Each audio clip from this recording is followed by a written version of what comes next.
Chapter 1, Please, Save Me. During a voyage, Fu Yicheng accidentally captured a legendary merman. The little merman, his eyes brimming with tears, helplessly extended his arms in supplication and flattery. "Darling, hold me." The young man's pale arms encircled the man's neck, water droplets dripping from his wet body and sliding across exquisite features. A pair of tearful blue eyes appeared both innocent and pitiful. Slightly curled up, the upper half of the boy's body leaned against the man's chest, where each rise and fall of solid contours gave the teenager immense security. The beautiful blue fish tail tightly wrapped around the man, as if scared of being left behind. Meanwhile, the crowd gathering nearby, coupled with an impending electric net, all signified the perilous identity of the youth. Just a few hours ago, a private yacht was sailing on the sea. The moonlight shone brightly, the wind was calm, and the creatures floating in blue light sketched out a splendid galaxy under the night sky. It had been a rather peaceful night. Until several shadowy figures appeared in the rear cabin.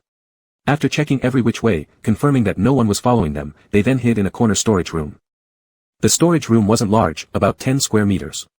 Years of maritime travel meant it received little light and exuded a damp smell.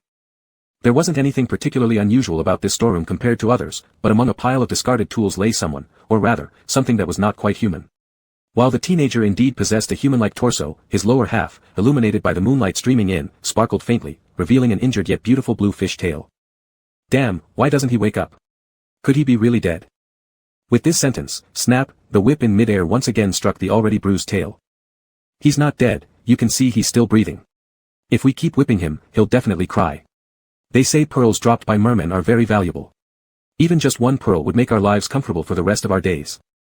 All the people present were crew members of this private yacht. Just a few hours earlier, they had caught a legendary merman. This was not the first time humans discovered the traces of a merman, but it was the first successful capture. They should have reported such a major event. However, rumors that mermaid tears could turn into pearls and gambling debts owed to high stakes led them to cruel ideas. Snap. This hit was even harsher than before. The almost lifeless merman trembled but still didn't open his eyes. Even so, the youth's face remained attractive. As if kissed by God, every feature was so beautiful that it was hard to distinguish between male and female. His long silken silver hair adorned a gracefully shaped human upper body. Because he had been away from the sea for a long time, his scales gradually faded into the air, leaving behind porcelain white skin exposed outside, as delicate as easily broken jade. If it weren't for the bloody fish tail connected to the slender waist, this might have been a truly stunning merman. Wu Qi had actually regained consciousness but endured the pain while continuing to pretend to be dead. Merfolk had always lived tens of thousands of miles beneath the ocean and never ascended beyond the surface. Wu Qi struggled to recall why he ended up here, but his head throbbed intensely, leaving his thoughts blank. He only knew he'd fallen into a deep coma for a considerable amount of time and now found himself bound by hands and trapped in this place upon waking up. His dry skin and tugging wounds caused unbearable pain throughout his body. Wu Qi realized his life was ticking down to the end and understood the consequences should he open his eyes. Why don't we just kill him right away? Dig out his eyes, it's better than waiting like this. If we alert that person, we wouldn't just lose the pearl, our lives might be in jeopardy too. At the mention of this, everyone's faces showed fear. It was as if that person represented a terrifying presence. Everyone standing here, along with the private yacht under their feet, belonged to Fu Yicheng, the heir to Fu Group, which controlled half of Blue Star's economic chain. This trip was confidential, with no one knowing the destination of the yacht or why such a dangerous route was chosen, much like the impression most outsiders had of Fu Yicheng, mysterious, ruthless, and cold-blooded. Those who overstepped authority were unlikely to find any mercy. No one opposed this suggestion. Just as they grabbed their daggers, preparing to deliver the final blow to this nearly dead merman, suddenly footsteps resounded. The heavy sound of military boots on the deck approached from far away. In this suddenly silent space, the sound expanded infinitely until finally stopping. Before anyone could react, the door abruptly opened. The secret hidden in the small storeroom was revealed to all, accompanied by a chilling voice. What exactly is going on here? A deep voice magnetically resonated in the quiet space, carrying an icy frostiness that startled those present. Fu boss. This voice fell like a bomb into the still waters. The man standing before them had sharp, sculpted features, a cold and hard-edged demeanor, and an aura of authority that pressed down on everyone, leaving no place to hide from his dominance. A flash of coldness in his eyes foretold the fate of those who acted without permission. We. They stammered, unable to mask the shocking merman hidden behind them. Wu Qi, who had been pretending to be dead, suddenly opened his eyes at this moment. Despite the ensuing chaos, he quickly took in the change of expressions among these people. His gaze fell on the man surrounded by others, and an urgent inner voice told him, this man could save him. In a burst of survival instinct, the delicate fins on his fish tail stiffened, transforming into sharp weapons that easily cut through the ropes binding his hands. A blur of a fish-like figure leapt into the air, and before anyone could react, it hurled itself toward the man not far away. Suddenly weighed down heavily, Fu Yicheng hadn't even had time to make out what was clinging to him when a murderous intent flickered in his eyes. His darkened gaze became as fierce and terrifying as a wild beast lurking in the forest. Just as he was about to throw off the thing clinging to him, a glance downward froze his movement. The youth trembled all over. His upper body, smooth and pale, was covered with bloody gashes, while the fish tail coiled around his waist hung limply, constantly dripping blood. A pair of radiant blue eyes, luminous as stars, shimmered with tears on the verge of falling, weakly and helplessly appealing to him. Please, save me. Chapter 2, Discovery of the Mermaid. It was actually a mermaid. A talking mermaid. Everyone was invigorated, but what surprised them even more was that the mermaid's voice did not sound like the legendary songs of the sea. Instead, it sounded more like the high-pitched and innocent cries of a dolphin. Due to fear, there was a slight tremble in her voice, much like ripples on a calm sea surface, stirring the heartstrings. Heavens! A mermaid! It truly is a mermaid. Quick, take pictures and post them online, we have actually discovered a mermaid. After realizing this, someone shouted with excitement and fervor. Discovering the mermaid meant that Blue Star's marine biological research would reach the pinnacle of the world. And they were the witnesses to this miracle. Flashes of light came one after another, yet the next second, the screen displaying the still image was smashed against the wall and crumbled into pieces. Get out. As the cold, stern voice rang out, the tall figure of a man completely blocked the fragile form in his arms. Though shocked again, due to the identity of the man in front of them, none dared to foolishly challenge him. The excited murmurs dissipated, and the storage chamber returned to silence once more. The sticky sensation soaking through his chest felt icy, and under the tranquil moonlight, the silver scales on the youth gradually lost their shimmering brilliance, leaving only a faint rise and fall of his chest as he clung on to his last breath. He had retracted all his defensive weapons and appeared submissive, looking pitiful. A live mermaid, fresh and alive. Hanging on to him. Despite having faced countless storms, Fu Yicheng quickly suppressed his astonishment. Before deciding how to deal with the situation, he had to ensure the mermaid's survival first. Fu Yicheng placed the mermaid temporarily in the bathtub, but soon, the water in the bathtub turned red with blood. The mermaid was grievously wounded, and if the bleeding was not stopped immediately, she might not survive the night. The medical facilities on the yacht were limited, let alone being tailored for humans specifically. The invited ship doctor had never treated such special patients before, and several people stood around looking at each other awkwardly. They had just witnessed how the mermaid had slashed through the tightly knotted ropes. Although now she was barely alive, it didn't mean she posed no danger. However, the overpowering presence of the man in front of them left them no room to refuse. As soon as the ship doctor approached, Fu Yicheng's arm was once again grasped by a pale, ice-cold hand. It seemed that she truly regarded him as her savior, for the mermaid who had been lying limply in the bathtub, used all her strength to clutch onto him tightly, as though holding on to the final life-saving straw. Fu Yicheng was no good person, nor did he possess any sympathy. The outside world called him ruthless, and this description fit quite well. Regarding the newly discovered species of this mermaid full of numerous dangers, such a reaction should be expected from him. But those pale blue eyes brimmed with helplessness, confusion, fear, tears welled up and looked pitifully at him, her head shaking lightly, silently pleading him not to leave. When Fu Yicheng took the medicine from the ship doctor's hand, he momentarily questioned whether he was enchanted by the mermaid. He squatted by the side of the bathtub, contemplating how to communicate with the mermaid and convey the meaning of applying medicine to the wounds. Unexpectedly, the little mermaid was cooperative, willingly stretching out her injured fish tail towards him. Startling wounds presented themselves, varying in size, covering the entire tail, each mark deep and savage, flesh torn apart. It could be imagined what kind of abuse she had endured before his arrival.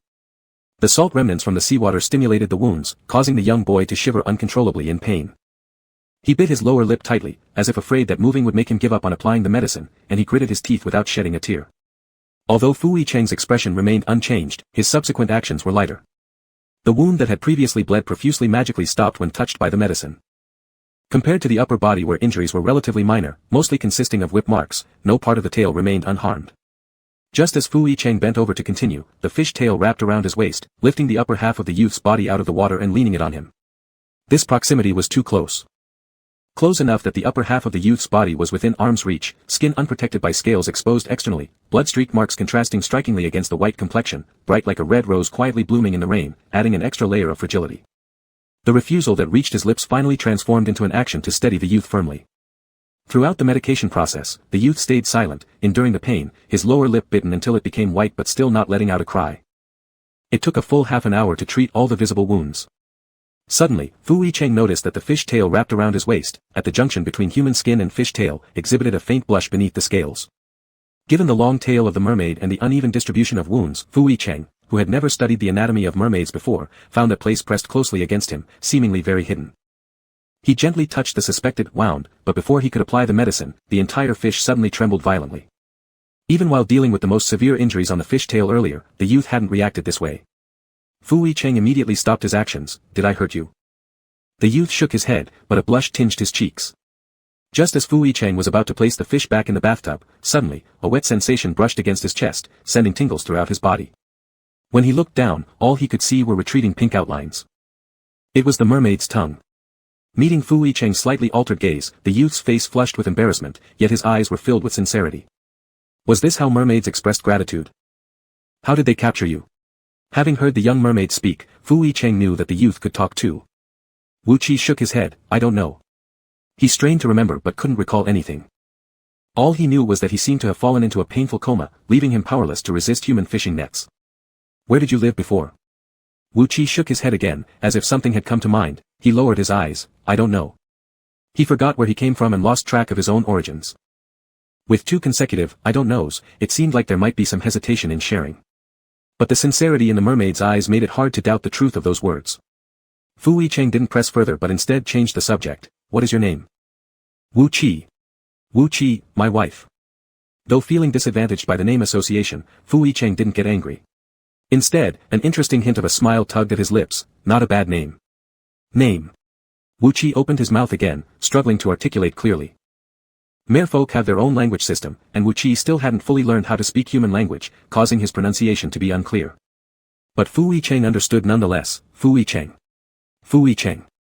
Wu Qi repeated these three characters over and over in his mind, quickly filtering them out. Looking at the man in front of him, his body leaned closer once more, uttering two words, husband. Deep in his memory, someone had once taught him that when you like someone and want to please them, you should call them husband. Even though this person no longer appeared in his memories, for so many years, he had kept it in his heart. This man saved his life. And he liked him. Clearly, the merman didn't understand the implications of those two words, and Fu Cheng wasn't aware that he was discussing titles with a merman either. You shouldn't call me that. Why not? Humans don't address each other like that. Wu Qi didn't seem to care, merfolk do. There was no counterargument for that. Chapter 3, If You Like It. Mr. Fu, what do you plan to do with this merman? In the top-level lounge of the private yacht, Fu Cheng stood in front of the floor-to-ceiling windows. The vast ocean beneath his dark pupils greeted the blazing sun, mysterious and full of life. Behind him, Assistant Cheng waited quietly for his decision. Actually, this question was superfluous. Capitalists only see profit. A new species meant new investment opportunities.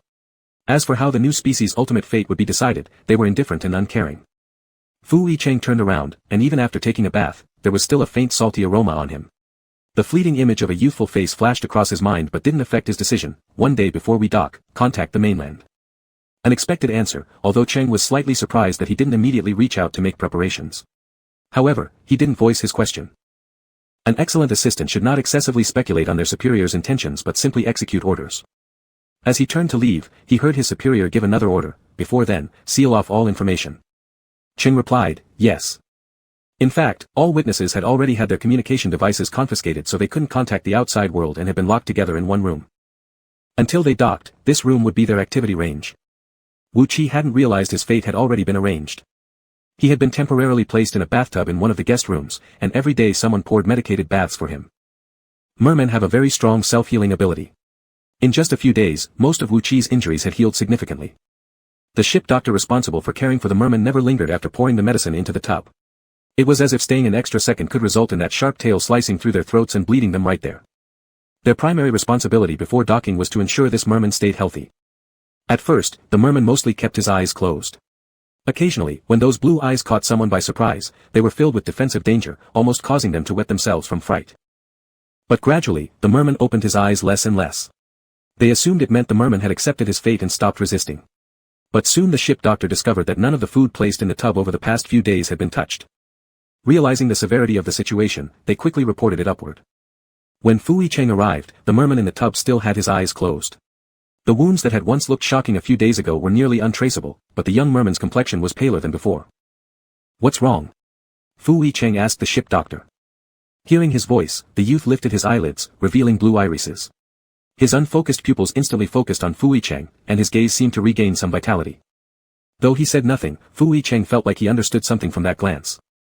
Without waiting for the ship doctor's response, Fu Cheng picked up the prepared food nearby and walked over, squatting down. Don't like it? The youth nodded, then shook his head. With beautifully sculpted lips, the boy opened and closed his mouth weakly, saying 3 words with a frail voice, not you. Not you, therefore, the youth wouldn't dare to eat. The unfamiliar environment activated the merman's self-protection mechanism. Though highly wary, every slight move closer or near him betrayed a deep dependency and trust towards Fu Yicheng. His chest was dampened again by seawater. Although it was cold, a warm sensation stirred at his heart. Fu Yicheng picked up a piece of salmon. Even though it had been processed, its pungent fishy smell lingered. Despite being severely particular about cleanliness, Fu Yicheng frowned but still held the piece of fish toward the youth's mouth. Eat. Wu Qi, used to consuming fish meticulously cleaned with perfectly aligned textures, found it hard to accept such unrefined meals. However, having gone several days without eating, his body was drained of strength. The fishy smell awakened his hunger, and Wu Qi extended his tongue, wrapping the food in his mouth.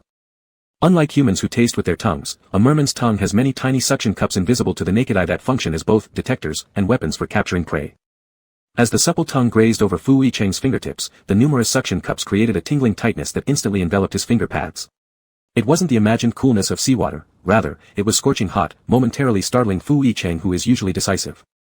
Oddly enough, the young merman innocently gazed at him, completely unaware of how inappropriate such an action might be to humans. Blinking his large eyes as if puzzled why Fu Yicheng tried to pull away. Afraid of losing further nourishment, upon sighting more fish blocks, Wu Qi eagerly leaned forward, enveloping them in his mouth. Is this how mermen eat? It was clear that the little thing was starving, hastily swallowing without chewing thoroughly. Yet each time he approached to grab a piece of fish, his actions were careful, fearing he might hurt Fu Yicheng. The attending ship doctors watched silently, hardly daring to breathe. The scene before them felt oddly discordant. Mr. Fu himself had condescended to sit beside the bathtub, his expensive suit soaked from the merman's movements.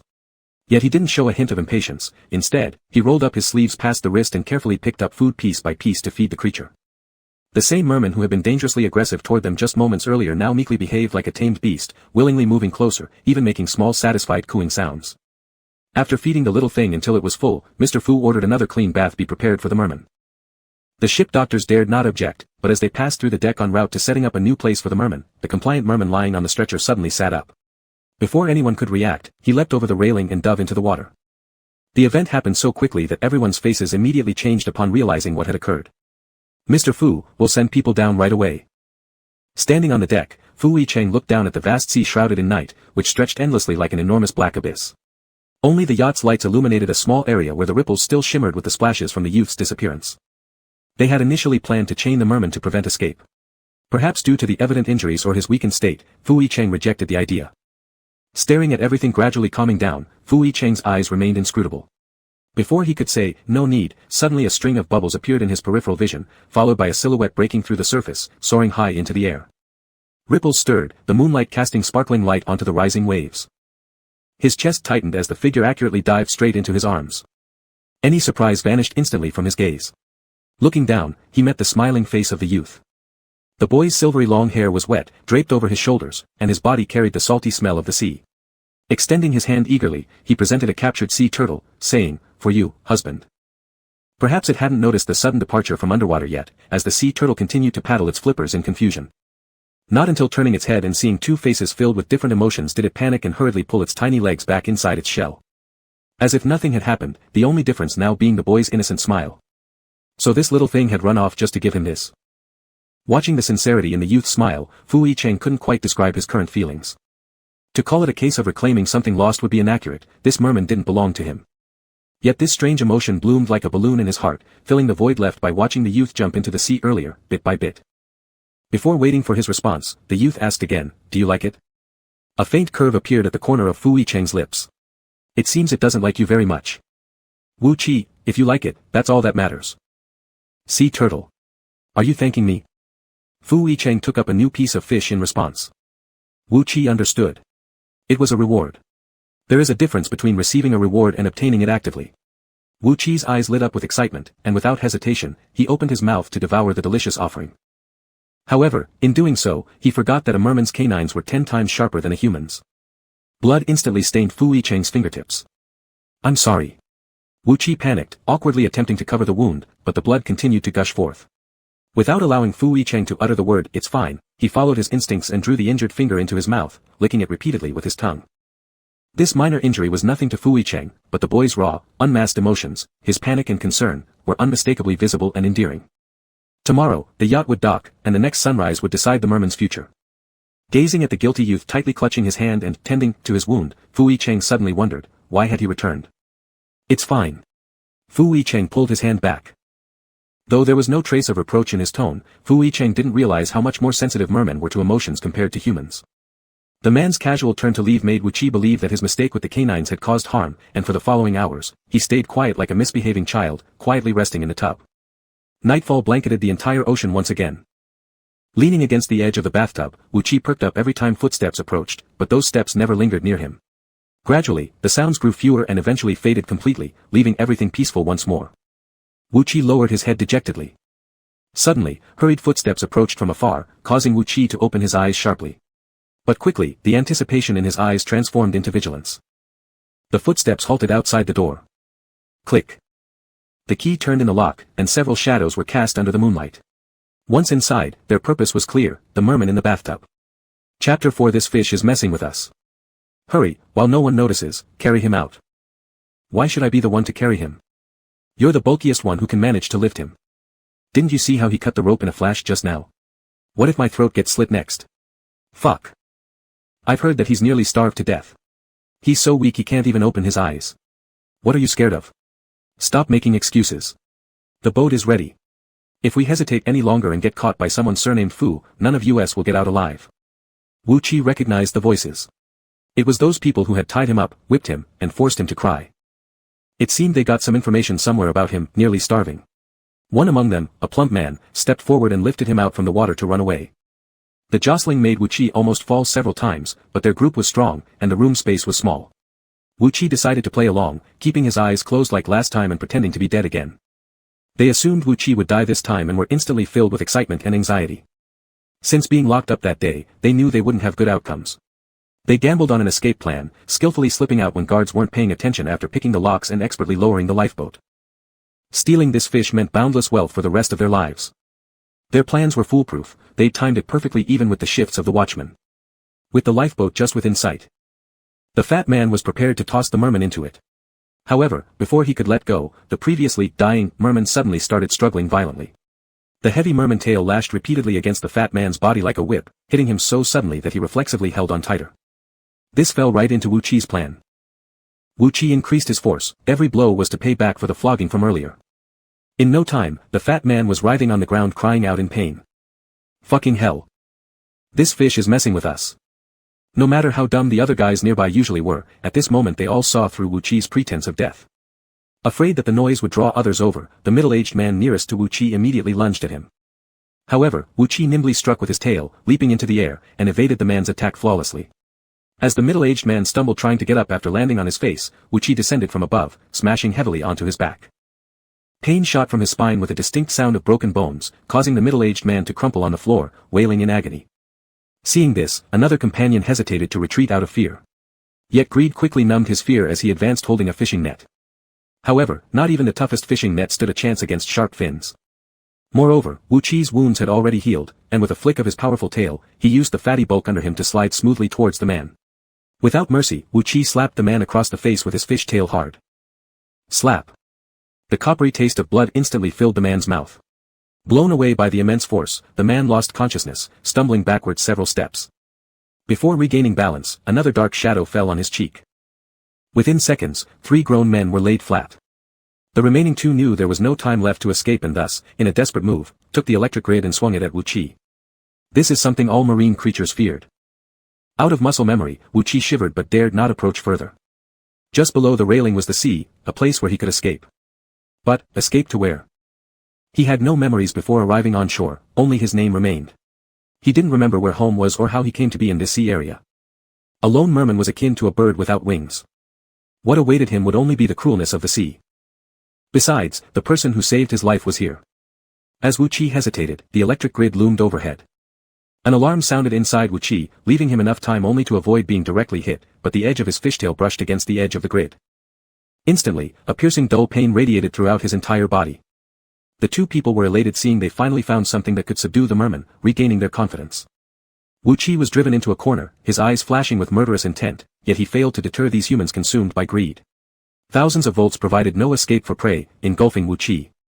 At the crucial moment, a few hurried footsteps startled both of them. They'd been discovered. Several men dressed in security uniforms rushed over, waiting only for an order from the man who followed closely behind. When Wu Qi saw that man, a flood of unspeakable grievance welled up inside him. Ignoring the numbness in his fishtail, he mustered all his strength to break free from the encirclement, rushing into his arms.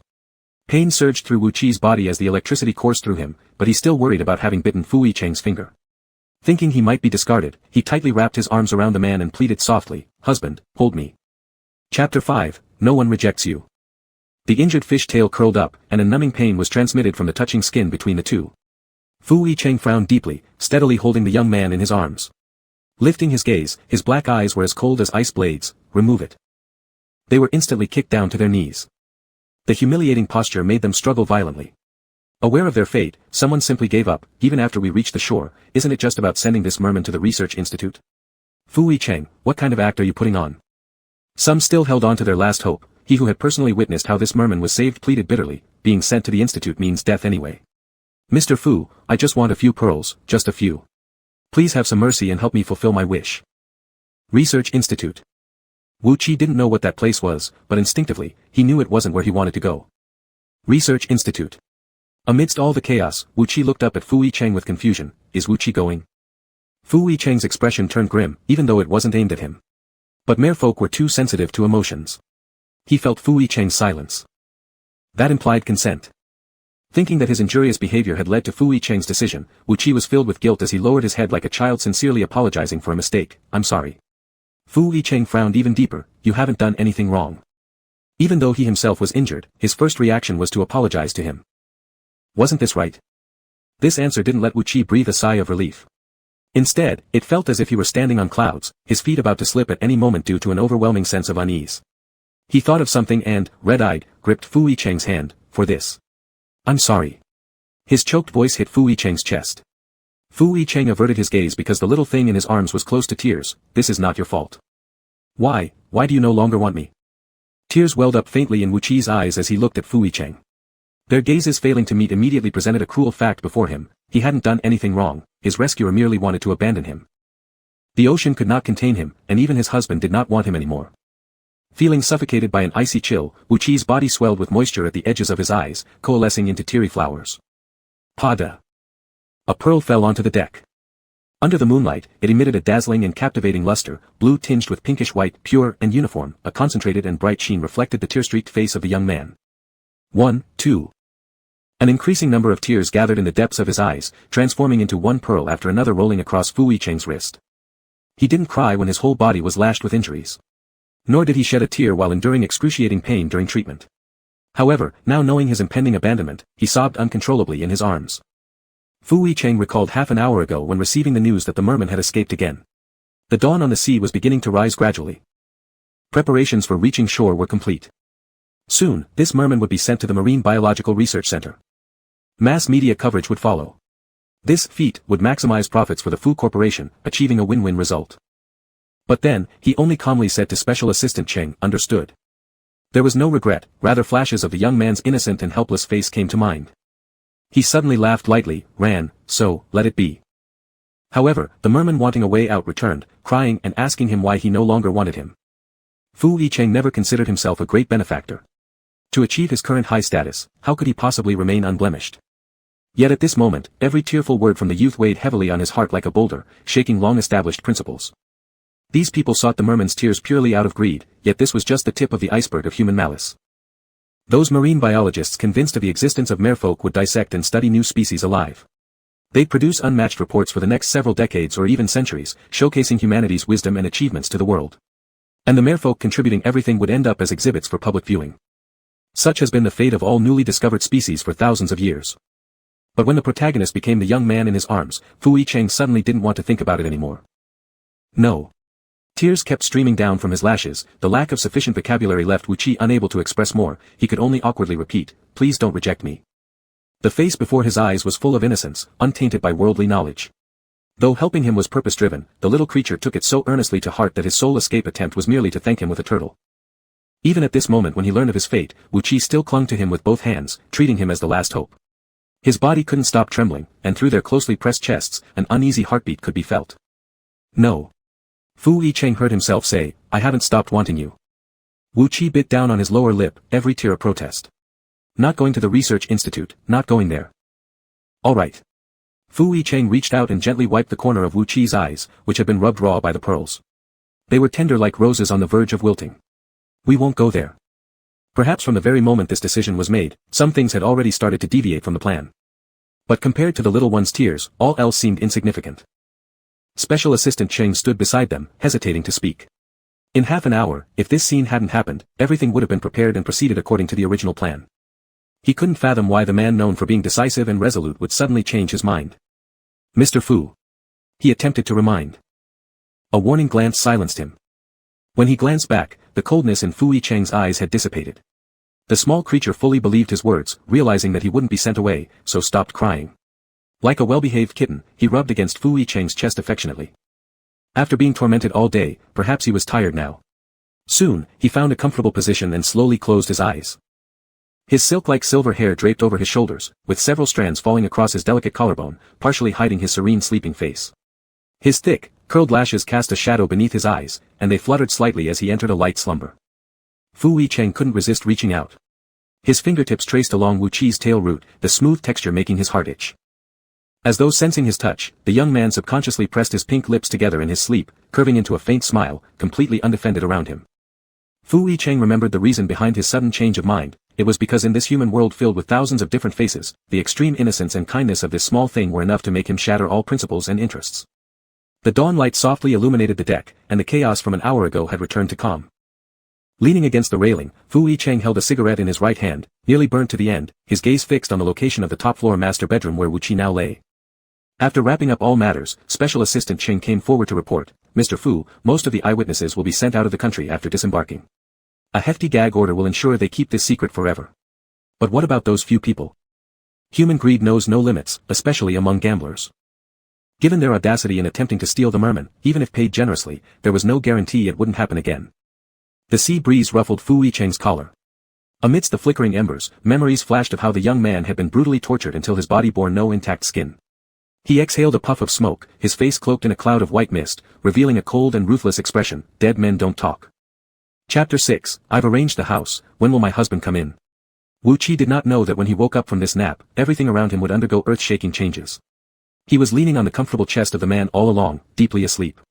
Even though he had been laid down halfway through, the comforting scent lingered at his nose tip. How is he? Fu Yicheng asked while looking at the youth with tightly closed eyes. The surrounding blue sea had already turned into a mansion over 2,000 square meters. The young man was placed on an observation table. This time, it wasn't the ship's doctor who might expose him at any moment, but a man wearing rimless glasses, handsome and gentlemanly, exuding no trace of malice. Not until the nearby examination sheet filled out various data did Li Baishao shift his gaze from the young man. If someone else came, they'd probably scold you again as a madman. Looking across the entire blue star, who dared take such a big risk to keep a merman?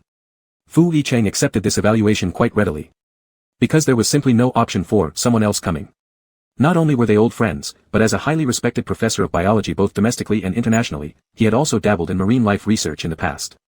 Under these circumstances, only Li Baishao was the most suitable personal doctor. Except for the wounds that haven't fully healed yet, the rest of the checks show no problems. He's a very healthy merman, about 18 years old. However, there is one thing. Li Baishao looked at the youth's tail. According to previous research on mermen, their tails do not turn into legs when they touch the ground, as the legend goes, because it's physiologically impossible. But I found that this merman actually has human legs, it's just that he hasn't yet learned how to retract his tail. Fu Yicheng, why is he different from other mermen? I don't know, it could be genetic mutation, or influenced by some external factors. Although Li Baishao had been involved in such studies in the past, he did not want to jump to conclusions about this merman that Fu personally saved, but this means that this merman fully meets the conditions to live on land. Mermen are very smart. You can try teaching him human living habits. When he becomes interested in something, he'll retract his tail to mimic humans. On the day his tail turns into legs, he'll be able to completely assimilate into human society. It's like a level 0 new character born in a starter village, needing to familiarize with its surroundings and explore to level up. Once it reaches a certain level, it can unlock larger maps. Fu Yicheng watched the successfully created, level 0 new character, completely naive to this world. Even his ability to express language was akin to a baby learning to speak. With the difficulty level at full throttle from the start, yet since he had chosen to bring this little creature back, he would have all the patience in the world. Wu Qi slept for a long time, dreaming that he had been released back into the sea. Surrounding him was no longer the cramped bathtub he could barely squeeze into. There was comfortable warmth and the presence of his savior. When he opened his eyes again, he found himself inside a small aquarium. Spanning nearly half of the 1,000 square meter mansion, transparent glass revealed every layout clearly. Around him were diverse corals and aquatic plants, colorful little fish weaving through them, and even the turtle that had been sent away was here. Wu Qi's mouth slightly opened, still in a state of confusion from waking up. Through the thick layer of glass, he stared blankly and in amazement at Fu Yicheng. He quickly realized where he was brought to. He would never return to that bathtub, or the yacht where anyone could snatch him away. Feeling the vastness of the sea embracing him for the first time, Wu Qi happily wiggled his tail, demonstrating to Fu Yicheng just how much he liked this place. Curious exploration took place in every corner, swimming from the bottom to the top and then diving several meters high. Several fish almost died from fear, believing they were about to be swallowed whole. Wu Qi swam behind Fu Yicheng like a small tail wherever he went, immediately hiding behind the coral when he turned around.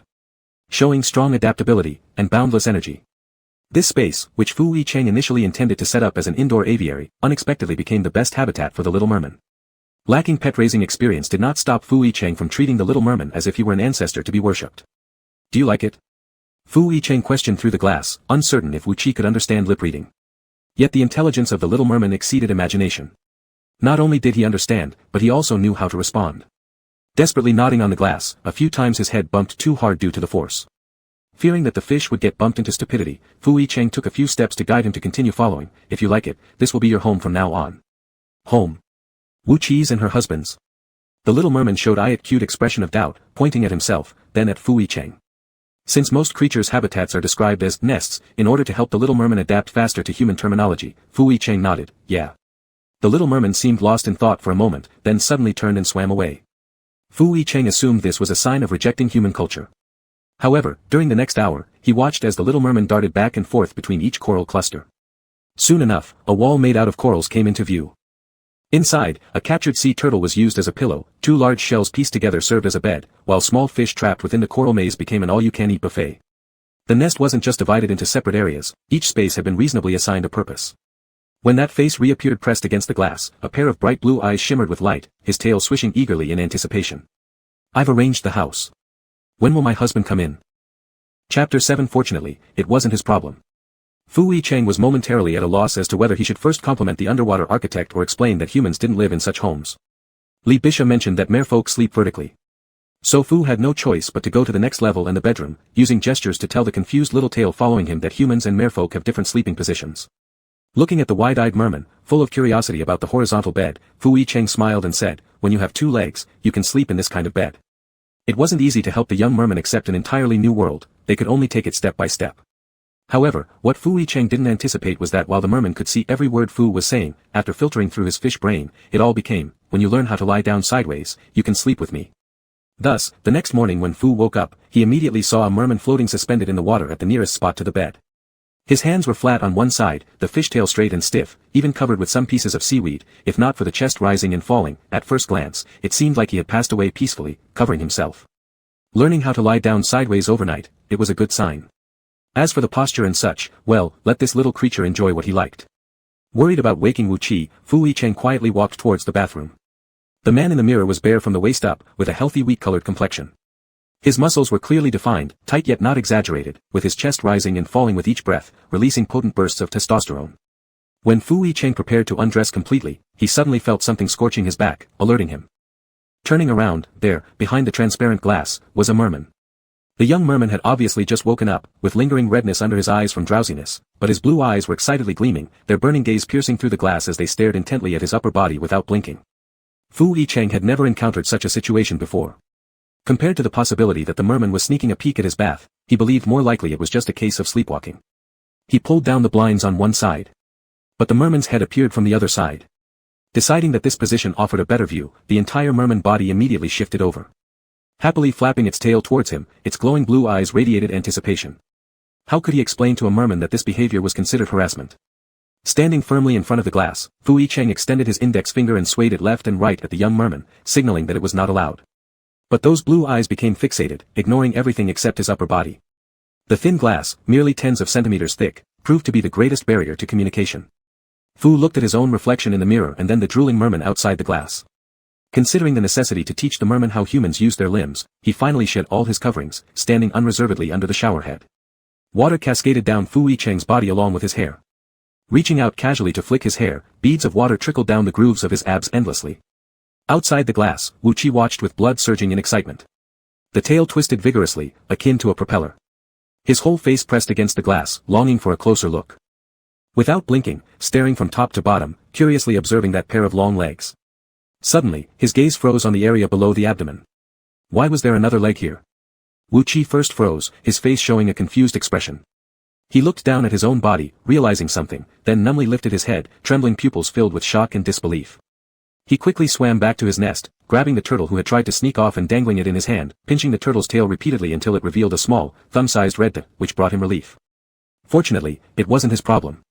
Fu Yicheng had no idea that within half an hour, the young merman went through a roller coaster ride of psychological activities. After leaving the bathroom, Fu arrived at the underground level's viewing restaurant. As he sat down, the familiar gaze from behind returned again. Looking back, he saw the merman lying against the glass, eyes unblinking, focusing on the slab of pork fat in front of Fu, the pink tongue licking across his lips, scooping up the almost dripping saliva, swallowing hard. A greedy little cat. Before feeding him, Fu Yicheng cautiously called Li and asked whether merfolk could eat human food. The person on the other end answered after listening, yes. Fu Yicheng asked again, any dietary restrictions? You might as well ask the merman himself. Does eating too salty affect the color of the tail? Fu boss, this is a merman, not a cat or dog, they originally live in the ocean. Fu Yicheng walked into the elevator with a full plate and pressed the top floor. Outside the transparent observation elevator was the scene of the aquarium, where the little merman swam to the top following the elevator with its tail wagging. Near the oxygen supply pipe at the top of the aquarium, there was an exit of 2 or 3 meters, through which all the food was put in. When Fu Yicheng arrived, the little merman had already floated up halfway waiting for him. As he approached, the fish tail happily rippled on the water surface. Do you like it? Fu Yicheng asked while looking at the piece of marbled pork in his hand. The aroma of the meat spread everywhere. Wu Qi licked his lips and swallowed hard again. Mermen have a strong learning ability. Fu Yicheng wanted to teach the little merman how to express desire. Kid, if you like it, you need to say that you want it. Wu Qi nodded, seeming to understand. Husband, I want it. That's not right, you don't need the first 2 words, Fu Yicheng corrected him. But Wu Qi stubbornly insisted on his idea. Shaking his head, he then eagerly urged, husband, I want it. Fu Yicheng sighed. Well, let's take it slow with the way of expression. Unable to bear teasing the little glutton any longer, Fu Yicheng picked up one of the pieces and fed it to Wu Qi. Wu Qi devoured the food as soon as it reached his mouth. Tasting human technology and expertise for the first time, his eyes lit up instantly, and his face showed a look of satisfaction. Not even wanting to miss a single drop of juice, he licked Fu Yicheng's fingers when he finished, still craving more. The soft tongue, carrying a suction force, slid over the fingertips, sending tingling electric sensations coursing through his heart. Fu Yicheng thought instead about whether the little merman would do the same for anyone else who fed him. Kid, you shouldn't eat like this. His reason told him that he should stop this kind of behavior. Wu Qi let go of his mouth and stood frozen in place, his 2 pink lips forgetting to close, just gazing blankly at Fu Yicheng, confused. Not getting the next feeding as expected, Wu Qi soon realized something. The lips that were open closed together, the corners of his mouth drooping, his blue eyes teary, as if about to shed pearls. He could still vividly recall the last time Wu Qi had leaned against him, crying and making pearls hit his chest, breaking his heart. Fu Yicheng realized that he had no resistance against this little merman. A single tear could make him abandon all his defenses, unconditionally indulging him. Only I can feed you like this, understood? Not only did Wu Qi understand, but he also obediently nodded, only eating from husband. This time, Fu Yicheng didn't bother correcting the little merman's words, a slight smile curling at the corner of his lips, good boy. Chapter 8, When the mermaid cries, the whole world is guilty. After coming down from the top floor, Fu Yicheng arrived at the study. This secret trip out to sea left a mountain of official business to be handled back home, the quickest way was to deal with it personally at the company. However, out of concern that the little mermaid wouldn't adapt well to the new environment, he decided to work from home.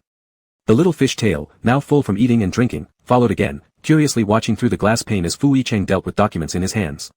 The dense lines of text acted like a lullaby, and soon, the pair of delicate eyelids gradually closed. Just when she was about to fall asleep, her eyes suddenly popped open wide, like a student trying not to doze off in class, struggling to wait for the teacher inside to finish. Fu Yicheng couldn't help but chuckle softly, and the dull task of dealing with the files before him seemed less boring. The night passed quickly. After the little head collided with the glass once more and startled awake, Fu Yicheng decided to wrap up his work early. Unknown how this small being perceived his presence through thick glass, no sooner had he left his chair, the little one who'd been drowsing tilted her head back, immediately opening her eyes. Go to sleep, Fu Yicheng said to the little mermaid upon returning to the bedroom. Yet Wu, utterly exhausted though she was, lost all signs of drowsiness the moment she saw the bed. In its place was an expectation born of waiting patiently for hours to reach this very moment. Lying on the glass panel, pointing first at Fu Yicheng, then at that large bed, her expression conveyed clearly what she wanted after last night's attempt at lying horizontally proved unsuccessful. Not only did she want to get on the bed, but also to lie in the embrace of her husband. If anyone else had witnessed this, they might have cursed Wu for overstepping her bounds. Ever since Fu Yicheng took over F Group and became the youngest authority figure in the firm, many had schemed and maneuvered ingeniously to secure the spot by his side. Some were even willing to endure any sort of transaction for power or fleeting gratification. But over these years, Fu Yicheng remained abstemious in desire, and his handling of such matters was ruthless, making it impossible for anyone, let alone someone unworthy, to get close enough. With a smile, Fu Yicheng asked, "Do you want to sleep here?" Wu nodded vigorously, once again pointing to both the man's chest and the bed, refusing to leave either behind. Fu Yicheng's eyes deepened with laughter, and instead of rejecting his young companion's request, he pointed at the blue fish tail coiled neatly beside her, encouraging gently, "It will wet the sheets, and then we won't be able to sleep."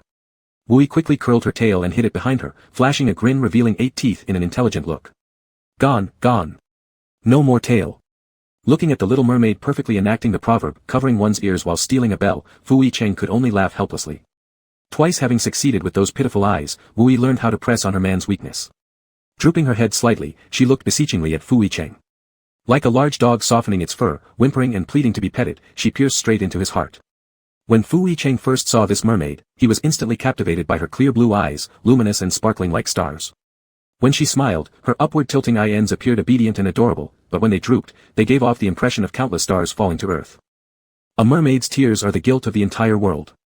Her psychological defenses were slowly crumbling. Yet, remembering what Li Baishao had said, that before transforming into legs, a mermaid's skin away from water would start absorbing body moisture until, with time, she'd become dried out like fish jerky, Fu Yicheng turned off the light resolutely. The faint shadow of the mermaid against the glass soon faded completely. Gradually, everything around grew quiet.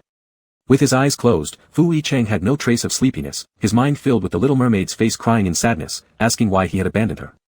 She sobbed uncontrollably, pearls dropping all over the ground. Each bead reminded him how cruel-hearted he was. Never mind. At worst, he'd put the little thing to sleep and sneak her back later during the night. Despite being decisive in business dealings, Fu Yicheng had no limits to his softness towards the little mermaid. Once determined, Fu Yicheng opened his eyes. Yet, beyond the glass, all was empty, except for the occasional swimming ornamental fish. His little mermaid who'd stuck closely to him every step of the way had vanished without a trace. His heart leapt to his throat as he rushed to turn on the lights, circling the entire room but still found no sign of the mermaid. Such a large fish, yet disappeared into thin air. Without even taking the time to wear his slippers, just as he was contemplating stepping outside to search further. Suddenly, there came a rustling sound, as if something was rubbing against the floor. Coming closer, bit by bit. In the silent corridor, the motion sensor lights turned on one by one. A figure crawled on the ground, naked, silver hair cascading down covering her slender waist. And below that, a tightly shut pair of white legs. Her bottom perked up as she pushed forward with her chest, sliding along like a giant caterpillar wriggling across the floor tiles. A trail of water still glistened behind her. Hearing footsteps, the head that controlled the direction lifted. Upon seeing Fu Yicheng, she excitedly slapped the floor tiles with her legs, attempting to leap into the air and rush towards him. Her face braked just 1 centimeter off the ground. Clearly, she still thought she had a tough fish tail. Unwilling to give up, she was about to try again when Fu Yicheng reacted instantly upon seeing this sight, quickly scooping her up from the ground into his arms. The moment she collided into his chest, the entire fish seemed bewildered. It was only at this point that she realized her escape was wrong and began to softly beg for affection, "Hold me." Never in his wildest dreams did Fu Yicheng imagine the mermaid's legs would appear in front of him in such a manner, naked, her hands wrapped around his neck, which made him completely lose his temper despite feeling the chill of her smooth skin. Fortunately, due to the moisture on the small creature's body and the slickness of the tiles, her delicate skin wasn't harmed. There was still a trace of coolness lingering in the early summer night. Fu Yicheng had just prepared to carry her back inside, when lifting his foot slightly caused the little mermaid to clutch tighter, fearing she might be dropped. Instinctively wanting to use her tail to circle around him, she forgot it had already transformed into 2 legs. Her movement changed abruptly, transforming her into an octopus hanging all over Fu Yicheng. Through a thin layer of fabric, their contrasting yet warm skin made contact. Although not fully understanding how to control her movements, her pure instinct caused her milky white legs to subconsciously wrap tightly around him, momentarily causing Fu Yicheng's breathing to falter. "Little one, let go first." The mermaid shook her head. Fu Yicheng could only gently coo, "I won't drop you." This statement only encouraged the little mermaid to cling even tighter. Realizing this wouldn't work, Fu Yicheng returned to the room with her hanging onto him. Using the bed as bait, he alternated between coaxing and persuading until finally managing to place the clinging figure down. It wasn't until this moment that the little mermaid seemed to realize her tail was gone. Slightly bending forward, she approached, curiously examining her newly grown pair of legs. Concerned that her tail had disappeared too suddenly, Fu Yicheng couldn't help but worry. He didn't want Dr. Li Baishao to come over for a checkup in this situation, so he decided to handle things himself, then called the other man. Receiving the call at 1 o'clock in the morning, Li Baishao wondered if he should express a classic Chinese curse or not. But years of friendship compelled him to suppress his irritation and professionally inquire about the details. Her leg proportions were normal, with no injuries, though they were not yet adapted and remained mostly curled tightly together. Fu Yicheng reported the situation honestly. After listening, Li Baishao asked, "Has it always been like this?" "Not entirely, they've spread apart before." "In what situation?" "When she hung on me." The person on the other end paused for several seconds before taking a deep breath and muttering, "She's still a young mermaid who has just reached adulthood." Fu Yicheng. Don't be too beastly. Chapter 9, this time, it's a real illness. After confirming there was nothing wrong, Fu Yicheng hung up the phone and walked back into the room, only to see the little mermaid still sitting on the bed in the same position as before. Her head tilted to the side, it seemed she was counting her toes, contemplating how to assign them one by one. Her thumb tentatively rose, and her eyes widened in surprise as they stared for a long time, not knowing how to put it down, so she had to manually press it back. Fu Yicheng just stood behind her, watching the little mermaid go from her left foot to her right, lifting each toe then manually pressing them down again, not letting a single toe escape this playful game. She turned self-entertainment into an art. The most pressing issue at hand was the little mermaid's clothing problem. Due to the difference in their body sizes, among several pieces of clothing, Fu Yicheng finally chose a white shirt. When he put it on her, she looked at him with confusion. As expected, it was too big. Not only was it long but also loose, with the collar sliding down to her shoulders, exposing her pale clavicle. Her small frame barely managed to hold it up, yet under her restless movements, it continued to slide down. Just as Fu Yicheng was about to rewrap her, suddenly, the little mermaid lowered her head and bit the collar. As her head swayed slightly to the right, there was a sizzle, turning a shirt worth 5 digits into 2 halves. The culprit didn't realize the loss of several hundred yuan, excitedly moving her head closer, waiting for the man to dress her again, treating it like a new game. Fu Yicheng could only tell Wu Qi, explaining the purpose of wearing clothes: if you don't wear them, you'll get cold, and if you're frozen, you'll get sick. After processing this statement, Wu Qi only retained the words, "will be cold," in his mind.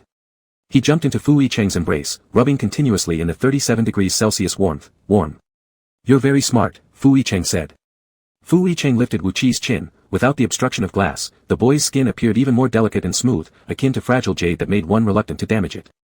His youthful features were heart-melting weapons, making his voice involuntarily soften during their mutual gaze. "Kid, you will have to adapt sooner or later."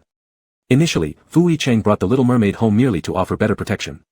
Though he didn't demand her transformation into a true human, the thought of anyone seeing this body was unacceptable no matter how slight the probability. Wu Qi closed his eyes, feigning death, clutching onto this warm source even tighter.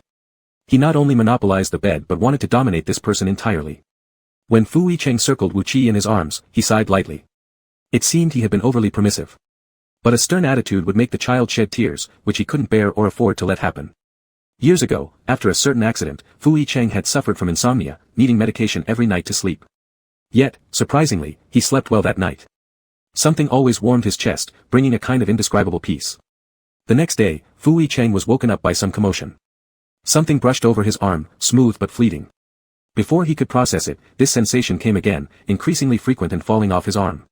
When Fu Yicheng opened his eyes, he saw a pile of blue pearls in his arms. The youth who was also curled in his arms sobbed violently against his chest. Upon noticing his awakening, his cries became even louder. Had it not been for the fact that Fu Yicheng was still breathing, it would have felt like he was gone. In reality, Wu Qi had almost assumed this. That morning, he woke up feeling scalded. Terrified, he thought he'd contracted an incurable illness and might not last long. With effort, Fu Yicheng pieced together what happened from the mermaid's intermittent sobs and broken sentences. Li Baoxiao explained that mermaids, like most living beings, have fixed breeding periods, thus explaining why such physiological reactions had scared her. Fu Yicheng helplessly smiled. "I'm not dead, I'm fine." He believed Fu Yicheng wasn't dead, but how could he possibly be fine? This reassurance proved ineffective, prompting another pearl to slide down from Wu Qi's eye. Feeling Wu Qi's knowledge regarding this aspect was immature, to pacify the little mermaid, Fu Yicheng had no choice but to lie. "I am indeed ill, but not severely. I'll get better soon." With his nose red from crying, Wu Qi asked, "Really?" Once I cool down, everything will be alright." Wu Qi caught onto the crucial phrase. Wu Qi is cold, needs to cool down. Mer people lived miles beneath the ocean, and their body temperatures were lower than humans, feeling like mobile air conditioners when hugged. However, the tears that had momentarily subsided now showed signs of overflowing again. Seeing the little mermaid, whose red-rimmed eyes assumed Fu Yicheng was gravely ill with no remedy, Fu Yicheng heavily closed his eyes. This time, it was truly an illness. Chapter 10, Are you seeing someone else? The next day, Cheng, the assistant, delivered the clothes he had purchased. As soon as he opened the door, he saw a youth draped over his boss. The boy's head was comfortably resting on the man's shoulder, his silver hair casually spread out.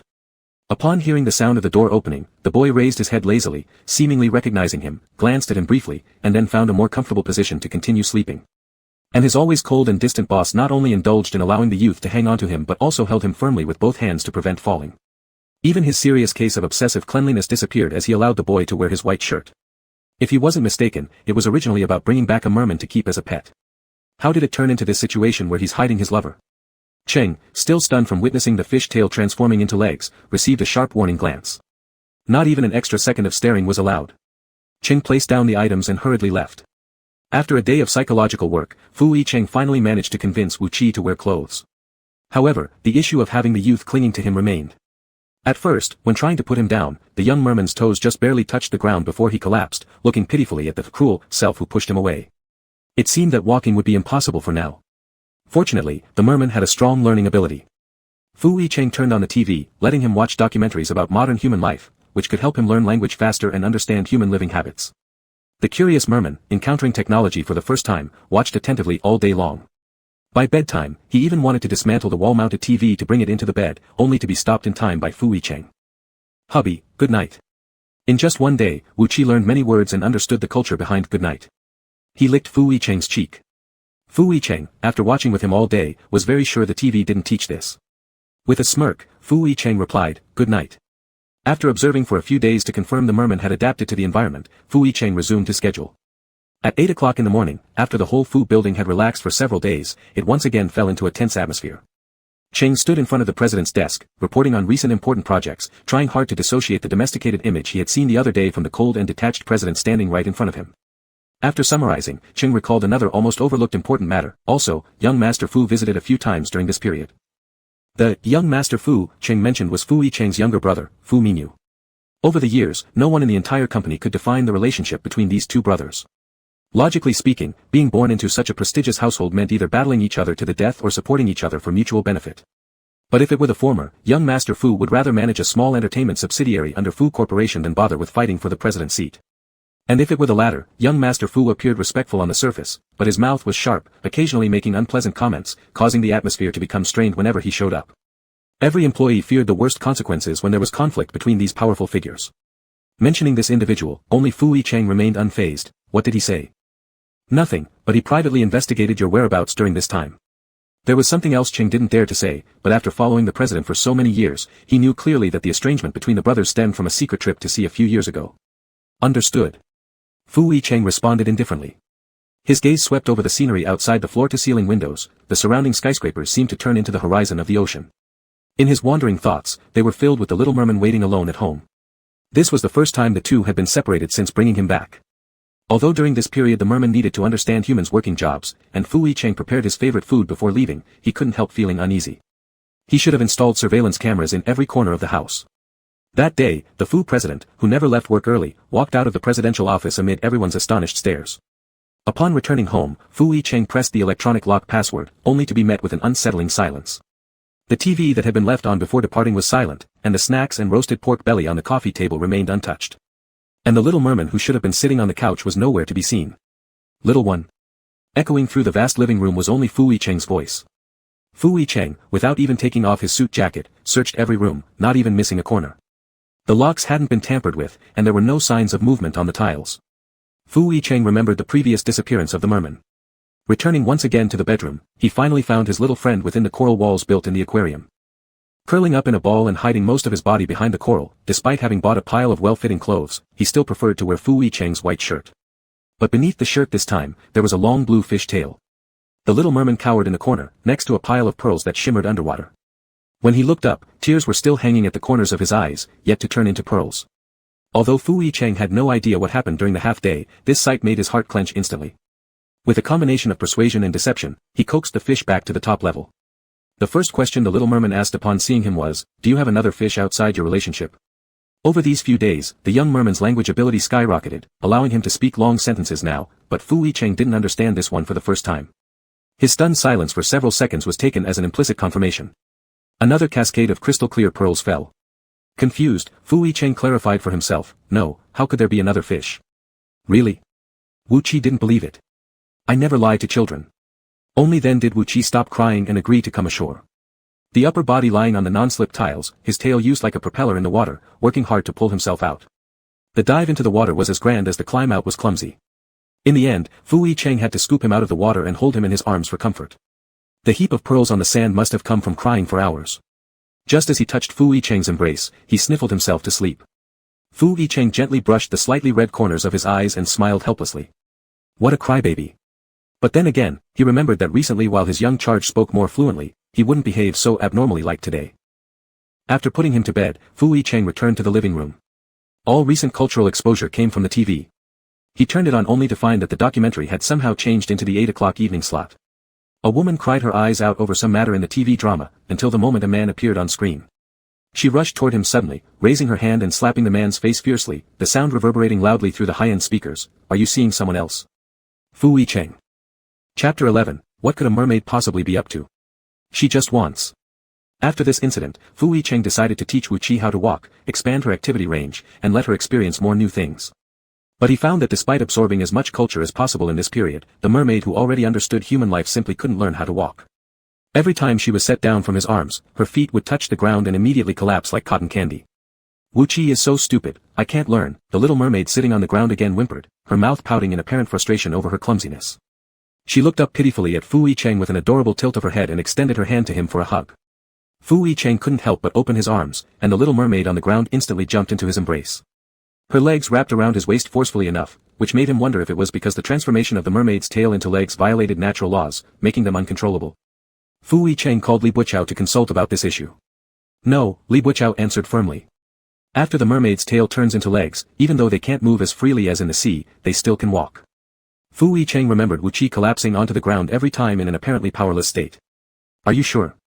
Li Buqiao spoke with a heavy tone, seemingly unwilling to go into details. There are examples of mermaids fully integrating into the human world. Fu Yicheng put his mind at ease. Perhaps the little creature was adapting slower in terms of limb coordination. Fu Yicheng had plenty of patience to accompany Wu Qi as she grew slowly. But when he came home the next day from work, Fu Yicheng discovered that the pork belly he had prepared in the kitchen for Wu Qi's dinner was inexplicably missing a few pieces. Standing by the kitchen door, Fu Yicheng looked towards the living room, which was about 10 meters away, deep in thought. Wu Qi, whose activities were restricted to the sofa, asked while lying on it, "Husband, what's wrong?"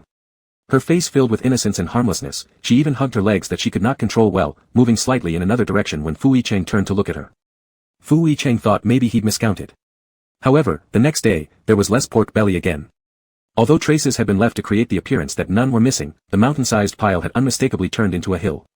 Fu Yicheng glanced at the mermaid on the couch, who leaned back and massaged her legs before shaking her head and sighing, seeming to lament these disabled legs of hers. Before leaving again, Fu Yicheng refilled a plate of braised pork belly. He didn't rush off after stepping out, instead listening inside for any sound near the door. 10 minutes passed, and it remained quiet all along. Was he mistaken?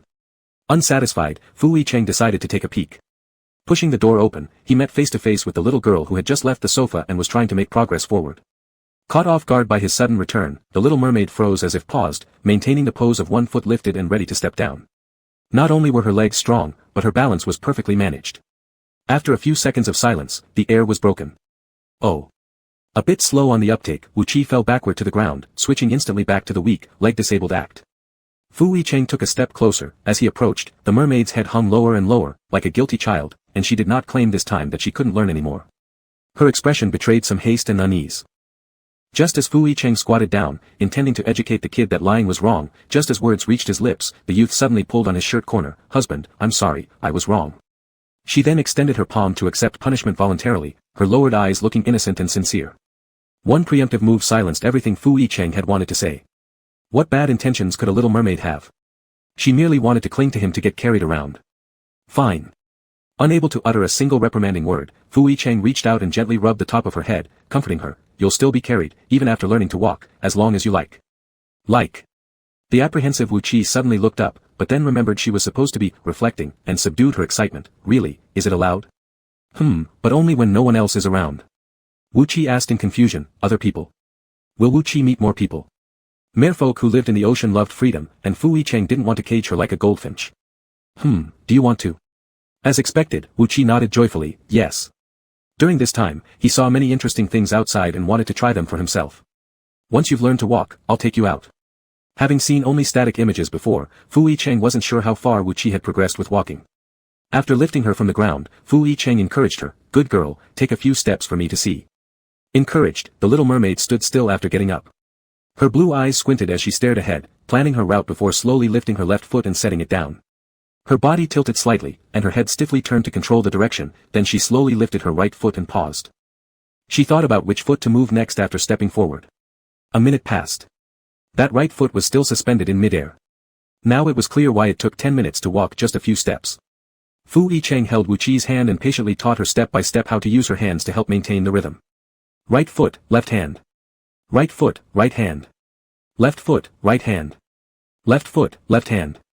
After an hour of practice, the result was a robot moving awkwardly with synchronized feet and hands, every motion stiff and slow, looking peculiar no matter how one viewed it. But at least the time between each switch of feet was shortened. Watching the little mermaid clumsily circle around the sofa, Fu Yicheng spotted another new issue. The mermaid's movements were too slow, it took her a full 10 seconds just to lift her foot and set it down again. Fu Yicheng initially thought this slowness stemmed from her careful deliberation over each movement. However, after observing her for yet another cycle, he confirmed that it wasn't due to pondering but seemed deliberate. Where on earth did she learn this method of walking? Seemingly guessing what Fu Yicheng had in mind, Wu Qi cheerfully turned on the TV, switched to Animal World, and pointed to her teacher. On the screen, a sloth wanted to cross a 5-meter-wide road to reach the tree on the other side. 5 minutes passed, and it was still on the road. 10 minutes passed, and it was still on the road. An hour passed, and it was still on the road. Chapter 12, The Self-Cultivation of a Virtuous Wife and Good Mother. No wonder every time before leaving, 3 meals were already prepared. And upon returning, there would be so much less of the 5-spice pork. Turns out all this energy was being spent on the road. Afraid that the little mermaid might learn something else to test her psychological resilience, Fu Yicheng decided to use paper books instead of the TV. He converted an empty room into the little mermaid's library, filling it with piles of books on the ground. The little mermaid adapted quickly to new things. In no time, she turned into a good student who loved reading. Fu Yicheng finally felt at ease going to the company. Cheng Tazu routinely reported the itinerary for the past few days. Seeing that his president didn't seem as worried as in the previous few days, he instead felt somewhat uneasy. Before exiting the president's office, he couldn't help but ask, President Fu, do you like the books that were purchased? That temporary book room for Wu Qi was all arranged by Cheng Tazu. Thinking about how obedient the little mermaid had been when he left, Fu Yicheng nodded in approval. Finally, Cheng Tazu's heart settled. When he first stepped into the bookstore, the shop owner, hearing he wanted to buy over 100 books, warmly welcomed him, asking what kinds of books he needed and for what age group they were intended. The recipient's exact age was unknown, moreover, it was a human fish. If said aloud, others might think he'd lost his mind. So, he could only vaguely say that he wanted some positive books. Seeing his expensive suit, the shopkeeper seemed to suddenly understand everything and shoved a book towards him during the checkout, patting his chest to assure its effectiveness. When Cheng Tazu saw the title, he was startled into a cold sweat, but recalling the image of the little mermaid clinging onto their president earlier, hesitated for a moment and bought it too. Judging by the situation now, it should be effective. This day, Fu Yicheng still didn't dare to stay late at work. Even though everything was arranged properly at home, leaving the little mermaid out of sight always caused uneasiness. Sure enough, all the worries weren't baseless. As soon as Fu Yicheng opened the door, a sharp burnt smell rushed to meet him. Rushing in, the entire living room was already engulfed in smoke. Fu Yicheng's heart skipped a beat, not even taking the time to remove his shoes as he searched for Wu Qi amidst the haze. Husband, you're back. Just as Fu Yicheng was preparing to run upstairs, a vague figure appeared at the kitchen doorway, greeting him. Relief washed over Fu Yicheng once he saw that Wu Qi was unharmed standing there. But as he approached, the scene in front of him caused his blood pressure to soar once again. What was originally soft silver hair now resembled an afro. Her whole face looked as if smudged with carbon, making her resemble Lord Bao from Peking Opera, and in her hand, she still held a spatula she hadn't yet put down. Spotting him, she flashed 8 teeth at him. These were the only white thing about her. Wait a moment, it'll be done in a jiffy, said Wu Qi, completely oblivious to anything amiss. Smiling as if welcoming her husband back home, she turned around and headed into the kitchen. A person who struggled just to walk, heading into the kitchen. Yet that shadow, whoosh, disappeared in an instant. When she reappeared, she was dragging a tray, placing their joint effort for the family in front of Fu Yicheng, a few blocks that were black, hard, and still emitting a burnt smell. It was impossible to tell what these things actually were. Tired after a day's work, right? Wu Qi wiped her pitch-black hands on her clothes, picked up one of the blocks, and considerately offered it to Fu Yicheng. "This is a treat for my husband, taste it quickly." The pungent aroma shot straight up to Fu Yicheng's brain. Only at this moment did he realize that the reason his young companion turned so dark was because she was cooking dinner for him. Her hand remained raised in the air, waiting for him to take it. Deeply inhaling, Fu Yicheng pulled the little mermaid over to the dining table and made her sit down. "How come you suddenly went into the kitchen? Are you hungry?" Wu Qi suddenly blushed and lowered her head. "I want to share my husband's burdens and manage our home well." Fu Yicheng was certain that his young companion absolutely did not understand the meaning behind these words. This familiar feeling made Fu Yicheng's eyelids twitch. He tried to tell the little mermaid that setting off the kitchen is very dangerous. After listening, Wu Qi again showed her gleaming white teeth. "It's not dangerous, and very simple." Indeed, for a kitchen disaster like her, it was simple. It wasn't something most people could achieve easily. Fu Yicheng glanced at the smoking black lump. "How did you make this?" Wu Qi seriously began to explain. "Put it directly in the pan, turn on the fire." "Did you add water?" Qi looked confused. "Why add water?" Now he understood. Dry frying. Fu Yicheng wasn't sure whether to first thank heavens for having installed smoke detectors in the house or commend the act of scooping it out before the place caught fire. Her arm was getting tired raising it, yet the man hadn't taken it yet. After spending the entire afternoon standing until her feet hurt, Wu Qi disappointedly dropped her gaze. "Doesn't my husband like it?" "I like it." Fu Yicheng could only nod. Wu Qi held the piece close to Fu Yicheng's mouth. "Then why doesn't my husband eat?" The man who was always decisive and swift didn't know how to answer for a moment. Wu Qi's eyes welled up with tears. "You really do have another fish on the outside, and now you've started to look down on me. Why did this soap opera drama still have lingering effects?" Seeing the little one frown, not knowing what kind of melodrama her active brain might conjure up next, Fu Yicheng took a deep breath and forced himself to swallow the piece. Fu Yicheng didn't want to describe the taste. It was difficult to even tell what the thing was. "Does it taste good?" Wu Qi asked eagerly. Fu Yicheng didn't want to crush the mermaid's confidence. "It's pretty good. This tooth-grinding stone wasn't bad. I'll continue making it for you tomorrow." Fu Yicheng. Given the previous mishap, to stop Wu Qi from having such ideas, Fu Yicheng had to find the source that inspired them. The only thing the child had come into contact with today were those books. There was no need for Fu Yicheng to go through all hundreds of books. All the way until bedtime, Wu Qi still clung on to that one book, treating it like some rare treasure, not even letting him touch it. Only after the little mermaid fell asleep was Fu Yicheng finally able to get his hands on the book. The cover was pink, designed with an upscale, mysterious aesthetic that exuded positive energy. The title fit perfectly with its theme, the self-cultivation of a virtuous wife and good mother. Chapter 13, Don't Be Afraid, I'm Here. Fu Yicheng realized that as long as he kept Wu Qi out of visible range, the little kid was actually the biggest danger himself. However, the mere boy adapted quickly. After half a month of learning, he understood most human cultures. Aside from not walking completely steadily, he was fully ready to come into contact with the outside world. Fu Yicheng thought carefully and decided to keep the boy close by. When Wu Qi found out he could go to work with Fu Yicheng, he still had in his hands the book titled, The Self-Cultivation of Being a Virtuous Wife and a Good Mother. In excitement, he completely forgot the gracefulness emphasized in the book. Jumping onto Fu Yicheng, he exclaimed, "Really?" Seeing how Wu Qi was clinging all over him like an octopus again, Fu Yicheng chuckled softly and said, "Yeah, but there are conditions. With too many uncertainties outside, especially someone as straightforward-hearted as a child, he would be at a disadvantage in the face of insidious people, not to mention that being a mermaid itself was a security hazard." Fu Yicheng resolved to establish 3 rules with Wu Qi. You can't leave my sight. You can't talk to strangers, and you can't let anyone know who you really are. You can't. He suddenly stopped speaking. A moist sensation on his cheek signaled the joyful tongue of the mere boy swiping across it, leaving a trail of heat behind. Mere people used their tongues undersea both as tools for hunting and expressing emotions. Although Fu Yicheng later told Wu Qi that such a way of expression was inappropriate among humans, in his excitement, Wu Qi just forgot once again. Facing those gleaming blue eyes filled with delight, Fu Yicheng suppressed the ripples in his heart caused by the act. Don't randomly use this form of expression toward others. He paused briefly then added, unless it's toward me. Wu Qi nodded rapidly like a little chick pecking grains. Mere people only acted like this toward those they acknowledged as special. That night, Wu Qi tossed and turned excitedly in bed, unable to fall asleep until Fu Yicheng embraced him tightly, forcing him to calm down.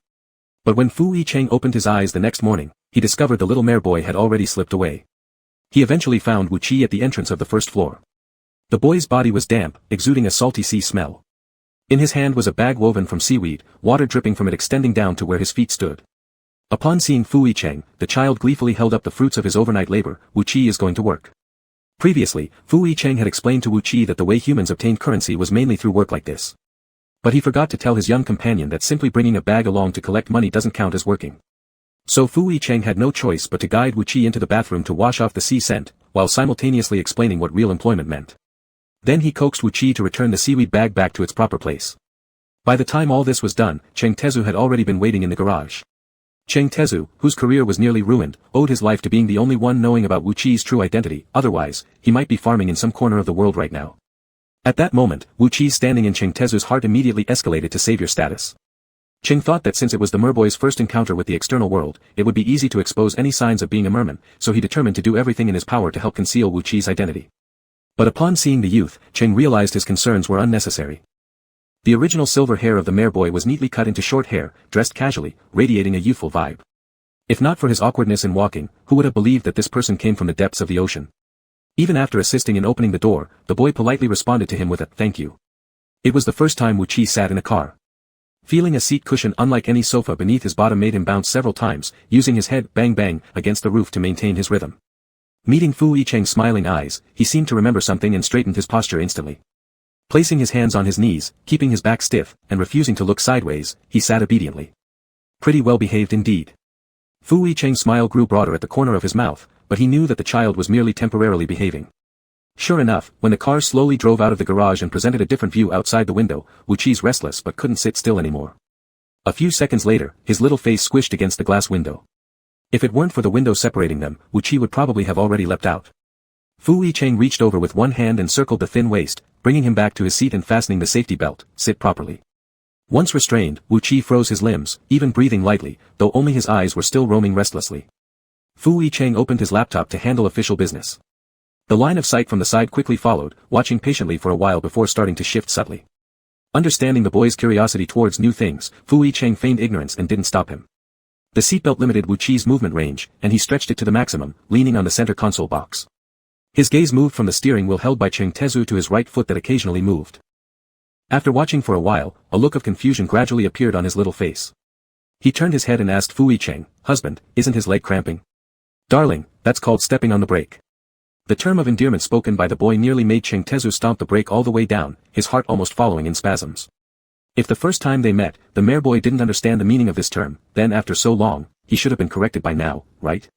But the man beside him not only had no intention of correcting this mistake, but instead seemed to deliberately indulge it, the laughter in his eyes deepening due to this single word even more. Professional discipline quickly calmed Cheng Tezu down. Having been by Fu Yicheng's side for many years, he understood that his boss' indulgent attitude determined how many people would need to cater to the young lad in front of him in the future.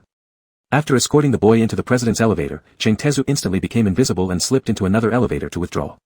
In the aquarium before, Wu Qi had spent plenty of time swimming up and down with Fu Yicheng inside the sightseeing elevators. Now personally standing in one, the open view at his feet was more exhilarating than imagined. He wasn't afraid because of any sense of weightlessness, instead, he was bolder than Fu Yicheng had imagined. Of course, this was under the condition that curiosity hadn't led him to jump, causing the cabin to gently sway. The child underestimated his own jumping power too much. Husband, falling down. Looking at the small merboy sprawled out in the corner trying to brake with all his limbs, Fu Yicheng couldn't help but laugh as he pulled him into his arms. "You'll really fall if you keep moving." The person in his arms immediately froze like a log. Ding! The sound of the elevator reaching its destination was like pressing a certain switch on Wu Qi, and he darted out like a flash. Several unfamiliar faces came into view. Although the initial fear from being bound and abused had long faded, seeing so many people at once still made Wu Qi instinctively grab Fu Yicheng's clothes and refuse to move. Sensing his tension, Fu Yicheng hugged Wu Qi tightly, shielding the petite figure completely within his embrace, his deep voice carrying an enchanting charm that brought reassurance. "Don't be afraid, I'm here." When Fu Yicheng appeared with the young lad, everyone who was working hard looked up, glancing casually back down, and then simultaneously looked up again the next second. In their shocked pupils, the reflection showed the man slightly leaning forward, his eyes filled with tenderness, the former coldness on his face melting away when the boy moved closer into his embrace. As soon as the two figures entered the president's office, the tranquil office floor instantly exploded with excitement.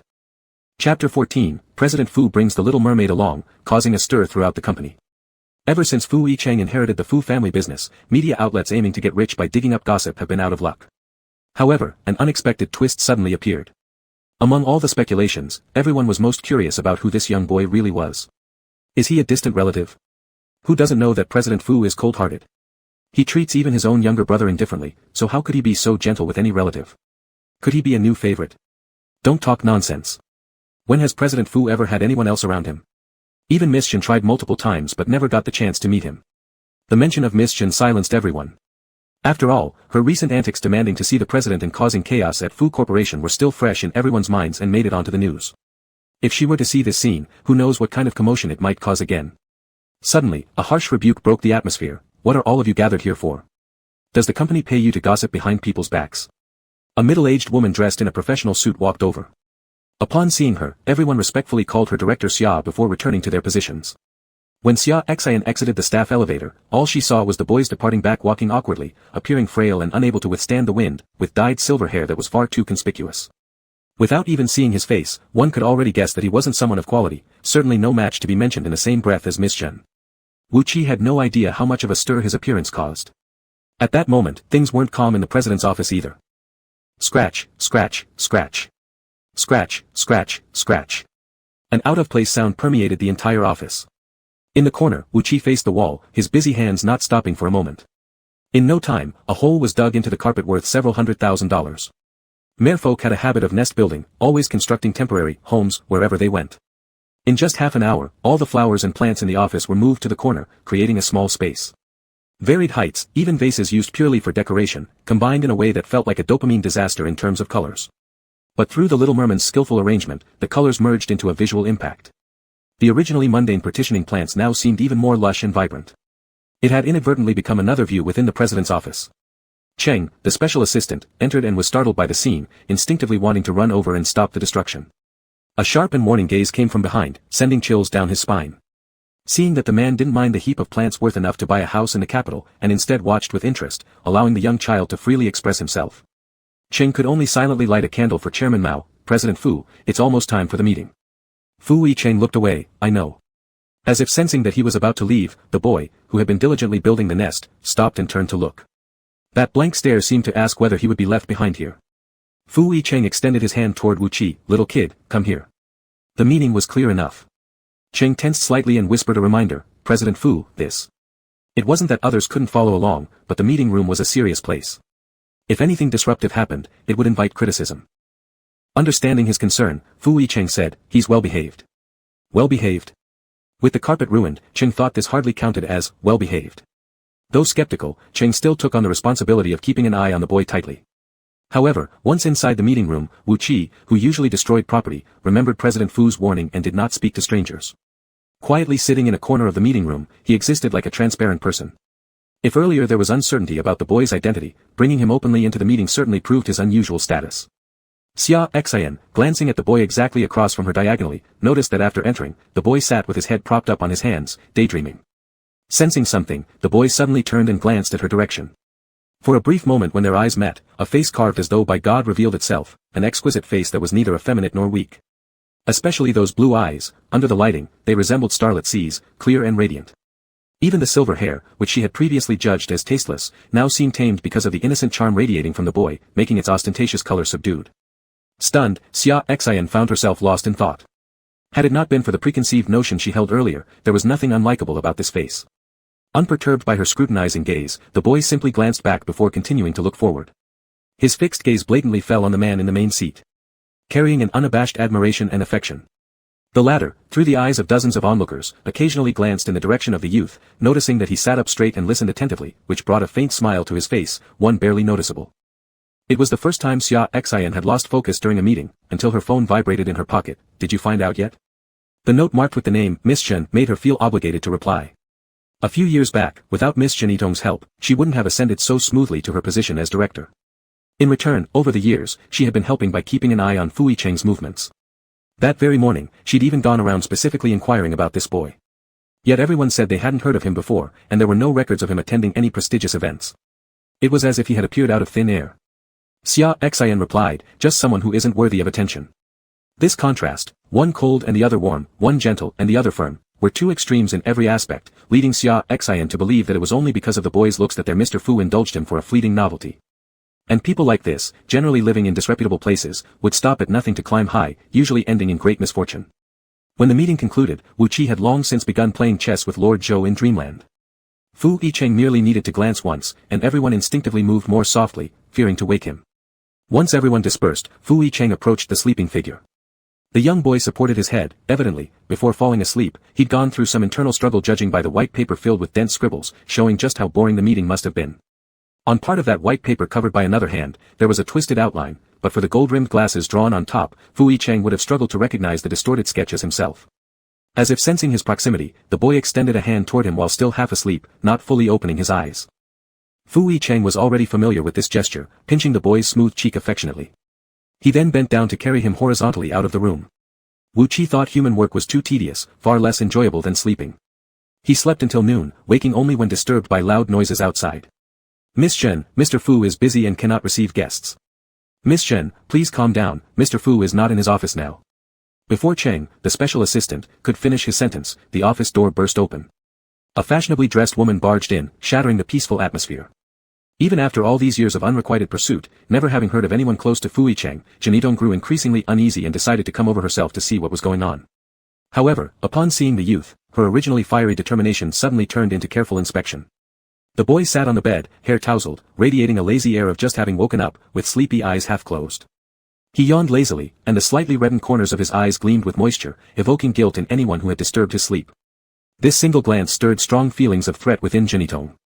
Especially the boy's innocent and naive charm, untarnished like an unpolished jade, even his simple act of rubbing his eyes evoked overwhelming protective instincts. Who are you? Janitong asked. Hearing the voice, the boy revealed his attractive blue eyes and stared at her. His gaze clearly suggested that he was also inspecting her, but after much looking, he remained silently unresponsive. Was he mute? Chapter 15, Husband says not to talk to strangers. The sense of crisis that had just arisen instantly turned into mocking laughter. A disabled person who couldn't hold their head high, did they even deserve to be here? Janitong crossed her arms, putting on the airs of a young miss. Mr. Cheng, when did the CEO's office become a place where just anyone could walk in? If this gets out, it will affect the entire Fu Corporation. Would that be considered your negligence?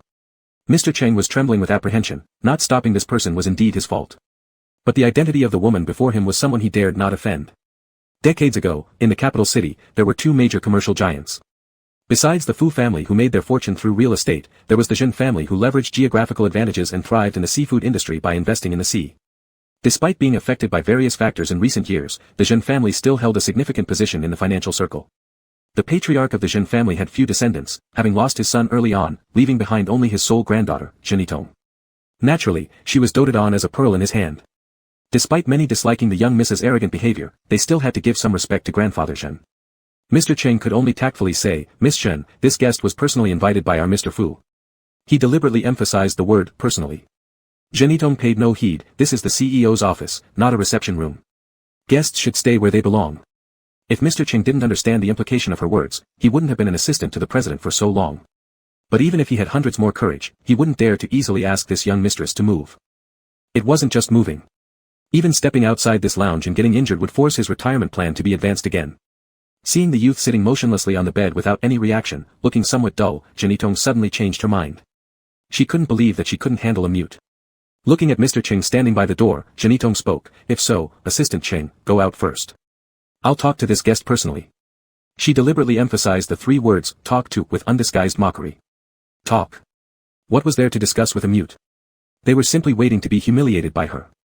Now Mr. Cheng found himself in an even tougher spot. Last time, he saw firsthand how Wu Qi managed to knock several strong men down. If the two really got into a conflict and the young master got upset, revealing his tale might end up harming the other party. While Mr. Cheng hoped the impromptu meeting over there would end soon to save the situation, he sighed inwardly about how hard money was to earn and difficult situations to face. Then he gave another professional smile to Janitong. Miss Shen, Mr. Fu specifically instructed me to remain here before he left. Calling you a special assistant is just giving you some face, Janitong said acidly and cuttingly. Don't take yourself too seriously. What are you anyway, daring to use his words to suppress me? Those who can stay by Fu Cheng's side have seen countless storms. Thus, Cheng, who has built a steel-clad resistance, felt nothing toward her words. Just as he was planning to continue bargaining, a voice interrupted their conversation. Little Cheng, is she scolding you? Wu Qi was still sitting on the bed, but the lethargic look after just waking up was gone. He slightly furrowed his brows. Even though he understood bits and pieces from their exchange, merfolk were very sensitive to emotions, and he could tell the woman's intentions were less than friendly. Little Cheng was the second person Wu Qi knew well besides his husband. Friends are meant to protect. Suddenly cut into the conversation, both expressions changed. Subconsciously, Mr. Cheng glanced at Wu Qi's legs, relieved to see no signs of tail flicks, quickly wiping away cold sweat from the shock. Aren't you mute? Janitong asked incredulously. Her voice clear and pleasant like spring rain, bright and melodious. Understanding but refusing to respond showed lack of upbringing. Yet, almost immediately Janitong thought of something, her face flushing with anger. You were pretending, weren't you? My husband said not to talk to strangers, Wu Qi said. I don't know you. Janitong's expression immediately darkened. Who is your husband? Wu Qi fell silent again, strictly following Fu Yicheng's instructions. Leaving things half said, it drove Janitong nearly out of control. However, upon further consideration, these past years while she kept close watch, she'd never heard Fu Yicheng mention a secret marriage. Such a big matter surely couldn't escape entirely unnoticed. Apparently, this person was lying. Shouldn't the person closest to that title belong to her? Whatever relationship you have with Yicheng, there's one thing you need to know, the marriage alliance between our two families is inevitable. Knowing better could at least save you some dignity. This statement Janitong delivered confidently. Despite repeatedly hitting walls with Fu Yicheng, all these years she never entertained the thought of giving up. Her grandfather had agreed to help her, and the matrimonial alliance was already certain. Wu Qi listened with a blank expression, tried to hold back, but eventually couldn't help himself. What is this so-called arranged marriage? She didn't even know what an arranged marriage was. So he wasn't mute, he was just an idiot. Janitong skipped explaining the commercial aspects of such marriages and said smugly, it's about me and Yicheng getting married. It'll be a perfect match made in heaven. Wu Qi nodded as if understanding something, then sincerely asked, isn't marriage supposed to happen when two people like each other? That's what he'd learned from TV. Does your husband like you? Janitong's face turned dark instantly. From the day they met at a banquet years ago, she had been madly infatuated with this mature and stable man, but all her efforts over the years couldn't even get her one meeting, let alone his affection. How could Fu Yicheng ever like her? But even if he didn't like her, how dare this person mock her so openly about her failures? And there he was, looking at her innocently, waiting for her reply. Seeing the tears welling up in her eyes, Janitong angrily turned around and stormed off. Wu Qi, perplexed, asked Mr. Cheng, why is she so angry? Mr. Cheng only wished he could kneel before Wu Qi in admiration. Indeed, sincerity was the ultimate killer move. As soon as Janitong, struck right at her sore spot by Wu Qi's single question, had cried herself out of the office, she collided directly with the man she adored. Seeing Fu Yicheng, Janitong instinctively composed herself. In front of the one she liked, she always wanted to show her best side. But the man didn't even glance at her once. Just as they were about to pass each other, Janitong stopped him, Yicheng, who is that person? A question without merit, without any standing. Yet she couldn't resist asking. Fu Yicheng's frosty face betrayed no extra emotion as he coldly replied, Miss Chen, this is Fu's private matter. See how heartless this person was. Years of pursuit would have warmed even the coldest stone, but here not even an extra glance was bestowed. Feeling rather humiliated, Janitong was about to leave when the man's deep voice rang out again, last time, we chose not to pursue it further in deference to Mr. Chen's face. In the future, please conduct yourself more appropriately, Miss Chen. The last time after being blocked on the phone, she flew into a rage and came to create a scene at Fu Corporation, which ended up making the news. Previously, they'd simply turned a blind eye to her appearances, but now they'd issued a direct expulsion order. She was crystal clear that this was not really strictness, it was protection for that boy. Chapter 16, Old Guy, fully understands the dating simulation game. Fu Yicheng returned to the office, and it was completely quiet inside. Cheng, his assistant, still had sweat on his face that hadn't been wiped away yet, while the little kid stood by the floor-to-ceiling window. Lost in thought, seemingly daydreaming. Upon seeing him, the first reaction wasn't running toward him but tilting his head curiously asking, husband, what is, like? After thinking about it for a long time, he still couldn't figure it out. Why was that person so angry? Could it be because of those words, like? Fu Yicheng wasn't puzzled about what happened when Janitong came over, but the meaning of, like, in Wu Qi's sentence was different from that simple kind without any ambiguous undertones. Fu Yicheng deliberately avoided the topic of emotions enlightenment, afraid to corrupt the child and make this pure form of affection turn sour. But the kid's insatiable curiosity was too hard to ignore. Fu Yicheng gave a simple explanation, like, is a feeling of excitement, your heart races when you're close, you feel happy when you see them, and you miss them when they're not around. Apart from the racing heartbeat, Wu Qi could confidently affirm that he deeply liked his husband. He asked again, if I like my husband, can I marry my husband? The kid's astonishing words made Fu Yicheng pinch his little face, laughing, do you even know what marriage means? Of course I do, Wu Qi quoted Janitong's words, learning quickly, it's like how we complement each other perfectly as a couple.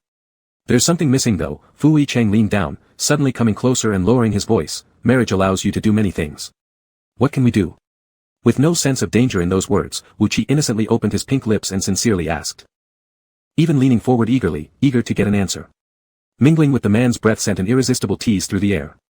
Fu Yicheng felt an itch in his chest and watching the face up close, an impulse surged to lower his lips onto that apparently soft mouth, capture its pretty, sexy lips, refusing to let go no matter the struggle. Through physical action, he would teach the kid the true way humans express feelings. But after all, he feared scaring the kid away. Fu Yicheng pulled back his nearly sinful rationality, shifting his gaze from the parted lips and darkened eyes, saying vaguely, "You'll know later." Wu Qi obediently nodded and was already looking forward to the moment. Then before marrying Wu Qi, husband mustn't marry anyone else. All right. Fu Yicheng didn't hesitate to promise and turned into a cunning big bad wolf, tempting the innocent little rabbit. "So what about you, little one?" Wu Qi patted his chest solemnly promising, "I'll only marry my husband."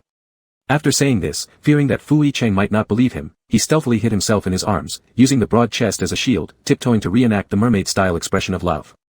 The sensitive neck was lightly licked by the tongue, just like being zapped, fleeting but stirring up ripples within his heart. Yet, Wu Qi laughed with bright shining eyes, hoping desperately to stamp another promise on him. Really troublesome. In the afternoon, Fu Yicheng cancelled all work and brought Wu Qi to Li Baoxiao for another checkup. When they arrived, Li Baoxiao had just walked out of the lab. With his tall stature of over 6 feet, he wore a simple lab coat stylishly. His handsome features radiated a warm and refined aura akin to a nobleman from the Republic of China era. Facing Wu Qi's scrutinizing eyes, he smiled gently, introducing himself, "Li Baoxiao, we meet again." Wu Qi looked at him for several seconds before remembering the person who examined his tail while he slept last time. Immediately, he covered his legs. Perhaps every creature has a natural fear of this profession. Don't be afraid. Li Baoxiao smiled and pointed at Fu Yicheng standing behind Wu Qi, saying the truth jokingly, "With him here, you're safe wherever you go." Fu Yicheng caressed Wu Qi's head reassuringly, "He won't hurt you." With this reassurance, Wu Qi relaxed himself, having been very curious about everything inside before entering. Soon, his attention was captured. Before they arrived, Fu Yicheng had already instructed thoroughly, all items visible here were non-hazardous. Therefore, Fu Yicheng let the kid explore freely. Having not seen each other for a while, Li Baoxiao asked, thinking about something, "Are you still not sleeping well these days?" An accident years ago led Fu Yicheng to develop severe insomnia. Doctors once diagnosed it as untreatable, death sentence. Had it not been mentioned unexpectedly, he almost forgot how long it had been since the medicine beside his bedside was opened. The aura around the little kid seemed to possess a magical power to induce sleep. Fu Yicheng smiled and said, "It's better than before." After exchanging pleasantries, Li Baoxiao didn't inquire further. A heart problem is something no medicine can solve. Looking at the youth who was hopping about in front of various devices not far away, Li Baoxiao changed the topic, "Have you really thought it through? You already have one big trouble close by, now this little trouble, your life might get pretty chaotic." Mentioning this big trouble, even Li Baoxiao's usually gentle expression changed slightly, his tone becoming heavier. "Min Yu visited me. 10 years ago, this name was cherished deeply by them all. No matter where they went, there was always a little pest following behind them calling out, 'Brother,' repeatedly. But that incident back then completely altered the relationship among the three of them." Fu Yicheng's eyes dimmed for a moment, clearly unwilling to discuss this topic. Only when thinking about the little trouble, did the coldness in his gaze warm up again. He isn't any trouble. His stance was very clear.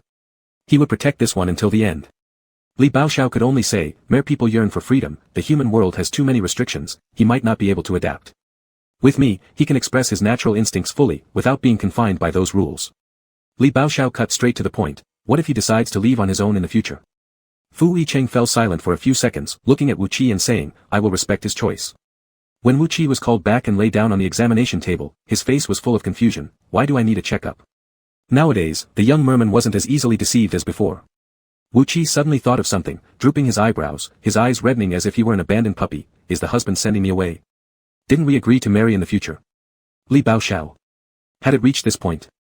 Fu Yicheng couldn't help but laugh with a touch of sadness, and had to explain to Wu Qi that his situation was somewhat special. This place was like a hospital for merfolk, not a place to sell him. Only after hearing this did Wu Qi cooperate obediently, lying down with hands flat by his sides and legs stretched straight out, transforming into what looked like a fish jerky. Seeing the young lad who shut his eyes tightly, willing to submit himself entirely, Li Baoxiao couldn't suppress a chuckle. He thought to himself, truly, how fortunate it was, no wonder someone was willing to take such huge risks to keep him by their side. For humans, Li Baoxiao didn't quite fit the image of a doctor, but in the biological field, once he picked up his instrument, he became the master of everything, especially his usually amiable eyes which took on a serious and sharp look when focused. The little merman lying on the platform dared not breathe audibly. Until the glowing device moved to his legs. "Why are you checking these?" Wu Qi asked. A merperson's tail transforming into legs violated natural laws, hence needing careful examination to ensure whether it affected his body in any way. Li Baoxiao glanced sideways at Fu Yicheng beside him, and the words at the tip of his tongue turned into a probing question. "We need to see if going back to the sea would be adaptable." Wu Qi was puzzled. Why go back? Li Baoxiao, instead of answering, countered with a question. "Don't you want to go back?" "I want to stay by my husband's side." Wu Qi didn't hesitate. "Why?" Li Baoxiao had only heard of merfolk being dependent on the sea, never of such dependency on humans. My husband saved me, taught me a lot, anything I desire will be fulfilled, Wu Qi thought for a moment, unfolding his fingers one by one, listing things off, let me hold, let me sleep, let me touch. Li Bao Xiao. So, seduction played a significant role. Indulgence had become so extreme, yet they still pretended to be good people while talking about respecting each other's choices. Old guy, he had understood the dating simulation game crystal clear. Chapter 17, Little Friend, it's you who provoked me. The test results came out quickly. Apart from the same hand and foot coordination, Wu Qi's entire body has already completely adapted to life on land. Even as long as he doesn't return to the water, his scales and tail can be autonomously controlled, avoiding the danger of identity exposure to the greatest extent possible. What's wrong? Are there other problems? Fu Yicheng asked while looking at Li Bosha, who suddenly fell into deep thought. Each data point on the test report perfectly approximated a human's, which caused Li Bosha's gaze to fall again on Wu Qi. There are no problems. Having no problems was itself the biggest problem. This was a merman living at the bottom of the sea, yet all indications were that this merman had always been akin to humans, or rather, those legs had long been hidden beneath the fish tail, waiting for their moment to emerge. Either he lived on land before, or prior to now, he had encountered other humans. The only answer would come from the merman himself. But Fu Yicheng had said that this little merman seemed to have lost his memory, unable to recall past events. After sending Fu Yicheng away, Li Bosha questioned the still bewildered young boy, do you really forget everything about your past? Can't you remember anything? Wu Qi shook his head. In the half-month since arriving ashore, he had tried several times, but the unfamiliar environment on land made it even harder to recover his memory. Then do you remember if you've ever left the ocean? This time, Wu Qi clearly shook his head, no. If not, then there was only one other possibility. Li Bosha asked further, when you were in the sea, did you ever see humans? As absurd as it sounded, Li Bosha had experienced more bizarre things, there wasn't even the slightest change in his expression as he spoke these words. This time, Wu Qi became uncertain. The title, husband, was the best proof. Even with amnesia, it couldn't be entirely forgotten. But was that person human or merfolk? Seeing Wu Qi deeply frown, Li Bosha didn't press any further. Due to the unique condition of the little merman, a deeper investigation was impossible, and pushing too hard could backfire. Wu Qi sharply sensed from Li Bosha's reaction that he might be different from other mere people. On the way home, Wu Qi watched the fleeting scenery outside the window, trying hard to recall. Determined to bring back his memory, a voice deep in his subconscious told him that once he remembered that person, he would understand why he was different from other merfolk and why he had suffered amnesia after being captured. Thinking and thinking, Wu Qi eventually fell asleep on Fu Yicheng. Perhaps due to having this on his mind, during this brief nap, Wu Qi truly dreamt some scenes. The calm flow of seawater around him pulled him back into a familiar environment. Before his eyes, an indistinct figure dominated the entire dream. So blurred that its face couldn't be seen clearly. The only clear detail was the pair of feet standing on the seabed sand. This person had suffered severe wounds, there was a ghastly gash on the inner thigh. Blood mixed with the seawater, dragging behind a winding blood trail. Wu Qi strained to look up, but his view was obscured by a pool of blood. As he reached out to grab the fading silhouette, the scene suddenly turned into bubbles and disappeared. The glaring sunlight pulled him out of the dream. Though short and strange, the dream left a vivid impression on Wu Qi, who never forgot what he saw, especially the precise location of that wound. You're awake. Fu Yicheng, seeing Wu Qi had opened his eyes, started speaking before realizing something and stopped abruptly. In front of him, the figure suddenly knelt down. Fu Yicheng's breath hitched, little friend, what are you doing? Wu Qi, without lifting his head, replied, husband, I want to take a look. Fu Yicheng's gaze darkened slightly as his voice grew hoarse, what do you want to see? What kind of injury it is? Wu Qi even reached out with his fingers, lightly tapping the spot. This place was too hidden. On previous occasions, without deliberate attention, it would remain unnoticed. However, during their first meeting, he had felt an inexplicable sense of familiarity toward the husband. Fu Yicheng's breathing became irregular at Wu Qi's innocent question. He restrained the impulse to eject the driver from the car, we'll talk about it when we get home. Be good, stop causing trouble. Any normal man would be unable to resist such a scene, especially someone as pure as a blank slate like this little friend. Unconscious teasing was the most lethal. Though it wasn't entirely unprepared or without calculation, Fu Yicheng still worried that revealing his true animalistic side as a man would scare this person off. Once home, he carried the person into the room horizontally and restrained his own impulsiveness, attempting gentleness. Unexpectedly, this little friend was more eager than he was. As soon as they touched the bed, the figure immediately sprang up and sat on him. Husband, don't move. I'll handle it. A wound so deep, even if healed, would leave scars. This time, he must carefully examine it. Fu Yicheng. If it weren't for keeping an eye on him all the time, one would suspect whether the little guy had been peeking at some unhealthy movies. Don't rush. Watching Wu Qi fumbling with the waistband, Fu Yicheng taught him how to untie it step by step. But the top remained perfectly in place. Apparently, the order was wrong. However, the little guy was too anxious, leaving no room for taking things slow. The always sovereignty-controlling Fu Yicheng lost his rhythm. He steadied the slender waist with his hands. Just as they touched, the boy suddenly stopped, wearing a worried expression. "What's wrong?" Fu Yicheng asked. Wu Qi looked at the unblemished skin on the inner thighs and his eyes filled with disappointment. The person from the dream meant no harm to him, exactly like his husband. How could it be anyone else? There must be something crucial he missed. Suddenly, the figure on his lap leaned forward and collapsed onto his chest. Fu Yicheng firmly held him, leaving only heartbeats in the quiet room. The darkness ignited an ambiguous atmosphere. Fu Yicheng turned into a beast lurking in the night, waiting to swallow the white rabbit in his arms. But when he flipped the boy beneath him, what greeted him was a face with tightly shut eyes and steady breathing, obviously already in the realm of dreams. Sleeping. Falling asleep. Wu Qi eagerly returned to the dream world for more clues, happily entering a sweet dream without realizing he'd narrowly avoided something. This left a certain someone thoroughly flustered. Looking at the soundly sleeping face, Fu Yicheng felt utterly helpless, as if half his life force was drained, then he was abandoned without a care for his survival. With unspent desire still throbbing inside him, he took a deep breath and headed to the bathroom. Before he left, he bent down to leave a dangerous signal on Wu Qi's lips. "Little friend, it's you who provoked me. Don't come crying for mercy later." Chapter 18, Since you called me husband, you now have many privileges. Wu Qi didn't gain anything last night but slept quite well. The next morning, she woke up feeling great, but the man beside her looked unhappy. Wu Qi thought he was upset about her actions in the car yesterday, so when she saw Cheng, the personal assistant again, she didn't dare to ask him to take off his pants for inspection. This scar's location was too hidden, it wasn't easy to see or find. But Wu Qi didn't give up. While Fu Yicheng was having a meeting, she snuck to the adjacent sky garden and stood there looking down at the crowd below. She wouldn't miss anyone walking strangely who seemed like they had a thigh injury. Looking for someone. Wu Qi was so focused that she didn't realize someone had stood beside her. The sudden voice pulled back Wu Qi's attention. When she turned her head and saw the man, she instinctively blurted out, "Old." The words, "husband," were stopped just in time. The smile on her face disappeared immediately upon seeing this completely unfamiliar face, replaced by caution. Actually, it wasn't entirely strange, this face bore 7/10 resemblance to Fu Yicheng. The former one was full of vigor while the man in front of her exuded handsomeness with an eerie charm, radiating an unhealthy gloominess. In particular, his pale, bloodless face looked weak as if he would fall over at any moment.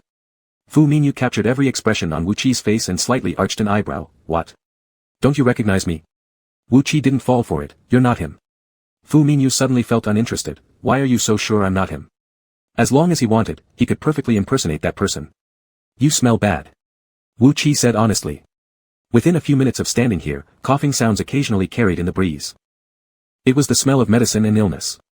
Cheng, the special assistant who arrived hastily upon hearing this, was almost scared out of his wits, nearly kneeling down again. Everyone knew that the younger master of the Fu family, Mr. Fu Minyu, had crossed through death's door several times due to his fragile health.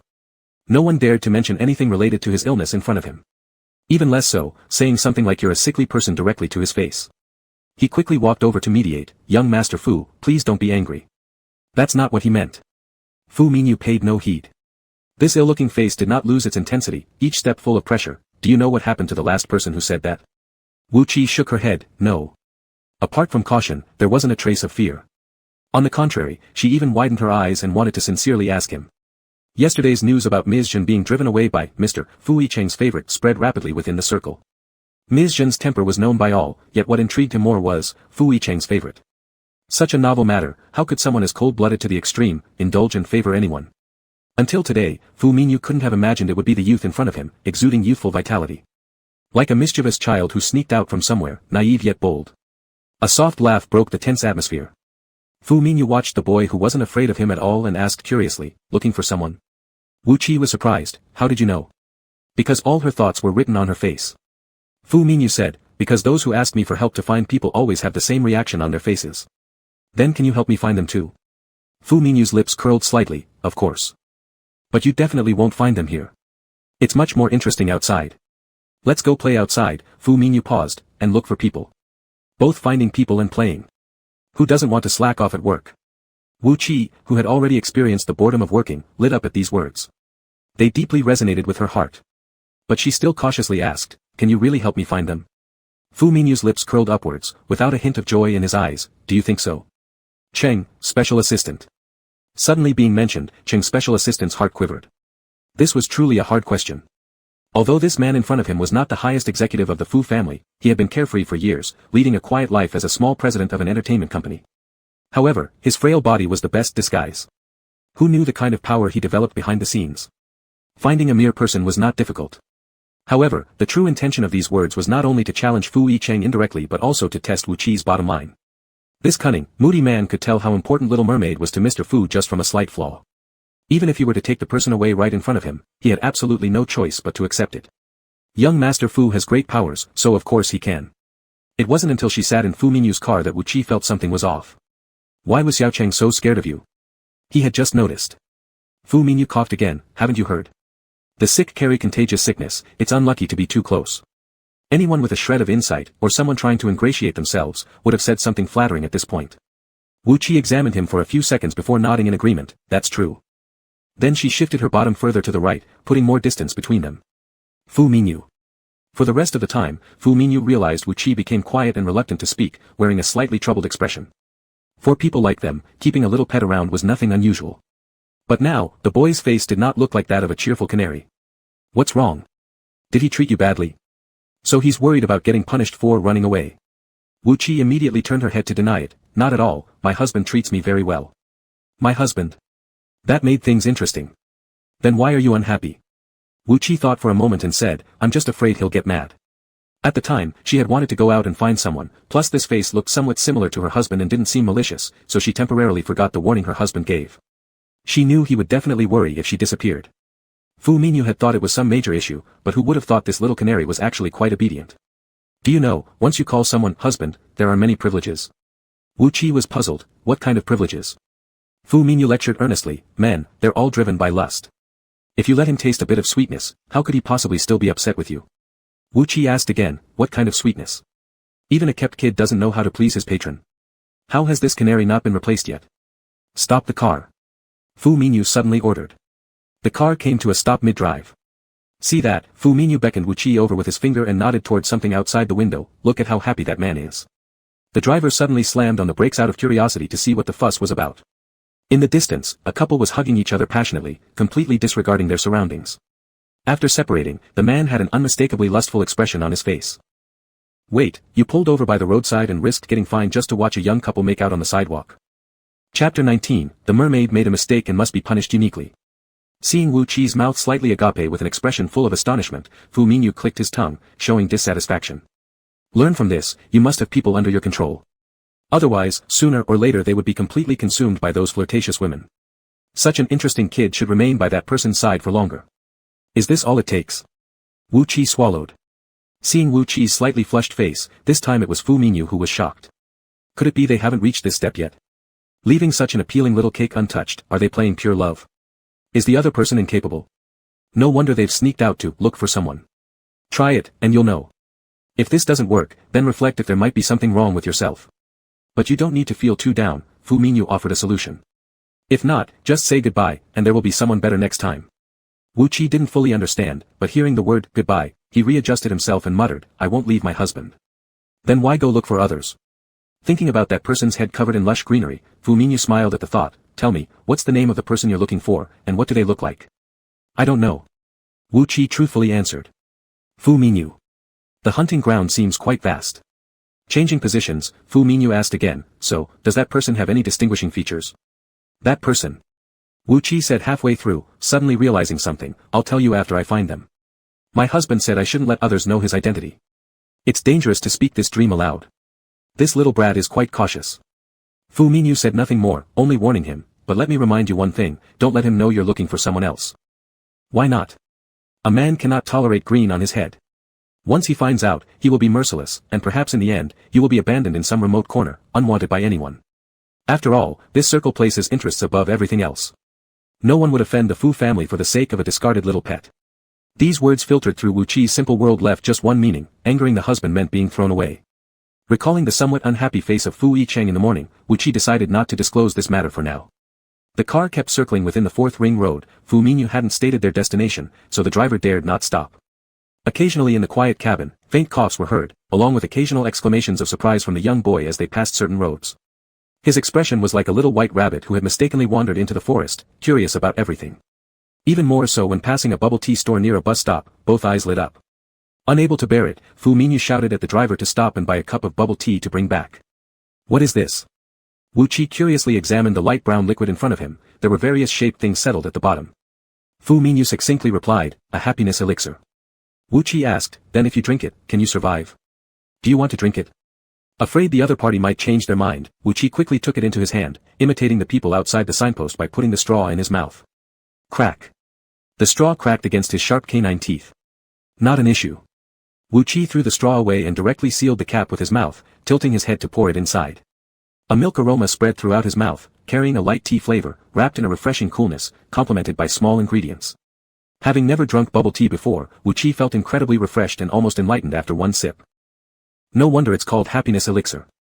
In no time, the cup was finished. Wu Qi couldn't help licking his lips and asking, "Can I drink this happiness elixir every day?" Watching how Wu Qi unceremoniously guzzled down the entire cup of bubble tea, Fu Minyu finally said, "Does that person abuse you that much?" After all, it wasn't just a cup of bubble tea. The other party, given their wealth, could obtain anything. Not at all. My husband treats me very well. There's just none of this stuff in the sea. After finishing the tea, Wu Qi remembered that he had forgotten to offer a sip to the person beside him for energy. He felt rather embarrassed. Though he based friendships entirely on whether someone was good to his own husband, Fu Minyu didn't seem particularly bad either. Recalling what he'd read in books about reciprocity, Wu Qi suddenly imitated Fu Minyu and shouted, "Stop the car." Driver. Being this driver was truly difficult. The car stopped by the roadside at the central square. What are we doing here? After getting off the car, Fu Minyu followed behind Wu Qi, who looked up with each step, searching for something. Wu Qi finally stopped in the middle of the square, waving to Fu Minyu under the glaring sun, "I drank your happiness elixir, so as a return, I'll let you bask in the sun." Fu Minyu, bask in the sun. Right. The book says basking in the sun helps replenish calcium. Wu Qi pointed at Fu Minyu's deathly pale face. Only corpses are this white. Fu Minyu, thanks a lot. Wu Qi waved his hand magnanimously, "Don't mention it." Suddenly remembering something, he pulled a piece of candy from his pocket and shoved it into Fu Minyu's chest. Candy. This kind of childish treat, Fu Minyu hadn't touched such things in ages. Yup, don't you like it? Even though it was their first meeting, this person had taken him out to play and given him the happiness elixir, so even if he didn't have much, a piece of candy was still a small way to express his gratitude. Fu Minyu opened his palm to reveal a quiet milk rabbit candy resting there. A memory deep within him came alive. It was his favorite candy when the older brothers used to always carry pockets full for him. Later when he grew up, he could buy it himself, but it wasn't sweet anymore. Fu Minyu retracted his thoughts. "It's all right. Then live a bit longer, and next time I'll give you another one." The man stiffened all over. All those people who flattered him to his face yet cursed him behind his back, everyone hoping he would die soon. For the first time, someone told him, "I hope you live longer." This feeling, it had been too long forgotten. Unaware of the change in the man's expression, Wu Qi asked innocently, "Can I have another happiness elixir?" "Of course you can." Fu Minyu clenched the candy tightly in his hand. As his eyes caught sight of a Bentley parked by the roadside, the smile faded from his face, replaced by an indistinct gloominess in his gaze. "But maybe it has to be next time." Before the words had even finished leaving his mouth, the car door opened, and the man stepped out. Though he was more than a dozen meters away from the center of the square, as the distance closed, the atmosphere suddenly turned silently tense. Fu Minyu stood where he was waiting for the other person to arrive, no pleasantries exchanged between brothers after a long absence or teasing remarks about idleness, only veiled meaning. "You were quicker than expected." The undertone of regret was as though he'd lost some invisible contest. Today, Fu Yicheng was wearing a black suit, which accentuated the coldness around him. He stood in front of Fu Minyu. While their faces bore a few similarities, the height difference made him seem more imposing. "If you're referring to those amateurishly acting clients, your tactics still need improvement." His ruthless comment revealed the purpose of why Fu Minyu had intentionally arranged for someone to detain Fu Yicheng today. Is that so? Then why was brother in such a rush to come over? Fu Minyu didn't look angry, instead laughing as he looked at Wu Qi, whose eyes were entirely fixed on Fu Yicheng. "Are you worried I might eat him or that I might scare him off with something I say?" These implied words couldn't retain any extra attention from Fu Yicheng, who addressed the still unresponsive youth. "Youngster, come here." His tone remained unchanged but carried a hint of warmth evident now. Wu Qi, who had sneaked out earlier and was actually feeling somewhat guilty, obediently moved closer despite the lack of blame in the voice, knowing fully well that he dared.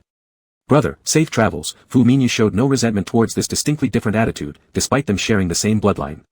He then waved toward Wu Qi with a smile. "Kid, see you later." Walking alongside Fu Yicheng, Wu Qi heard this remark and wanted to turn back. It was after all because of the happiness elixir, but considering the dangerous nature of his current predicament, he dared not be too obvious. His loyal hand hanging by his side gave a slight wave nonetheless. The curve of Fu Minyu's lips became sharper, yet the laughter never reached his eyes. Watching the two retreating figures, observing how the young boy carefully tugged on the man's coat, a scene from several years ago flashed before his eyes. He had also once tugged at that corner, lying on the operating table and pleading desperately, "Brother, please save me." Time had passed for too long, long enough that he forgot what his feelings were back then. What he remembered clearly was the last second before drugs numbed his brain and sent him into unconsciousness, seeing the man's cold indifferent back as he walked away. Exactly like now. Back inside the car, Fu Minyu wore an additional cloak, his coughing making his face ashen, but the more painful the fit, the more excitement gleamed in his eyes. For so many years, he had never heard of such an interesting child around Fu Yicheng, but after one trip out to sea, this person had seemingly appeared out of nowhere, treated so protectively. After spending the whole day playing with the kid, he was exhausted and his purpose achieved. Fu Minyu closed his eyes, the sunlight couldn't dissipate the gloom lingering in his brows. Go investigate. Chapter 20, The Little Mermaid Gets Bullied. The car was filled with silence. Wu Qi, who usually starts bouncing around the moment she gets in the car, now sat quietly beside Fu Yicheng. Her hands rested on her knees and her head hung low, like a child who had made a mistake and was reflecting on it seriously. The oppressive atmosphere emanating from the man ensured no one dared to utter a sound. After they got out of the car, Wu Qi's small hand still clutched tightly onto the edge of the suit, trailing behind Fu Yicheng like a little tail. By the time they reached the living room, the suit jacket was covered with wrinkles. Standing before Fu Yicheng, Wu Qi glanced at him briefly then quickly diverted her gaze, pretending as if she knew nothing. It wasn't just this suit, Wu Qi often turned Fu Yicheng's entire wardrobe upside down. He often found her buried under piles of clothes, inhaling his scent deeply like a little mermaid who couldn't get enough. He must have ruined dozens, if not hundreds, of suits. Yet, because of these wrinkled sleeves, she was trembling with fear. Standing before him, she didn't dare to raise her head. Her long eyelashes fluttered slightly, hiding unreadable emotions. However, from the nervous circles her hands drew on her thighs, it was clear how uneasy she was. Her lower lip had gone pale from biting it out of anxiety, and the protruding beads of her lips looked beautiful yet innocent. Who could bear to be harsh with such an appearance? When Cheng Tezu first brought the news, he knew every passing second could reveal his soft spot. But ever since that day he decided to keep her close, he never once thought about concealing the existence of this young girl. Even though he knew Fu Minyu wouldn't harm her, even though he realized this was merely a test by Fu Minyu, he still feared that a few delayed seconds might result in some distress for the little girl. Merfolk naturally crave freedom, boundaries like the ocean couldn't hold them, let alone boring office buildings. She did nothing wrong. However, the little girl still needed to understand that running off with strangers is dangerous. Come here. Fu Yicheng's tone darkened, magnifying its intimidating effect. She approached cautiously. Fu Yicheng struggled to maintain his cold demeanor. Just when he planned to soften his voice, the figure walking steadily tripped over something, landing straight into his lap as he instinctively reached out to catch her. This move was standard after each mischief-making incident of hers. What was different this time, was her newfound habit of wrapping her hands around his neck. Using the momentum to get closer, she snuggled up completely, mimicking a lover seeking affection during courtship. He intended to educate her, but all thoughts dissipated from his mind. As he tried to assert his authority, "Get you." His words were cut off as the little head lifted suddenly. Though she hadn't done anything, her face visibly blushed within seconds. The first time the little mermaid blushed was when, due to unfamiliarity with the anatomy of merfolk, he unintentionally touched a private area while applying medicine. Just as Fu Yicheng was about to say something, the teenager suddenly cupped his face, pressing her lips against his without warning, shrinking the distance between them to zero. At that moment, Wu Qi felt her heart ignite like fireworks, exploding powerfully. Used to the gentle side of men, the serious pressure caught her off guard, leaving her uncertain of what to do. The only thing her mind registered was Fu Minyu's advice: whenever the husband gets mad, you need to kiss him immediately or risk being discarded. Wu Qi had never experienced anything like this before, her racing heart left her fumbling aimlessly. Clumsy and inexperienced, her actions lacked finesse. She kept her eyes wide open, observing his reactions carefully. It was a deception, it was useless. Wu Qi's reddened eyes brimmed with tears, unsure whether from nervousness or rejection after being pushed away. A wave of chaos swirled beneath Fu Yicheng's usually calm gaze. The sweet taste left on his lips by the little girl was like a violent wind, disarraying his breathing and rationality altogether. The pitiful look on the little face in front of him, coupled with wobbling tearful eyes, added a fragile charm, making him want to claim her forcefully despite wanting to cherish her gently. Will you dare run off recklessly again? Breathing in fresh air anew, Wu Qi sobbed for mercy, no more. If you're still disobedient next time, there will be more than just this kind of punishment. Wu Qi didn't even dare think about what, next time, might entail, letting out a soft murmur as she nestled helplessly in Fu Yicheng's arms, shedding tears like pearls rolling down. Her sudden crying was unexpected, leading to futile attempts to console her. Unbeknownst to him, instead of calming down, the little mermaid cried harder and harder, uncontrollable. Deeply self-reproachful, Fu Yicheng thought perhaps he'd scared her by losing control. When he glanced down, he saw the youth's face redder than before. What's wrong? Fu Yicheng asked anxiously, are you uncomfortable somewhere? Upon hearing the last two words, the little mermaid shed tears even harder. Chapter 21, Shock. The little mermaid was taken away by the police. Facing this situation for the first time, Fu Yicheng was worried something might go wrong and wanted to bring her to see Dr. Li Bisha again. After hearing this, the little girl's tears of shame fell again with a pattered sound. Fu Yicheng had no choice but to give up, and after much effort, he calmed her down, regaining control over her tail. In his arms, the little girl sobbed, still asking a question, "Husband, is that person your younger brother?" Upon hearing Fu Mingyu call him brother, Wu Qi guessed his identity. Fu Yicheng nodded, yes. Thinking about the estranged atmosphere between the two, Wu Qi asked again, "Is your brother disobedient?" Which explained why Fu Yicheng didn't like the other one. Fu Yicheng's eyes grew unfathomably deep, as if pulled into some memory filled with complex emotions. He used to be very obedient. The guilty Wu Qi didn't dare to ask any further, fearing he himself might also be thrown away. Guessing what the little girl was thinking, Fu Yicheng smiled and rubbed her fluffy head. "You're not him, and I will never leave you either." "Really?" Fu Yicheng gently kissed Wu Qi's forehead, leaving a mark. Never. Wu Qi finally felt completely at ease, indulging in the embrace of heaven. He sat on Fu Yicheng's lap and fell asleep while leaning against him. He completely forgot about the incident minutes ago where he'd been bullied until he shed pearls, snuggling tightly against Fu Yicheng, his red swollen lips moving as if tempting another taste. Fu Yicheng controlled his impulse and soothingly kissed her forehead, saying, "Good night." Having learned from this lesson, Wu Qi no longer dared to run around recklessly. In the following days, he obediently stayed by Fu Yicheng's side. When bored, he merely laid by the floor-to-ceiling window looking down and didn't mention going out once. Fu Yicheng saw everything and realized he was partly responsible since he couldn't always stay by the mermaid's side. While trying to squeeze out more time, he arranged for 2 bodyguards to protect Wu Qi. As long as they ensured safety, the child could go wherever she wanted.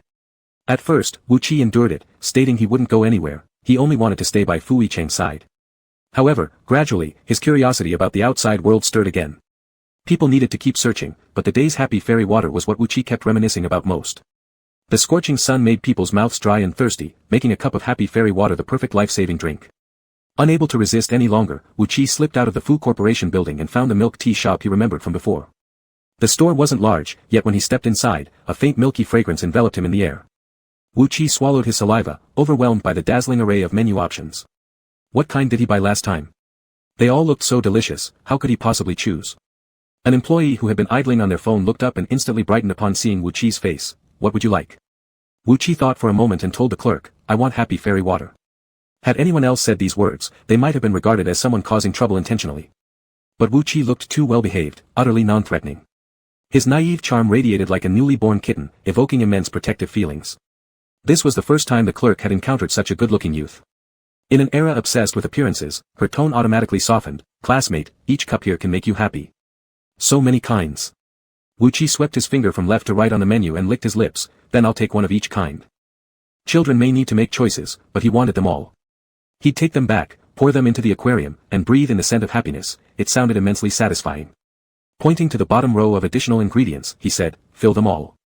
Encountering such an extravagant customer for the first time, the manager grinned ear to ear, immediately putting up a pause operation sign and mobilizing all employees back to their posts.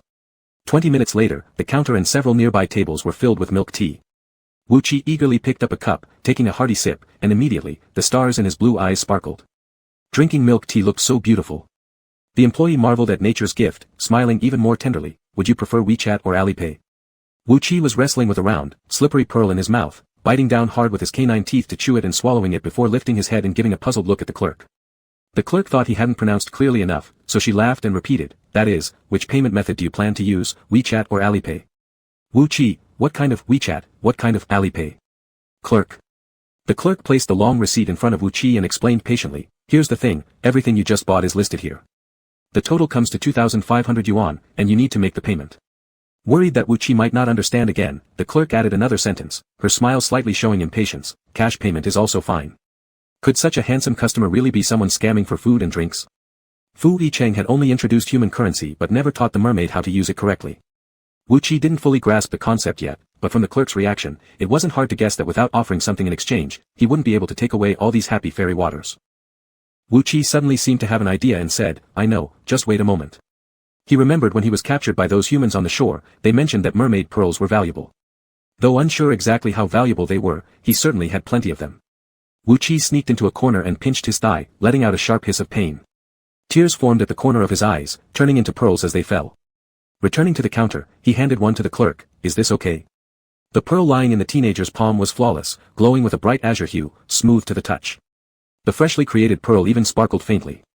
Looking at the shocked expression of the clerk, Wu Qi questioned curiously, not enough? Then please wait a bit longer. The startled clerk finally came back to her senses, eyeing Wu Qi with caution before excusing herself. Hold on, let me check with our manager. Wu Qi obediently stood by the reception desk waiting. 10 minutes later, sirens approached from outside. In the meeting room, the man sitting at the head of the table, with an unsmiling face, made the atmosphere as solidified as ice. Suddenly, a pair of hurried footsteps came from outside, interrupting the progress of the meeting. Cheng, the special assistant, burst in looking flustered, whispering urgently into Fu Yicheng's ear, "Mr. Fu, the bodyguards just called and said the young master has been taken away by the police." Fu Yicheng stopped what he was doing and furrowed his brows. Taken away. Although intertwined between politics and business, no matter how troublesome the situation was, he knew he could handle it. He was not at all worried about the child's identity being revealed. However, he wondered why the little one would be arrested. Thinking along the same lines, Cheng hesitantly said, "Someone reported that the young master is a tomb raider." Chapter 22, The Little Mermaid Gets Caught. In the interrogation room. The teenager sat in a chair, curiously examining the enclosed surroundings with a completely relaxed demeanor as if he wasn't there to be interrogated but to visit. "I'll ask you again, where did you steal this pearl from?" Opposite Wu Qi was a middle-aged man with a few stripes on his uniform's shoulder. Lin Dazhuang had been leisurely enjoying his afternoon tea when suddenly the bureau called and said they suspected they had caught a tomb raider. When he heard that, he thought it was outrageous. In recent years, higher-ups have cracked down hard. Ever since Lin Dazhuang took his position as deputy director, no such serious incidents had occurred in his jurisdiction. Yet, who would have thought that this tomb raider wasn't part of an organized group but instead looked like a student fresh out of some university? The situation became even worse. It wasn't stolen. From the beginning of the interrogation, Wu Qi kept giving the same answer, "It's mine." Lin Dazhuang slammed his hand on the table, attempting to intimidate him this way, "Such a rare pearl, and you say it's yours? Is it that rare?" Wu Qi asked in surprise, "I have a ton of them at home." Lin Dazhuang was so angry that his belly fat began to tremble. A pearl so rare that even Mao Mao might not be able to buy it back, and this kid says he has a ton at home. Too young to learn well. Just bragging. Lin Dazhuang waved his big hand like a teacher about to call in the parents, "Bring your guardian here." Wu Qi thought for a moment, understanding the meaning before honestly saying, "I don't have a guardian, just a husband." Lin Dazhuang's blood pressure soared. If it weren't for this seemingly harmless face, he'd already be ready to flip the table due to his short temper. Just then, his Bluetooth headset crackled with the voice of a subordinate, "Director Lin, someone outside claims to be his guardian." Arriving just in time. He wanted to see what kind of parent could raise such an unruly child. When Lin Dazhuang stormed out of the interrogation room into the lobby, he saw the man standing not far away. The man was dressed in a suit, and despite being alone, exuded a powerful presence with a noble and aristocratic aura indicating his extraordinary status. Turning around, Lin Dazhuang recognized the face immediately. Surprised and honored, he immediately went up to greet him, "President Fu. What brings you here?" The last time he saw this man was when he stood beside his superior, watching his superior flatter those above. These high-ranking figures were usually received by top-level superiors. How could his turn come? Fu Yicheng personally came to the police station to rescue someone for the first time, but this didn't stop him from laying groundwork in advance for the sake of his little one. His tone unusually warmer, "Sorry to bother you, I've come to pick up my little one." Lin Dazhuang, who had intended to educate the parent. When Wu Qi was let out and immediately ran towards Fu Yicheng, husband. After just 3 hours, the little clean-faced boy now had both face and clothes covered in dust. Fu Yicheng reached out, pulled the person into his embrace, and gently wiped the dust off that little face. The tenderness in this gesture left Lin Dazhuang dumbfounded. Cold sweat trickled down his forehead as he secretly thanked his stars that he hadn't flipped the table earlier.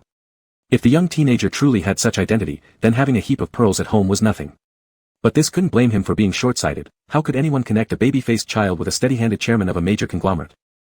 What a mess the rich world can be. Lin Dazhuang wiped the cold sweat. "Apologies, Mr. Fu. It was all a misunderstanding made by my subordinates. It's my little one who's caused you trouble." Fu Yicheng wrapped his arm around Wu Qi's waist, bringing him closer. "If there's nothing else, we won't disturb you further." Each word mentioning "my little one," any clear-eyed person could tell the exceptional status of the youth. How dared Lin Dazhuang detain them longer? "Please take care. After a long time not seeing Director Lu, do send him my regards." Upon hearing the name of his superior, Lin Dazhuang's forehead once again sweated profusely. Wasn't this more about pointing out their superior instead of mere greetings? This is natural. Lin Dazhuang's face twisted awkwardly, yet his eyes couldn't help stealing glances at the youth. Seemingly sensing something, the youth turned back and gave him a look before leaving. Smiling like a child happily leaving school after being picked up by their parents, waving goodbye, "Bye-bye. Lin Dazhuang." Others entering the police station are always trembling with fear. You, however, treated it like a tour inspection by a hall director, making it feel like your own home. Back in the car, Wu Qi calmed down. Yesterday, he had just been punished, and today, another offense occurred. Familiar with the compliant posture, Wu Qi sat beside Fu Yicheng. Before Fu Yicheng could speak, Wu Qi directly pounced on him and planted a smacking kiss on those thin lips. First time shy, second time familiar. He had to charm the man first, otherwise, like yesterday, once back home he would be punished even more severely. An assistant ahead accidentally saw this. My eyes aren't eyes, they're automatically blind. The brief kiss was over before Fu Yicheng could fully feel it, leaving only a glimpse of the youth's slightly red face.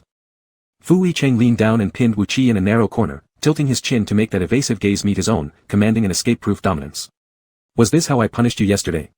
His deep voice was filled with danger, the warm breath hitting the earlobe, causing Wu Qi's body to tremble. Recalling last night's punishment made his legs already weak. But Fu Yicheng didn't rush into the next move, instead closing the distance with increasing pressure.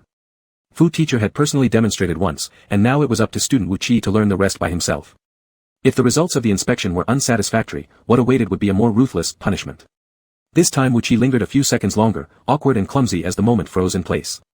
Until his lips were parted and the correct use of the mermaid emotion expression method surged back into his mind. A suffocating sensation overwhelmed him again, filling his mouth with only the man's overpowering, ferocious presence. All he could do was swallow it down helplessly. The high-performance luxury car blocked outside sounds, and within the small space at the back seat, that petite figure was completely enveloped in the man's towering embrace. Only their breathing escaped the silence. Little Mermaid couldn't switch breaths, clumsily trying to push away, but the man cruelly hooked onto him, draining all his oxygen. When they finally broke apart, Wu Qi's face was red from holding his breath. Good boy. Fu Yicheng wiped away the saliva on his corner of the mouth, not mentioning that it was all a misunderstanding and not due to any wrongdoing on the part of the child. Wu Qi, mistreated till his whole body went limp, rested against Fu Yicheng, unable to utter a word. Back home, after cleaning the little gray cat-like person who had gotten dirty outdoors, Fu Yicheng carried him back to bed. After the punishment, some way of soothing the child was necessary. The flush on Wu Qi's cheeks hadn't fully faded when he saw the black card and asked with puzzlement, "What is this?" Fu Yicheng gave the simplest explanation, "It can buy all the happy immortal water you want." Wu Qi didn't know that this black card was something many people might never see in a lifetime. His mind already had its own unique monetary system for mermaids and questioned, "Can't we use pearls?" If one pearl could buy so much, every day he could change different flavors of happy immortal water for baths. The insistence on using pearls to trade amused Fu Yicheng, who then explained, mermaid tears are very precious and shouldn't be used casually. That wasn't true. To them, the truly precious thing was the secret a mermaid guarded for life. He wanted to save it for the day of their wedding, to give it to his husband. But Wu Qi listened well this time. After pondering, he became curious again. "Husband, what does that person do?" Someone dressed in sea-colored attire looked incredibly cool. Fu Yicheng, guarding the peace of humanity. Will he meet many people? Of course. Fu Yicheng earnestly explained to Wu Qi what police officers were, not realizing new ideas had sparked in the child's mind. Early the next morning, Lin Dazhuang was just about to walk into the police station hall when suddenly a shadow darted forward and blocked his path. Out of professional reflexes, he assumed a defensive posture. Thinking about who dared to assault a police officer at the gates of the police station, he saw a cheerful teenage face. "Uncle, good morning." The problematic youth taken home by his parent yesterday appeared again, carrying an extremely valuable pearl in hand. Lin Dazhuang's pupils shrank. What is this for? Fu Yicheng's words had given Wu Qi a new idea. Since this job involved meeting lots of people, surely it could help find someone too. Catering to his preferences, since he had nothing, pearls were the most abundant resources. "They're a gift," Wu Qi said. Brazen. In broad daylight, actually attempting to bribe the deputy director in public. Lin Dazhuang's legs turned to jelly, nearly collapsing into a kneel. "Ancestor, please don't give me this." Chapter 23, The Global Limited Black Card Holder, Little Mermaid. If you like it, why not take it? Not enough. After Wu Qi finished speaking, he prepared to leave. Then I'll go back and get some more. Lin Dazhuang tightly grabbed Wu Qi's hand. Enough, really no need. Old age couldn't bear the heart-stimulating events. Wu Qi happily stuffed the pearls into the other person's hand, completing the transaction. "Can I join you guys then?" If he had a crime, let the law punish him, not this little grandchild torturing him. He came to the bureau yesterday for fun, today, he even wants to infiltrate. Tired of high positions, coming down to empathize with common people? Lin Dazhuang pointed at the slogan by the gate entrance to show his unbribable heart, ensure fairness and justice, create a harmonious society. Wu Qi skimmed over these words, nodded solemnly, then pointed to another slogan on the right, serving the people, our purpose. Lin Dazhuang. Could this service be the same as what you're referring to? Actually, taking shortcuts isn't without precedent, someone could just be given an advisor position. But after finding out about the boy's identity yesterday, who would dare to invite this little grandchild? Police aren't something that easy for you to become. Don't mention all the trivial things first. If you encounter criminals holding knives, they can make someone bleed in seconds. Lin Dazhuang exaggerated the danger, trying to scare the person away. Unexpectedly, when Wu Qi heard it, his eyes lit up. Then I can protect you. Mermaids have extremely high risk awareness, agile in movement. Even though they turn into legs, instincts engraved in their bodies won't disappear. Whether fighting or running for survival, he was good at it. Lin Dazhuang almost laughed out loud. With these little arms and legs, barely walking properly, how could he come to be cannon fodder? Ancestor, really, it doesn't work. Lin Dazhuang added, if anything happens, we will still need to protect you first. Though said kindly, it wasn't hard to hear the hidden mockery. But Wu Qi didn't understand what sarcasm was. Seeing the other person so troubled, he stopped. Then I'll think of other ways. Lin Dazhuang wouldn't even dare linger near his home door, fearing this little grandchild conjures up some tricks. No one noticed that in the pink luxurious sports car on the opposite side of the road, the person had witnessed all of this. After being angered and chased away that day, Zhenidong grew angrier with every thought, vowing to seek revenge. However, Fu Yicheng's attitude made her afraid to barge into the Fucheng group again. Unexpectedly, while casually passing by just now, an opportunity presented itself automatically. Zhenidong took out her phone and dialed a number. After consulting briefly, she said mockingly, so, you mean he is suspected of stealing something, hence questioned? The other person didn't know what else to say, but Zhenidong's smile almost spilled over from her eyes and was quickly replaced with malice. I see. If it's suspected, then let's turn it into reality. Unable to give away the pearl and unable to find anyone, Wu Qi returned to the car. His chin rested on the window frame, looking dejected. The bodyguard ahead saw this, remembering what Cheng Lauda had said, send this little grandchild back happily, so he proposed going shopping to relax. Wu Qi used to see women smiling whenever they talked about shopping on TV. It must be a happy place. When standing in the bustling mall, Wu Qi found this place even happier than he imagined. He could see happiness in everyone around him and many things he'd seen in the sea before. Wu Qi stopped in front of a store selling artificial mountains. Located in a remote corner of the mall, yet spacious, it featured a wide variety of fake mountain designs. Before stepping in, he was suddenly hit hard from behind. Wu Qi stumbled forward and instinctively caught himself with his hand on something in front of him. Not yet able to fully comprehend the situation, the other person rushed into the store faster than him. The man wore sunglasses and a mask, concealing most of his face. Sorry, I didn't see you. With this insincere apology, he walked straight inside. This man dressed fashionably. He had 3 ear bone piercings on his left ear and wore a black chain around his neck, exuding an aura different from ordinary people. Sure enough, within moments, there were whispers in the store, oh my god. Aren't you Fei Yun? Oh my god. You're Fei Yun, the male lead of that super hit drama. Realizing he was recognized, the man confidently removed his sunglasses, revealing his most charming peony eyes, creating a lively scene instantly. The star effect drew more onlookers. You don't know who he is? The shop assistant beside Wu Qi asked excitedly. He became famous overnight in a recent costume drama. With the support of Fu's entertainment company under his back, he's on an unstoppable rise and will soon enter the top ranks. Wu Qi didn't understand human entertainment culture and only saw that the man had handsome features, pretty face but far from matching his husband's beauty. Wu Qi's calm expression seemed oddly out of place. The shop assistant finally noticed Wu Qi. Their cheapest item was priced over 6 digits. This person strolled around like it was a toy store. Could they afford anything? Or was this someone planning to steal when the crowd was large? When the youth stopped at a particular artificial mountain, the shop assistant changed color and quickly blocked their way. Sorry, customer, this is our store's crown jewel, adorned with many precious marine agates. It's very expensive, so you cannot approach casually or touch it. Wu Qi pointed at the artificial mountain, puzzled, marine agate. Sure enough, the look of ignorance made the shop assistant deliberately raise their voice for emphasis. This artificial mountain uses the most natural stone material, decorated with rare marine agates that have high collection value. Wu Qi innocently asked, is it very expensive? A voice suddenly interjected, of course, these rare gems are produced in small quantities and are non-renewable resources. The man who'd bumped into Wu Qi earlier was now standing by him. The aura of a star oozed with superiority, even his speech exuded arrogance. Don't even know this? Wu Qi indeed didn't know. If only he'd realized they could be sold, he would have brought some with him from before instead of playing with them as toys. Wu Qi pointed at it, then I'll take this one. The shop assistant couldn't maintain their professional smile anymore. Sir, have you really thought about it? It was almost as if they were about to blurt out, you definitely can't afford it. I'm sorry, but I've already set my eyes on it. Fei Yun smirked, the curve of his lips dripping with mockery at the boy pretending to be rich. After speaking, he added no more looks of respect, check out. One was the hottest star recently who condescended to visit their store, bringing free publicity for them. The other looked like a miner who had stolen money from their parents for reckless spending. Anyone would choose the former. When filling out the shipping address, the amount on the receipt made Fei Yun lose the ease he had just shown. Despite skyrocketing popularity leading to endless job offers, such a huge expenditure wasn't easy for anyone to bear. Fortunately, someone else would reimburse him for this money. Just as he was pulling out his credit card to pay, a pale hand flashed before his eyes. Can this be bought? As the young man's voice fell, a black card lay quietly on the counter. The mysterious black card represented the holder's prestigious identity, a global limited edition black card that not even wealth could guarantee access to. Seeing how everyone's faces changed, Wu Qi, unaware of what was happening, scrutinized the bank card in his hands. His husband had said it could buy anything. Not enough? Wu Qi asked. Chapter 24, The Little Mermaid is Falsely Accused, President Fu Protects His Wife. The teenager's voice was clean and clear, and combined with his innocent blue eyes, now no one thought he was joking. This. The store clerk saw the man's face instantly change color, looking somewhat hesitant. Fei Yun held a credit card in his hand, but its luster was diminished by comparison.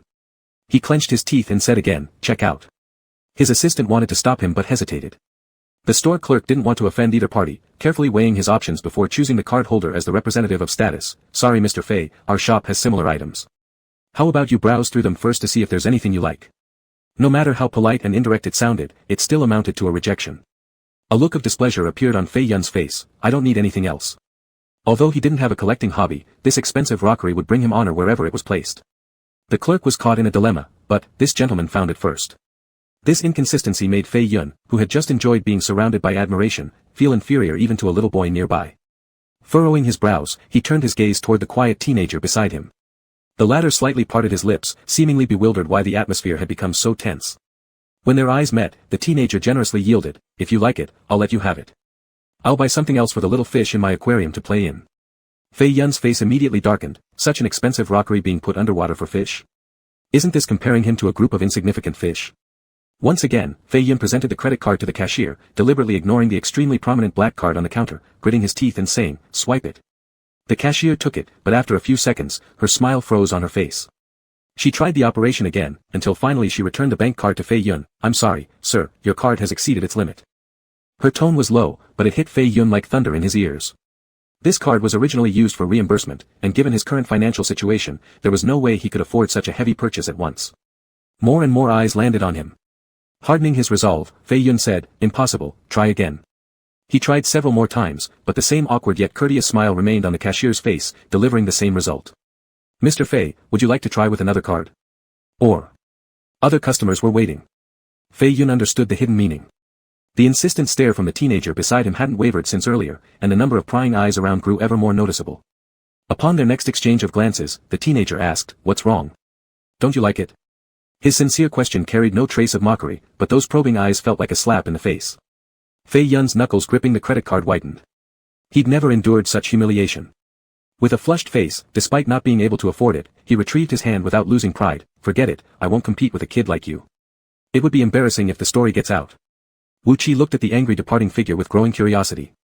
Clearly wanting to buy it, yet refusing when offered, this person seemed truly strange. As the commotion settled with the disappearance of the celebrity aura, the store clerk asked Wu Qi again, markedly different from his previous attitude, "Sir, are you still purchasing this item?" Finally, it was his turn, and Wu Qi excitedly nodded. However, when the cashier handed over the receipt form and a pen, the illiterate Wu Qi was troubled by the blank space that required a signature. After some consideration, he simply and rudely drew a fish on it. This shopping trip proved highly fruitful, and just before leaving, Wu Qi held 2 cups of bubble tea in his hands, sipping alternately. Yet just as they stepped out of the shop door, several people suddenly rushed forward, blocking their path. "Is this him?" asked the man at the front, dressed in a police uniform. Wu Qi thought the color of the uniform looked familiar. The next second, the face he had seen half an hour ago reappeared.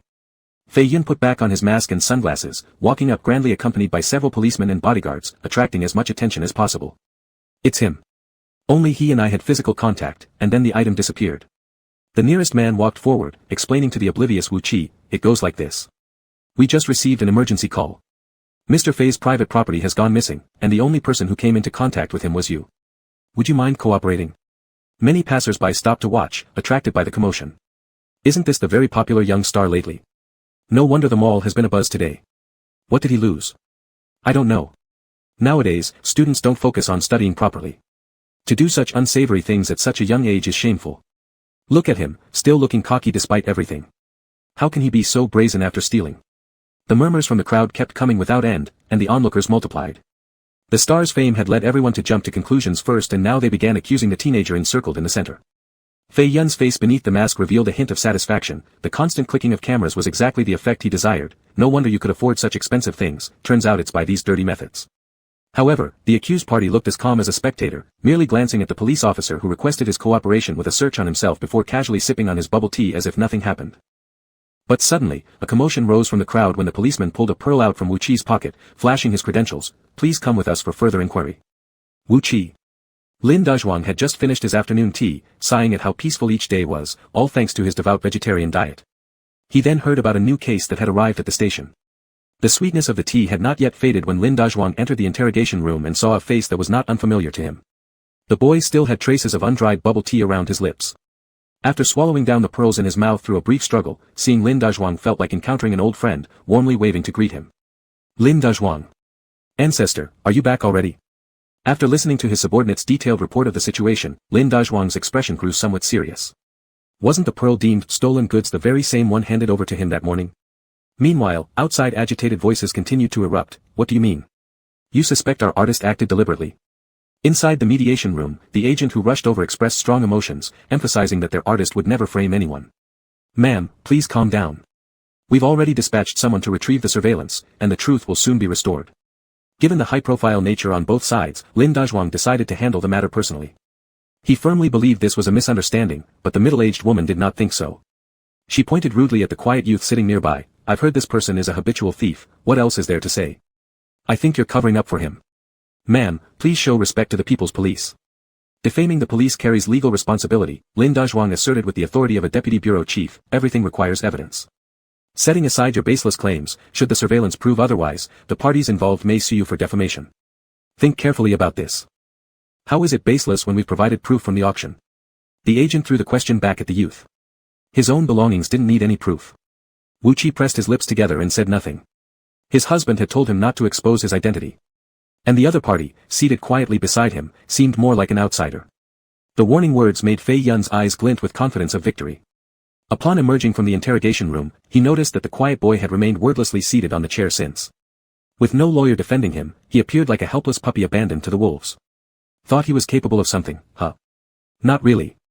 The silence of Wu Chi became fuel for the opposing agent's argument. "See? That's what I'm saying," even he admitted it by default. Lin Dazhuang, who had met Wu Chi's guardian, understood that real wealth often stayed low-key, avoiding too much exposure due to complications behind. Yet, the evidence presented by the opposing side confused his judgment. Soon, the shop's surveillance footage was retrieved. This critical piece of evidence was presented before everyone's eyes. On the surveillance video, the young man appeared at the store entrance walking clumsily, looking around uncertainly. In the next second, he bumped into another man entering the scene, and the clumsy movements perfectly blocked the camera's view. When they stepped away, the surveillance faintly captured the teenager pulling his hand back. As the key segment ended, the event suddenly changed its complexion. Evidence doesn't lie. For a moment, the mediation room was silent enough to hear a pin drop. Chapter 25, The Little Mermaid Teases Again. Fei Yun walked out of the police station fully equipped. Somehow, the media had gotten wind of it and were waiting for him outside.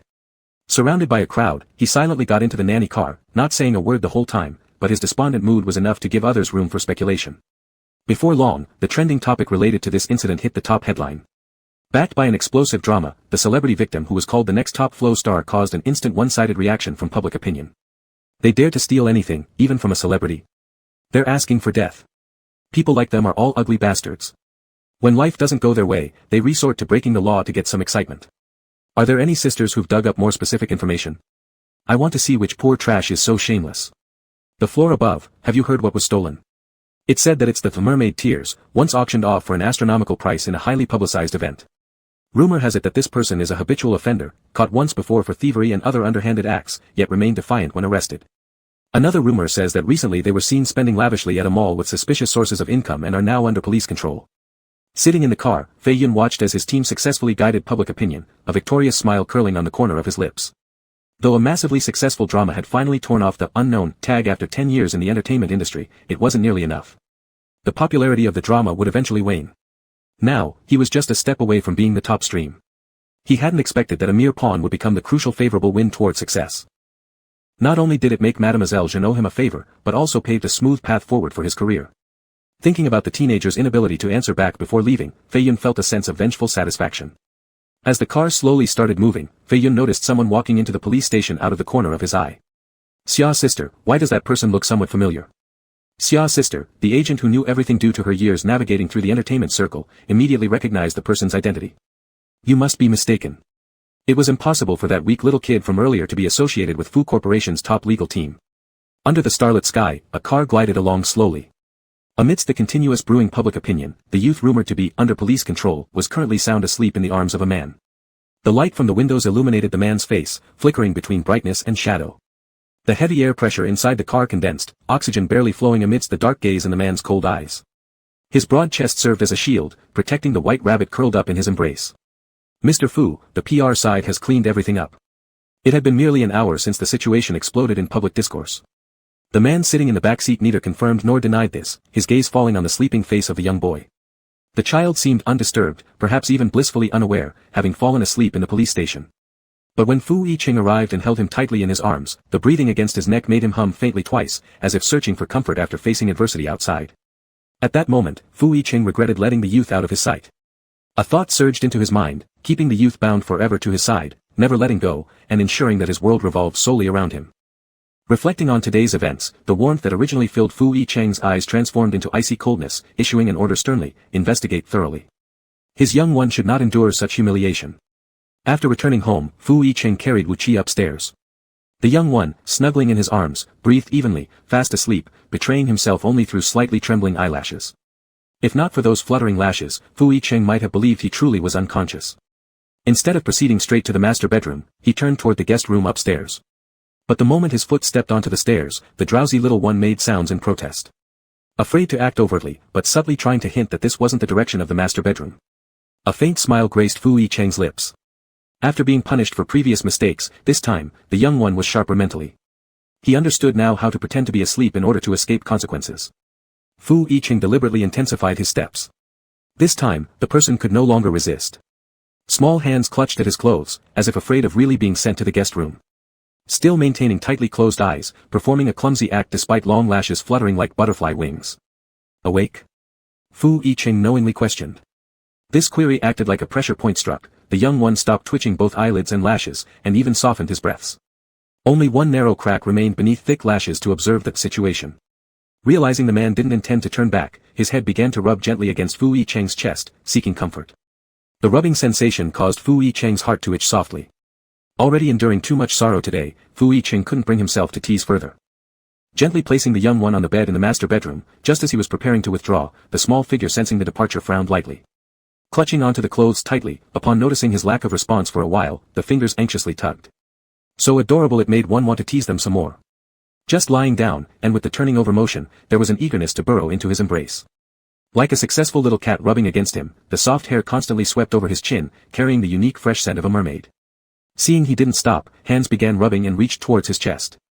Taking advantage of every possible chance to touch and feel. Smooth fingertips explored through the thin shirt, each touch as if sparking tiny flames that gradually spread like wildfire. Fu Yiqing's breathing became heavy and uneven. Such coquetry easily made one surrender utterly. When that small hand once again grazed across his chest, Fu Yiqing lightly slapped Wu Qi's bottom, warning, behave. The body in his arms stiffened instantly, becoming obedient immediately. This night was bound not to be peaceful. Fei Yun returned home, hurriedly clicking open the trending search again. A few hours were enough for its fermentation. However, when he clicked on it again, the expected trending topic related to himself did not appear. Not only had it vanished from the trending topics, but it had been wiped clean without a trace. How could this be? After putting so much effort into orchestrating everything himself for a day, all his work was suddenly erased. Fei Yun quickly called his agent. The agent's tone was grave. Did you confirm this person's identity? Back then, when Mademoiselle Jean approached him, such a windfall made him disregard who this person was. I don't know, Fei Yun said nonchalantly. That kind of person could have any background. Even if they do, no one showed up during the time at the police station. The agent, constantly monitoring data changes, noticed something was amiss the moment the trending topic was removed. If it doesn't work, let's just drop it for now. Drop it? How could it be dropped just like that? With their chronically ill president, the company might fall apart anytime, and if he were truly valued, Fei Yun wouldn't need to choose such a risky way to maintain popularity. Now it has come to this point, how could he just let it go? Lin Xia paused for a few seconds before continuing to persuade. Although her superior seemed not to care about anything, the solid foundation of the Fu Corporation was clear. Without support from behind, where would resources come from? If he does something rash and alarms that person, the outcome would be counterproductive. Realizing the agent's approach was futile, after hanging up, Fei Yun immediately dialed Jinny Dong's number. As soon as the call connected, before the other side could speak, Fei Yun urgently asked, Miss Chen, what happened? Didn't you say the media had already been taken care of? Since seeing Wu Qi leave the police station, a perfect revenge plan had formed in Jinny Dong's mind. Today's events were all under her control. What she considered a flawless plan overlooked one critical detail. Within such a short period to clean everything up without leaving a single trace, besides Fu Corporation's PR department, she couldn't think of anyone else with that capability. When had that person ever gone to such great lengths? But all these things ended up benefiting that little brat. It drove jealousy to the extreme. With the arrow already shot, she was unwilling to simply withdraw her hand. Don't rush, Janidong said. You have to let out a long line to catch big fish. Chapter 26, Public Opinion Reversal, The Beloved Little Mermaid. The next day before dawn, a trending topic ignited the pre-dawn hours. Yesterday's event, which had vanished without a trace, resurfaced with the focus on bribing police to get away scot-free, once again sparking heated discussions. No wonder I couldn't find it no matter how hard I searched. Do they really think the internet has no memory? Bribing police? Is that something you can just say? A mere thief has this much power. They really think they can cover up the sky with one hand. When bugs steal stuff again and try to suppress the matter, do they think we Fei Yun fans are dead? Thief, come out. Your desire for fame will be fulfilled by your father as promised.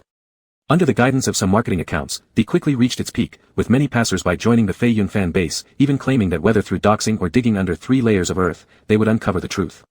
This thoroughly inflamed public sentiment. At this moment, Wu Qi, who was completely unaware, lazily opened his eyes. Thinking he had successfully pretended to be asleep last night, he happily bounded down the stairs, only to hear Cheng Tezu reporting to the man sitting on the sofa. Mr. Fu, the matter has been thoroughly investigated. Regarding the young master.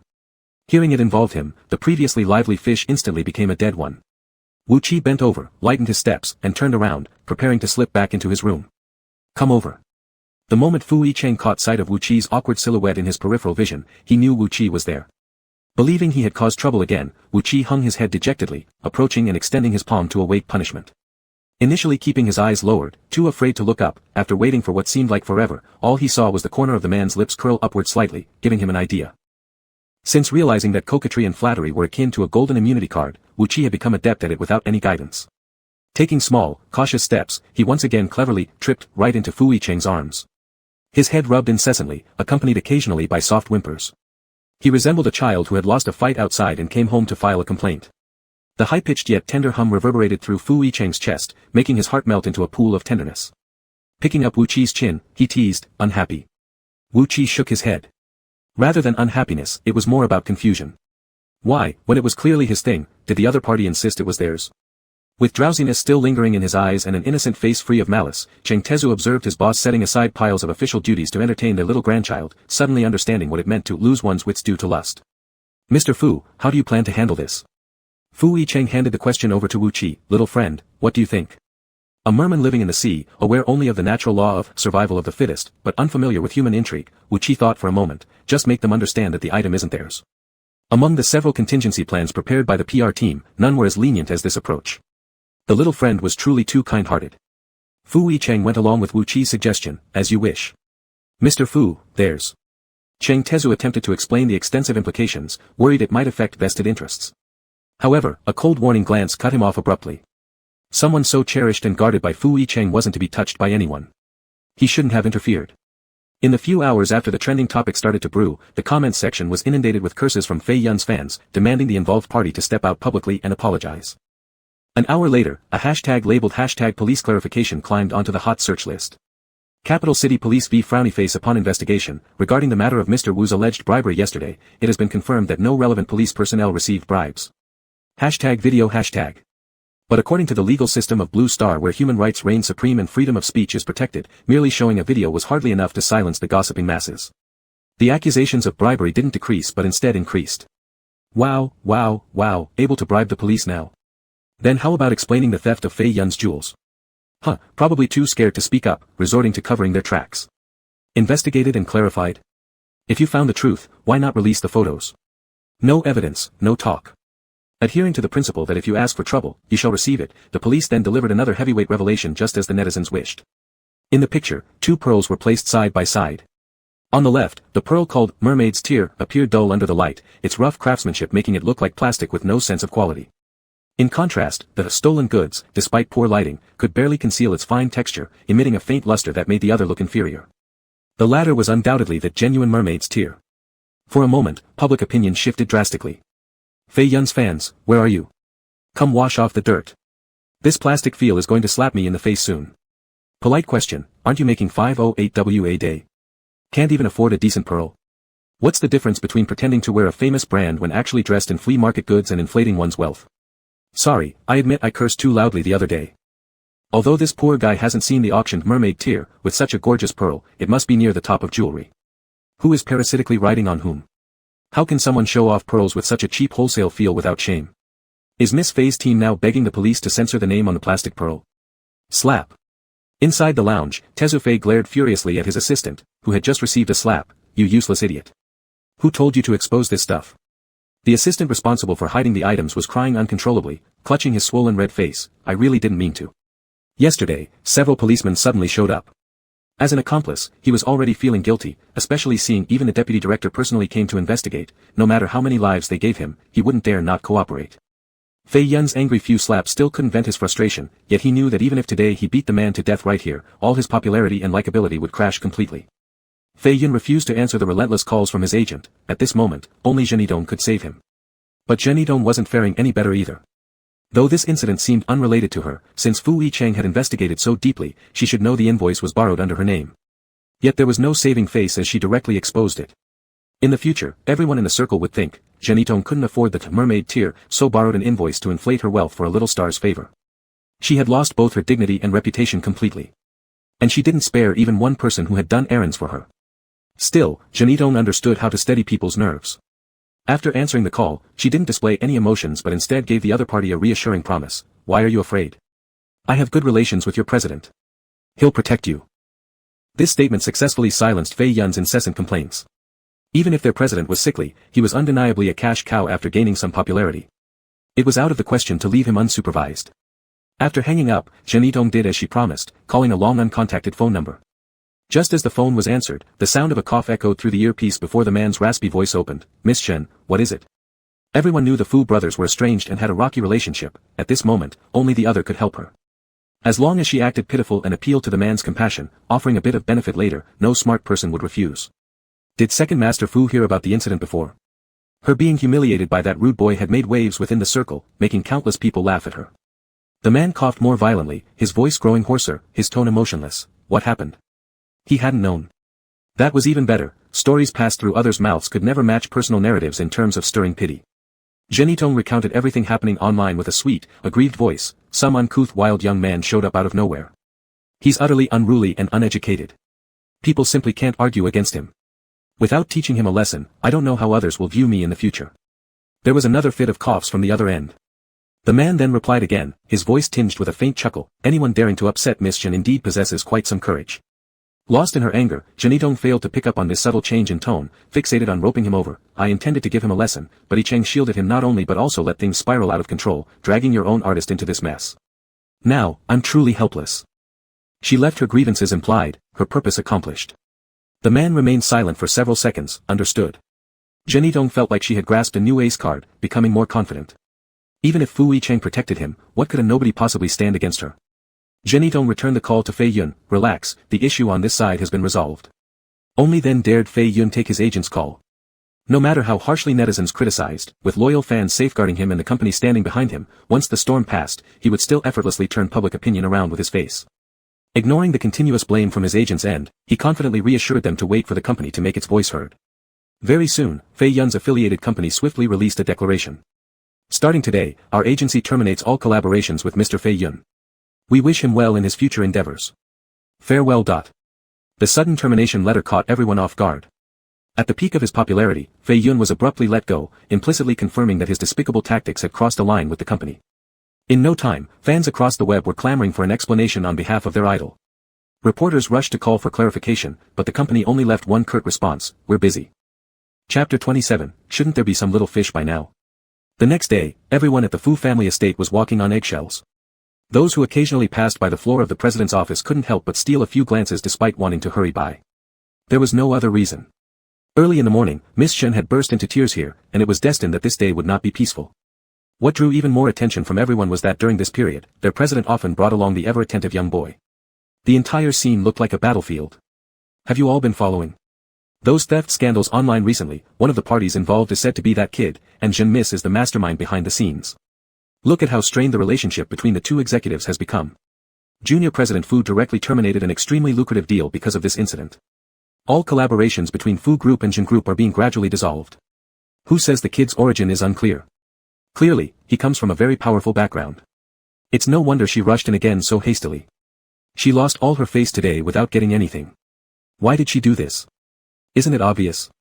It affected her position as the main partner, though to be honest, her idea about being the main partner is all her own wishful thinking. Our president hasn't even spared her a glance.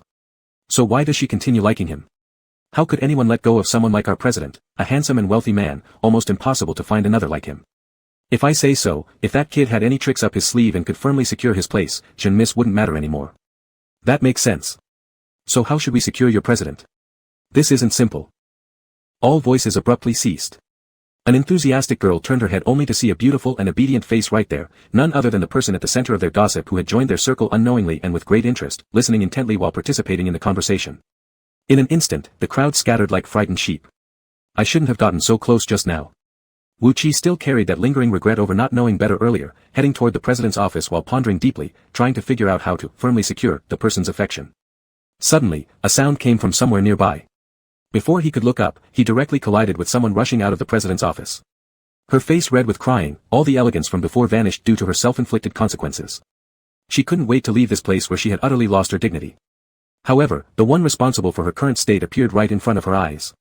Upon seeing the youth at that moment, Jin Yidong's tearful eyes filled with hatred. Why should you be so smug? Relying merely on your good looks, what else is special about you? Why does everyone protect you? Recalling the stern warning the man gave her before leaving, Jin Yidong directed all her anger towards the young boy. Don't think you're so great. You're just a pampered kept boy. Eventually, they will replace you. A person like you will never keep him long.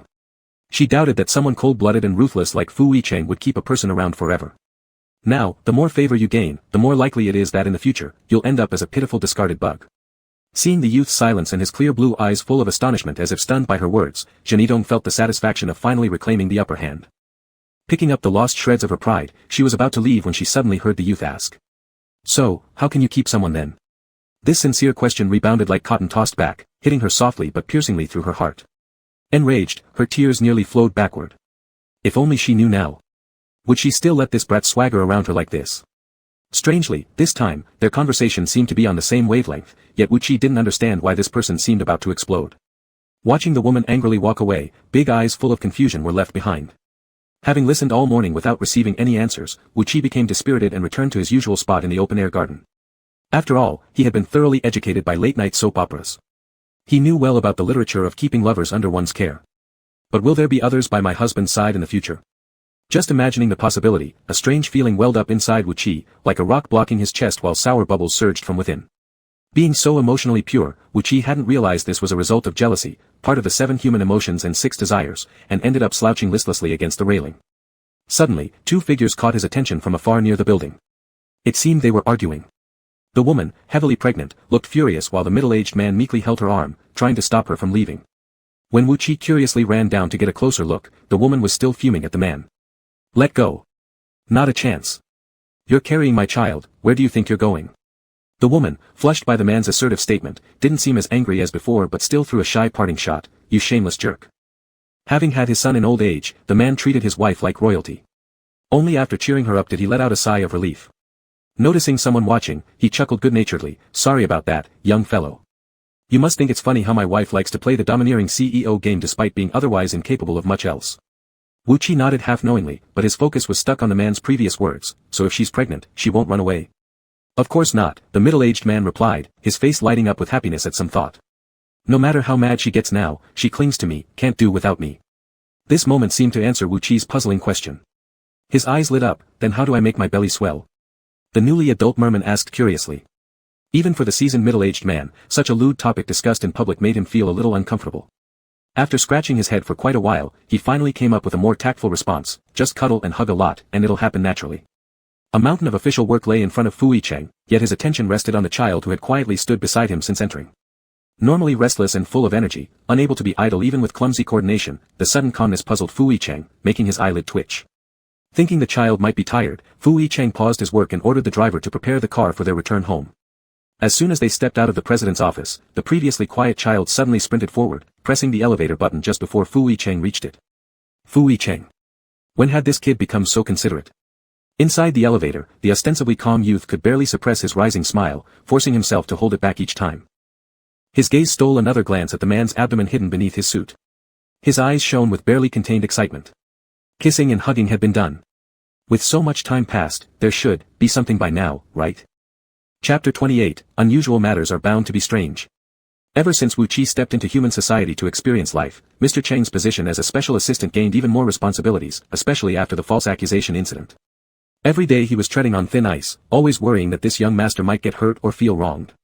So when the next day this young master mysteriously blocked his way, Cheng's heart rose up to his throat. Young master, is there something?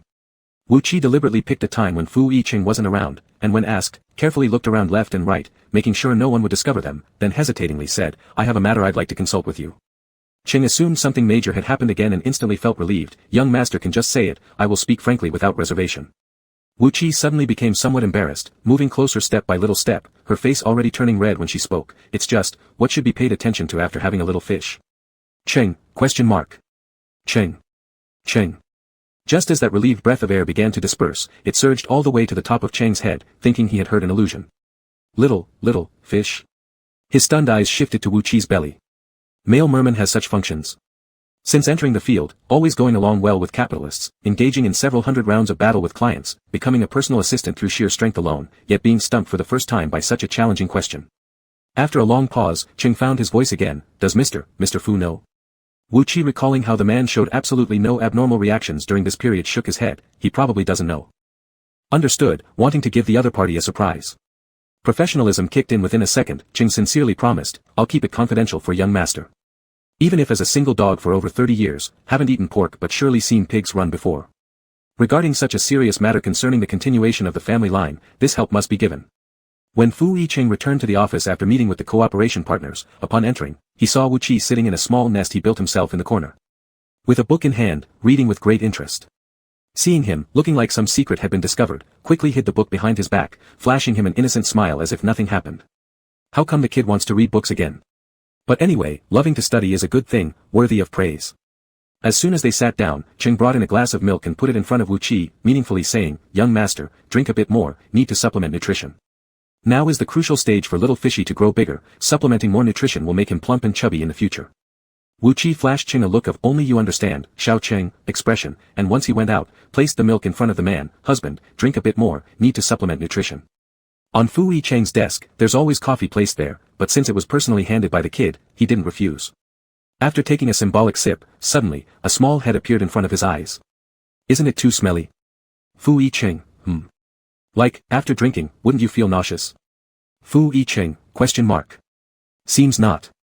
Wu Qi categorized the milk under safe consumption, then joyfully returned to his small nest, curling up to research the next item on the whitelist. The little merman's nest-building skills were impressive. From Fu Yicheng's angle, no seams at all could be seen, only glimpses of a silver-haired furry head above. Feeling something amiss, yet the kid was right under his nose, surely there wouldn't be any issues. The restless Wu Qi, who couldn't sit still, normally stayed quietly by Fu Yicheng today. Not causing trouble, not disturbing, hardly even speaking. It was almost like having a completely different child. Had it not been that, in the middle of working, Fu Yicheng suddenly felt two small hands reaching from behind to mess with his face. Yang acupoint. Feng acupoint. They were likely talking about the Yangming acupoint, on the forehead, and Fengqi acupoint, on the neck. How could someone touch around his chin and chest and possibly find them? Forced to undergo a session of blind massage, at the end, the kid even asked if there was a sense of relaxation. After receiving a definite answer, his eyes and brows gleamed with happiness. One cannot work too hard, otherwise, the belly may feel uncomfortable. Fu Yicheng, just pleased at his own kid suddenly growing up, ? On the way back, the usually hyperactive kid was unusually quiet after getting into the car. Tightening himself away to create a clear distance between them, careful not to accidentally bump into him. Even gave orders to the driver to drive slower, avoid bumpy roads. By the time they arrived home, before the car had even come to a full stop, Wu Qi hurriedly jumped out and ran over to open the door, bowing at a 90-degree angle and extending his delicate hand in the perfect posture of helping an elderly grandma cross the street, all while considerately saying, take it slow. He was completely oblivious to how incongruous their size difference was. It was like an ant trying to lift an elephant. Fu Yicheng was thoroughly confused by the child's odd behavior all day, guessing only one possibility, cause trouble again. Wu Qi shook his head but then subconsciously glanced at the man's abdominal muscles. If you wanted to put it that way, it wasn't entirely wrong. That night, Wu Qi suddenly picked up his pillow, gathered his things, and went to the next room. This made someone uneasy. Ever since he'd been brought home and shared the same bed for so long, the sudden decision of the little merman to sleep separately was no ordinary issue. Just as Fu Yicheng was about to drag him back and question him, Wu Qi unexpectedly returned just moments after leaving. "Sweetheart, lie down quickly," he said nonchalantly as he climbed onto the bed, as if he'd merely tossed away his pillow and things earlier. He tucked the man under the blanket and then leaned against him. Before Fu Yicheng could figure out why the kid suddenly wanted separate beds, did he no longer need him, a delicate hand suddenly fell on his chest. Looking up, he saw the child pressing a finger to his lips. "Shoo, sweetheart, go to sleep." The little hand on his chest began patting rhythmically, clearly meant to soothe him to sleep. He had heard that the siren song of merfolk was a gift from nature, its sound crisp and pure like a babbling brook, with a calming effect.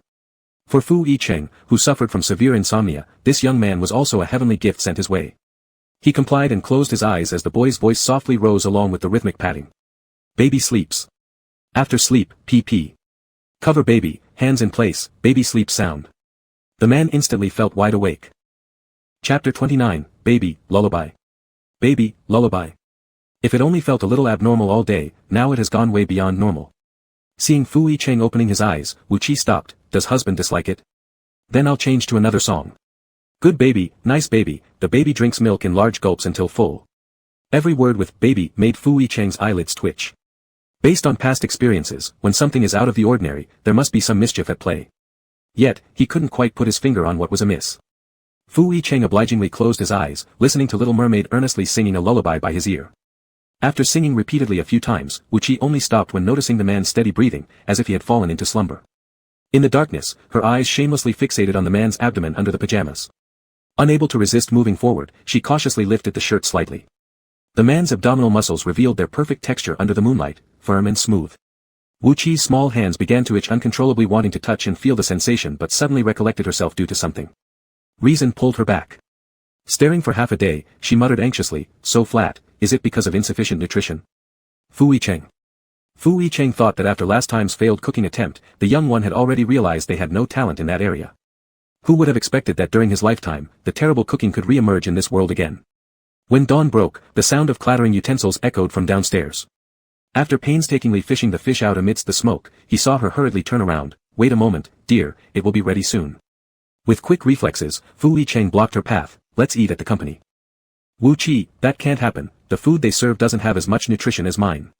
5 minutes later, Fu Yicheng looked at the 2 burnt eggs before him and truly couldn't discern where more nutrients might lie. But at least, this wasn't like grinding stones against each other this time.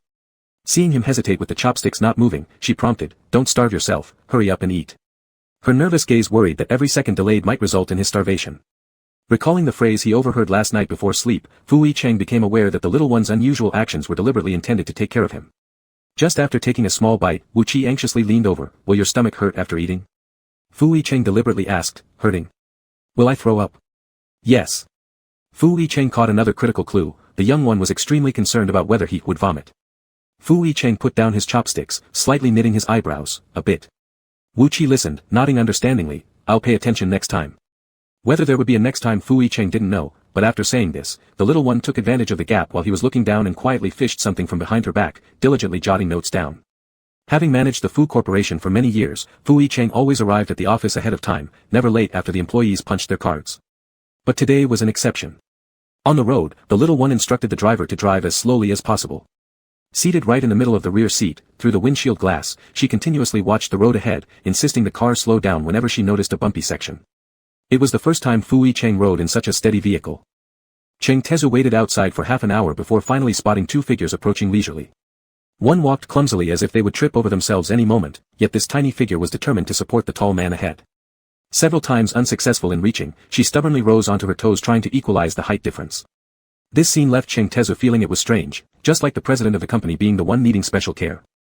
Thinking twice, this may just be the president doing things to make his little companion happy, perhaps they were playing a role-swapping game. Cheng wisely averted his eyes. Once they sat down, he reported the schedule for the day. Just before leaving, following his habit, he placed a cup of coffee in front of Fu Yicheng. Then extra milk was delivered to Wu Qi. Just after Cheng Tezu stepped out, the milk meant for Wu Qi was again pushed over to Fu Yicheng's side, replacing the coffee along with a seemingly perfectly reasonable excuse: caffeine has effects on the body. Since hunting for the root cause of the abnormality, Fu Yicheng carefully analyzed every word spoken by Wu Qi, not affecting health, but directly impacting the body. "Fu Yicheng, but I already had a sip." The instant the words left his mouth, the expression of the little one facing him immediately showed tension, then hastily ran back to her own little nest, bending over to look at something, as though searching for salvation. After several seconds, she sighed in relief, "No problem with a little bit, but don't do it next time." That tone sounded just like an adult scolding a disobedient child. Fu Yicheng affirmed that the book the child was hiding in their embrace was the one he had seen yesterday. All right. This time, the child was being so cautious, surely having some precautions. But Fu Yicheng was sure that he had confiscated the last book, The Self-Cultivation of a Virtuous Wife and Good Mother. So where did this new book come from? At lunchtime, Fu Yicheng said he didn't have an appetite. Watching the anxious figure run out, seemingly not knowing where to seek help next, Fu Yicheng followed. Before leaving the office cubicle, he overheard Wu Qi's deeply worried voice outside. "What if he can't eat? Master Xiao, don't be too anxious. It's normal at this stage. I'll ask the chef to prepare something lighter." "Will something lighter make him eat?" "Before that, we should give something to stimulate his appetite first." Half an hour later, Fu Yicheng looked at Wu Qi, who was squinting her eyes due to the sour smell but still trying hard to feed him a slice of lemon, and then understood the answer. When Wu Qi was suddenly sent away and received an order from her superior, Cheng Tezu didn't know why his eyelids were twitching uneasily several times. The entire CEO's office was still permeated with a refreshing citrus scent. The man sat on the leather chair, casually tapping his fingertips on the desk as if it were just a casual chat. However, the emotionless dark eyes revealed an underlying danger. "Cheng Tezu, under what circumstances is driving over bumpy roads prohibited? Couples need separate beds, flat stomachs indicate malnutrition, drinking milk causes nausea, and lack of appetite must be stimulated by something sour." Cheng Tezu's heart skipped a beat. If back in the days of his straightforward thinking, these symptoms would certainly mean preparing for a hospital visit immediately. But things are different now. Knowing the secret meant every condition could touch sensitive nerves. Faced with his superior's question, Cheng stammered, "Mr. Fu. You already know." "Master Xiao." "Well, Master Xiao has. The other day, Master Xiao asked me to buy a book." "What book?" "A pregnant woman's Bible." Fu Yicheng. Chapter 30, Baby, this time you don't get to decide. Wu Qi didn't know that during her quick trip downstairs, everything had changed when she came back. All she knew was that her husband had been in a bad mood all day. Wu Qi became even more cautious. The book said that it's normal for emotions to fluctuate greatly due to hormonal influences. In the afternoon, she hadn't seen Qing Taizhu at all. Rarely having anyone who could help her think things through, Wu Qi felt uncertain. "Husband, where's Xiao Qing?" Fu Yicheng responded with a smirk and a cool tone, "He's tired. He's taking a few days off." Unaware of anything unusual, Wu Qi noticed the man's face not only didn't improve, but grew increasingly sullen. She asked worriedly, "Husband, is there something wrong with you?" Fu Yicheng, whose anger was about to overflow from his eyes, suddenly put down the pen he held, pressed his hand to his forehead, and furrowed his brows, saying, I have a headache." Hearing this, Wu Qi became very concerned. "Why are you dizzy all of a sudden? Are you hypoxic?" Before Fu Yicheng thought of an excuse, the little one had already come up with a reason for him. Fu Yicheng followed this line of thought, "Perhaps. The book said that such reactions usually only occur later on. Why would he be hypoxic out of the blue?" Seeing how tightly furrowed his eyebrows were and noticing his face turning pale right after speaking, it was as if he might pass out at any moment due to hypoxia. Having no experience in this area and without her usual mentor around, Wu Qi could only see the situation growing more serious. She picked up the man's face and leaned closer. "Are you feeling better?" "Yes, much better." All traces of discomfort disappeared from Fu Yicheng's face. His cunning eyes concealed every trace. Only after hearing this did Wu Qi feel her heart settle slightly. But that night, after successfully lulling the man to sleep and just as she wanted to retreat to the next room, the man, who had kept his eyes closed, suddenly coughed. Wu Qi froze mid-step and returned to the bedside, asking anxiously, "What's wrong?" Upon answering, she noticed the man's forehead drenched in sweat, and the expression of pain on his face caused his lips to turn pale, weakly muttering two words, "I feel awful." Frightened, Wu Qi quickly lay beside the man, awkwardly patting his back in an attempt to relieve his discomfort. "What should we do?" Wu Qi was utterly at a loss, like a headless fly wanting to help but unable to find a way. The person who struggled to open one eye gave Wu Qi directions, "Come closer." How could Wu Qi remember that they were supposed to sleep apart when the man was suffering so clearly? As soon as she slid into the covers, she was embraced tightly. Thinking that the man was enduring great pain and fearing that she might aggravate his condition, Wu Qi didn't dare to breathe heavily as the man rested his powerless chin on her shoulder. "Husband, are you feeling better?" In response, there was silence. Recalling how much hardship her husband went through for her baby fish, Wu Qi gritted her teeth and refused to push the man away. Out of the corner of her eye, she noticed how tightly the youth bit his lower lip, while Fu Yicheng watched maliciously as the pale cheeks slowly turned red. A faint smile crept across the corner of his lips. His little child had grown up. After hiding in the adjacent room, Wu Qi's heart remained unsettled for a long time, unsure if it was a sign that she had fully adapted to her human body and was growing up, her face blushing red. When the night fell again and all became quiet, Wu Qi cautiously opened the door a crack to peek into the master bedroom, reassured only after seeing the person sleeping soundly. However, over the next few days, despite her meticulous care, the man became exceedingly picky. A formerly robust individual suddenly appeared weak and often experienced shortness of breath, needing assistance to eat. If it weren't for maintaining his solemn, stern corporate image in the company, anyone unfamiliar with the situation might think he was terminally ill. Since the body showed abnormal reactions that day, Wu Qi deliberately avoided Fu Yicheng each evening, immediately retreating into side sleeping as soon as she got home. Day by day passed. Wu Qi constantly stared at Fu Yicheng's abdomen, yet there was no sign of growth. That evening, as the man slept, Wu Qi finally couldn't resist opening the master bedroom door quietly and knelt by the bed staring at that solid belly. Not only was there no tiny fish, but not even an extra ounce of fat. So long and still no movement at all, what's wrong? Do you know why? The sudden intrusion of a low voice interrupted Wu Qi's murmuring. Unaware that she had entered a tiger's den, let alone realizing that the man pretending to sleep had already opened his eyes and pounced like a wild beast lurking in the forest.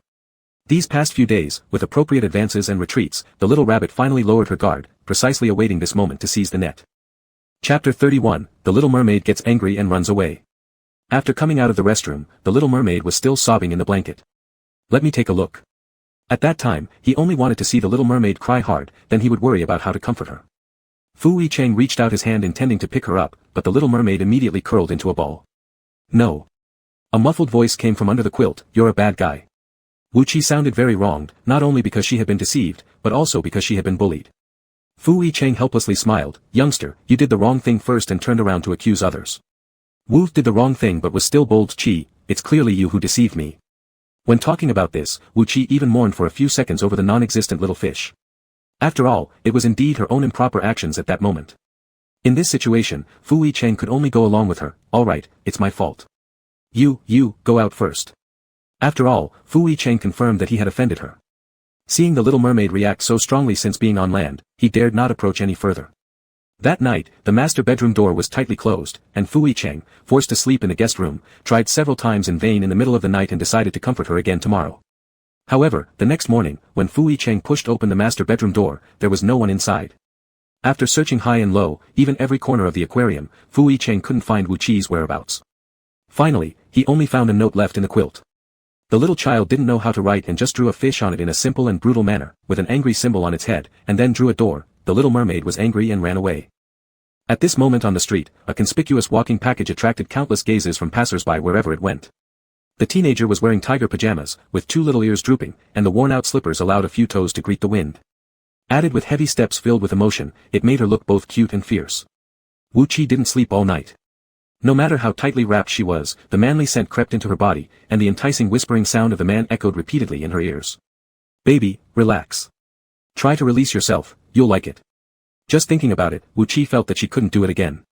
Being inexperienced in running away from home for the first time, Wu Qi brought nothing with her and was puzzled by why people passing by were looking at her so strangely when suddenly a commotion erupted behind her. Halt. Get out of the way. If you don't want to die, get out of my way. Before Wu Qi could turn around and fully comprehend what was happening in front of her, a gust of wind rushed past her ear. Instinctively responding to danger as a mermaid, Wu Qi instinctively moved aside. The next second, the glint of a blade fell before her eyes. Ah! Murder! Murder! In the hands of a middle-aged man, the blade dripped with blood that had already stained the road. His frenzied self was now hacking down anyone in sight. You put the knife down, we can talk things over peacefully. Lin Dazhuang, at the forefront of the fleeing crowd, bravely stepped forward in an attempt to negotiate with the irrational middle-aged man. But the emotions of the middle-aged man grew even more agitated as the blade pressed against the neck of a child who hadn't managed to flee in time. Don't come closer. If you come any closer, I'll kill another person. Anyway, I've already killed so many, one more won't make much difference. Surrounded by an aura of murderous intent, the girl's neck was scratched, leaving a bloody wound. She cried out incessantly for her mother while the sharp edge of the knife hovered ready to claim yet another life.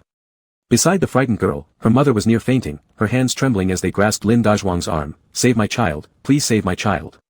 This individual was a fugitive mass murderer burdened with the lives of over 10 victims. After finally locating him a few days ago, during the arrest preparation, he discovered them due to his superior counterdetection skills. In anger, he wielded a knife, cutting his way through crowds for escape. Realizing there was no retreat, he decided to drag more innocents down with him. The entire event had stirred up a social sensation. Should the hostage crisis not be resolved successfully, the consequences were unimaginable. With his hand signaling behind his back, Lin Dazhuang indicated for the sniper to prepare, but the busy city center became the biggest obstacle to sniping. Lin Dazhuang risked himself, attempting to step forward. She is just a kid, why not let me take her place? I said don't come closer. If you come any closer, I will kill her. The middle-aged man raised the knife again, preparing to stab the girl. Don't. The girl's mother screamed. Lin Dazhuang immediately stopped in his tracks. But this kind of rigid standoff was disadvantageous to the police. Balancing over 100 lives present, after careful consideration, he withdrew to request instructions from superiors. However, at this moment, the middle-aged man took the opportunity to swing his knife wildly, using the girl as a hostage to disrupt the police rhythm, and quickly carved out an escape route for himself. Chase him. Sniper, get ready. Perhaps realizing that he was already cornered, the middle-aged man again targeted the girl. An intense killing intent erupted as he raised his knife to slash down with all his might. At a critical moment, a leaping figure lunged at the middle-aged man. Bang! Moving so fast that no one had time to react, the middle-aged man was already kicked to the ground. The person involved hadn't even had time to see clearly who it was before instinctively scrambling to pick up the weapon. But in the next second, the shadow came rushing at him again, directly knocking him unconscious. Everyone looked on in shock at what had just unfolded. The teenager standing next to the thug was wearing a faded yellow pajama, his exposed toes drawing all the attention. Yet, more incredibly, how did this youth manage to leap 2 meters high, with such awkward coordination, yet unleash astonishing power? In the end, raising his hand, he delivered a slap that rendered the thug unconscious. Chapter 32, My brother has never cared this much for me. The young man brushed off the dust on his clothes, nonchalantly tidying up his little ears that were messed up by the wind, and then walked away after finishing the task of eliminating a public menace. Only when he turned around and saw Lin Dazhuang did his face show surprise. Officer uncle. What are you doing here? Young master, shouldn't that question be asked by me? Lin Dazhuang, who was stunned in place, suddenly remembered how he once mocked the other party for having thin arms and legs. Instantly, he felt a sharp pain in his face. The police quickly cleared the scene. This shocking case that caused an uproar in society was broadcast live by media on site. Wu Qi didn't know that moments before, the scene of how he had subdued the criminal with one kick had been recorded without missing a single frame. Wu Qi, who was already well acquainted, stepped into the police station as if it were his own home. After completing a simple interview, Lin Dazhuang respectfully escorted him out the door. Had it not been for the keen reaction of the youth during the final moment, minimizing the damage, this uniform would have long been returned. Lin Dazhuang expressed gratitude throughout the journey. His attitude was almost like treating Wu Qi as a Buddha to be worshipped. If there's ever anything you need help with in the future, just let me know. Upon hearing this, Wu Qi's eyes lit up. Can I ask for anything? I want you to help me find someone. You can just say it, leave matters like these to me. Who do you want to find? A person with a few scars on the inside of their thigh. Is this really about finding someone or crossing boundaries by showing your thighs? When the little hand suddenly pointed towards his inner thigh, Lin Dazhuang instinctively tightened his legs. He might have avoided this situation before, but now, owing such a significant favor, Lin Dazhuang patted his chest confidently. Rest assured, I will definitely try my best to help you find them. Before leaving, Lin Dazhuang still couldn't put his mind at ease. Young master, don't you need to go to the hospital? Wu Qi asked. What hospital? Just your hand. Lin Dazhuang looked again, only to find that arm clean and free of any wounds. But back then, in order to grab the knife, he had clearly seen the criminal leave a blood mark on this hand with a reflexive move. How could it disappear so fast? Could he have mistaken it? Lin Dazhuang looked at the torn pajamas and was full of confusion. Nothing, I might have made a mistake. It's good that there's no injury. After this visit, the gains were not small. As long as he thought about finding the person from his dream soon, Wu Qi completely forgot about running away from home and happily hopped along with a light step. Unbeknownst to him, on the opposite side of the road, a low-key black car followed him from the scene earlier until here. On the car's TV, the stunning news reverberating through society was continuously replayed. Fu Minyu watched as the same-footed teenager walked away, and his gaze shifted to the figure leaping up on a TV screen overlapping with reality, finding more interest in his eyes. He pressed a number, which was hung up as soon as it was dialed. Listening to the heartless busy signal, Fu Minyu's eyes instead revealed a smile, and he repeatedly called without getting annoyed until the other party picked up. Brother, I just saw an interesting scene. Do you want to know about it? Seeming to know the other wouldn't give a response, Fu Minyu spoke for himself. I saw the child beside my brother, named Wu Qi, I think. Do you know him, brother? There was silence for several seconds before a magnetic voice line came from the man. No, I don't. Fu Minyu's tone suddenly became serious, making it sound very matter-of-fact. Actually, I wanted to say that I saw him walking alone on the street in his pajamas earlier, seeming to be injured. Where? Upon hearing this, Fu Minyu found it hard to suppress a light laugh, but soon wiped the smile from the corner of his mouth. It makes me jealous. You've never cared this much about me, brother. As if realizing this was nothing more than a trap of temptation, the man hung up the phone again. Thinking about the tense tone the man had just displayed, Fu Minyu's dark eyes dangerously narrowed. But this kid was pretty interesting, making one hesitant to act against him. Send the kid's location to Fu Yicheng, Fu Minyu instructed the driver. That set of pajamas clearly showed the child ran away from home due to a tantrum. The driver questioned, "Second young Master Fu, why not just take him directly?" Knowing how anxious Master Fu was about the little boy, methods to make the other side uncomfortable lay right before their eyes. Fu Mingyu's descending eyes carried a warning coldness, and his decision left no room for argument. "You don't understand, his favor isn't so easy to owe." The mobile phone discarded to the side rang again, but it wasn't the number he wanted to answer earlier. Seeing the 3 words "Jean Fan" noted on the screen, annoyance appeared on Fu Mingyu's face. After hanging up and having the call ring again, he directly added the number to his blacklist. The driver ahead asked, "Second young Master Fu, shall we head back?" The man in the back seat lounged casually against the leather seat, a flicker of liveliness appearing in his dull eyes as if he had thought of something. "Let's go to brother's place." Inside the research center, Li Buchang removed his protective goggles and stepped out of the lab, his meticulously neat lab coat accentuating an air of elegance. He patiently listened to the report from the middle-aged man in front of him, occasionally offering sharp insights that drew admiring glances from those around. Suddenly, a girl rushed in holding a bouquet of roses. "Professor Li, someone outside asked me to give this to you." The crimson roses exuded a rich, fragrant aroma, and the sender unabashedly wrote a confession on the card, "To the most gentle brother." Recalling the phone call he just received, Li Buchang paused slightly, and those around him joked, "Spring has come for Professor Li." Li Buchang didn't respond but maintained a polite smile. As he turned to walk back to his office, he instructed his assistant, "Return them." "Ah." The girl, her eyes sparkling with curiosity, felt pity after recalling the handsome yet pale face she had seen earlier. "Are you really going to return it? That person looked unwell, they even came in person while sick. Are you sure you won't keep them?" Li Buchang's attitude remained unchanged. But as the girl was about to leave, he suddenly pointed to a closet in the lounge, "Take that coat along as well." The assistant noticed immediately that it was the long trench coat dominating the entire closet, clearly not Li Professor's size. This coat had been sitting there for ages without any intention to return it. For such a kind professor to act so cold towards someone who was clearly frail. And yet, wasn't this supposed indifference contradicted by concern for their health?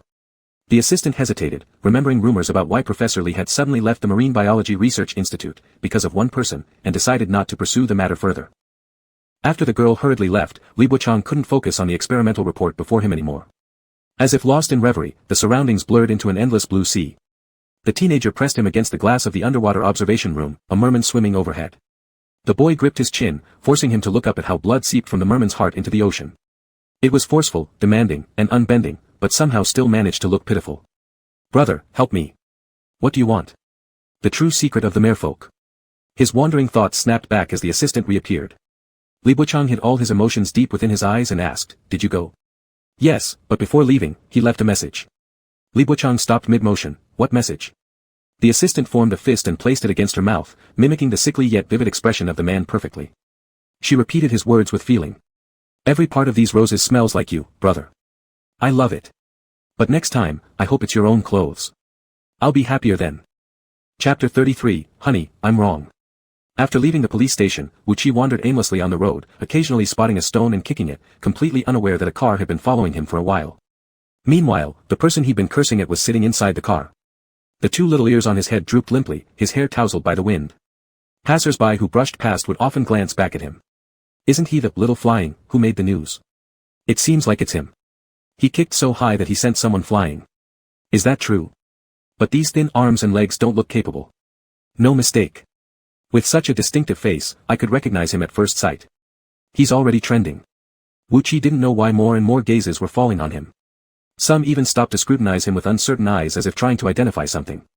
Suddenly, he caught a glimpse of a shadow walking toward him out of the corner of his eye. The man was approaching in quick strides, but his demeanor remained authoritative. When Wuqi recognized who it was, he instinctively bolted. If the man hadn't reacted quickly and caught him in time, Wuqi would have vanished in the blink of an eye. "Let go of me, you bad guy." The captured Wuqi thrashed both hands and feet, even trying to break with his toes. But the moment the man's presence enveloped him, the boy who just a second ago could leap several meters turned limp as water. Just from physical contact, his heart began to race uncontrollably, blood surged through his veins, and the red flush spreading across his cheeks gave him away.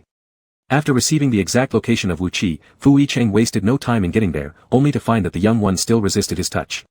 In the car, after having been wild and ready to bite earlier, now the boy huddled into himself at the side, suddenly transforming into a docile kitten. "Honey, I'm wrong." Fu Yicheng thought about how anxious those few hours without seeing him were and softened his tone to coax gently, "Can you accept my apology?" With his face buried in his knees, the boy wouldn't raise his head, responding only with a grumpy HMPF. Unbeknownst to him, the face hidden behind his knees was flushed so deeply it seemed about to drip water. Through the gaps on the side, he saw Fu Yicheng's clearly jointed hands, and certain images popped up uncontrollably in his mind as yellow bubbles.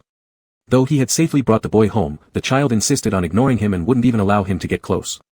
Since he realized he overstepped this time, in order to prevent another runaway incident, Fu Yicheng cooperated fully, complying with whatever Wu Qi wanted, even when Wu Qi clutched his own pillow that night, fuming as they ended up sleeping in separate beds.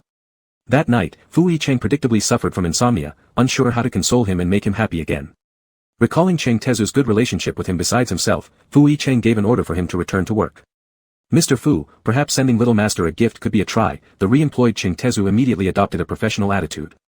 Fu Yicheng asked, a gift? Rather than calling it a gift, it's better described as first distracting little master.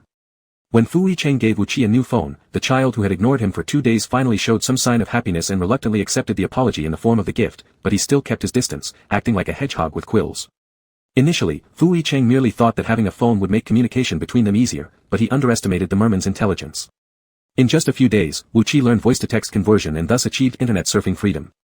Spending all day glued to his phone like an addicted teenager, if before it was merely refusing to let Fu Yicheng approach due to sulking, now his eyes truly held no trace of Fu Yicheng. Fu Yicheng watched the boy in the office corner act as though he wasn't there, his brow furrowing deeper. Suddenly, the phone beside him rang, a message notification popping up on the screen. Online dude, your sweetie pie has requested to add you as a friend. His sweetie pie. The silver-haired head in the corner didn't even lift its gaze. Had it not been for the app showing a distance of mere meters, Fu Yicheng would have thought he was mistaken. This was the first time in days the boy had taken initiative to acknowledge him. The melancholy in Fu Yicheng's expression dissipated, and he smiled as he tapped accept. Yet after becoming friends, the other party didn't send a single message for a long time, as if adding friends was merely to fill a blank contact list. Fortunately, Fu Yicheng was patient enough not to reveal the identity behind the pseudonym. That evening, he finally received a message from your sweetie pie. Lonely night, lonely you, we lonely ones meet here. Big brother, shall we chat? The sleepiness instantly vanished. Although he knew each word on the screen, hearing them from the mouth of the boy was full of absurdity.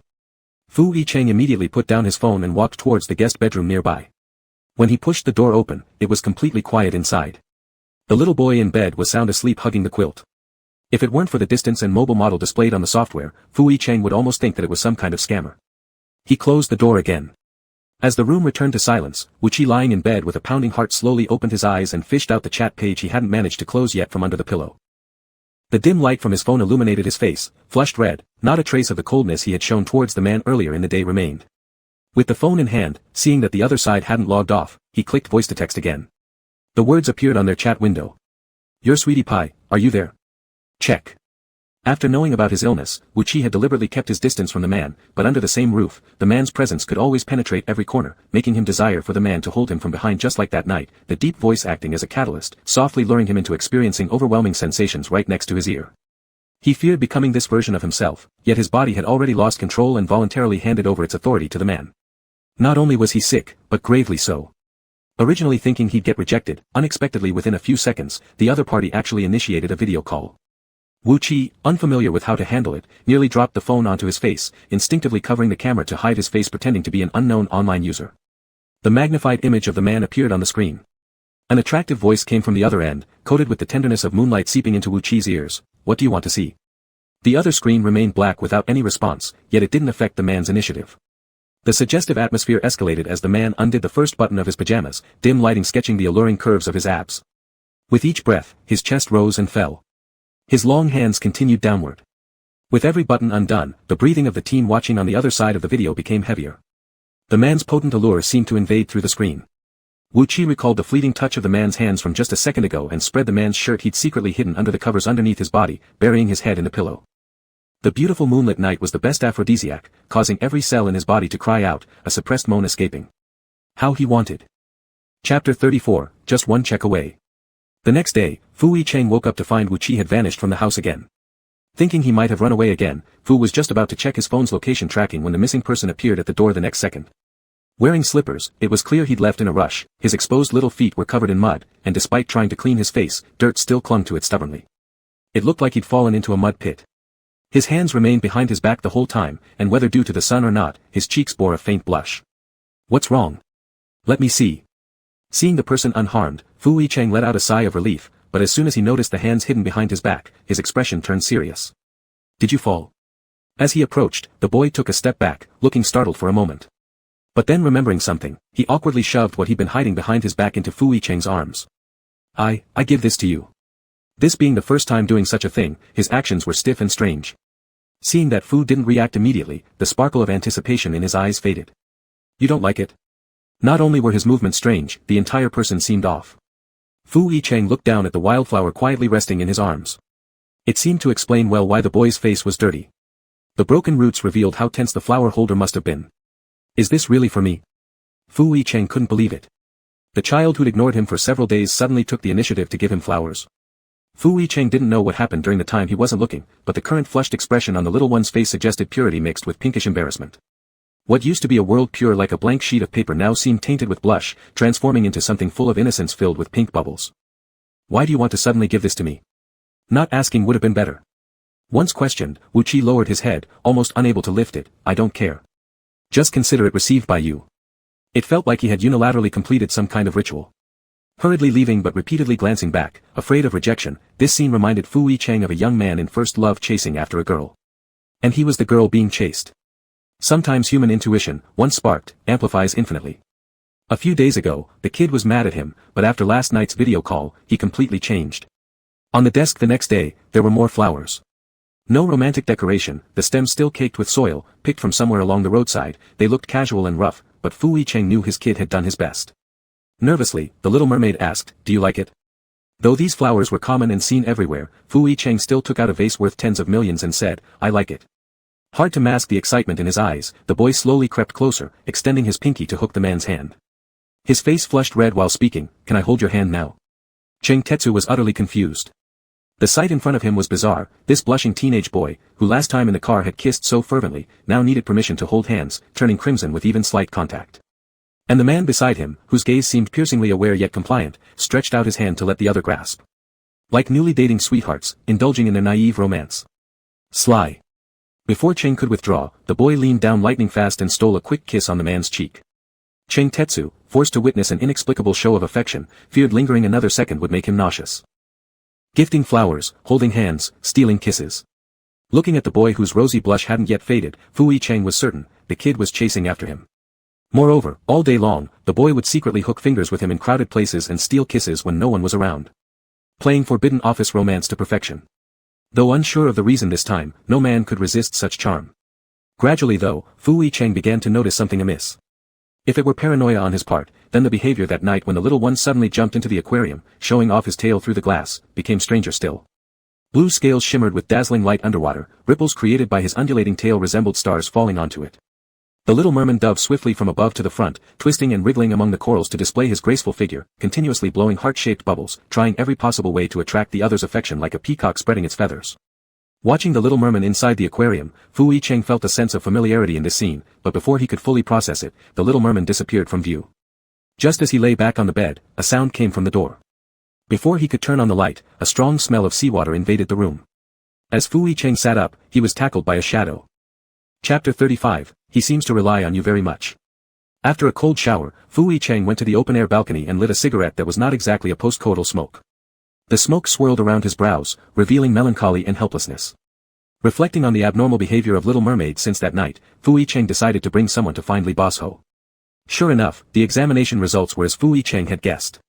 Your Little Mermaid is about to enter her heat cycle. Li Bosho couldn't hold back his laughter for long. The actions you described are mating behaviors of male mermaids toward female mermaids. Fu Yicheng's expression turned even grimmer. Thinking that the child was playing innocent with him, it turned out he was just being used like a weightlifting bar. The heat cycle of mermaids isn't fixed, but generally doesn't occur right after adulthood. This case is obviously due to external stimulation. As Li Bosho said this, his gaze landed on Fu Yicheng, earnestly advising, I told you before, don't be too animalistic. Fu Yicheng. If he was really beastly, would the person still be standing here intact? I've given him a shot, once he wakes up, he'll be fine. But this is only temporary control. On the day the heat cycle comes, I suggest avoiding any more stimulation. For him, your scent has both inhibitory effects and also arousal effects. Li Bosho adjusted his glasses on the bridge of his nose, his face showing some seriousness. He seems to rely heavily on your smell. For mermaids, the ocean is their all. They depend on the sea for survival, which is instinct embedded in their genes. But he depends on you, more than the sea. Fu Yicheng could only think of one possible reason, because I saved him initially. Recalling how the Little Mermaid violated natural laws by growing legs, Li Bosho slightly furrowed his brow imperceptibly. It's hard to say. We need to analyze his subsequent heat conditions to draw a conclusion. This injection had a calming effect. When Fu Yicheng carried him from next door, the Little Mermaid, with her pink tongue sticking out, was still unconscious. Before sending him away, Li Bosho suddenly remembered something and warned, Min, you may suspect something about the identity of the Little Mermaid. Fu Yicheng's eyes darkened slightly. Tightening his grip on Wu Qi, he embraced him even tighter. Understood. On the day the Little Mermaid ran away from home and made the news, Fu Yicheng had already dispatched people to suppress the situation, and the faces in the video were completely blurred. Initially, this matter was gradually subsiding. However, a marketing account suddenly released a photo. In the picture, a boy with striking silver hair held 2 cups of bubble tea, stuffing his mouth so full it resembled a grain-storing hamster. Even surrounded by a group of people, he remained very calm. The article used the previous theft incident as bait, pointing out how the boy's face perfectly matched the unnamed hero in the social sensation of last time. Instantly, he became the focus of everyone. Is it really the same person? If they had revealed this photo first last time, I wouldn't have dared to criticize. My goodness. Is he handsome and well-behaved or what? Looking at him once feels like gaining another son. Apologies. I repent for defaming such an extraordinary face last time. Though someone got cancelled into anonymity, I must say this, how dare you slander him? Speaking of looks and character, what do you have to compare with him? Your toes. Saving lives courageously. Excellent. Give me every bit of information about this individual within a minute. Isn't anyone noticing how weirdly high he jumped? Can a normal person actually jump that high? Online, a collective apology emerged for the defamation from last time, compounded by this act of bravery, making the young man instantly become an idol supported by all netizens. This skeptical comment did not last long before being drowned out. At this moment, in the villa nestled halfway up the hill, the man lounged comfortably on the sofa, exuding nonchalance. Supporting his chin, he watched without tiring, the scene on the TV screen constantly replaying. Even though the original video had been edited, the images on the screen clearly showed the youth's face. An unknown length of time passed when a ringing phone disrupted the silence. On the other end of the call, the person spoke respectfully, reporting to the man, young Master Fu Er, we sent people to investigate, but unfortunately, we were late. Fu Yicheng has already taken care of it. There are no records found in private hospitals. Meanwhile, on the screen, a middle-aged man rushed out from the crowd, wielding a knife toward the girl upon realizing there was no escape. In the blink of an eye, a figure darted out faster than wind. In slow-motion footage processing, the glint of the sharp blade flashed quickly over the young boy's arm, touching and retreating immediately. Fu Minyu lightly tapped his fingertips on the sofa. Do you mean I was wrong? His chuckle held a dangerous edge, causing the other person to break out in cold sweat and stammer nervously, no dare, it's my incompetence. Fu Minyu's raised fingers paused mid-air, recalling the lively figure of the boy skipping away that day. If we can't find clearer close-up videos, go check the surveillance footage. It's been dealt with by Fu Yicheng too. Bang. The phone accidentally slipped from his palm, crashing onto the ground and cutting off the call. The cracked screen reflected the man's sullen face. As expected, knowing he would investigate, every possible clue had been thoroughly wiped clean. Truly worthy of being his own brother. But sometimes, the more deliberately you try to erase traces, the easier it is to leave loopholes, isn't it? At this moment, footsteps approached from afar, and the barefoot boy treaded softly with each step as if deliberately practiced, lest any sound provoke the man's wrath. Seeing the shattered phone on the floor, the boy reached out his hand intending to embrace the man from behind, but ended up only daring to lean slightly closer. Since he makes you so unhappy, why not just take everything away from him? As long as you want, I can. Before he finished speaking, a hand suddenly clenched around his neck tightly. That immense strength didn't seem like it belonged to someone perpetually sick. With one swift motion, the man threw the boy heavily onto the couch, tightening his grip bit by bit. If I hear such words again next time, your cheap life will be the first sacrifice for him. Choked from lack of air, the boy's exceptionally handsome face turned bright red. Yet despite his situation, he dared not struggle, leaving only his passionate peony eyes gazing at the man with fear and pleading in their gray irises. Just before losing consciousness, the man finally loosened his hold. I'm sorry, I won't dare again. The boy's white neck bore alarming red marks, yet after being released, he moved closer again. No matter how merciless the man acted, he accepted it willingly. No matter what, I'll always stay by your side, never abandoning or betraying you. The man gripped the boy's chin, masking his disdain under dark eyes while replacing earlier murderous intent with a faint smile at the corner of his lips. You're behaving well. The boy smiled along, cautiously leaning against the man, but suddenly, a fleeting figure on the screen caused his entire body to stiffen. He immediately feigned normalcy, lowering his head with any signs of shock disappearing instantly. Chapter 36, Is my place a place where you can come and go as you please? Wu Qi woke up with an unexplained pain in her buttocks, wailing loudly enough to shock the heavens. It was only after Fu Yicheng bathed the Little Mermaid with milk tea of different flavors that she finally calmed down. Fortunately, after this injection, the urge to touch it disappeared. That night, Wu Qi immediately moved her things into the master bedroom and slept soundly, nestled back in the man's arms. The next morning, when sunlight had already reached the middle of the room, she still lay there drowsy. Despite the lingering sleepiness, she accompanied Fu Yicheng to his company. All along, she yawned repeatedly, and her mind was barely awake. After another large yawn, Wu Qi wiped away tears from the corner of her eyes. Suddenly, out of the corner of her eye, a shadow appeared. As they passed by each other, their gazes unintentionally collided in the air. A black mask concealed half of the stranger's face, but those grey irises held an indescribably familiar sensation. The breeze felt like it came from the sea, stirring memories that didn't belong to her. Not fast enough to capture the fleeting image, Wu Qi turned to chase after it. Wait! But the other person stepped into the elevator faster than her. When Wu Qi arrived outside, all she caught was the retreating figure. Just as she was about to continue pursuing, a few screams suddenly erupted nearby. Ah! Was that Lu Feng? It's him. Really, it's Lu Feng. Lu Feng. Don't run. Can we take a picture with you? A few girls chased wildly after that person. The individual in front seemed to realize he had been recognized and bolted across the road, quickly disappearing from sight. The girls chased frantically and screamed wildly until the figure was completely lost. Then, they reluctantly stopped. Ugh. I just brushed shoulders with him, if only I'd realized first, he wouldn't have slipped away. So heartbroken. But Lu Feng is really handsome, even better looking than on screen. Don't worry, I heard he'll perform at the Guogua TV station tonight. I got a few tickets through someone, there are exactly 6. Us 6, wait, who are you?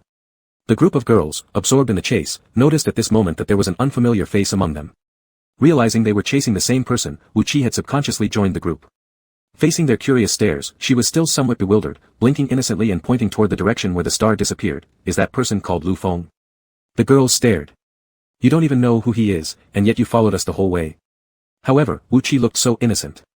Especially her eyes, clear and azure like the ocean, with extremely rare light blue pupils filled with genuine sincerity, making it impossible for anyone to refuse her. After examining her for a few seconds, one of the girls suddenly said to her companion, I think I've seen him somewhere. Isn't he that nameless hero who acted bravely recently and made the news? Yes, it must be him, there's no mistake about these eyes. Upon recognizing Wu Qi, the girls' attitudes flipped 180 degrees. They treated her with unusual enthusiasm, as if they had found a long-lost sister. Were you asking about that person just now? Yes, he's called Lu Feng, famous throughout the entertainment industry for his unique voice. If you like him too, I happen to have an extra ticket here for you. Before Wu Qi could say anything, a ticket was shoved into her arms, and the girls kindly showed her the address of the Guogua TV station. As they left, they whispered behind her back, this face is truly beautiful, if he enters the entertainment industry, he would surely become popular. Standing in front of the towering building without knowing its use, Wu Qi became disoriented as soon as she entered. Since there was a performance that evening, quite a few celebrities had already arrived. Strangely, nobody questioned Wu Qi's unexpected intrusion. The deeper she went inside, the quieter it became. After staring at every passerby until her eyes grew sore, Wu Qi still couldn't find the person she saw earlier. Just as she was about to give up, a silhouette suddenly appeared not far away. The person paused, glanced back at her once, then vanished around the corner again. Those grey irises seemed to deliberately leave a signal.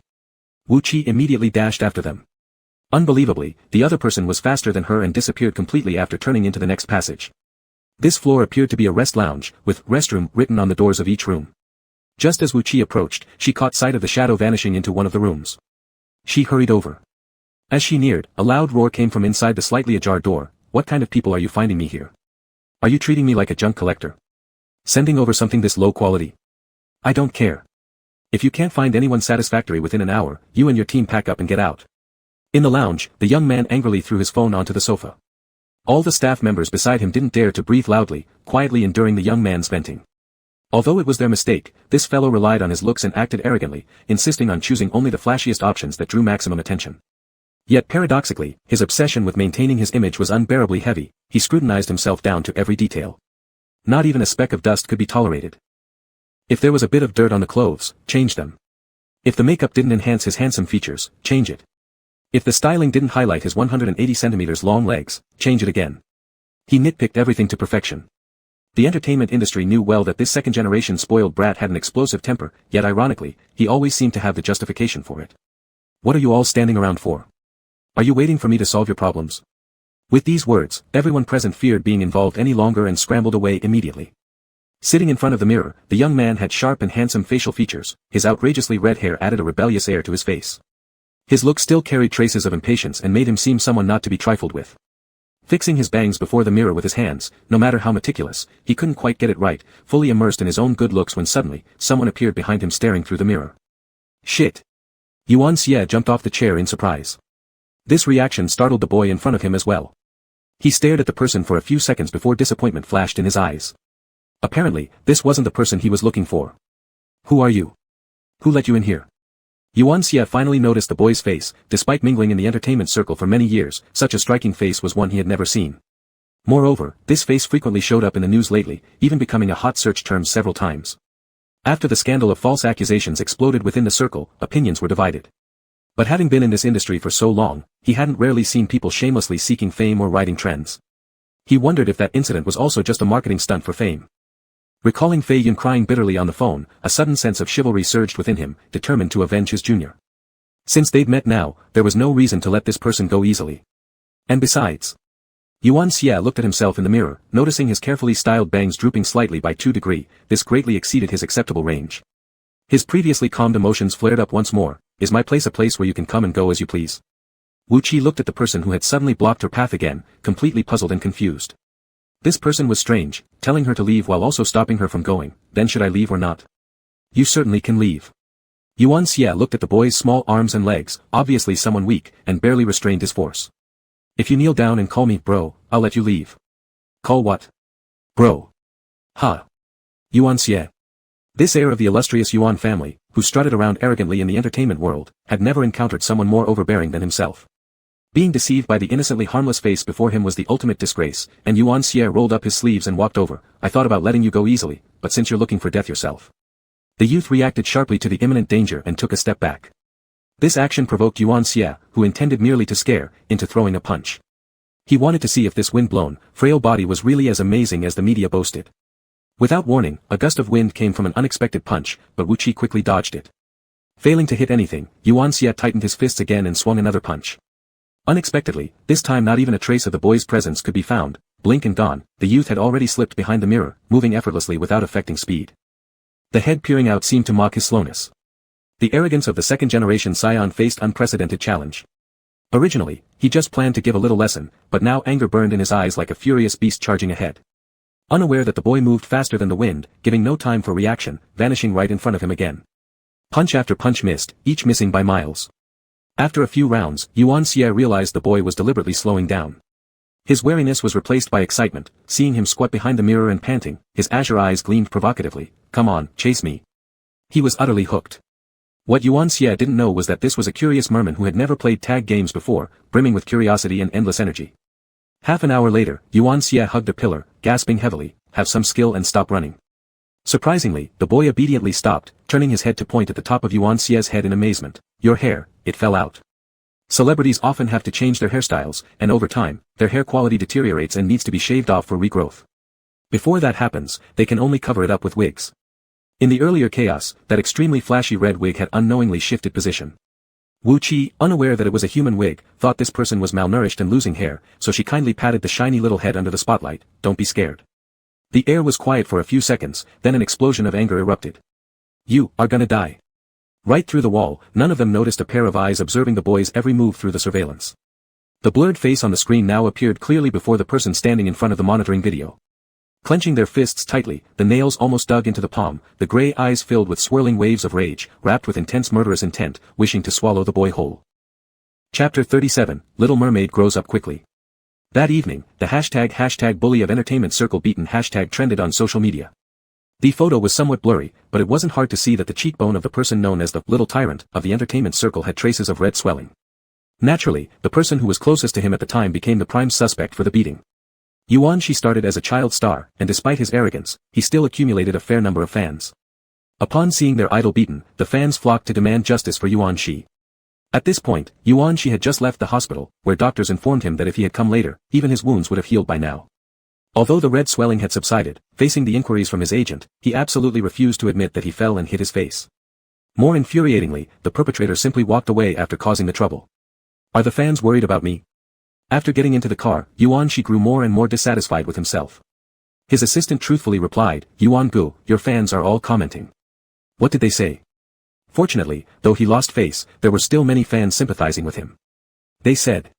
Seeing the assistant stuttering, Yuan-shi simply grabbed the phone himself. Let me see who dares to beat my baby. Oh, isn't this last time's Peter Pan? Well, then there's no issue. You never listened when I told you to keep a low profile. It's about time someone taught you a lesson. I originally planned to help you out front, but such a well-behaved face makes even saying something harsh feel like a sin. It's great to witness, and I didn't expect to see the likes of Mr. Yuan so humiliated. Kid, accept it, Mom doesn't want to protect you this time. Grass. At that moment, the phone lying nearby rang. Just as he pressed the button to answer, the man's weeping voice came through. Big brother, last time when I mentioned it, you didn't believe me. Now you see how arrogant that little brat can be. Big brother, please help me get revenge. After being reduced to a nobody, Fei Yun had been looking for an opportunity to strike back, but since they weren't in the same circle, he could do nothing. Seeing the trending topic, he knew the opportunity had arrived. Calling him Big Brother with every word felt too overly sweet to Yuan-shi, who always despised Fei Yun's sneaky ways. But given he was his junior, Yuan-shi felt obligated to live up to this respectful title. No need to say, but swallowing this insult was impossible, I understand. But the intruder hadn't registered their entry, making it difficult to find them and trick them out. Wu Qi, completely unaware that he was once again part of the trending topic, sat leisurely in the living room listening to music one by one that night. Fu Yicheng thought the little mermaid suddenly developed a fondness for music until Wu Qi pointed at a portrait asking, "Husband, who is this person?" It was a face marked by its delicate features and most strikingly, the rare gray pupils. "I don't know him, but I've seen him around Fu Mingyu a few times," Fu Yicheng responded, paying little attention to celebrity gossip and asked curiously, "What's going on?" Wu Qi shook his head, "Just feels familiar, like I've seen him somewhere before." Fu Yicheng hesitated slightly, "Did you remember something from before?" Although he had rescued the boy initially and the boy said he wouldn't leave, those missing memories always seemed like a ticking bomb. If the boy remembered things from before coming ashore and remembered his true family, would he leave and return to the sea? Fu Yicheng knew that while it seemed like the small merman depended on him, truly when that day came, the person reluctant to let go would be himself. Recalling the initial expectation of having a little fish, Fu Yicheng thought of a whimsical idea. If they really did have a little fish, maybe it would give another reason to keep the person here. Fortunately, the little merman shook his head again, "No. And what if you do remember?" Fu Yicheng lifted Wu Qi's chin, making sure only his eyes reflected in the youth's gaze. Wu Qi pondered seriously, "If that happens, I'll probably recall many fun places. Then I can take my husband there and introduce him to my best friend." Listening to each plan of reclaiming memories where he was included, Fu Yicheng wished time would pass faster so his young companion could grow up. That way, he could become Mrs. Fu forever and keep him by his side forever. Perhaps due to the mention of memories before bed, Wu Qi dreamt wildly that night. The dreams were full of oceanic scenes, fleeting glimpses of underwater life, yet among the blur, he seemed to glimpse the shadow of the gray-eyed boy. This strengthened Wu Qi's determination to find him. The next morning, the mobile phone on the bedside table began to ring. Since learning how to use the phone, Wu Qi had only stored Fu Yicheng's contact number inside. So upon seeing the unknown number, the first impulse was to reject it. But surprisingly, the caller persisted and dialed again relentlessly. For fear that Wu Qi would hang up again, as soon as the call was connected, the other party quickly said, "It's me." After listening to a day of explosive voices yesterday, Wu Qi immediately recognized it. "Are you Tiao Mao?" There was silence on the other end of the phone for a few seconds before an explosion came. "I'm telling you again, it's a wig, a wig." "Oh, a wig. Do you have something to say?" "I know who you're looking for. If you want to see that person, come to the place I'll send you." After his previous failure, Yuan-shi had learned his lesson this time and knew brute force wasn't the best solution. Not only could it result in another embarrassing loss of face, but there was no guarantee he'd succeed. This time, he gathered a bunch of brothers, friends whose only real skill was drinking. The plan today was to get the person drunk and then deliver a harsh beating so he would have to kneel and call Yuan-shi Big Brother whenever they met in future. "Are you sure everything will be fine?" Before their target arrived, Yuan-shi still asked hesitantly, "That guy is very smart. Make sure to give him the strongest drinks once he comes up." "Don't worry, Brother Yuan, don't you know how much we can drink? We'll definitely handle this matter for you. That kid has really disrespected our big brother Yuan too much, thinking he's immortal." One of the burly men assured with a pat on the chest. However, when they actually saw the young man, all of them looked at each other uncertainly about whether they should act. It seemed like it was the first time the youth had been to such a noisy place. He was full of curiosity as he glanced around. In his youthful casual wear, he looked like an underage teenager who accidentally wandered in, completely out of place with his surroundings. Standing among them, he resembled a little white rabbit that had mistakenly entered the tiger's den, except this little rabbit didn't realize his precarious situation. His eyes kept following the flashing lights around him, feeling both new and excited about everything he witnessed. Was this truly someone coming to settle scores rather than someone here to play? Yesterday, I thought about it carefully, and it was my mistake to be impulsive. To make the youth fall into his trap, She fully utilized his acting skills, with no trace of deceit on his face. Drink this cup, and everything from before is wiped clean. As soon as you finish, I'll take you directly to see the person you're looking for. Unaware that this was a human entertainment venue, Wu Qi was brimming with curiosity towards everything around him. Hearing the deafening music, he thought the person he wanted to find might be right here. When a colorful drink was handed over, his curiosity piqued. He asked, "What is this?" Not even recognizing imported liquor. The innocent look on the youth's face made him easy to deceive, so she exaggerated. "If you drink this, you'll see everything you desire, not only seeing it but owning anything you wish for." Of course, being drunk wouldn't let him possess anything like in a dream. Is there water so magical? Wu Qi, who longed most to recover his memories, immediately lit up. After stepping out of the office, when Fu Yicheng didn't see the usual figure hovering around him, his eyelid inexplicably twitched. Did the person run off to play again? Fu Yicheng asked Cheng, his assistant. Cheng truthfully replied, "Little master said he has something important to do." Something important? Now experienced in any abnormal behavior from the little merman, Fu Yicheng instantly took out his phone to check the location. The small red dot on the screen stayed stationary in one place for half a day without moving. Fu Yicheng zoomed closer, and a familiar address that all rich troublemakers knew well popped into view. Chapter 38 Wu Bawang. The bar during the day wasn't as bustling as it was at night, and after being reserved by a certain star, it became even more undisturbed. At first, the bar owner didn't want to rent it out. There's no other reason. This second-generation tycoon is notoriously domineering and unruly in the entertainment circle, but alas, the offer was too generous. The arrival of the youth made him even more worried that this decision might be wrong. After all, just looking at the situation, one could easily guess how it would end for the youth. He occasionally went in for a quick look, ready to call the police if anything went awry. When he went in the second time, the youth was surrounded by a group of people. The third time he went in, the youth had indeed fallen over. All those who were forcing drinks on him had also collapsed. Ugh. Yuan Xin lay on the bar counter, his stomach churning like a tempest, his alcohol-irritated stomach continuously protesting, vomiting until his face was deathly pale. Whatever image of an idol he had maintained earlier was shattered long ago. Thinking he'd succeeded in fooling the guy, they expected him to get drunk quickly. Instead, this little devil seemed to become obsessed with drinking as if it was something new and exciting. In the end, he complained that the glass was too small and not satisfying enough, so he grabbed an entire bottle and started chugging. And treated his place like it offered free refills. Just as Yuan Xin was about to throw up bile, a hand gently patted his back. Feeling any better? And here he was, showing concern. Bent over, there wasn't a trace of drunken redness on the youth's face. The only change in expression was the furrowed brow out of worry for him. His hands were deliberately gentle, and the eyes looking at him were filled with sympathy. If the other hand hadn't been holding a wine bottle, he might have reached out like yesterday to pat his head and say, "Don't be scared." Then glancing at the lumps on the ground who had proudly boasted about their great tolerance for alcohol, he felt an ache in his face. The image was gone, and so was his dignity. Yuan Xin angrily shook off the hand on his back, "Don't touch me." Yesterday's incident where his wig got removed left the perfectionist unable to find a satisfactory hairstyle. Today, he simply covered up with a hat. But in this accidental move, the hat fell right off his head. For several seconds, the air hung quiet, and upon seeing the spark instantly light up in the youth's eyes, Yuan Xin had a bad feeling about what was coming.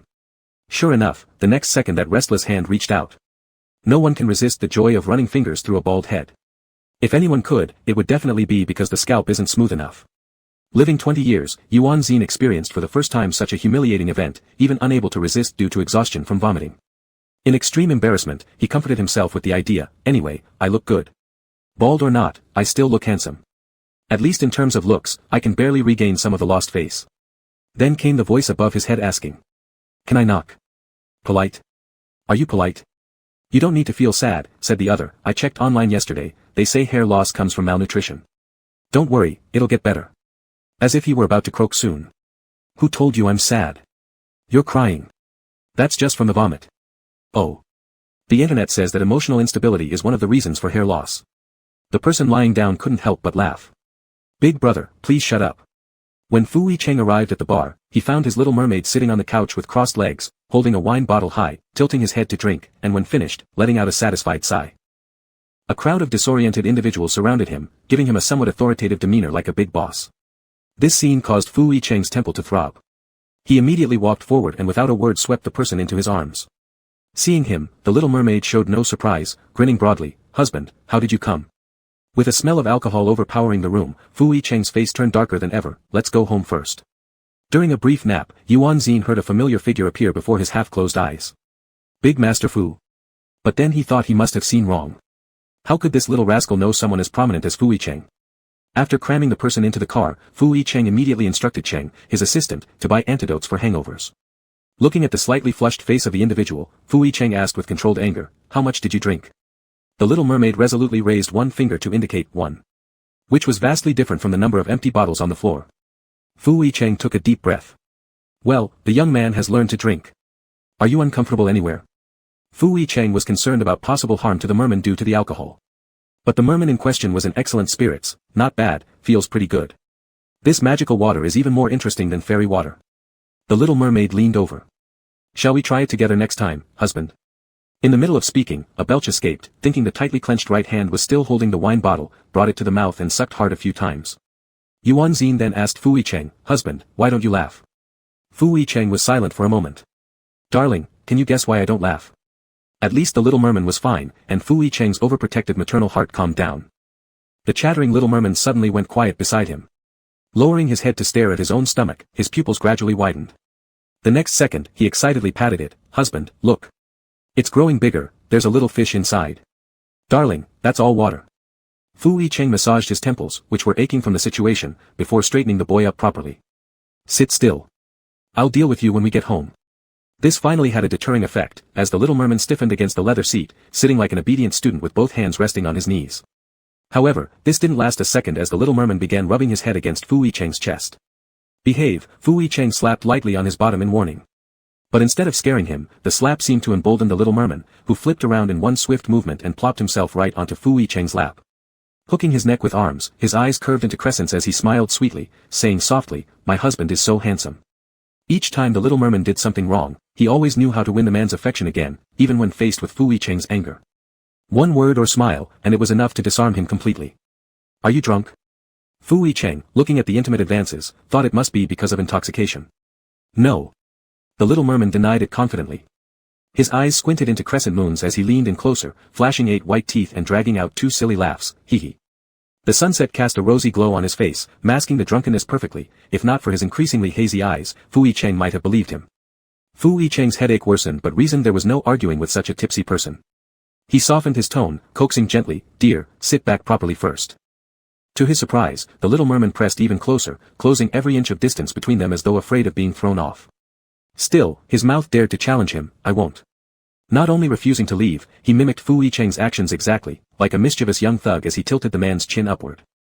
"You're so handsome, my husband." His fingers traced slowly from Fu Cheng's chin to his Adam's apple while smirking slyly, continuing downward.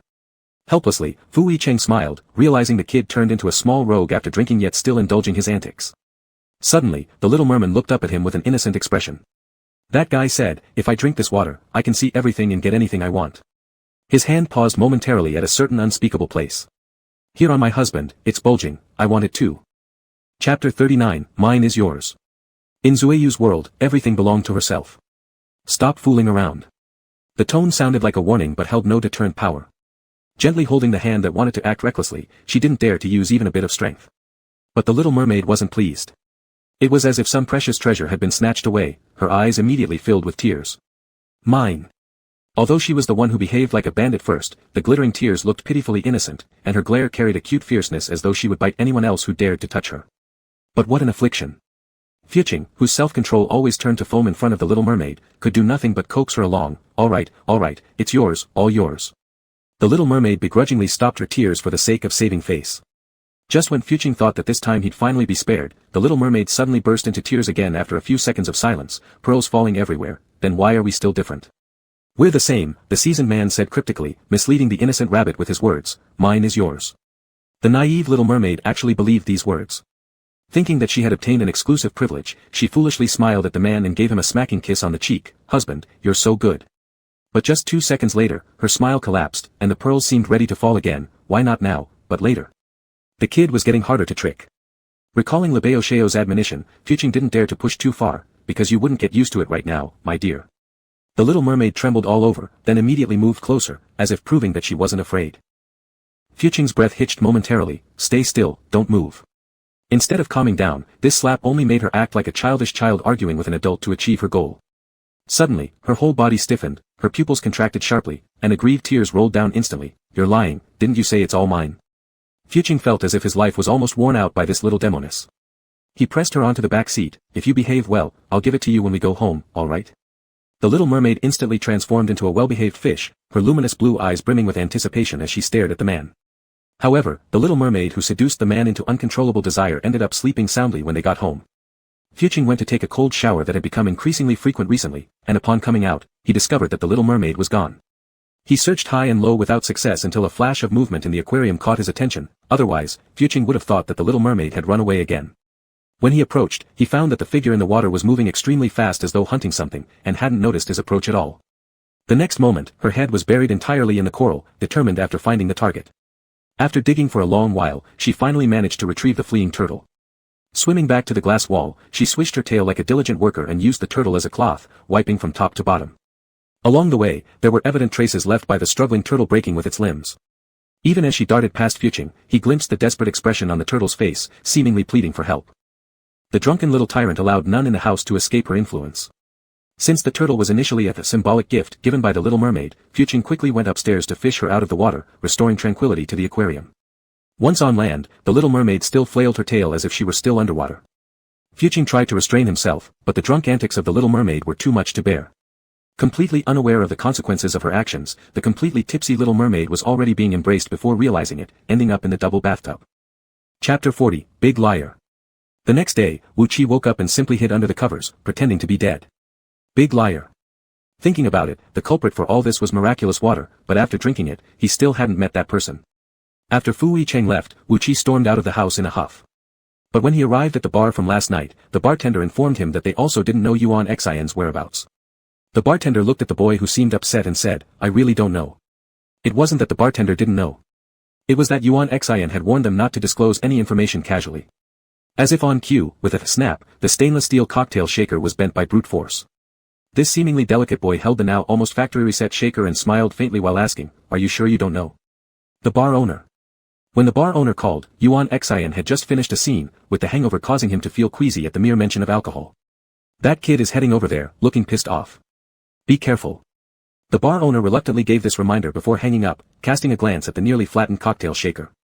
It might have been better if the bartender hadn't mentioned it at all. Yuan Xian remembered the teen chugging high-proof liquor straight from the bottle and shuddered involuntarily.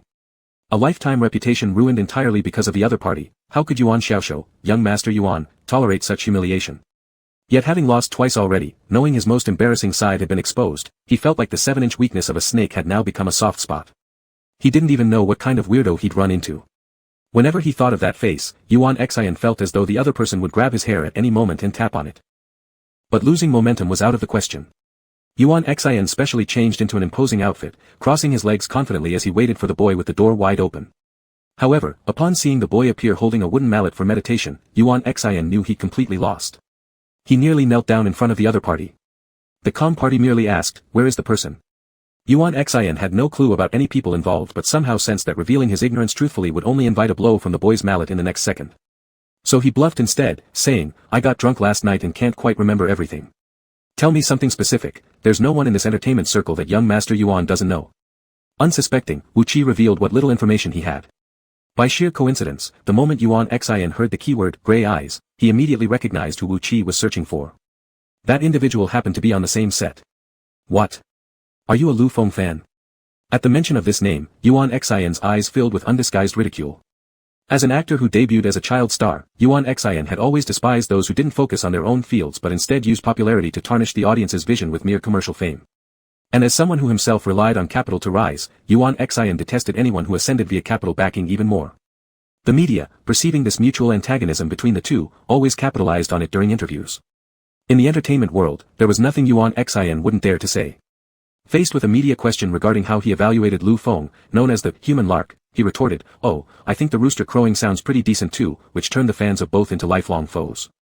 Coupled with his straightforward nature, Yuan Xian had never spared even a shred of face to Lu Feng himself. From the girls' reactions, Wu Qi wasn't hard-pressed to guess what kind of fan Yuan Xian referred to, shaking his head and denying, no. Just those eyes felt familiar somehow. Since the answer was negative, Yuan Xian was even less inclined to hear this name anymore, questioning, then why are you looking for Lu Feng? Teacher Yuan is looking for me.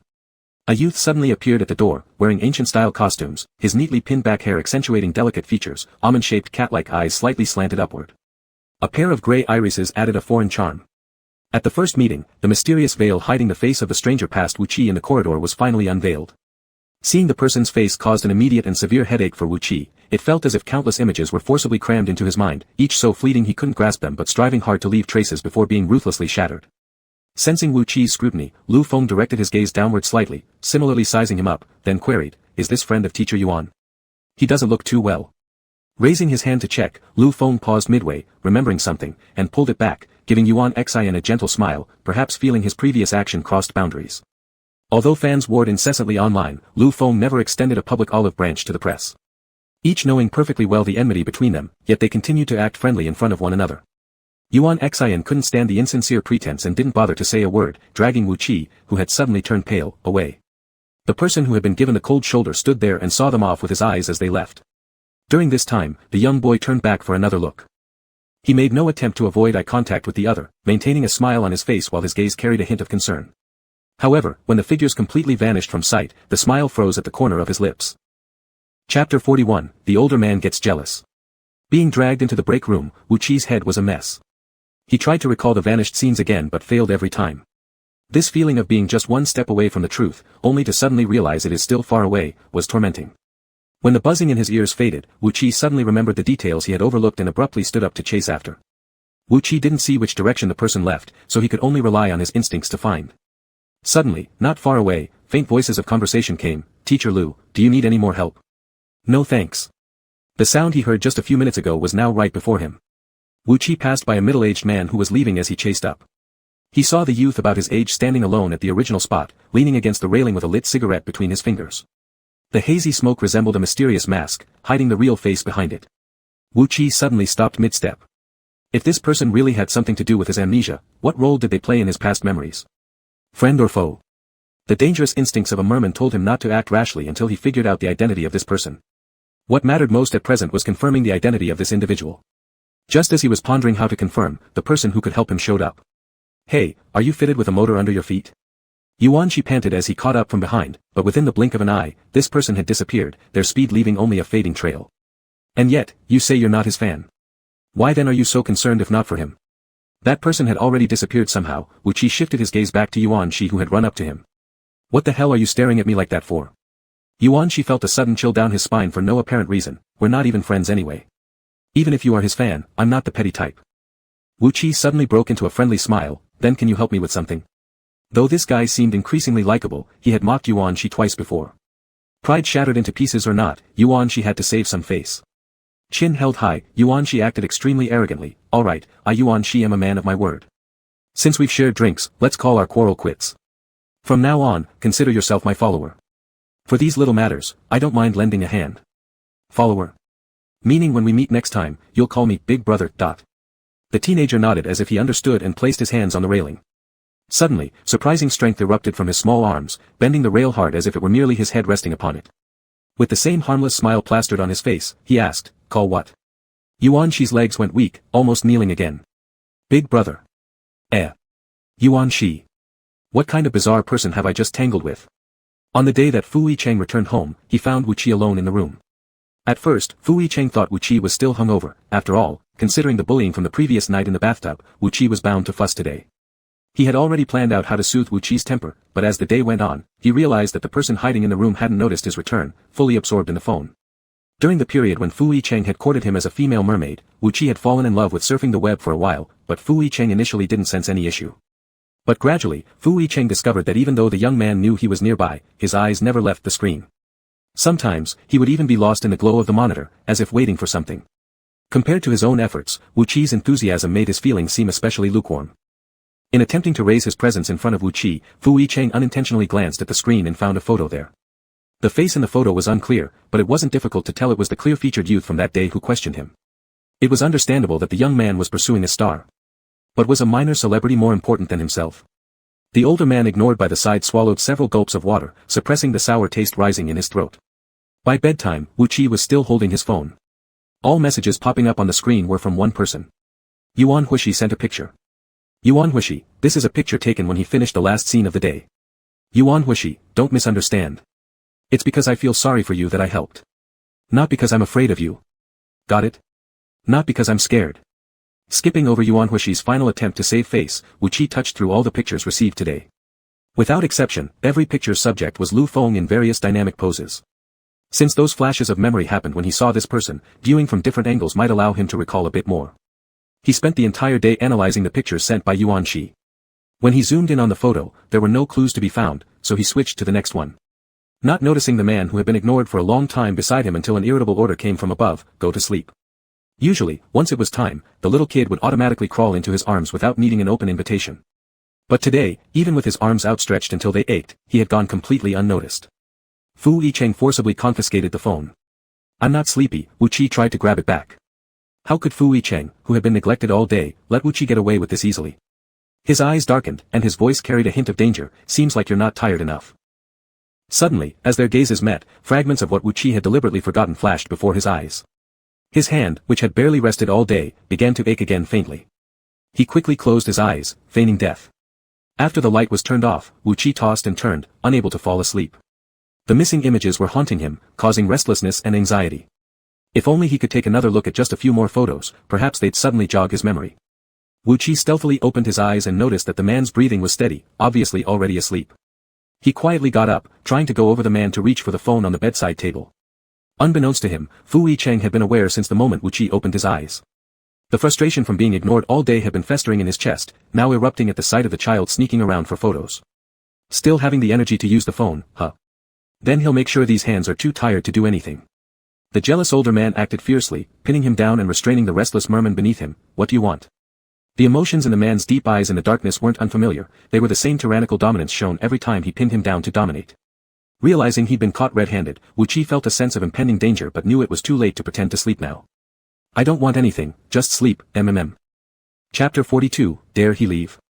After everything returned to silence, Wu Qi cried herself to sleep in the man's arms. Fu Yicheng held the little mermaid's hand as he cleaned it, the tender palm that had turned bright red was pitifully flushed. He could almost imagine how the little mermaid would behave during her true heat period, how she would be reduced to tears under him and how each inch of her delicate skin would bear his marks. It was said that a mermaid's heat period lasted for 3 days or even longer. The bathing process seemed never-ending. By the time he was about to lift the mermaid out of the bathtub, Fu Yicheng suddenly noticed a change in her body. Her originally blue fish tail faintly shimmered pinkish under the lamplight. The color spread from the tail fin upwards, and the scales became darker than before. Having touched this fish tail countless times and knowing every inch of it like the back of his hand, Fu Yicheng was sure that such changes were not within normal parameters. After settling the person down, Fu Yicheng called Li Baishao to inform him of the general situation. After listening, Li Baishao immediately concluded based on the last checkup, this is probably the prelude to heat. Your young one is counting down to entering the heat period. Li Baishao explained on the phone what would happen as the mermaid entered the countdown, perhaps it will be these few days. The most obvious change will be drastic mood swings, potentially becoming capricious. You must observe carefully. The next morning, after opening his eyes, Fu Yicheng first observed the child in his arms. With a hint of morning drowsiness in his newly opened blue eyes, the latter saw him and smiled sweetly with his eyes crinkling up. "Husband, good morning." It seemed no different from any other ordinary day. Fu Yicheng, worried that he might have overdone things last night, asked, "Do you feel unwell anywhere?" The little mermaid shook her head, then suddenly remembered something and moved forward to hug him tightly, resting her head against his chest as she rubbed affectionately. "I reflected yesterday, I didn't listen to my husband. I won't disobey anymore. Please don't stay mad at me." Actively owning up to the mistake, she cooed in flattery. There was no mention of last night's torment, nor any crying about it. She was so well behaved that it made him feel guilty. All right. Having already gained sufficient affection, where could there still be resentment in Fu Yicheng? Yet with prior experience, he cautiously probed, "Are you really not upset?" After all, last night, the child leaned against him sobbing, saying she was tired, but her hands were continuously guided by his, unable to stop. Had it been the past, she would surely ignore him altogether upon waking.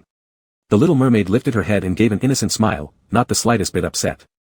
Seeing none of the conditions described by Li Baishao occurring, Fu Yicheng breathed a sigh of relief, watching over her more closely by keeping her close. When Cheng, the special assistant, came out for a routine report, he coincidentally met Wu Qi face to face. With just a casual glance, Cheng exclaimed in surprise, "Young master, what happened to your hands?" From her palm to every finger, they were red beyond normal measure. This kind of situation only pointed to one thing. "Oh, did you go work out with weights?" "Work out?" Wu Qi echoed. There happened to be a gym inside the president's office, equipped with all sorts of equipment. Thinking that Wu Qi had whimsically decided to manage her figure, Cheng enthusiastically led her into the gym, introducing each item to her one by one. "This is working out with weights." She nodded to show understanding, walking up to carefully pick through something while looking down. Suddenly, she stopped and bent over. Young master, that weighs dozens of kilograms, you may possibly. Before Cheng finished giving advice, he saw the youth picking up the thickest and longest iron barbell, breaking it cleanly in half with a snap using bare hands. At that moment, without knowing why, Cheng instinctively clenched his legs together, feeling a pain in some unknown place. Upon coming out to notify Fu Cheng about the meeting, Cheng wanted to ask if his superior had unintentionally upset her. However, upon seeing the youth sitting on the man's thighs, behaving as dependably as a pet bird, there was not a trace of the ferocity she'd shown just moments ago.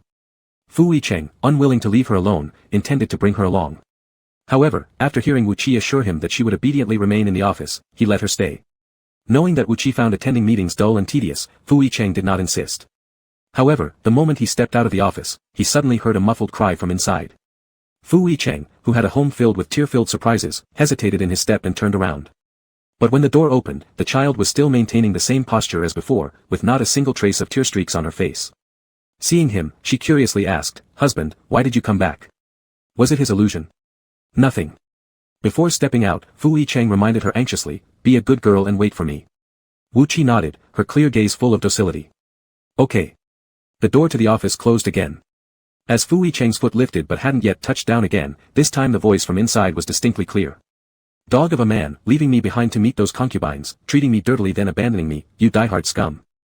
Fu Cheng took a deep breath and stood by the door, asking Cheng, the special assistant, "Has he been watching any TV series recently?" Cheng nodded confidently, "Not since you gave the instruction last time." Fu Cheng fell silent for a few seconds before pushing the door open again. "Husband, why have you come back again?" The child had already sat on the chair. Seeing him, she tilted her head just like before, with a hint of surprise in her eyes. "Don't worry, I'll wait for you here. I won't go anywhere." The more Fu Cheng thought about it, the more he felt something was amiss. Approaching Wu Qi, he was about to say something when his peripheral vision caught sight of the armrest of the chair where the child's hand had rested. It was deformed as if squeezed. Seeing him standing there motionless, the child looked up confused and asked, "Husband, why don't you leave?" How could he dare to leave? Chapter 43, Husband, she bullied me. Recalling the words of Li Baishao, Fu Cheng sharply gasped. What was bound to come could not be avoided. He immediately changed the meeting to online, not daring to leave for a moment. Wu Qi transformed into Wu Daji and sat on the man's lap, her legs wrapped around the man's waist. As she leaned in, her hands restlessly caressed his chest. "Husband, am I too clingy and disturbing you?" "Not at all." Fu Cheng had to carefully choose each word at this moment. "I like you being clingy to me." Apparently, that was a perfect answer. However, Fu Cheng soon discovered that there was no limit to these challenging questions, and his answers had to be flawless every time, otherwise, a catastrophic disaster would ensue. For instance, this afternoon, when the two of them simultaneously walked into the office, the moment they stepped inside with their left foot, a nearby child suddenly reddened his eyes. "Do you not love me anymore?" "Fu Cheng. You didn't step in together with me." Such an impossible question gave Fu Cheng a hard time without any chance to rectify. He pulled back his foot and only lifted it after the child stepped in first. But before he landed, tears gathered in Wu Qi's eyes like pearls and fell rapidly down her cheeks. "I extended my left foot, but you used your right one. You really don't like me." This type of tricky question had no solution. Worried that the child might get upset, Fu Cheng quickly embraced her and consoled her, "In the future, I'll always listen to you and let the left foot enter first." After much persuasion, the mermaid girl's tears were finally appeased. But this was just the beginning. Fu Cheng realized that the little mermaid's emotional fluctuations were accompanied by surprising destructiveness. She wanted to throw everything she saw and found everything unpleasant to look at, including him. Once unhappy, wherever she went, with just a gentle touch, items worth millions turned into scrap instantly. Cheng, the assistant, watched fearfully from the side, wanting to stop her but fearing repercussions, so he silently prayed for his boss. But when Cheng saw Wu Qi stopping in front of a porcelain piece, he sharply gasped, "Ancestor. That is an ancient relic from thousands of years ago, which Fu boss obtained through connections. This one cannot be smashed." Instead of calming her down, mentioning it made the boy's bright blue eyes gleam with interest. Looking expectantly at the man sitting on the chair. When the latter glanced over, the boy slowly raised his hand, revealing a cunning smile. Like a mischievous kitten about to knock things off a desk, the suspended paw awaited the owner's shout of "no," before striking down. Only when the man approached did he leisurely stretch out his hand. As everyone thought something else would fall victim, the hand suddenly retracted at the crucial moment. Among everyone's sighs of relief, the boy smirked mischievously. The whole company noticed recently that there was unrest in the president's office, often hearing sounds of clinking and crashing. Some said they saw that young lad break priceless collectibles valued at hundreds of millions, and the president became extremely angry. The youth probably was in deep trouble. The news spread quickly, and by the time it reached its widest audience, it was rumored that the youth was going to be dumped. Xia Xian had just returned from a business trip out of town and heard this rumor. Half believing it, she asked the assistant beside her, are they telling the truth? Did Fu President really lose his temper greatly? Although the assistant hadn't witnessed it firsthand, considering the rumors about this event had been spreading for days, plus the volatile emotions of the young lad lately seemed to have endorsed the gossip. It should be true. It said he refuses to leave despite behaving unreasonably, smashing many expensive items. I think no one can save him this time. Xia Xian recalled the way the man looked at the youth during meetings and asked cautiously, is it only because he broke things? Breaking things was just the trigger. It said it was because he was too capricious, ridiculous as it may sound, he even required that Fu President step into the room with the same foot as him. Which man could endure that? Of course, Fu President wouldn't continue indulging him. Xia Xian initially wasn't entirely convinced, but now after hearing this, her lips couldn't help but curl up in amusement. No matter how protective Fu President had been in the middle, in the end, it still ended up with him getting dumped. A person who isn't suitable for the public eye and yet thinks themselves above reproach has no business bullying Miss Zhen. She eagerly sent this news to Zhenitong. Really? Zhenitong reacted similarly after hearing it. After all, Fu Yicheng made a huge move for the sake of that brat, even turning against the Zhen family, it was undeniable. Upon second thought, the brat was known for being deceptive, deceiving Fu Yicheng into doing irrational things. But once seeing his true nature, how could anyone possibly still want him around? Zhenitong knew this was the only chance, and she must go see for herself.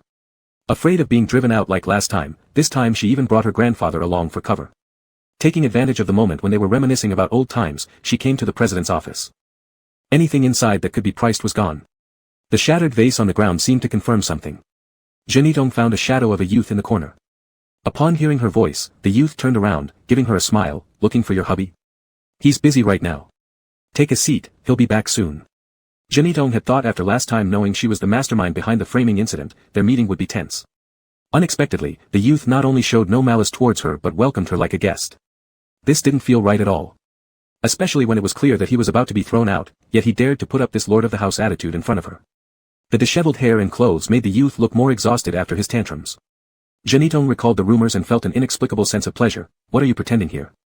I said before, you won't be smug for long, I just didn't expect it to happen so fast.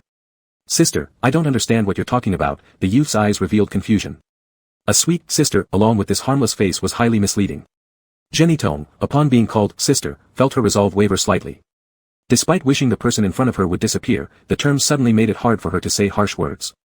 It means, no man can endure someone like you.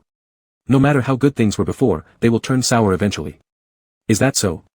The youth stared at the clothes left by the man, lost in thought. Of course, men are all the same.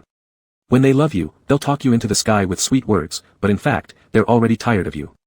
When they stop loving you, they throw you away. Zhenitong tried to make the clingy person give up. The youth looked up confused after listening, thrown away. That is, the man you call husband will soon belong to someone else, and you will soon be kicked out of here.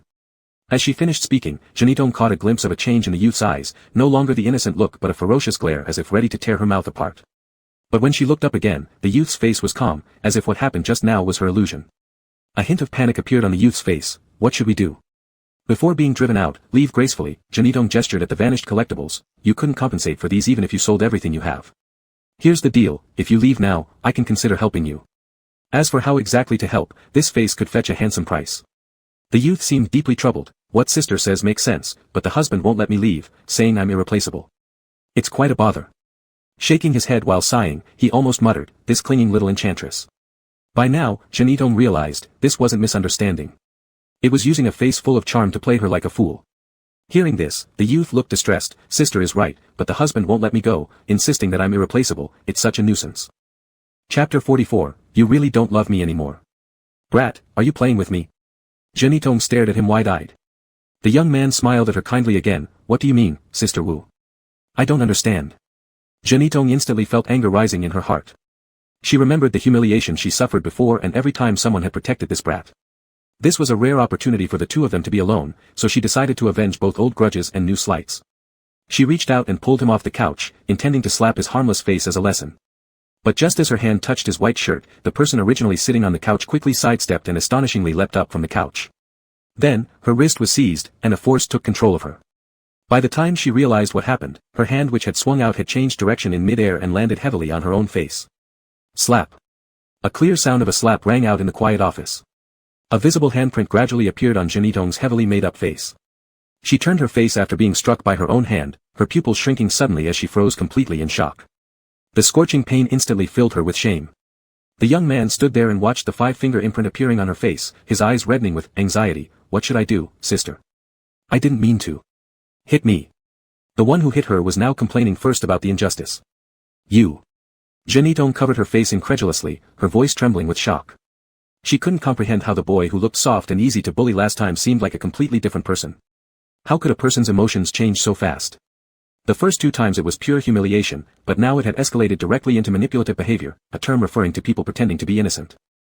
Jeanneton was so angry her face turned green. Pretending innocence and seeking pity were her most adept tricks. Compared to her, this boy still lacked experience. She raised her hand again. Before it could land, the door of the office suddenly opened. The man who walked in looked stern. What's going on? Jeanneton remembered those rumors. If they were true, then this was the best opportunity right now.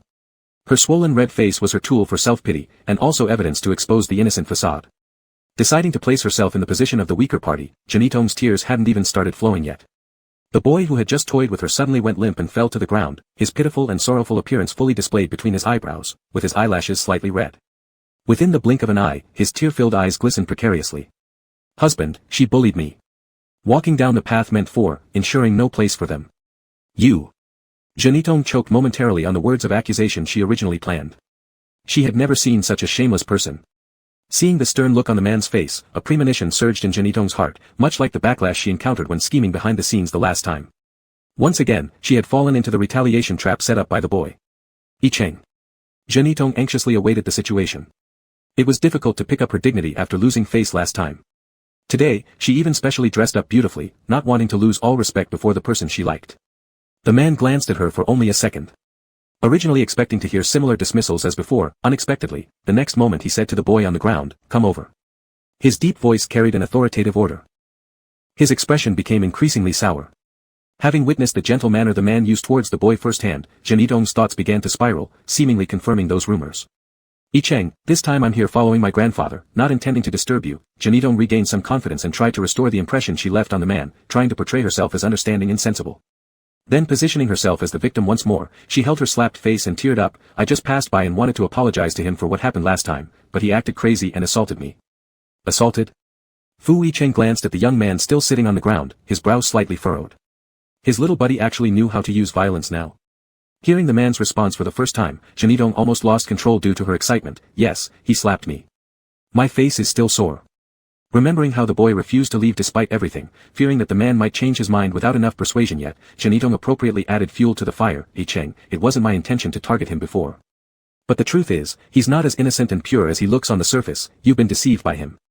The man, having been deceived, finally reacted. Fu Yicheng looked at the boy sitting on the ground looking earnestly at him and said again, "Come over." Wu Qi sniffled, wiping away non-existent tears, and threw himself into the man's arms. You bad woman. After trying to harm him last time, she now dared to come and sow discord between him and his husband. Fu Yicheng gave the little behind a light pat. Who told you not to wear shoes? You broke so many vases the other day, what if you got cut? Was his sour expression due to this? Jeanneton couldn't believe the scene before her eyes. The man's slap seemed like punishment, but in reality, it was so light that it clearly supported the boy. Husband, it hurts. Wu Qi pointed at his hand. When Fu Yicheng heard the little mermaid was hurt, his face immediately changed. Let me see, how did it happen? Wu Qi leaned against his chest, giving the completely stiffened woman a sidelong glance. Her face scratched me.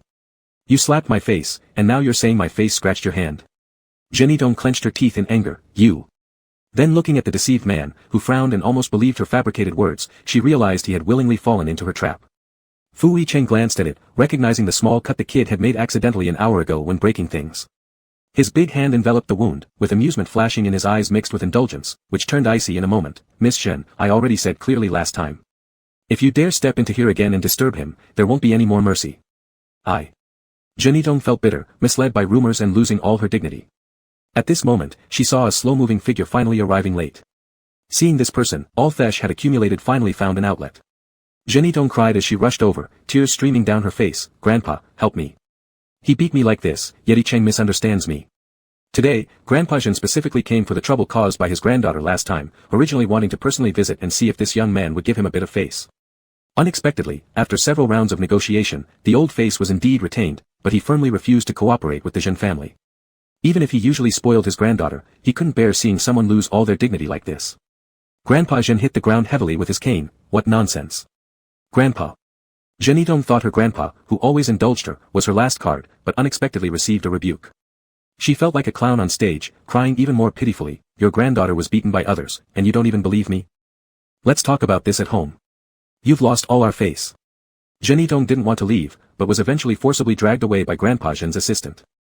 As the noisy office became quiet again, Fu Yicheng was just about to check if his little one was injured. The person who had just been snuggling pitifully in his arms suddenly lifted a cold hand and slapped away his approach. Recently, he had experienced the unpredictable mood swings of the little one and had an ominous premonition in his heart. What's wrong? The person who had just jumped up to fight back has now become a helpless little thing. His eyes started off milky angry, staring at the man. But as he looked longer, his eyes welled up with tears. She said no man could put up with someone like me. And she said when she loved me, she could make me feel like I'm flying high, with sweet talk galore, but actually she's already bored of me. The split personality Fish suddenly transformed into M. Fish, becoming increasingly convinced that he couldn't control his emotions lately and wouldn't even like himself, let alone expect his husband to tolerate him. Wah, cry made Pearls fall even harder. Each tear felt like it was hitting Fu Yicheng's heart. Watching this, he quickly held the person. How could that be? Really? Fu Yicheng wiped the red-rimmed eyes. I never deceive children. Then if I want stars from the sky, will my husband get them for me? Yes, I'll pick them for you. What if my tail becomes ugly, will you still love me? No matter what you look like, I will always like you. After hearing these words, the little mermaid cried even harder. Look at this sweet talk. You obviously don't love me anymore. Fu Yicheng. Another tough question today. Chapter 45, the little kid is ready. Bang. Get out. Inside the room, another maid was driven out. Since being dragged back, Jeanneton had locked herself in the room, throwing things and driving people away whenever she saw them. Her face still swollen red from before, every moment seemed to remind her of how foolish she had looked. She had thought it was the last chance she had fought for, only to find it a trap set long ago. Jeanneton stood before the mirror, seeing her disheveled reflection. Her hands clenched into fists so tightly that the name of that youth was crushed in hatred as if squeezed from between her teeth, every word dripping with strong animosity. How she wished to tear apart that face, how she wished to reclaim the dignity she had lost. Suddenly, the phone beside her rang. A strange number showed up. Miss Shen, I want to collaborate with you. The caller came straight to the point after the call was picked up. The favor that Fei Yun, that incompetent waste, couldn't help you complete, I can. This betrayal was something known only within their circle. Instantly cautious, Jeanneton asked, who are you? The voice on the other end seemed intentionally processed, revealing no trace. You don't need to know who I am. You only need to know that I can help you win Fu Yicheng's heart. Why should I trust you? Because we have a common enemy. Wu Qi. Jeanneton immediately linked this to the young man who had just caused her trouble. How could you possibly help me? I will help you, send him to a place he can never come back from. The mood of the little mermaid became extremely unstable before the heat period arrived. Fu Yicheng recalled the various ways each day ended in disaster, so he planned to consult Li Bozeo once more. But the next day, upon waking up, he discovered that the energetic little mermaid who'd been around the past 2 days had suddenly lain down on the bed without moving an inch. At first, Fu Yicheng worried there might be a physical issue, but when he saw the mermaid stand up, her seemingly strong legs suddenly buckled, causing her to fall onto the floor. With tears streaming down her face, she appeared as frail as someone who could be blown over by the slightest wind. Yesterday, she was a case of multiple personalities. Today, Lin, do you like? However, within seconds of pondering, the little mermaid's eyes reddened, and she reached out to him like their very first meeting. Husband, give me a hug. Any hesitation longer than necessary would make a pearl drop. Fu Yicheng quickly swept her up from the carpet. Today's little kid was unusually cooperative and gentle, clinging quietly to his neck while lying peacefully in his arms, behaving impossibly obedient. But during the meal, when the hand had just picked up the chopsticks, there came a sudden clang, and the hand fell limply towards the side as the chopsticks dropped to the ground. So delicate she couldn't even eat on her own. Fu Yicheng found this kind of little kid unbearably cute. He stepped forward to perfectly accommodate her needs by picking up a spoon and feeding her bite by bite. But the little kid only wanted to be fed by hand. She sucked on his finger like the first time he ever fed her, the warmth of her mouth firmly enveloping him. Combined with the expression of satisfaction she showed while eating. Fu Yicheng's lower abdomen heated up. Just when he wanted to pull back, the little one noticed and her moist lips slightly parted as she gazed at him through tearful eyes, sucking hard to prevent him from pulling away. Fu Yicheng sharply drew in a breath of cold air. Eating like this every day wouldn't be possible. Unaware that during the meal she had aroused such intense desire in him, the mermaid, feeling full and content, suddenly fell into deep thought. A few minutes later, she pointed at herself and pouted pitifully, "Husband, I'm dirty." Afraid that the mermaid might cry again, and there wasn't enough space in the house to store all the pearls, Fu Yicheng hurriedly asked, "Where are you dirty?" After washing the night before and changing into clean clothes in the morning, not a speck of dirt was visible. But the mermaid insisted she was dirty. Even the dirty Diu needed someone else to wash her. Fu Yicheng held her in the bathtub. Just as soon as they touched water, the mermaid's tail swished eagerly, coming closer. The blue fish tail had already changed more than half to pink, with its scales growing deeper in color each time it touched. Fu Yicheng struggled through the washing process as best as he could, but as soon as his hands left her tail, the crying baby began again. "I'm dirty, husband, I'm still so dirty." Though everything had already been washed thoroughly, Fu Yicheng, amused yet helpless, complied by asking, "Where are you dirty?" "The tail." Seeing the little kid repeatedly say her tail was dirty, Fu Yicheng helped to wash it again, even more carefully this time. But after washing, the little kid still wasn't satisfied. The more washing, the more pearls fell off, like a troubled child seeking help. "Husband, there's still more." Fu Yicheng then realized the child's cheeks were turning red, as though hiding a secret she was too shy to speak of. He asked, "Where else?" Wu Qi didn't know what she was thinking about, but a blush spread across her entire face. Her eyes focused on a more precise spot, a few centimeters below where the mermaid's waist met the tail, hidden among the scales with the deepest color. The little mermaid said there was more, right here. Following her gaze, Fu Yicheng noticed that the scales there were different from the others, their darkened color as if hiding some secret. Chapter 46, Here's Sweet, So It Doesn't Hurt Anymore. The little mermaid curled up her tail at the man's gaze and didn't want to expose it again. "It's dirty." Fu Yicheng caressed the bashful little mermaid and leaned down to kiss her blushing cheek. "As long as it belongs to my treasure, it is not dirty at all." Praised by Fu Yicheng, the little mermaid felt even softer all over her body, and finally hid herself in the water out of shyness. After discovering that the little child had become as weak and helpless as Wu Diu, Fu Yicheng found he needed to carry her when walking, feed her when eating, kiss her before sleeping, and stick to her side every moment. Li Baishao said that the little mermaid liked the smell on his body more than the vast ocean. Fu Yicheng enjoyed this unique dependence and kept her close by him without letting her out of his sight for a single moment. Worried about the upcoming heat period of the little mermaid, Fu Yicheng decided to work from home in the following days. This way, he could accompany her better and reduce the risks to the lowest level. Most importantly, he didn't want others to see the alluring appearance of the little mermaid clinging to his body. Cheng, the assistant, suffered as a result, running back and forth every day. When he came into the study again, he found the mischievous young master who had been clamoring to go skyward just a few days ago was now lying quietly on the man's thigh, asleep. He treaded lightly, sighing inwardly that the young master had finally calmed down. Just as he was about to leave, the sleeping person suddenly sat up and stared at him intently. Cheng, the assistant, felt his hair stand on end and sounded the alarm bells inside. "Young master." Fu Yicheng stopped what he was doing and looked at the little one whose nose was flaring as if sniffing something in the air. "What's wrong?" "Wu Qi, don't you smell it?" "Smell what?" "There's a really bad smell." The other two in the study exchanged glances, noticing how the man's eyes narrowed slightly. Cheng, the assistant, swallowed hard. As the president's assistant, personal image represented the entire company, and being neat, tidy, and clean was specially emphasized in the contract. But clearly, the man's displeased look wasn't because of this. Possessed by an insane sense of ownership, even a single inch of another person's scent on their own little one was unacceptable. Cheng, the assistant, stammered nervously, "Mr. Fu, I'll leave immediately." Fearing retribution, he fled faster than ever. Throughout the day, Fu Yicheng remained seated and didn't go anywhere, unwilling to wake the one resting on his thighs despite the tingling numbness. Having dealt with the child's antics for a few days, he still wasn't accustomed to seeing the child settle down like this. Gradually, however, he noticed the child had slept too long. "Sweetheart, wake up." He called twice in succession, but the one in his arms showed no reaction. Only on the third call did he sluggishly turn over, muttering discontentedly in sleep. Still with his eyes closed, he rubbed his head against Fu Yicheng's abdomen. It was the same cute coquettish move the child used to love. However, Fu Yicheng realized after the little mermaid rubbed against him, her whole body would press closer, resembling a kitten yearning to be petted, her hazy blue eyes carrying an indescribable desire. Recalling the secret of the tale he saw last night, Fu Yicheng knew the little mermaid was about to enter her heat phase. "What's wrong? Do you feel uncomfortable anywhere?"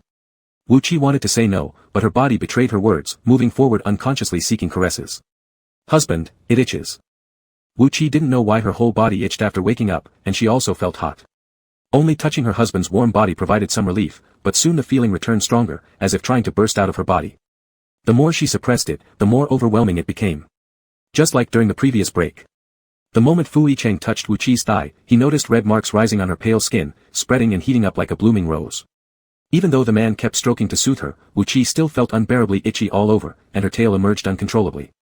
She hung onto the man's shoulders, fully attaching herself to him, transformed into a clingy little enchantress. Her nearly pink tail entwined around them, shining with dazzling luster under the light. With her lower lip bitten tightly, tears brimming in her eyes, she bore the signs of unbearable torture. This expression was all too familiar to Fu Yicheng, making his breathing rapid. Everyone says that if a mermaid enters heat without care, it can be fatal. But this clearly seemed aimed at killing him. Moreover, the little mermaid gave no respite, opening her mouth and biting down on his fingers. The electric sensation sent shivers through him, making Fu Yicheng's gaze intensify with a mix of urgency and ruthlessness. Temptation threatened to overpower his rationality, driving him to want to thoroughly discipline this naughty little mermaid from head to toe. However, an immature timing could cause irreversible damage to the mermaid. Fu Yicheng picked up the little mermaid and tried placing her in the aquarium to alleviate the symptoms. But the little mermaid thought she was being abandoned and hurriedly clung to him, accidentally applying force with her canine teeth. Hiss. A bead of blood appeared on the bitten shoulder. Realizing the trouble she'd caused, Wu Qi quickly let go, tears streaming down when she saw the wound. She kept licking it like a small animal tending to its own wound, whispering, "Shoo, shh. Sweetheart, it doesn't hurt." The pain meant nothing to him compared to the heartache seeing the little mermaid cry. "Be good, don't cry." No matter how he consoled her, the little mermaid insisted she had hurt the man. Her whole body slumped, curling into a ball in his arms, afraid to rub against him anymore. Fu Yicheng carried her to the bed. Seeing that no amount of coaxing made her look up at him, he pretended to gasp. Sure enough, the little mermaid reacted instantly, peeking out from the cracks between her fins. Seeing him still holding his wound, the little mermaid couldn't help but rush over. "Let me see." Wu Qi hadn't bitten too deep at the time, but the tooth marks left blood beads which looked scary. "Does it hurt?" Fu Yicheng pulled her into his arms, knowing how unbearable the period before the little mermaid's heat could be. To prevent her from hiding again, he leaned down to kiss her pink lips gently, unlike his usual dominance. Instead, it was soft and tender, comforting her as his fingertips wiped away the drool on Wu Qi's corner of her mouth. "Here is sweet, so it doesn't hurt anymore." Chapter 47, Baby, don't be afraid, I'll take you home. Worried that he might lose control and hurt someone again, Wu Qi locked himself in the aquarium, curling up in his nest. The more severe the itching sensation became, the larger the gaps between the scales grew. Before they completely opened, Wu Qi didn't dare to get closer to the man. The flowing seawater around him helped him regain some familiar sensations, offering slight relief. In a daze, he seemed to hear a voice calling his name. "Wu Qi. Wu Qi. Who is it?" Wu Qi opened his eyes and realized he wasn't in a familiar aquarium. There was no scent of his husband nearby, and the impenetrable darkness swallowed him whole. "Wu Qi, do you want to regain your memories? Who is this? How could this person know about his situation?" Wu Qi tried to speak but suddenly felt as if a hand was choking him. During his struggle for breath, images came rushing at him like waves. "Freak, how can he have legs? Get out of here. Wu Qi, don't come back here ever again." Out of the darkness emerged countless hands pushing and shoving him away, their eyes full of disdain, cruelty, and repulsion. No matter how far he ran, those voices continued to haunt him. He felt like falling into an abyss, yearning desperately for sunlight as he struggled to escape. "You're better off dead. Wu Qi, you should die." The hateful voices controlled his sanity like a nightmare, dragging him further down with each attempt to escape. The cold seawater swept over him, enclosing him in a lonely sea. His weakening breath signaled his impending elimination by nature. Yet, something kept him hanging on, a lingering thought of someone waiting for him. He couldn't die. At that moment, a ray of light pierced through the darkness. A warm large hand reached out to him, enveloped in the light. "Qi, don't be afraid." That person extended a hand toward him against the light, exuding a tenderness akin to an unyielding wall shielding him from the darkness. "Don't be afraid, I'll take you home." Though the face blurred by the light was indistinct, it provided the only warmth in this frigid, heartless world. But as they walked along, Wu Qi felt that hand grow cold. In the instant it let go, everything before his eyes turned to bubbles. Fu Yicheng noticed how strange the redness and itchiness on the merman's body were. After arranging him comfortably, he immediately called Li Bishos to consult. It might be due to stimulation from some external factor. Merfolk are particularly sensitive during their heat cycle. Things we can't feel, they can sense. Suddenly recalling something, Li Bishos added, also, if merfolk don't get timely relief during their heat, their tails will show uncontrollably. Such exposure risks unveiling their true identities. An external factor. Fu Yicheng suddenly remembered the one abnormal incident involving the child today, but there was no time to investigate. He hurried back to the aquarium. At the spot where the merman had been, scales lay scattered over the sea sand, covering a secretive area. This shedding meant that the merman had entered full heat. Thinking of this, Fu Yicheng searched every room thoroughly, leaving no place where Wu Qi might be untouched. However, after searching all around, the signals left behind in the aquarium seemed to reveal a fact to Fu Yicheng: his merman had disappeared. Illusions blended with reality, it felt as if a massive stone weighed down on Wu Qi's chest, making breathing difficult. He abruptly opened his eyes. At the same time, a needle filled with silvery liquid sliced through the air, lunging towards him aggressively. In the nick of time, the merman reacted quickly and dodged the needle. The woman fell heavily to the ground, her cries of pain snapping Wu Qi back to consciousness. He realized he had been brought here by that hand. In the dim moonlight streaming through the window, the woman clutched the syringe tightly, glaring at him furiously. I didn't expect you to wake up so quickly. Genitong, staring at the now awake youth, radiated murderous intent. According to the plan, the person had said the effects of the aromatherapy would last until tomorrow. Though she didn't know what was inside the syringe, the person assured her that with just one injection, she'd surely see a pleasant surprise. But that's fine, even if you've woken up, today is still your end. The boy's entire body glistened with cold sweat. The dimly lit room concealed his flushed face, though his slightly trembling body indicated he was nearing exhaustion. Seeing him glance around wildly, Genitong laughed cruelly. There's no point looking, it's all locked up. Even if you die here, no one will know. Wu Qi's muddled mind was still not fully clear. His burning body sapped all his ability to move. With his feet locked in chains and numb, scales slowly covered his skin while a searing heat surged within him. Every cell in his body screamed for comfort from a man. Wu Qi had no time to process everything happening before him as the woman charged forward again with her needle. This time, he saw clearly what was inside. An alert went off in his mind at the sight of the liquid. Clenching his teeth, Wu Qi managed to stand up from the ground. However, his weakening lower body caused him to fall again, and the air was filled with the pungent smell of the sea. His husband said that a merman's identity must not be exposed, but he could barely keep his tail hidden now. When she injected some of that liquid into the weeds nearby, the once thriving wild grass immediately withered. A single drop could rot the entire body of a merman. Genitong hadn't expected someone already on their last legs to still react so quickly. The lethal power of her needle only made her more eager to see the young man meet the same fate as the dead grass. In the dimly lit room, the woman approached in high heels, confident that the young man had no means of fighting back anymore. She looked down on him like a victor upon her defeated prey. At that moment, however, a dark shadow flashed by, striking her hard and sending her sprawling to the floor. Before she even realized what happened, her cheek was cut by something razor-sharp. Aya! Genitong shrieked in pain. In the darkness, it seemed like she caught a glimpse of something glinting under the moonlight, something resembling fish scales. Before she could look closer, whatever hit her knocked the needle out of her hand and onto her own forearm. Instantly, her flesh began to burn and decay. Her vision blurred from unbearable agony, and at the same time, the sound of shackles being broken filled the air. Bang! The shadow shattered the glass and leaped outside. Fish tail revealed without concealment, Wu Qi crouched amidst the bushes, gripping his lower lip tightly. The chaos in his thoughts finally found a brief moment to clear up. He should have been in the aquarium. How did he end up here? Would his husband come looking for him when he realizes he's gone? Just thinking of the familiar scent, Wu Qi's breath quickened and his body felt ready to burst. Suddenly, the loud noise caught others' attention. Who's there? The beam of a flashlight turned on not far away. Exhausted and powerless, Wu Qi watched several footsteps drawing closer, knowing his uncovered fish tail would soon be exposed. Right at that critical moment, a breeze brushed past his ears. Just as they were about to be discovered, a pair of arms lifted him up off the ground. Like a drowning person finally grasping a floating log, Wu Qi clung to the man in disbelief, finding solace in his embrace. It felt like a dream. Honey, don't be afraid. I'll take you home. The deep voice resonated from his chest. This time, it wasn't an illusion, it was real. Hubby. The blurry figure in his hallucination overlapped perfectly with the man holding him now. As this cry escaped his lips, the restrained fish tail finally revealed itself completely to the man under the moonlight, the exposed area shining with shimmering scales. It was a gift of adulthood, presented to the man as a cherished token. When he was lifted into his arms, Wu Qi believed he saw the same hands pulling him out of his dreams. That person told him, if he wanted to act cute or win favor, he should call him Hubby. And once told him, baby, when you grow up, I'll take you home. Chapter 48, My Fault, I'll be gentler next time.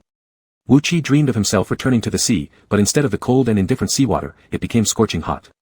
The ocean, which was once gentle, had turned hostile this time, lifting him high up occasionally as if he were suspended in mid-air and could only helplessly embrace the sea tightly, sometimes transforming into a fierce beast that swallowed him whole.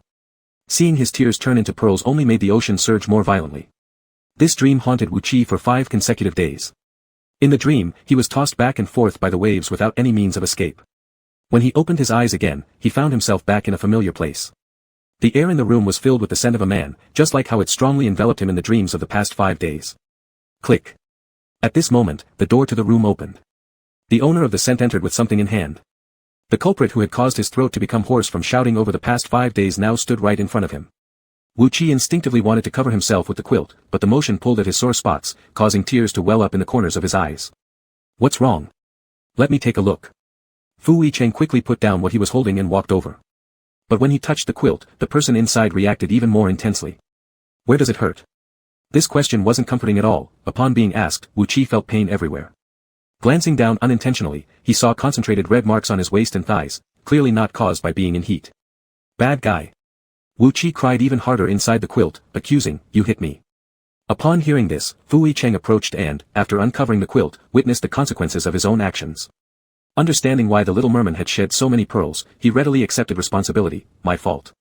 I'll be gentler next time." "There's going to be a next time." Seeing the furious glare from the young boy before him, Fu Yicheng couldn't help but smirk, turning the situation around to hold the little one accountable first. "And how should we deal with the matter of my beating?" Following Fu Yicheng's indication, Wu Qi observed claw marks scattered across his back, shocked by their sight. Realizing he was probably under the influence during an episode of confusion and had accidentally injured the other, Wu Qi, forgetting about shedding more pearls, touched the marks gently with his small hands. "Does it hurt?" "It hurts." Saying this, he also frowned in feigned pain. The startling claw marks looked much more painful than the red marks on his body. Caught once again in a man's skillful act, bad guy instantly turned into himself, and a sense of guilt surged within. "Husband, I didn't mean to." Looking at the successfully reeled-in child, Fu Yicheng tightened his grip around the slender waist. "Then how will my precious one compensate me?"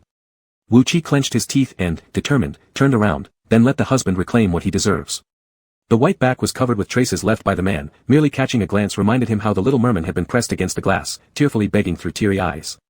Fu Yicheng suppressed the memory of those intimate moments. "I can't bear to." These words only made the little merman feel even guiltier. "Then what does the husband want in return?" The little merman displayed earnestness all over his face but failed to notice the victorious smile playing on the corner of the man's lips. Fu Yicheng leaned down, pressing his fingertips gently against the pink lips, deceiving the little merman into responding in a way specific to their emotional bond. "How about we try here next time?" Before the pink contours could withdraw, they fell into the burning gaze of the man. The little merman, too familiar with this intense stare over the past few days, belatedly realized he'd been tricked again and buried his head in the quilt, crying loudly. A single sentence was enough to make him blush furiously, unaware that in the past, his ignorance had led him to both embrace and flirt with the man excessively. This was just the beginning of the older man's retaliation. Fu Yicheng lifted both the person and the quilt. "Dear, get up and eat first." Mentioning eating was fine until he saw the man feeding him not with chopsticks but with his hands, certain images flashing back. "I'll feed myself." But the man insisted. "I'll feed you." Every feeding session reminded Wu Qi of the man pinching his chin, forcefully preventing his mouth from closing. Finally stopping the tears that had almost dried up, they flowed again. "Bad guy, you're bullying me again." "Be good, then let's not eat." "Would you prefer if I held you while we shower?" Wu Qi recalled the multiple times he entered the bathroom exhausted, only to find himself welcoming new experiences, shedding even more pearls. Watching the little merman cry with his tears mingling with the flowers, remembering these 5 days of teasing, the man finally acted decently for once, soothing him through hugs and kisses to stop the tears. Only after the little merman dozed off soundly in his arms did Fu Yicheng step lightly into the adjacent study. The phone there was still connected. "How's it going?" Fu Yicheng asked. From the moment he noticed something was amiss, Fu Yicheng started investigating the foul smell mentioned by the little merman. The unexpected departure further confirmed his suspicions. After tracking the smell to its source, Fu Yicheng immediately sent it over to Li Bai for analysis. "Initially, I suspect that it might be a scentless fragrance. It doesn't affect humans, but it has a hallucinogenic effect on merfolk." "You mean, this is a drug specifically targeting merfolk?" "It's highly possible. As for what the liquid left in the needle at the scene is, we'll have to wait for further research results, though my suggestion would be to bring him back for another checkup sometime." Li Bai's voice over the phone was equally serious. "However, the one thing I'm most curious about is how you found the little merman. After all, that place was tens of kilometers away, and retrieving surveillance footage to track movements would take a significant amount of time. Yet, Fu Yicheng managed to find him almost instantly." Recalling this, Fu Yicheng thought back to the inexplicable events that unfolded after he learned Wu Qi had gone missing. Unlike the calm situation now where the person was sleeping soundly in the next room, his heart had been racing wildly at that moment, as if predicting the little merman's danger. Simultaneously, there was a voice deep within his heart calling out to him, like an invisible thread guiding him in a particular direction. This feeling was like something intangible tightly connecting them together. Exhausted by 5 continuous days of strain, Wu Qi slept for a long time. It wasn't until he woke up that he finally had the strength to piece together the events that occurred during the mating season. The vividness of those moments made him realize that the visions from his dreams were not illusions but fragments of his lost memories. The man in his dreams seemed to bring him closer to uncovering the mysterious veil. Just then, the phone on the bedside table rang. Ever since he'd gotten a phone, the only contact stored inside belonged to Fu Yicheng. Looking at the unfamiliar number, Wu Qi hesitated whether or not to answer, when the caller dialed several more times. As soon as the call connected, a not-so-unfamiliar voice came through. "Dearie, the person you've been looking for has been found." Recognizing it was police officer Lin Dazhuang's voice, Wu Qi's drowsiness vanished instantly, and he quickly sat up in bed. "Found?" "Yeah, though the situation is a bit special." Lin Dazhuang paused momentarily. "You'd better come over here personally." With excitement outweighing concern for his sore body, Wu Qi rushed to the police station. In the lobby, Lin Dazhuang was discussing something with a group of officers dressed in uniforms. Upon seeing Lin Dazhuang, Wuqi eagerly looked around but couldn't spot anyone other than those in uniform. Where is the person? Here, Lin Dazhuang replied and stepped aside. A human child, no older than 4 or 5, suddenly came into view, wearing tattered denim coveralls, hair messy as if rolled in a chicken coop, face dirtier as if plucked from a garbage pile. Despite the grime, the features remained undeniably adorable and charming. Chewing happily on a lollipop that puffed up his cheeks like a little hamster, a pair of curious blue eyes stared unhesitatingly at Wuqi, recognizing the same pair staring right back at him. Brightening up instantly. Wuqi was just about to say it must be a mistake, when the child suddenly broke free and hurled himself toward him. Papa. In that instant, everyone's gaze turned on to Wuqi. Wuqi, ? Had he just finished his mating period yesterday, and today the offspring was already this big? Chapter 49, My husband is the best in the world. It's like this, little master, Lin Dazhuang, who had recovered from his shock, stepped forward. This morning, this kid reported that he couldn't find his parents. When we asked him, he didn't know much. So to get more information, we did a full body check on him. Lin Dazhuang lowered his voice and whispered into Wuqi's ear. Just then we noticed a scar on the inside of his thigh. Lin Dazhuang dared not say that when he first saw those eyes, he wanted to call someone over to claim him. It was no wonder that even though Fu family had such great power, they secretly sought his help instead. If such a big secret were discovered, it would be trouble. Wuqi looked at the little human baby still clinging to his leg. His dirty face was full of childish innocence, his cheeks puffed out like a little bun from sucking on a lollipop, lively and cute. He suddenly remembered what his husband had said before, only having something with his belly would produce a little fish. Even though he'd been full for 5 days and almost overflowing, it was clear that those short legs belonged to someone else. Wuqi's face, as calm as an old man reading on the subway, stretched out his hand and picked up the nearby little one, with a face that clearly said, "Don't touch me." Wrong, I found the wrong one. Lin Dazhuang looked at the little one struggling in the air with his hands and feet off the ground. There's no mistake, his name is similar to yours. As if realizing his chance had come, the little one nodded hard at Wuqi. I'm Xiaoqi. Audacious. Pretending to be his offspring and even stealing his nickname. Wuqi held him further away. I don't know you. Before he could finish speaking, the little one who had just blinked furiously at him started red-rimmed eyes, with tears reflecting Wuqi, shaking precariously, silent as if lamenting his own pitiful condition. Such a naive and adorable face, filled with innocence and sympathy as the eyes slightly fell, touched the hearts of all the fathers present. Thinking Wuqi might have concerns, Lin Dazhuang promised by thumping his chest, "Young master, you can rest assured, we will keep this matter confidential." The teary-eyed little cutie truly moved everyone's hearts, with police officers around starting to persuade. How could anyone abandon such a cute child? Take him home and raise him well. Look how thin the child is. I've asked my wife, a 4-year-old child can eat anything, but the daily milk intake should not be less than 1,000 milliliters. The infant chimed in with a soft voice. 500 milliliters is also acceptable. Wuqi. This was definitely not his offspring. As the boy was led out of the police station gate, a shadow barely reaching his thigh followed like a little tail, Wuqi looking back every few steps. The latter bit on the straw, holding the AD calcium milk taken from the police officer, gulping down the last drop until his cheeks swelled like a little bun. After walking a few steps, Wuqi couldn't help stopping. Where are your daddy and mommy? Xiaoqi shook his head. I am also looking for my dad. Wuqi's eyes lit up, and he grabbed the boy and turned back along the original route. Finally sending the 2 young masters away, Lin Dazhuang and his subordinates hadn't caught their breath yet when a large and small figure appeared again in front of them. Wuqi pointed at the boy he had in his hand. Officer, his dad has disappeared. The boy nodded in agreement. Lin Dazhuang. Bring his son here to look for a father. Although it's true to ask police for help. But the police aren't omnipotent either. All the policemen looked at the 2 pairs of eyes asking them, me, to find the father. A thunderous silence reigned in the moment. As they pushed the 2 out again, fearing the teenager would change his mind, those looks exchanged silently conveyed, I understand, but you must take responsibility for the rash actions of youth. It's yours, you can't escape it, take him home and raise him well. At such a young age, children are already so grown up these days. What a chaotic world this is. Squatting side by side on the curbstone, 2 figures stared at each other speechlessly, each glancing at the other with indescribable expressions. The former focused intently on the little boy in front. You might not believe it, but going to the police station could also lead to misunderstandings. The latter clutched his milk bottle and sucked vigorously with a zut sound.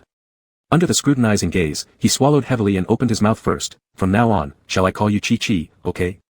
Knowing the person in front didn't like being called that way, the young one showed great perceptiveness.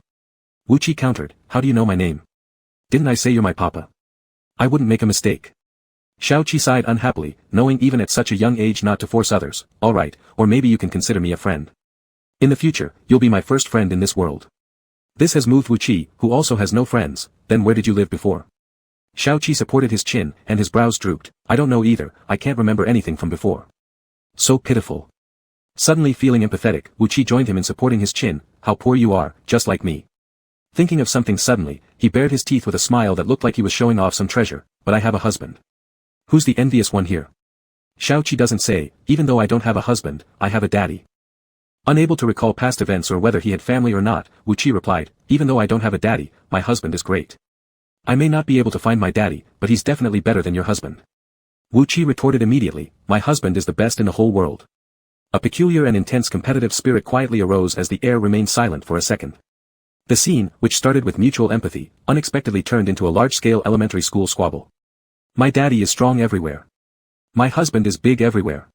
My daddy takes care of me. My husband can cook. My daddy lifts me up high when he carries me. My husband spins me around when he holds me. My daddy dares to fight rats. My husband dares to play whack-a-mole. Xiaoqi, getting upset, stood on the flower bed, tiptoeing and holding his head high while shouting thunderously, my daddy would dare to eat poop. Chapter 50, Honey, do you like pups? The passerby looked curiously at the two people squabbling by the flower bed, one tiptoeing, trying not to appear too short. The other stood with arms akimbo, eyes wide open, full of competitiveness in every strand of hair. Even though her husband could not compete, she wouldn't lose in spirit. With that thought, Wu Qi's eyes grew even wider. Two pairs of eyes identical down to the color of their pupils glared at each other. The sight was reminiscent of roosters fighting silently, yet powerfully. In the end, it was the smaller one who gave in, forget it, you already have a husband while I can't even find my daddy. Xiaoqi squatted down again, and the previously cheerful expression fell. As they returned to a shared topic, Wu Qi squatted as well and propped her chin on her hand, then how did you get separated from your dad? I don't know. What does your dad look like? I don't remember, it's been a long time since I've seen him, Xiaoqi said with certainty, but if I see him, I will surely recognize him, just like I recognize you. He then stared at Wu Qi's familiar face, and you? Have you also forgotten everything from before? Do you really not remember Xiaoqi? Upon seeing Wu Qi shake her head, the bright eyes brimmed with tears of disappointment, as if finding relatives in this confusing world only to discover the joy was in vain. Lifting her gaze once more, the tearful voice became childish but earnest, all right, I forgive you. This momentary sparkle of crystal-like tears seemed like a shadow of a slideshow, fleeting images flashed in Wu Qi's mind, just enough for a sense of familiarity that suggested they had known each other for a long time. Both stared at each other's faces feeling oddly familiar yet unable to fully place where they knew each other from, eventually sighing in unison as they rested their chins on their hands. Where is your home? Wu Qi asked. At this question, all traces of melancholy vanished from Xiaoqi's eyes. Like an eager child wanting to show off his toys to his playmates, he pulled Wu Qi through a patch of grass, crawled through a dog hole, and finally arrived at his home, a doghouse as tall as himself. It was evidently built by kind-hearted people for stray dogs. Made simply from some planks, its surface had become rough due to wind and rain. Yet, Xiaoqi did not consider it rudimentary at all. He even dismantled part of the roof to create a bigger opening so Wu Qi could fit in. Inside, it was cleaner than expected. A layer of dry grass covered the bottom, and there were two raised sections on either side, one harboring assorted candies, the other treasures scrounged up from various places. The wooden boards also had doodles made using twigs. This humble abode concealed a unique world beneath its worn exterior. What do you think, isn't it cool? If anyone else saw it, they might turn tail and run, but coincidentally, the person meeting this was Wu Qi, a mermaid fascinated by new things, who encountered a doghouse for the first time. Her excitement was evident as if she'd discovered a whole new world, actively helping to put back the roof and secure the space. Squeezing together facing each other, they didn't feel cramped, captivated by the yellow leaf straw weaving. What is this? Little Yellow, it's something I casually weave during idle times, Xiaoqi introduced, transformed into a host showing off his home to the guest. Initially, this was Little Yellow's home. Then when I came, I tried reasoning with it, but it didn't listen. After beating it, I took over its home. The small yellow creature, having returned after a stroll and being outmatched by the pup, was silent. You're smug about usurping someone else's nest. It was at this point that Wu Qi noticed the dog involved. As expected of a pet named Little Yellow, it resembled a lump of yellow dirt that might easily be washed away if left in a cesspool. Despite this, owning the exclusive single room with an unusual safety guard impressed Wu Qi, making her feel incredibly cool. Merfolk are fond of constructing nests, and though the doghouse was small, Xiaoqi had decorated it rather elaborately, adding another shared topic between them. Wu Qi pointed out areas where improvements could make it even better, and Xiaoqi taught her how to weave various types of grass for decoration. They chatted until they began playing house inside the doghouse. As the sun approached setting, a figure finally crawled out clumsily. My husband needs to go home. Experienced from sneaking out many times, Wu Qi patted the dust off her body. I need to return before he gets back. Seeing her companion leave, Xiaoqi was reluctant. Will you still come and play with me? The excited Wu sister nodded affirmatively, thinking since her little buddy treated her so warmly, she should reciprocate. Tomorrow, I'll take you home to play. Xiaoqi leaned on the doghouse, tiptoed to see her retreating figure farther and farther, whispering sadly, remember to come play with me, and please don't forget me again. When Fu Cheng returned home from work, he fell into deep thought upon seeing the child who was clearly tidy when she went out but now had messy hair, a face covered in ash, and not a clean spot on her clothes. It took half an hour of washing in the bathtub to finally get her cleaned up. During this time, the little mermaid wasn't calm, splashing water all over the man, watching as his white shirt became soaked, revealing the faint outline beneath. Then she mischievously smiled at him. Seeing his playful mermaid stirring things up again, Fu Cheng slapped her little bottom with meaning, "Doesn't that hurt?" This one sentence silenced Wu Qi instantly, making her much more docile. But having made a new friend today and still full of energy after not playing enough, Wu Qi kept tossing and turning in the man's arms for quite some time. Every time she turned, she would nuzzle closer. Unable to endure being rubbed against any longer, Fu Cheng flipped her under him. "If you're not tired, then baby, we won't sleep tonight, okay?" Remembering vividly how she was tormented these past 5 days, Wu Qi immediately stopped moving. But thinking of something else, she couldn't help glancing towards the man's flat abdomen. "Husband, do you like pups?" Little Seven had called him Papa on their first meeting, even though he didn't acknowledge it. But if her husband liked pups, she could bring him home to meet them. The sudden shift in topic caused alarm bells to ring in Fu Cheng's head. Having already experienced the various abnormal behaviors during the mermaid's heat period, hearing this kind of question only intensified his caution. Given that kids weren't within their current capability range, if there was a child involved, it certainly wouldn't be theirs. Since it wasn't theirs, liking another child would indicate disloyalty. He quickly reached the conclusion, this was yet another loaded question. Fu Cheng acted swiftly. "No, I don't." Afraid that the child might keep asking, Fu Cheng held her in his arms and sealed her chattering lips with his own. "Baby, go to sleep." The next morning, Fu Cheng and Li Baishao agreed on a time to take the mermaid for a checkup. The results of the drug left at the scene last time were analyzed. "The skin on that young lady Zhen's hand has severely rotted," Li Baishao handed Fu Cheng the inspection report, explaining, "but the components inside are more complex than imagined. They merely affect human skin, but for merfolk, a single drop of those fluids is enough to leave them incapacitated without killing them." As someone who had previously participated in large marine creature research, such an effect was nothing unusual to him. Such needles are usually injected before transporting large creatures for research purposes as a paralyzing agent. Clearly, this needle was intended to immobilize the mermaid so she could be sent to a research facility. The aroma therapy and this tube of medicine clearly targeted no other. Through continuous investigations leading back to Zhenitong, although the woman, now disfigured and emotionally unstable, answered no questions about the matter, Fu Cheng knew that she was not the real mastermind behind all this. Whoever was hiding in the shadows must know the identity of the mermaid.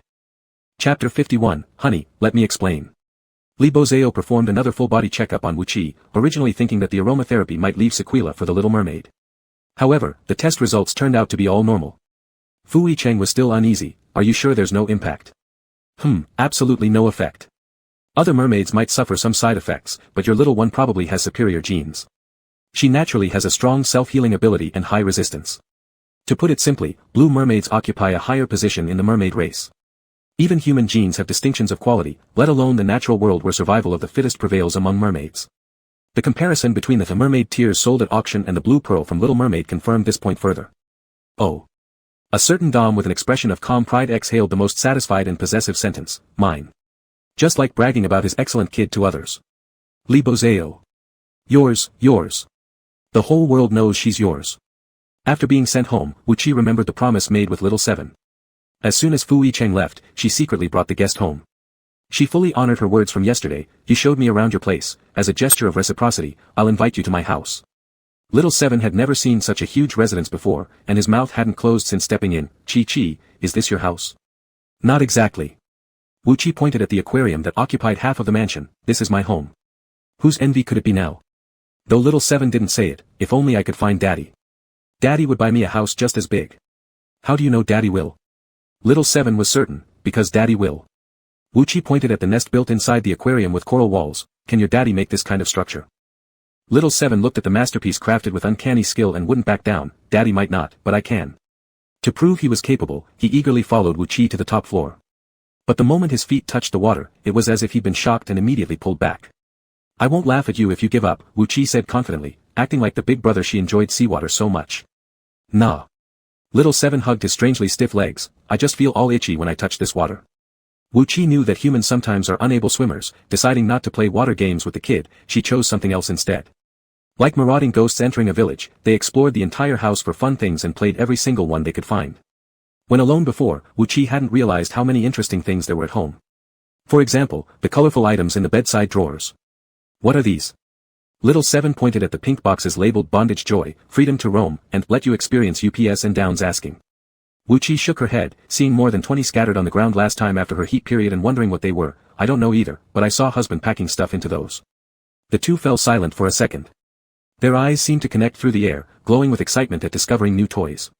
Wuchi took the lead, tearing open one and blowing it with all her strength until it was full. Little 7 nearby mimicked her seriously. Face to face, like children blowing soap bubbles, they opened one box after another. Little 7, using all his baby strength, blew his cheeks red while Wuchi used her full force trying to blow hers bigger than his. An inexplicable competitive spirit started bubbling between these two. Why does he buy such big ones? Finally, Little 7, exhausted with a sore mouth, asked breathlessly. Though similarly sore-mouthed and tired, Wuchi insisted stubbornly, husband said smaller ones wouldn't work for him. Little 7, with a tiny brain full of questions, couldn't comprehend why adults cared so much about balloon sizes. When Fu Yicheng came home, he found the living room covered with condom balloons, and in the middle stood his little one, puffing and panting as though battling against something. Upon seeing him, Wuchi immediately rushed over and whined into his embrace, husband, my mouth hurts.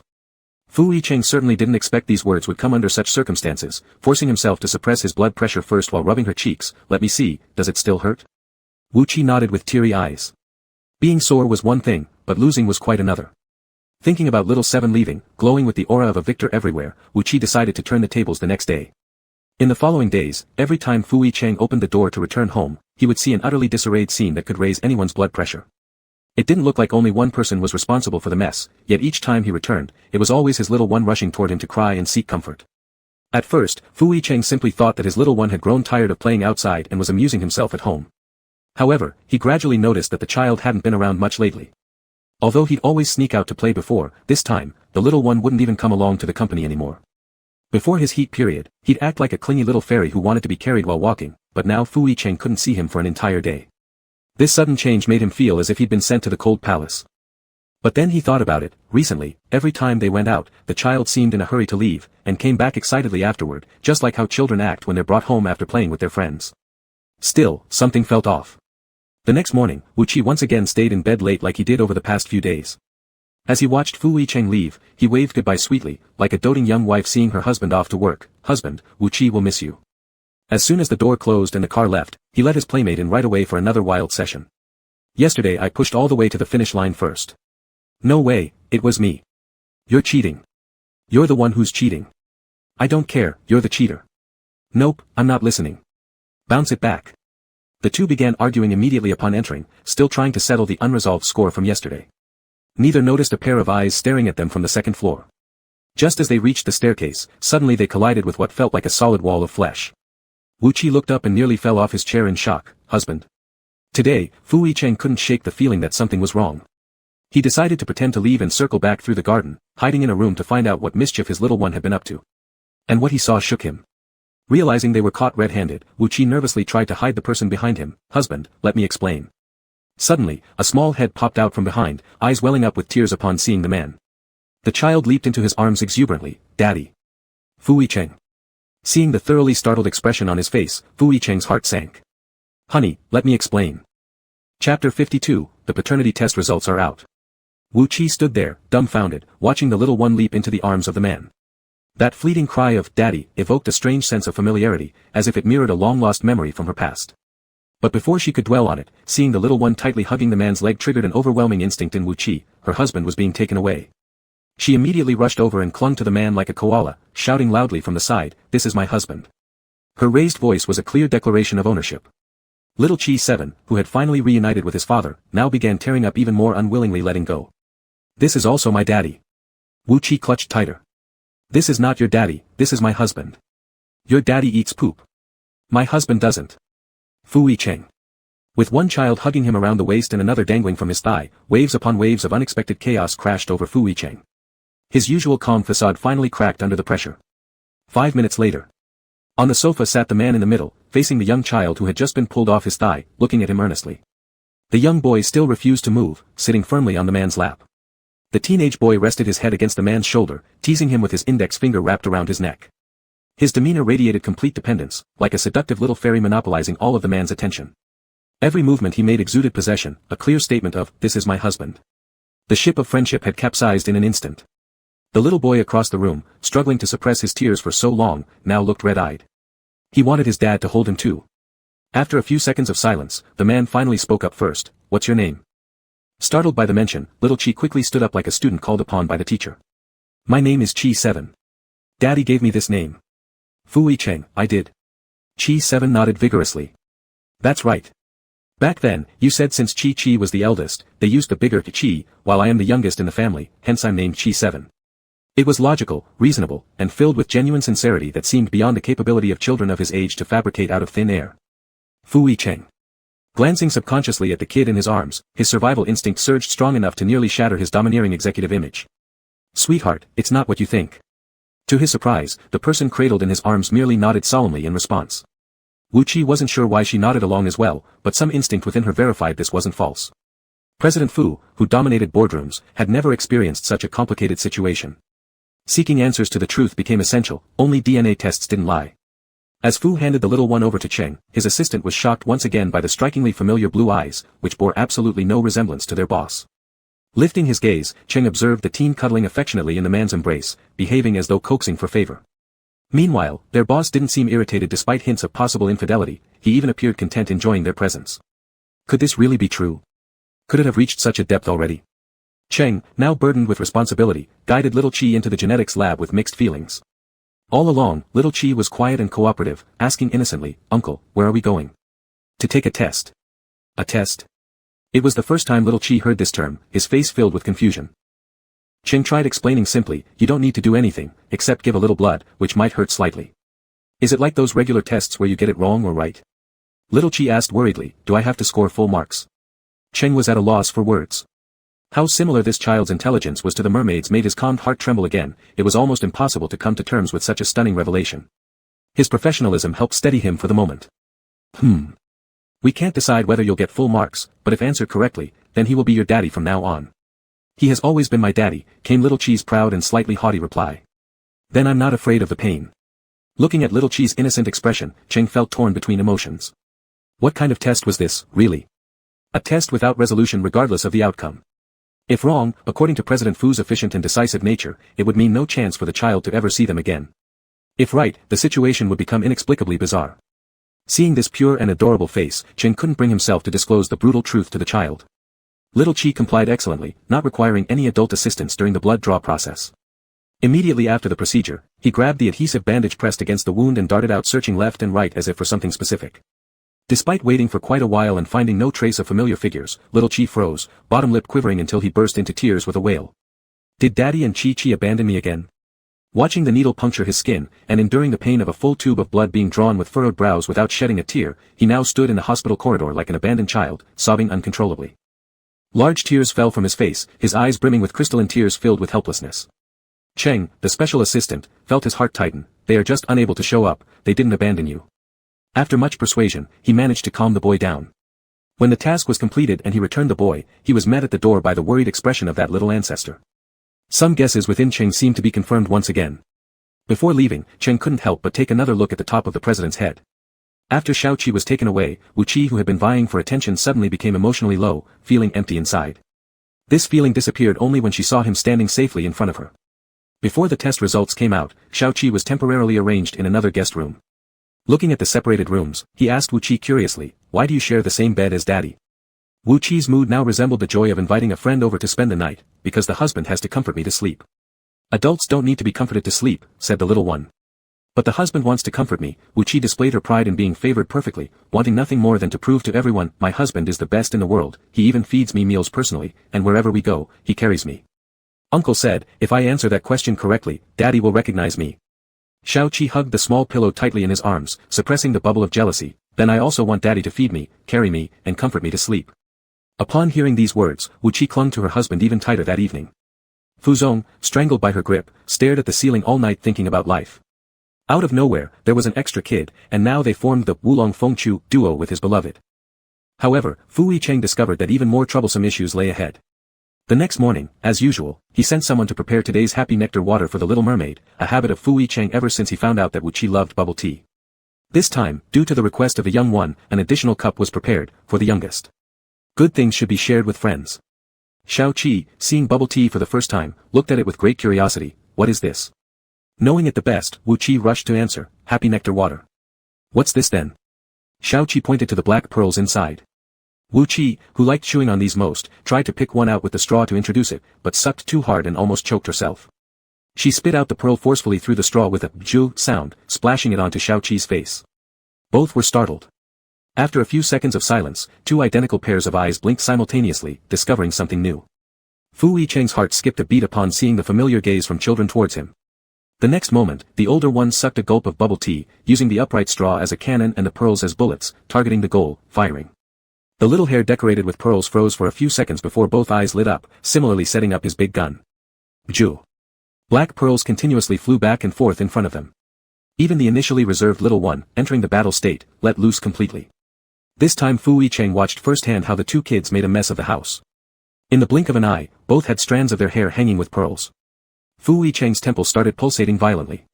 Suddenly, a sticky pearl mistakenly landed on his white shirt. The culprit among the little ones was startled and quickly put down his cannon, like a naughty child who made a mistake. Before Fu Yicheng could say anything, another flying pearl knocked the one off his chest. His own baby across the room, wide-eyed, had the look of, "This is my husband, mine. Not only every hair strand belongs to me, but the pearls sticking to his body must belong to me too." Fu Yicheng. Trying hard to suppress the slightly elevated blood pressure recently, he wanted to drag the mermaid turned into a pearl tree over to clean up. At this moment, the phone beside him suddenly rang. The urgent ringing interrupted the two who wanted to continue firing bullets. They looked at the man in unison, seemingly sensing something simultaneously. Cheng's voice sounded from the other end of the phone. "President Fu, the test results are out." Chapter 53, A Child's Life is His Life. The two who were playing joyfully put down their new toys and looked at each other in bewilderment at the man's solemn expression as he abruptly left his seat. Little Seven, highly sensitive to emotions, her previously excited eyes drooped. "Chi-Chi, did I make Daddy angry?" Wu Qi, thinking that he might have also caused trouble, dropped the weapon in his hand with a plop, but then thought, it won't be. Daddy never gets angry. But Daddy just now had such a serious expression.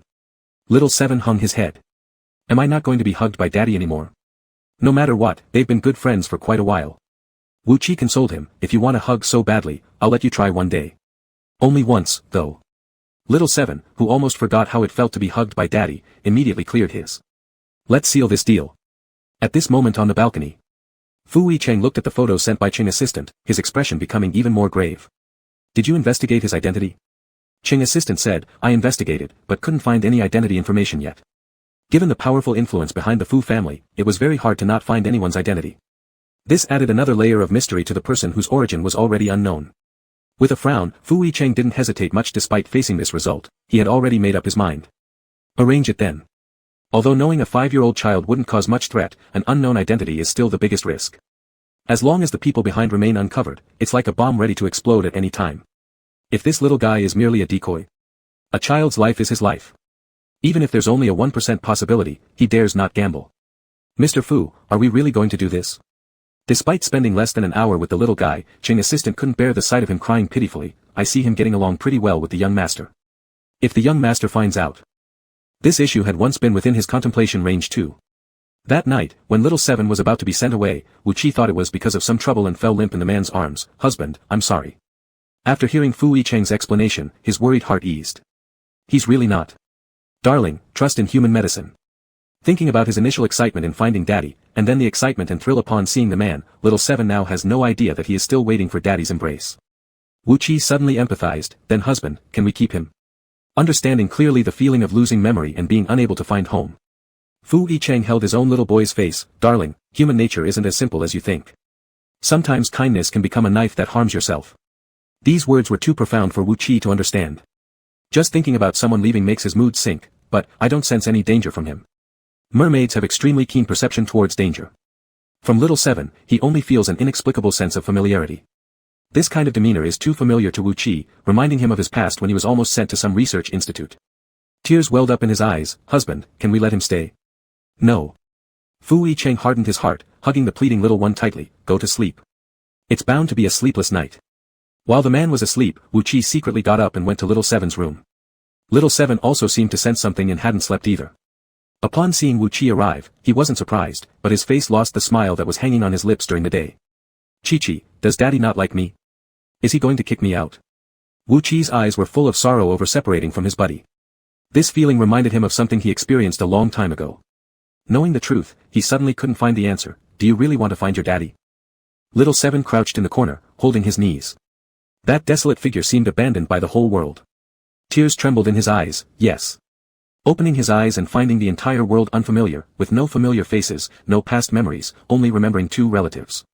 Just as he finally found them, they are to part again. At this moment, Wu Qi seems to understand the voice in those identical blue eyes like his own. Suddenly struck by inspiration. Even though his husband isn't Little Seven's daddy, he can help Little Seven find his biological daddy. When waking up the next day, Fu Yicheng discovered the person in his arms gone without a trace. When opening the door, yesterday's noisy living room was eerily silent, as if a needle falling could be heard. The people he sent haven't arrived, yet he can't find the small figure anywhere. His own little one is missing as well. Thinking something unexpected had happened, Fu Yicheng nervously picked up his phone to check but found that Wu Qi hadn't taken anything. Next to the phone lay a note that seemed somewhat familiar. It was a drawing of a familiar fish, a door, and this time there was an additional small figure beside the fish. Great, his little one had run away again. Once bitten, twice shy. Fu Yicheng, who had experience dealing with the young merman running away from home, calmly tucked the note into his chest, then lifted his hand again to pinch his philtrum, breathing deeply. Chapter 54, Wu Qi takes Little Seven to find Daddy. At 3 in the morning, on the sidewalk, two figures dressed in pajamas slowly made their way under the moonlight. One of them was wearing the ever-popular little tiger pajamas, while the smaller one tugged at the tiger's tail and happily followed behind. Chi-Chi, where are we going? Little Seven, whose head was covered by a cap, looked up at Wu Qi with an effort, entrusting all direction to the other. Unfortunately, the person who had sworn to help him find his daddy was a notorious direction-challenged individual. After walking for 2 hours and still circling around the same spot, both became so hungry that they ended up squatting by the curb. Chi-Chi, I'm hungry, Little Seven declared just as his stomach growled in agreement. Though they didn't know where to find Daddy now, it was Wu Qi who'd brought Little Seven out, so a sense of responsibility welled up upon seeing how listless from hunger Little Seven was. Come on, I'll treat you to something good. While normally drinking nothing but happy immortal water, Wu Qi had seen enough from following Fu Yicheng around to know how to eat out now. In the faint light of dawn in the capital city, many breakfast shops were already open. Wu Qi randomly chose one, pushed the door open, and boldly shoved the menu towards Little Seven. Order away, don't be shy. Seeing the tempting pictures on the menu, Little Seven licked his lips eagerly, wanting to trace over every single item with his fingers. When the order was handed to the waiter, Little Seven couldn't wait to exclaim, bring us one of everything. Ignoring the waiter's surprised look, he was only thinking about the feast that awaited him soon. The world seemed more beautiful. But Chi-Chi, Little Seven pondered, will this cost too much? No worries. Wu Qi reached into his pocket to pull out the omnipotent black card. All that appeared before Little Seven was air. The two stared at each other, utterly speechless. Bang! They were kicked out of the restaurant while the owner cursed them out, no money and dare to come eat a free meal. And to think they ordered so much. Half an hour later, the pair once again squatted by the curb. They were used to carrying things in their outerwear, but in their hurry to leave home, they forgot to change out of their pajamas. Their runaway experience existed, but it was limited. Their stomachs rumbled in harmony like a duet. This time, Little Seven tried to reassure, it's fine, I'll treat you, guaranteed fullness. Saying this, he opened his mouth, closed his eyes in bliss, and swallowed after a few seconds. This made Wu Qi quite curious, what did you drink? The northwest wind. Wu Qi sighed, holding her chin. Realizing that they needed to resolve their food and drink situation before helping Little Seven find his daddy. Just then, a car that had sped past stopped and reversed back. A familiar face showed up when the window was rolled down. Oh. How long has it been since you become this destitute? Hearing the voice, both raised their heads in unison. Jiao Mao. Upon seeing the person, Wu Qi brightened up. Originally planning to tease the other, Yuan Xing, feeling mocked by this term, said nothing. In the car. Yuan Xing looked at the two sleep-clad figures opposite her, obviously looking like poor young masters from some family. He'd spent this time acting like a tool, secretly stalking his archenemy every day like a pervert, and now finally got his chance to retaliate. He casually threw them a bait, I happen to be short a secretary, I wouldn't mind if you came along together with your little one. Just work as my assistant, meals and lodging provided. On hearing this, the agent sitting nearby, recalling the highest record being less than 5 days with each former assistants having psychological scars when they left, silently lit a candle for the young boys. But upon hearing these words, the duo filtered out everything else in their minds, only retaining meals and lodging provided. Before any premeditated hard rules could be voiced, two figures suddenly leaned forward, gleaming looks in their eyes. Yuan Xing, ? After half an hour, watching them devour 6 boxed lunches and asking, can we pack some to go, Yuan Xing felt like inviting bandits onto the ship. He cleared his throat, now that the meal is finished, let me tell you what being an assistant entails. Remembering his existence just then, Wu Qi turned and asked, what's an assistant? An assistant serves me. Serves who? Me. Wu Qi, not understanding why the other's face was so sour, commented on the recent boxed lunch, if there had been more pork belly next time, it would have been great. Still, thank you Jiao Mao. Beside them, the agent dared to ask a question, Yuan Go, is he cursing you? Yuan Xing roared furiously, he said Jiao Mao, not Jiao Mao. If you don't need your ears anymore, donate them. No matter how you explain it, it's not a proper term. Looking at the always arrogant second-generation rich man losing for the first time to jump up in frustration, the agent curiously examined the teenager. Even after hanging out in the entertainment industry for so many years, he had never seen such a handsome face, each feature seemed like an artwork carved by God, refined and flawless. His skin was fair and delicate, his lively blue eyes shimmering like the starlit sea.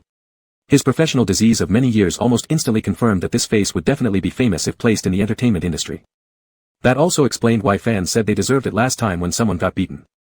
Anyway, my food isn't free, Yuan Xing repeatedly wanted to assert his authority but failed each time, clinging on to regain his dignity before the other, now I am your boss. What is a boss? Yuan Xing, who already bore some psychological scars this time, became cautious, it means you must obediently follow my arrangements. Okay. Wu Qi nodded thoughtfully, then where do we stay? There's no need for two luxurious accommodations, just something slightly large with a wall-mounted TV, and having an aquarium inside will suffice. Oh, and the bathtub shouldn't be small. Preferably it should be able to use different flavors of happy immortal water for bathing. Yuan Xing. After getting one free meal from him, they even wanted to live in a luxurious castle. When arranging things and issuing orders, Yuan Xing swore it was just because he felt sorry for the other party and absolutely not due to the fact that one kick bent his car door. Throwing them into the warehouse was his final defiance. All arranged well. They didn't say anything. Leaning back with his legs crossed leisurely, Yuan Xing, thinking about how the young brat would obey his commands on his territory next, couldn't help but look smug. They said they need a bed. Bed? Tell them I'm their assistant now, they have to clearly distinguish between who's the boss. Send them there to watch over the warehouse, not to enjoy themselves. Yuan Xing swung his big hand, tell them it's impossible.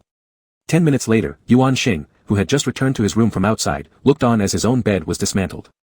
The two worked together efficiently, one front one back, concentrating their strength while shouting slogans. Without a bed, they were going to carry it themselves. Close to being robbed blind, Yuan Xing rushed forward, arrange for them. 5 minutes later, the assistant came rushing again. Mr. Yuan, they said they lack a mattress. A bed with a pad is good enough, what kind of bicycle do they need? Before the words were even finished, two figures walked towards him neatly. They were ready to come here again for supplies. Swallowing more defiant words, Yuan Xing ordered, prepare it for them. Mr. Yuan, they asked if they could get a few cups of milk tea. Buy it. Mr. Yuan, they said the purchased milk tea is wrong, it lacks pearls, which make it soulless. After enduring all day, he could bear it no longer. Are they really treating his place as a free living accommodation with a service center attached? How unreasonable, utterly outrageous. Lung rolling up his sleeves, Yuan Xing stormed into another room. He pushed the door angrily open, greeted by the teenager flashing a too kind smile at him, what's wrong, losing hair? The TV remote in his hands was broken in half during the conversation. The scene of bending a railing with bare hands replayed vividly in front of him, feeling as though his head might be next. It was a huge mistake to taunt the person and bring them onto the car in the first place. Chapter 55, The True Voice from the Ocean. Sorry for disturbing you, Yuan Xian shut the door calmly, turned around, took a deep breath, and instructed his assistant, buy it. Get me the deluxe family package. Don't ask, if you ask, you'll regret it. Finding a generous benefactor who would cover meals and lodging, Wu Qi found Yuan Xian more likable upon their next meeting. With current issues resolved, the next step was to help little Qi find his father. But where on earth should they look? Wu Qi had a sudden idea and drew a portrait of little Qi. When Yuan Xian received this abstract-looking drawing, he almost choked, find someone. Yes, find his father. Aren't you supposed to be here as an assistant? Feeling increasingly uneasy around this eccentric individual, Yuan Xian got goosebumps every time. Sending spirits away was harder than summoning them, so the only direct approach he could think of was to deceive him momentarily. I'll help you ask during my live stream later. Not familiar with what live streaming was, Wu Qi thought it sounded unreliable. Turning back, he drew several more portraits and then pasted them all over the wall, not leaving a single corner untouched. This way, anyone entering the room would see this picture. Maybe it would really work. Thinking he'd found a great method, Wu Qi began helping in this direction. Eager to get rid of these two, Yuan Xian avoided them when he could, but this obstinate individual didn't seem to understand his half-hearted intentions. He kept coming over periodically asking if they'd found the father yet. What a load of nonsense. He hadn't even looked. But fearing that telling the truth might cost him his life, and too lazy to start a live stream, Yuan Xian reluctantly gave his fans a rare treat after today's rest. Halfway through the live stream, someone, just as punctual as an alarm clock, came over again with the child. One carrying the odd self-portrait, the other with glue, working seamlessly and efficiently together. Unaware that the live stream was still ongoing, Wu Qi inadvertently appeared on screen from behind. Who's that walking back and forth? Just from the back view, he's already strikingly good-looking. Men's pride kicking in, Yuan Xian proudly boasted, "Oh, that's my younger brother."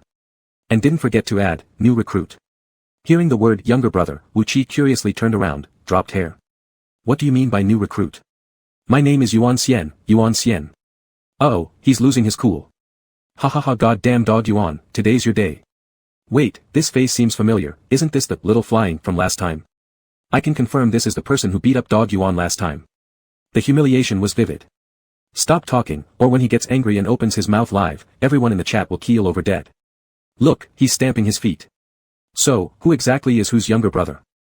Unaware this was a human live stream, Wu Qi only saw a bunch of words quickly scrolling on the screen and curiously leaned closer. The close-up of the youth under the lens revealed even sharper features, flawless from any angle. This made the comments explode instantly. Holy cow, this face, I'm totally smitten. Good heavens.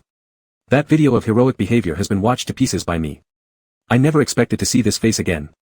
I beg you, debut right here.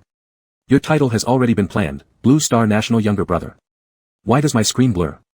Oh, excuse me, my saliva is out of line. The barrage scrolled too fast for Wu Qi to catch clearly, but he vaguely sensed there were many people here.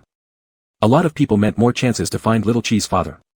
Thinking about it, Wu Qi lifted Little Qi to place him in front of the camera. He can't find his family anymore. Have you seen his dad? Like a little kitten being held by the neck, Little Qi's small body hung suspended in the air, blinking cooperatively. Another heart-meltingly cute face hit the audience, driving the live stream's heat to unprecedented levels. Yes yes yes. I've seen him, come to Auntie here, let Auntie help you find Daddy. How can eyes be this beautiful? Let's debut together, old aunties want both of you. Lucky coincidence, isn't this my kid? Please send him back, I'm willing to trade my ex-boyfriend's 50 years of life for thanks. Remember, this is still Dog Yuan's live stream, folks. Yuan Xian, overshadowed in his own stream, felt like he'd bitten into a mouthful of dog shit. In a hurry to reassert his dominance, he crouched in the corner holding his phone and reclaimed control of the broadcast. No matter how utterly shattered his dignity was, he must maintain his image in front of his fans. To regain attention, Yuan Xian abandoned the idle burden he cherished like his life and battled lovingly with his fans, promising to perform immediately if needed. Wu Qi was still thinking whether anyone had recognized them while pulling Shao Qi to squat on the ground, when suddenly a shrill sound came. It was ear-piercing and unbearable like two hens squabbling, causing both of them to wrinkle their brows. Brother, I beg you, you're my dad.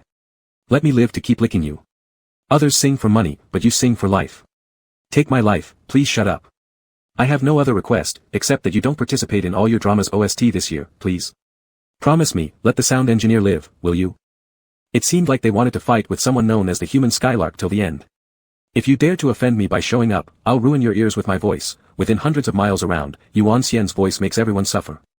The person involved didn't care about his audience at all, believing he was extraordinarily talented in singing and being very persistent in this area. Suddenly, a song filled with penetrating power overshadowed Yuan Xian's voice and resounded softly. The young man merely hummed lightly, but the clear and ethereal tone echoed as if one was floating in the ocean, surrounded by gently flowing water, full of gentleness and healing. After stopping, his expression clearly showed disdain for the young man who sang just now. Mermaids often rely on songs to convey information in the ocean, and when hearing frequencies that don't match, there is an instinctive reaction to cover it. But this instinctive act of singing made the entire atmosphere suddenly quiet. Yuan Xian stared blankly, the frozen air filled with disbelief in that second. When time restarted, it was like throwing a bomb into water, drastically changing the entire entertainment circle at that moment. Barrage started jumping crazily, amidst a sea of national treasure praises and requests for debuts. Another voice stood out most prominently. Isn't this 100 times better than Lu Feng, who brags his voice is the best in the world? Fans of a certain person, come out and be slapped in the face. This is truly the voice from the ocean. That night, several hot searches unexpectedly surged to the top. Hashtag new voice in the music industry. Hashtag human skylark Lu Feng is nothing. Hashtag what exactly is Lu Feng? Fu Yicheng never expected that he would see his precious one through such a way after sending people searching for nothing. The screenshot of the young man's face in the live stream showed not a bit of reluctance to leave, but happiness like a flying bird. Seeing the continuously skyrocketing popularity, Fu Yicheng's temple twitched violently. He immediately gave orders, prepare the car. Chapter 56, Darling, Who Said No? Wu Qi wasn't aware that her unintentional singing had caused such an uproar. All she knew was that the people who had previously wanted to stay far away from them not only arranged a larger room for them but also completely changed their previous arrogant attitude. Even though 2 hours had passed, every time Yuan Xian thought about the sudden singing that rang out near his ear at that moment, he still got goosebumps all over. He looked anew at the young man in front of him. Their previous encounters hadn't been pleasant, so he had never seriously scrutinized the other party. Upon closer inspection now, apart from this stunning face, the pure demeanor around him was as clear and clean as his singing. He looked more and more likable. Are you professionally trained? After being in the entertainment industry for so long, he had never seen a singer with such deep foundation, ethereal tone, and extremely resonant and story-filled voice. Wu Qi asked in confusion, what kind of professional training? What's your university major? What university? After some crosstalk for a while, Yuan Xian decided to be direct, that is, where did you learn to sing? Wu Qi responded nonchalantly, oh, this, I was born knowing it. Yuan Xian took a deep breath, how could someone brag so humbly? Then why haven't we heard you sing before? I sing every day. When in the sea. Yuan Xian realized they were just not on the same wavelength. He changed the topic, do you want more people to hear your singing? Wu Qi shook her head without hesitation, not interested. Yuan Xian, then why did you sing just now? Wu Qi replied honestly, because yours sounded terrible. Singing was the language of mere people. To mere folk, that hen-clucking style of singing was like insulting their native tongue. No wonder even the fish couldn't bear it. Yuan Xian. Is that polite? But then he thought, over the years, he vowed to tear off the label of being Master Yuan, secretly messing around to hatch new stars but failing quietly many times.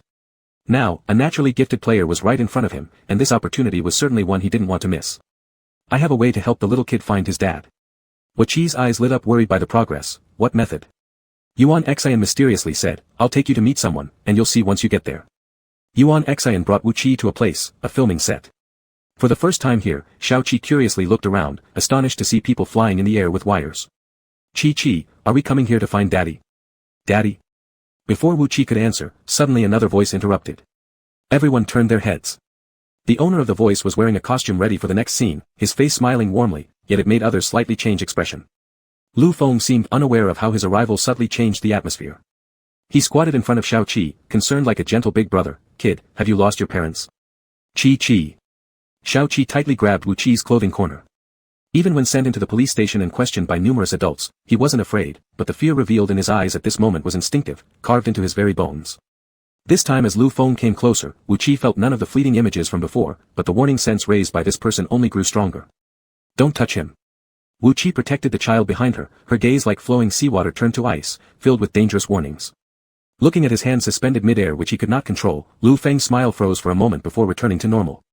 His apologetic smile covered his face, sorry, didn't expect to scare him. Sorry, little friend. Though his words carried laughter, Xiao Qi's whole body bristled with hair standing on end, hugging Wu Qi tightly in greater fear. When Yuan Xian returned, he saw Lu Feng bending down half-heartedly trying to ingratiate himself, making Yuan Xian much less friendly, shoving the man without mercy. Lu Feng stumbled back a few steps, knowing that nearby fans were stealthily taking photos. He cleverly placed himself as the innocent party, pretending to fall onto the ground. What does Master Yuan mean by this? Oh, are you alright? How can you be so careless? Although his mouth expressed concern, he had no intention of moving forward, meeting the others full of grievance eyes with feigned innocence. Did anyone see me push you? You're uncoordinated and blame others when you can't stand steady on your own. You. As if touched by the sensitive point of being uncoordinated, Lu Feng's face turned even uglier. The commotion caught the attention of others, and the timely appearance of the director extinguished the tense atmosphere. Having suffered this loss, Lu Feng left after venting his grievances in front of the director. Also, isn't this a filming set? How can just anyone come in so casually? Wu Qi referred to those who brought their families. The director laughed nervously, that young teenager. He's not an ordinary outsider. Lu Feng's expression changed, director, what do you mean by that? Little Lu, your singing skills are recognized by all, but after last night's discussion with the producer, there's already a chosen person for the theme song. The drama being filmed was an ancient-style romance tragedy, where the female lead waited 13 years in vain for someone who never returned. The boy's ethereal voice vividly depicted the protagonist's life filled with tenacity and sorrow. After the trending topics last night, the producer almost immediately decided on the best choice for the theme song singer of this drama. As a singer, Lu Feng could hardly believe it, but director, we had already agreed, when I made the guest appearance. That's true, but these kinds of things aren't something I can decide alone. The director explained tactfully. The entertainment industry was so cruel, no one knew when suddenly emerging stars could become hidden dangers. Yet it was so realistic. One was recommended by the Yuan family's young master, backed by substantial capital, while the other was just a traffic driving star without much say. Smart people knew who to choose. Thinking about the boy he saw on the set, Lu Feng clenched his fists, forcing out a seemingly accepting smile, I understand. Bang. Back in the dressing room, Lu Feng swept all the makeup items off the vanity table onto the floor, losing all the apparent magnanimity he had displayed moments ago. The preview had already been released, elevating the cast status, and he worked hard to make sure everyone noticed him, only to be replaced so easily. And the person replacing him didn't even have a representative work, just a mere hum. On what basis? Recalling the moment his hand lost control under shock, Lu Feng detested this feeling of defeat more, hating the failure even more. Suddenly, his phone in his pocket rang. An unmarked number kept calling, a crazed woman harassing him non-stop to get justice for her self-mutilation. Back then, he took the risk of exposing himself to trick her out, nearly succeeding in sending her away. He couldn't believe she managed to escape, such a waste. Lu Feng blocked the number, finally achieving some peace in his ears, yet his rage only intensified. That was supposed to be his. How could he possibly give it up? Especially to that person. Absolutely impossible. Lu Feng dialed a well-memorized number which, as expected, remained unanswered like before. He didn't try again, instead contacting the assistant close to the man. "Xin uncle, is Second Master Fu there? Why doesn't he answer my calls?" His voice choked with, but the middle-aged man showed no sympathy, strictly replying, "Second Master Fu is busy."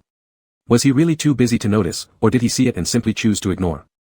Recalling the last time Fu Yicheng terminated Fei Yun just to stand up for someone else, Lu Feng's grip tightened into a fist, the pain almost piercing his palm, intensifying the murderous look in his eyes.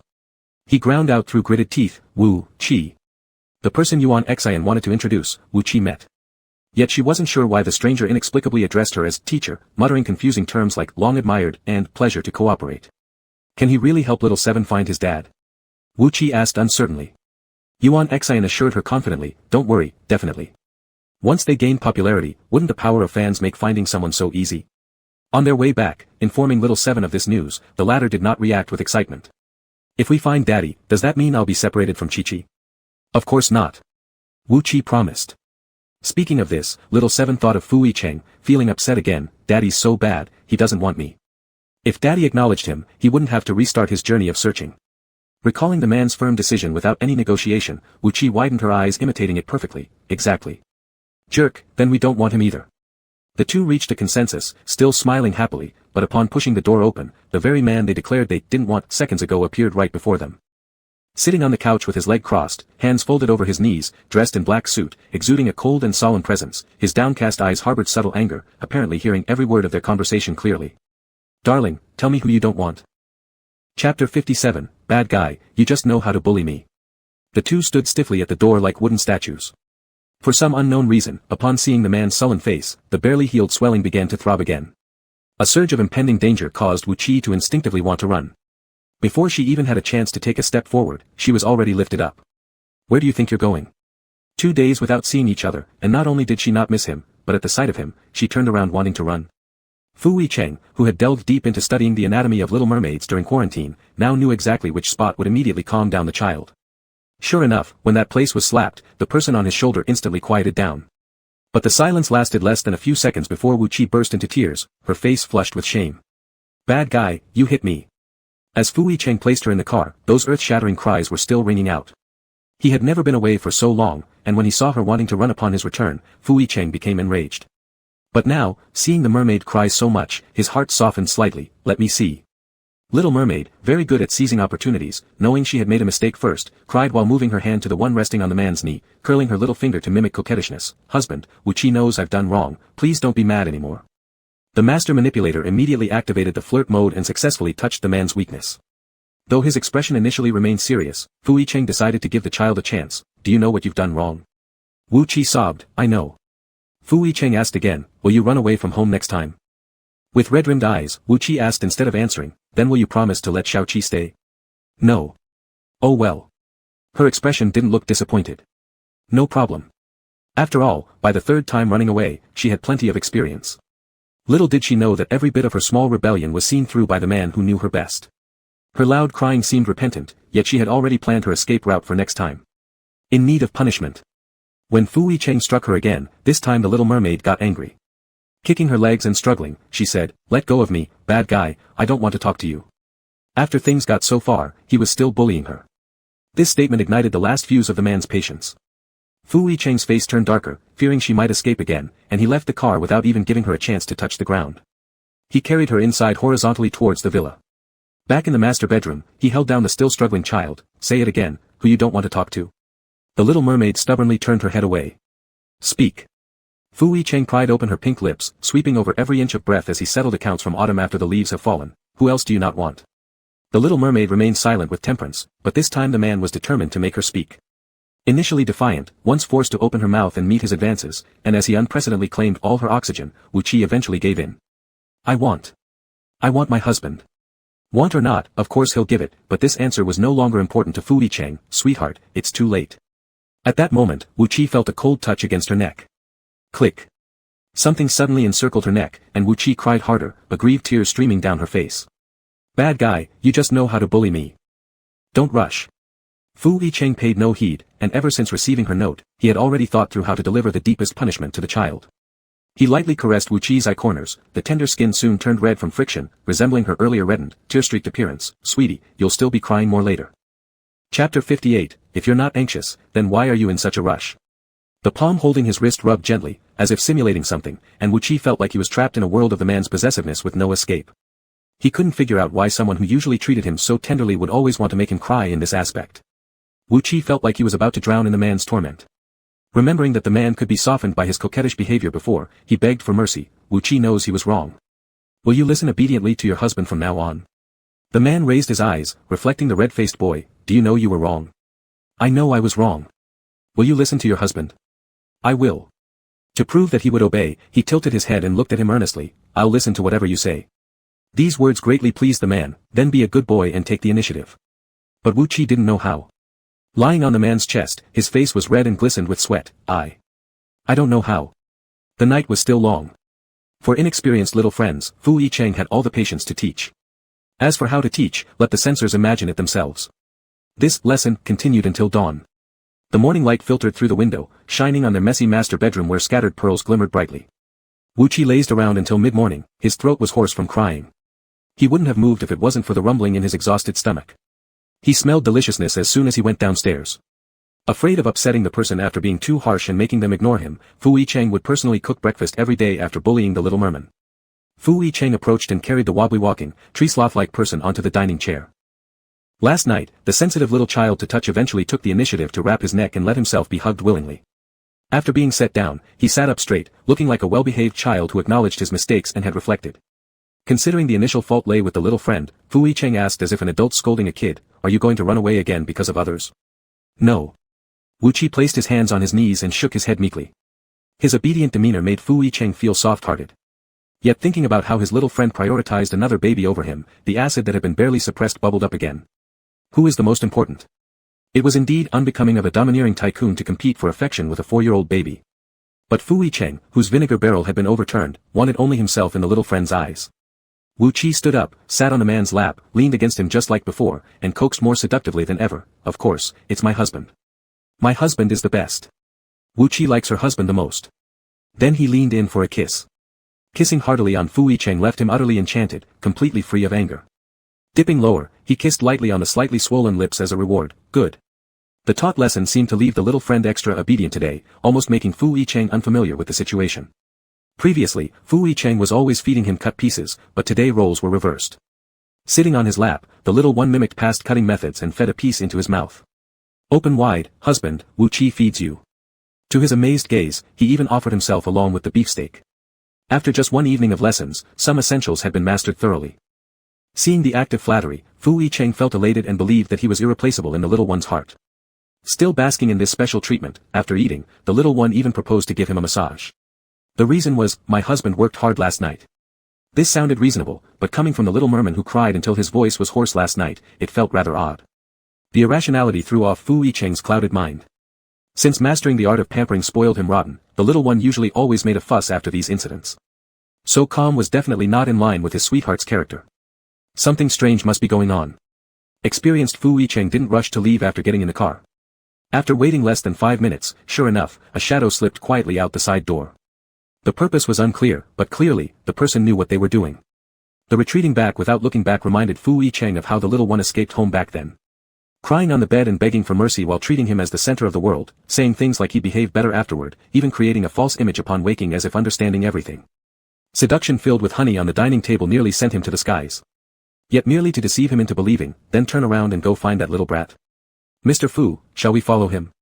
Seeing the restless look on the man sitting in the back seat, little Cheng, as the president's special assistant, was very considerate. No need.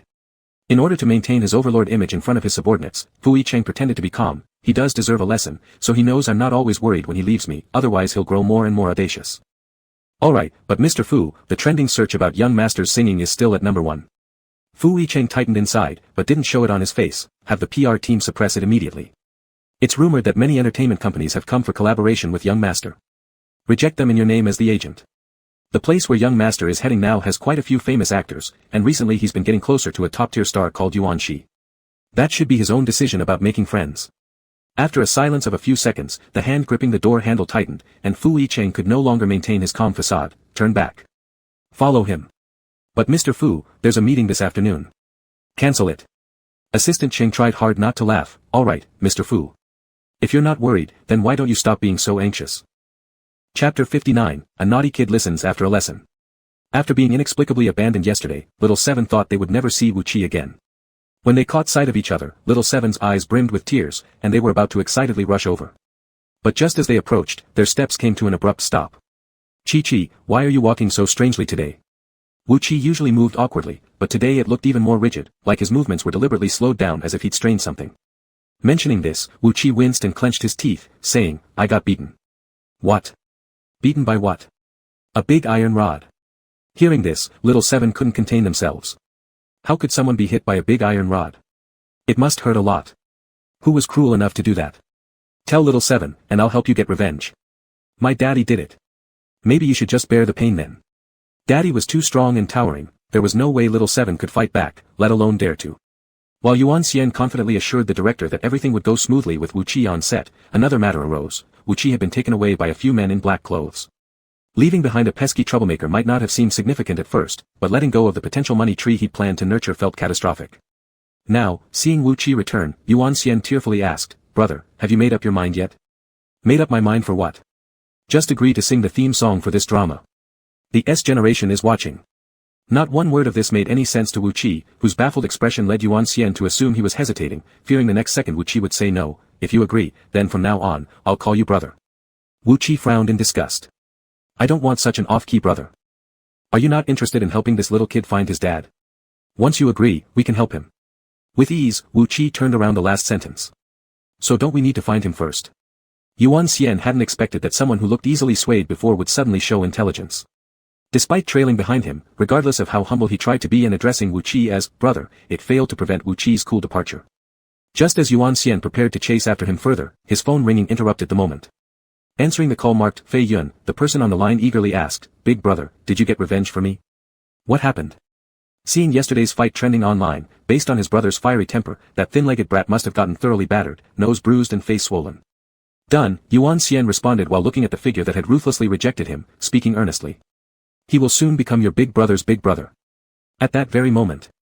Outside a nearby hotel to the filming site, a low-profile sedan parked silently there.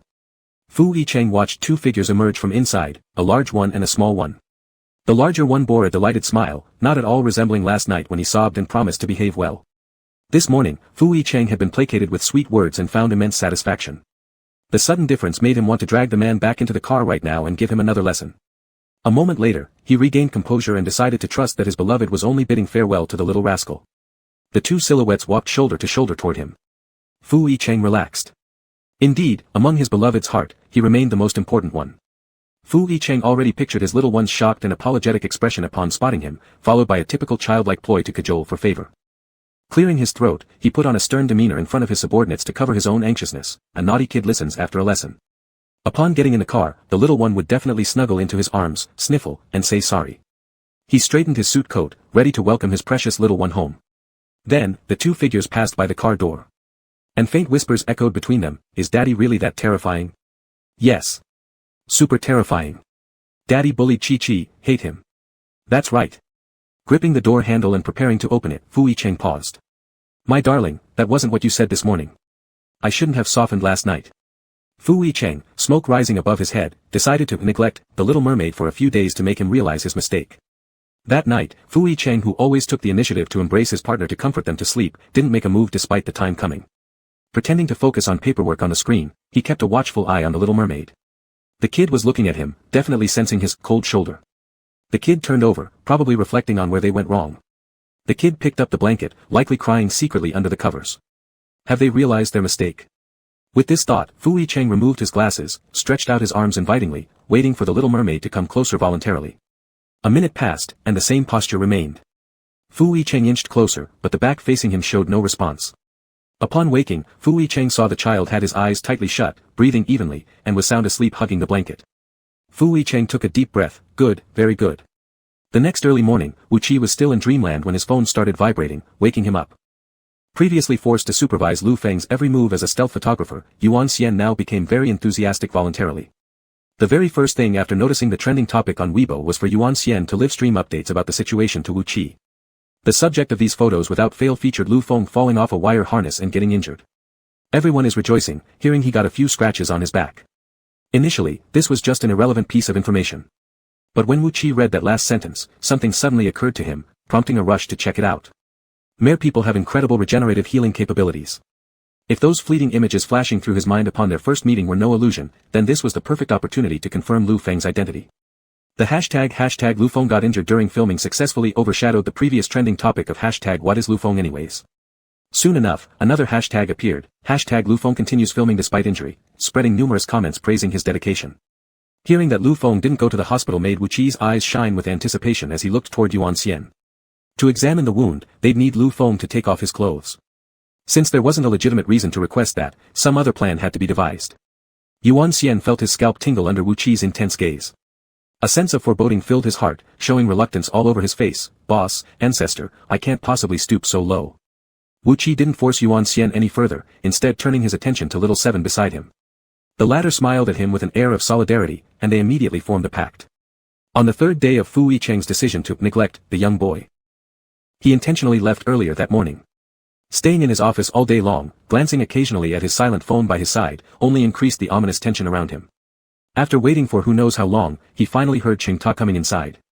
Does the little master realize his mistake? Is he reflecting on it? Fu Yicheng asked, feigning indifference. Mr. Fu, the little master is indeed reflecting. Then what exactly is he doing now? The little master, he's currently peeking from the rooftop watching someone undress. Chapter 60, The Treasure He Found. Not long after the trending topic appeared, reporters with noses sharper than dogs all gathered outside the shooting site. How did the person get injured? How serious was it? Why didn't they go to the hospital? After all, this was a music star who gained fame through an ethereal voice and had enjoyed sky-high popularity since debut. These questions were not only on the minds of the media but also worried Lu Feng's fans even more. Yet, his team chose to remain silent, failing to report any updates of safety or reassurance on any platform. This resulted in a heated discussion around the injury to persistently escalate. At that moment, inside the straw shed built on the set for filming, Mr. Lu, shouldn't you send a message of assurance to your fans? Asked an assistant beside Lu Feng. Still perplexed, everything seemed prepared adequately, no staff operation had failed, how had he fallen without reason? Normally, in such an incident, standard procedures should have been followed, going to the hospital for diagnosis, then dealing with compensation by the brokerage company before continuing with the shoot. But the victim refused to let anyone see the injury, refused to let anyone come close, leaving a mess behind while allowing things to ferment further. In response to the assistant, there came an extremely impatient voice, there's no need. But the fans will worry. The rest of the words died out under a warning glance. Who needs their concern? They're just screaming loudly and annoying. What he needed was merely a tool to suppress the trending topic claiming his singing was worse than someone else's. The new assistant was stunned into silence by this statement and once again looked at the boy's face, no sign of pain from the supposed injury remained. It was the same face which had charmed everyone as the harmless younger brother figure, yet it turned out far from innocent, revealing a sinister and unsettling demeanor. Finally, as a working-class individual, the new assistant dared not say more. Mr. Lu, do you need help handling your injuries? Meanwhile, not far away, on the roof, a pair of eyes spied through a crack and coincidentally saw the scene happening at the straw shed, having overheard every word of their conversation. Chi-Chi, what does this person mean by these words? Wu Qi, who understood nothing about fan culture and didn't catch a single word, replied, I don't know, but it doesn't sound like anything good. He seems very unpleasant. Xiaoqi recalled the other party's approach back then. The mouth was smiling, but his eyes held a look of hostility, akin to an unexpected demon emerging suddenly.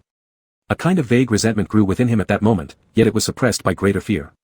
Why are we watching this guy undress? Asked Xiaoqi, confused. Just then, the figure inside stood up, starting to unbutton his ancient-style costume, the boy nearby readying medicine intending to assist. Wu Qi yearned to press closer, wanting to verify something. As the youth slowly unraveled the outer layer, exposing the white lining underneath, cautious not to touch the wound, his movement slowed as he gradually slipped the shirt off. Wu Qi's heart raced. Why did this man give him a different feeling? Why was he appearing in his lost memories? Was he correct in thinking this? Secrets to uncover in recent times lay right before him, unveiling mysteries through this small gap. With the collar falling from the shoulder, they were drawing ever closer to the truth. However, just as they were about to reveal the back wounds, the hand halted abruptly. Subsequently, a middle-aged man walked in. Wu Qi heard phrases like agent and team PR, confusing jargon, before the two men rose and left. Watching the middle-aged man lead away the figure whose back they'd nearly uncovered rekindled the clawing frustration of coming so close to the truth yet finding it futile once again. It felt like a hand squeezing the heart, nearly choking, and then letting go amid great tumultuous waves, fragments of blank memory returning, as if reminding him he had seen this shadow somewhere before. Before losing consciousness when pulled onto shore. Although Wu Qi wanted to follow, remembering that she snuck out and checking the time made her regretfully stop. Returning, she carefully wiped dust off herself and straightened her clothes and hair, pretending she never left before the man returned home from work. After shaking the dust off her shoe sole and placing them in the shoe cabinet at the vestibule, tiptoeing quietly, she unexpectedly met the seated man face to face in the living room. Arching her back, hands placed squirrel-like in front of her chest, the little mermaid froze on tiptoes immediately. This scene resembled a husband catching his spouse in an act of infidelity upon his early return. Caught red-handed, Wu Qi remained stiff, frozen by the gloomy countenance of the man. All that moved were her eyeballs. Husband, you're back. Missed you waiting all day at home. And even caught on the spot, her words still oozed honey. Fu Yicheng sat on the sofa, his impeccably tailored suit looking as though he hadn't stepped out. His fingertips lightly tapped as he asked in a seemingly calm tone, where did you go? Wu Qi, well experienced in such situations, pointed outside, I played in the backyard. Fu Yicheng looked at her, noticing how she still managed to flash him a sweet smile during their conversation, trying once again to charm him into leniency. If it weren't for the red imprints from bricks and tiles still evident on her face, he might have almost believed her.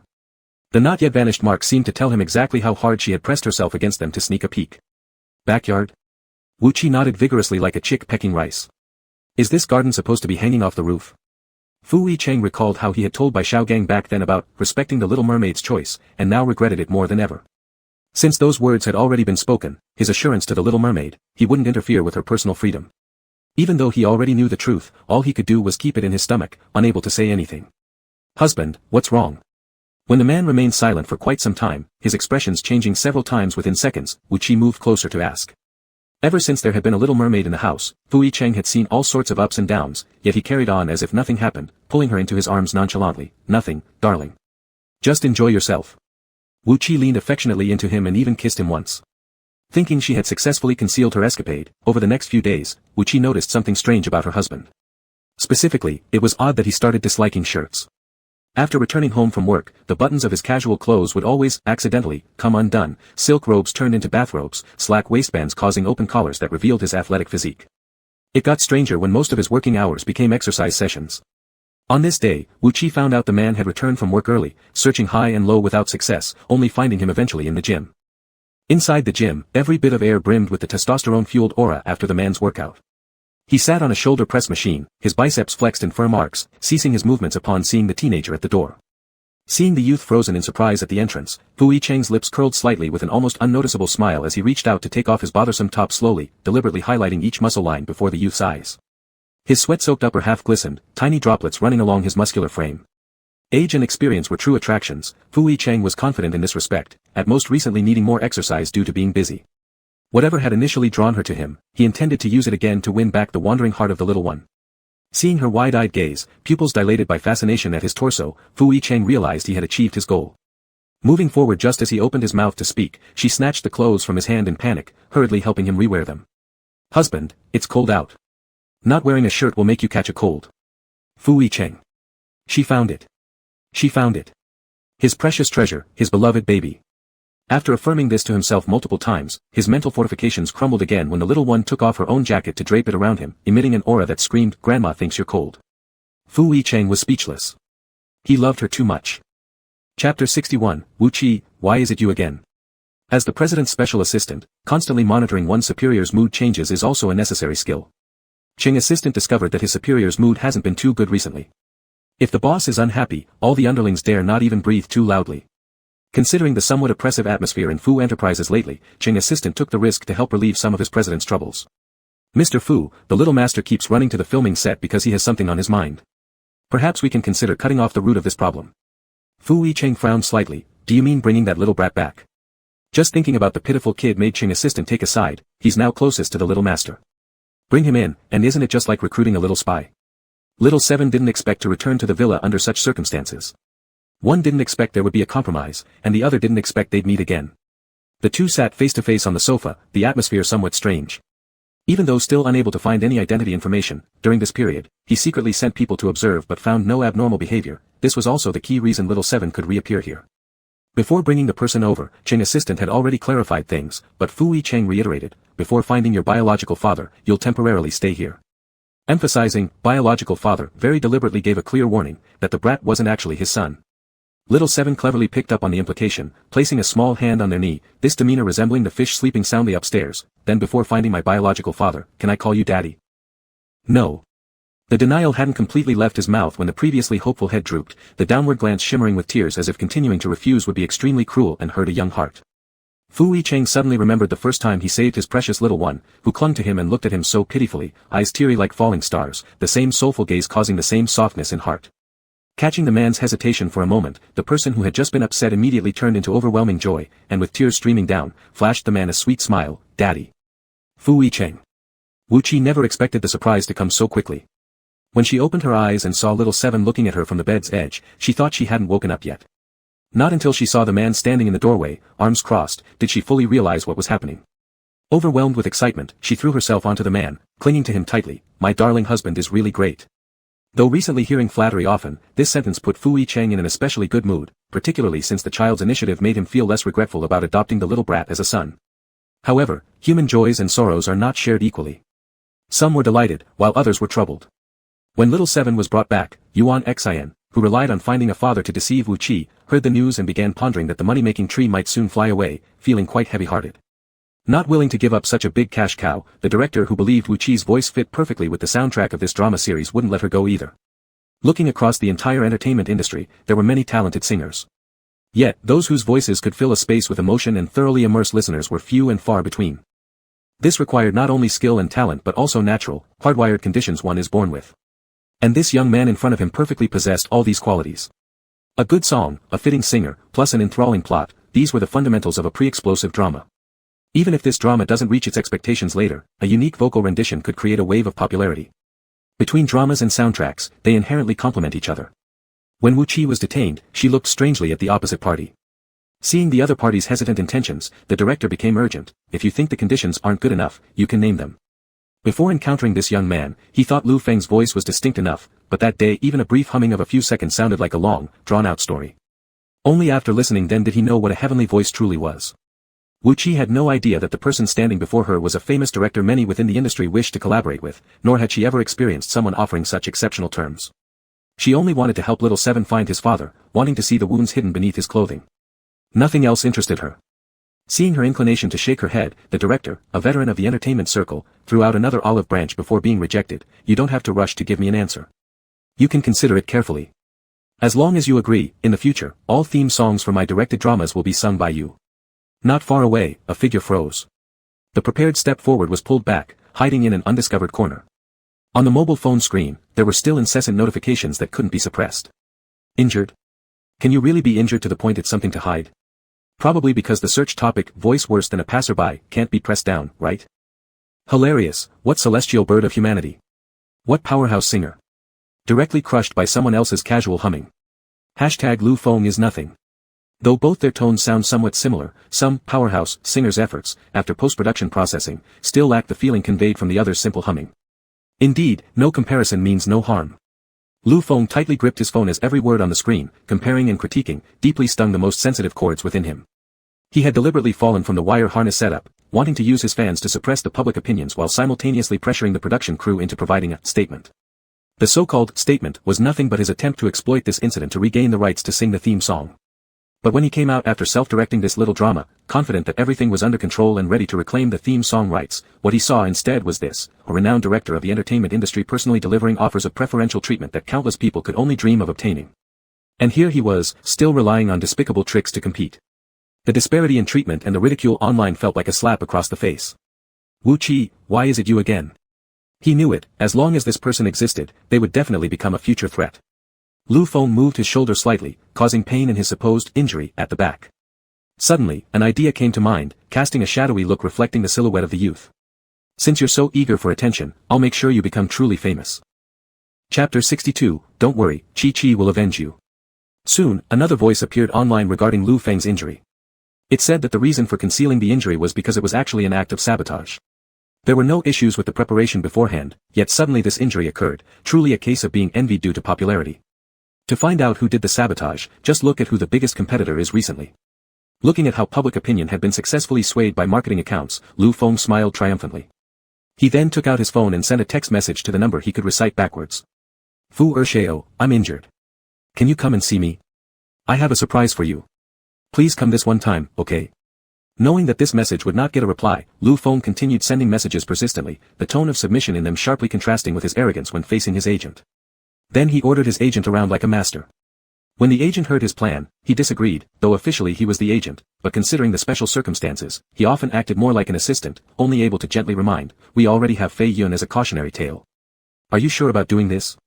If Fu Ershao finds out, Fu Ershao will only help me. Lu Feng stated firmly. Even if that man's heart was cold like stone, what was Wu Qi anyway? The last time they helped might have been because Fei Yun irritated Fu Ershao and got caught in the crossfire. But I've heard that person has powerful connections. Lu Feng snorted dismissively, what kind of influential people could he possibly know? The Fu brothers are notoriously unfeeling. How could someone like Fu Yicheng, who's dignified and keeps a low profile, personally step in for such a small pet? Truly thinking himself transformed from a sparrow to a phoenix, Wu Qi isn't worthy either. After sending away his agent, Lu Feng was eagerly waiting for the drama to unfold. Suddenly, his peripheral vision caught a small figure hiding by the door. If he hadn't glanced there unintentionally, it would have been hard to notice their presence. Looking at the small figure trying to flee immediately upon being spotted, a cruel glint flashed in Lu Feng's eyes. Just a dog by Wu Qi's side. Seeking death. As his collar was grabbed, Xiao Qi desperately flailed his arms and legs, let me go. Such eagerness to die. Lu Feng's gaze filled with killing intent, like a sharp blade slicing through Xiao Qi. All traces of the gentle older brother pretending to care were gone from his face. Realizing that Wu Qi wanted to check whether the injuries on this person might relate to lost memories, Xiao Qi thought that if he could confirm it, perhaps Chi-Chi could regain her memory, and this way, Daddy wouldn't need to worry anymore. Taking advantage of the crowd and sneaking in unnoticed as a child, he didn't expect to be discovered at the final moment. Upon meeting the other's gaze, Xiao Qi who was still struggling froze momentarily. That familiar glance made his head ache intensely.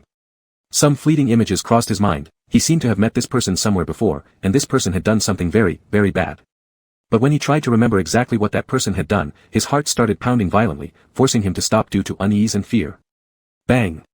Lu Feng abruptly used force, throwing the person he held onto the ground harshly, directing all his hatred toward Xiao Qi.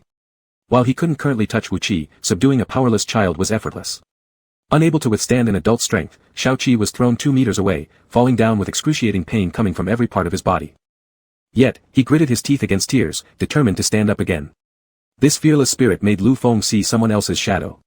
He rushed over intending to give another lesson, but suddenly sounds came from outside, drawing others' attention.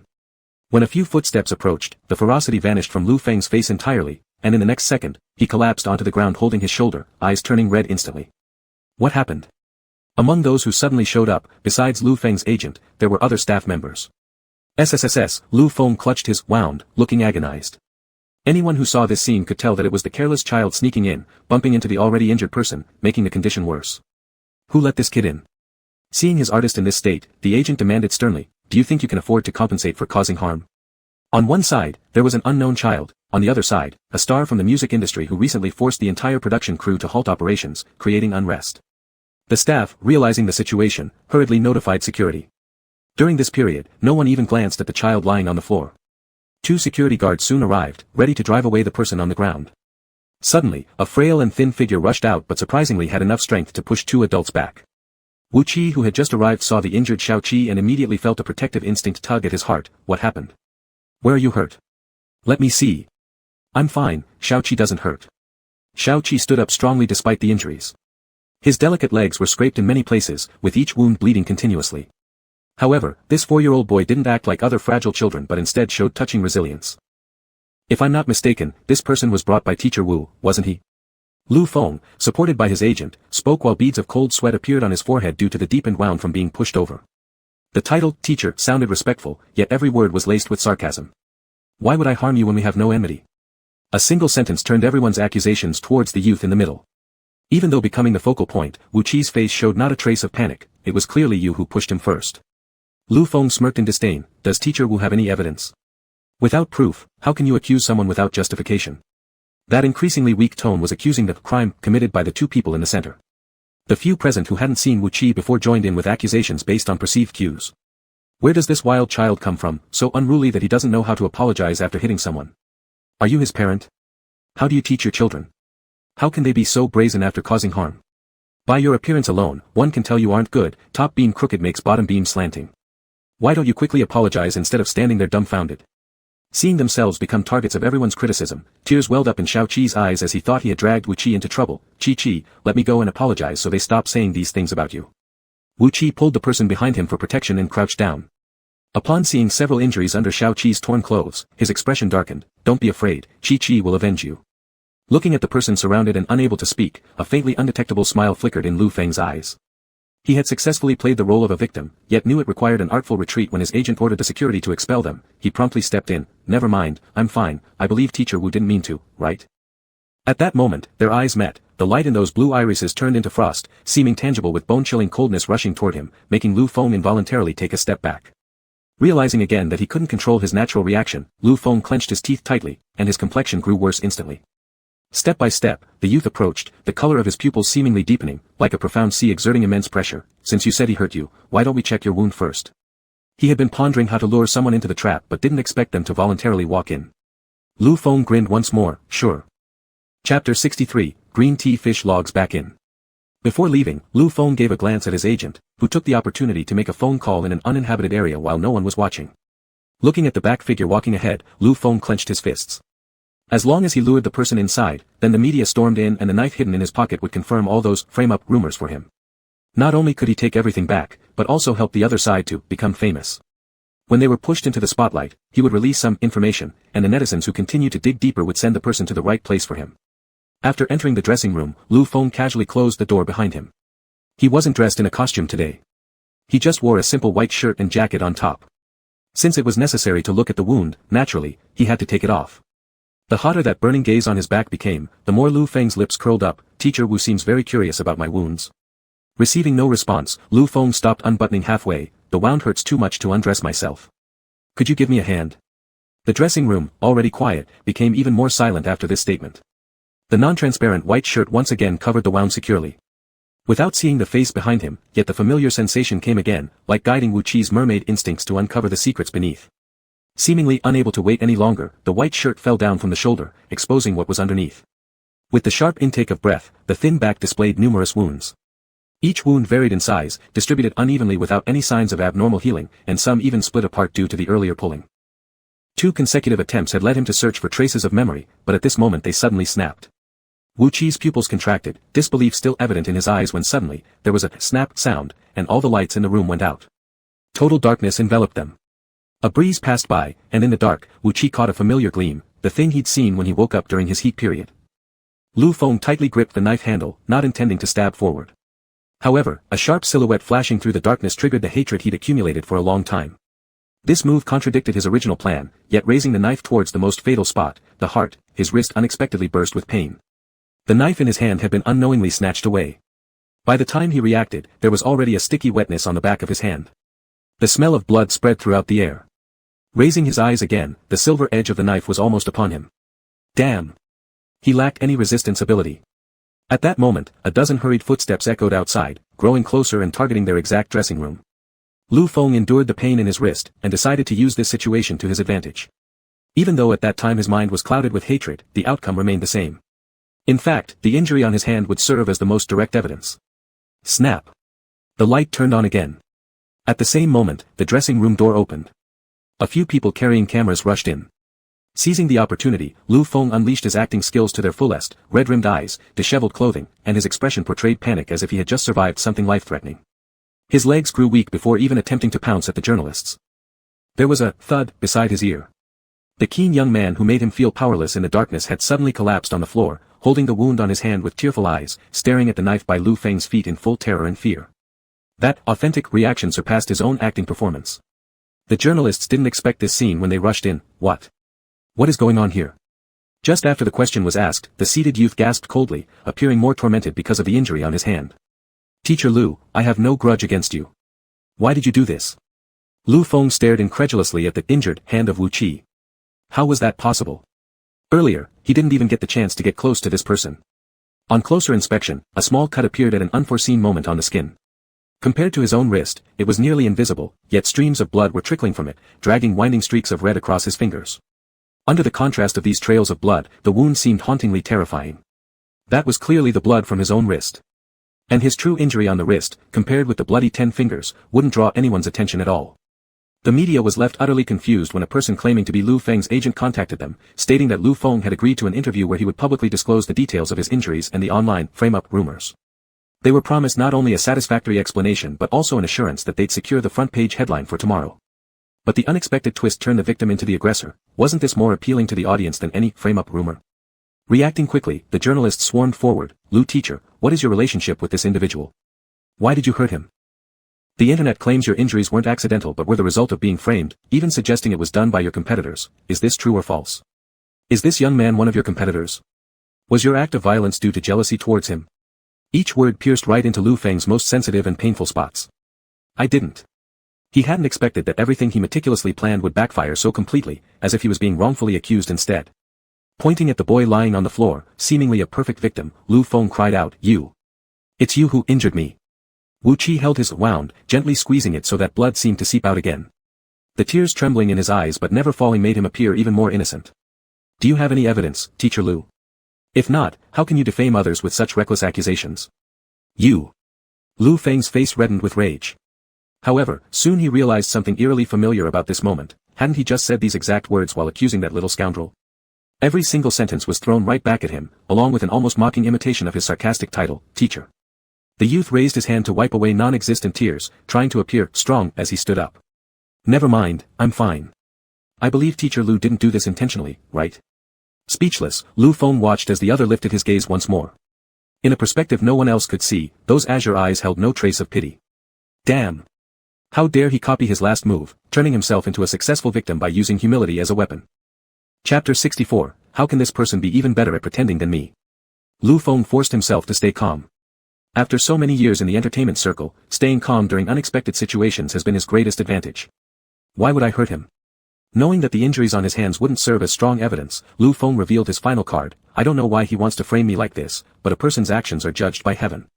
As for how these injuries on my back came to be, he knows deep inside. The injuries in question were presented to everyone, each one a shocking mark clearly caused by wire rigging. However, when the production team released a statement initially, they had ruled out the possibility of operational error. If not an accident, then it must be intentional. It was him who proposed to see my wounds, everyone present earlier can testify to this. Yet, as soon as we entered, he suddenly attacked me. I was just defending myself appropriately. Before the words faded, the youth on the ground seemed to attempt standing up, but the wounds on his hand were too severe. Just as he propped himself up against the ground, pain jolted through his body, and he fell back into a sitting position.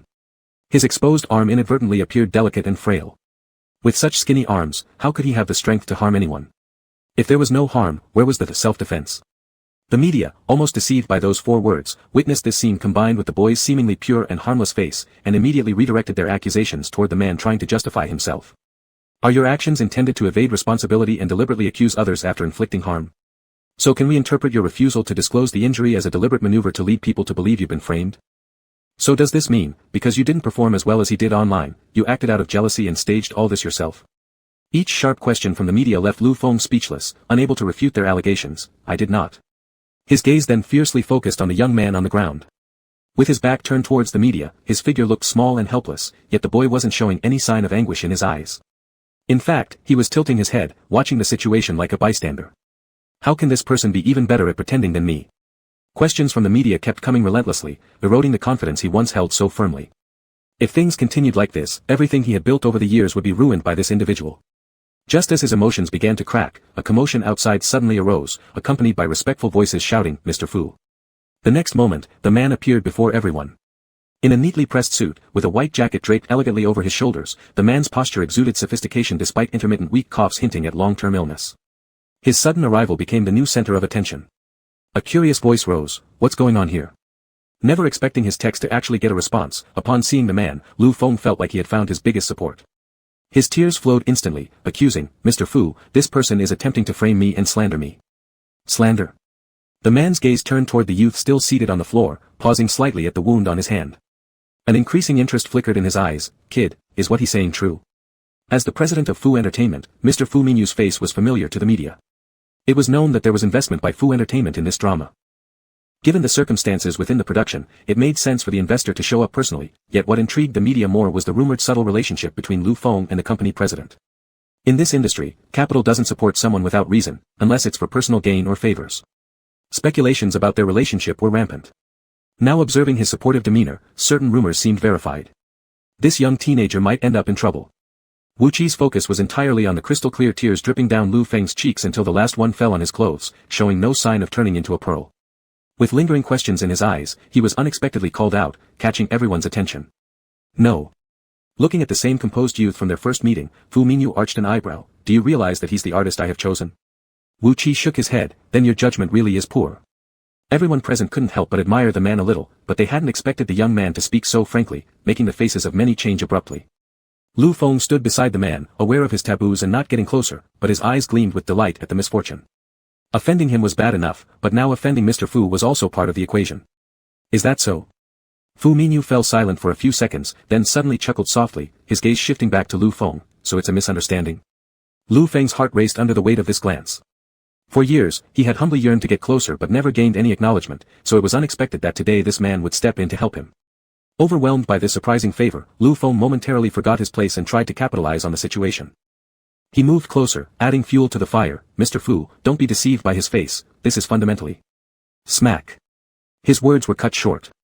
A fiery pain surged across his cheek as Lu Feng was struck and turned his head, staring at the man before him in disbelief. Yet all he saw was an unperturbed expression, as if the hand that slapped him belonged to someone else or even suggested a special privilege, waiting patiently for his reply with an unnerving calmness. The depths of his obsidian eyes revealed nothing, yet Lu Feng detected a dangerous aura surrounding him. Clutching his red, swollen face, feeling the drastic change from heaven to hell, Lu Feng felt deeply humiliated. He realized if he didn't provide the answer the man wanted, there would be no good end for him.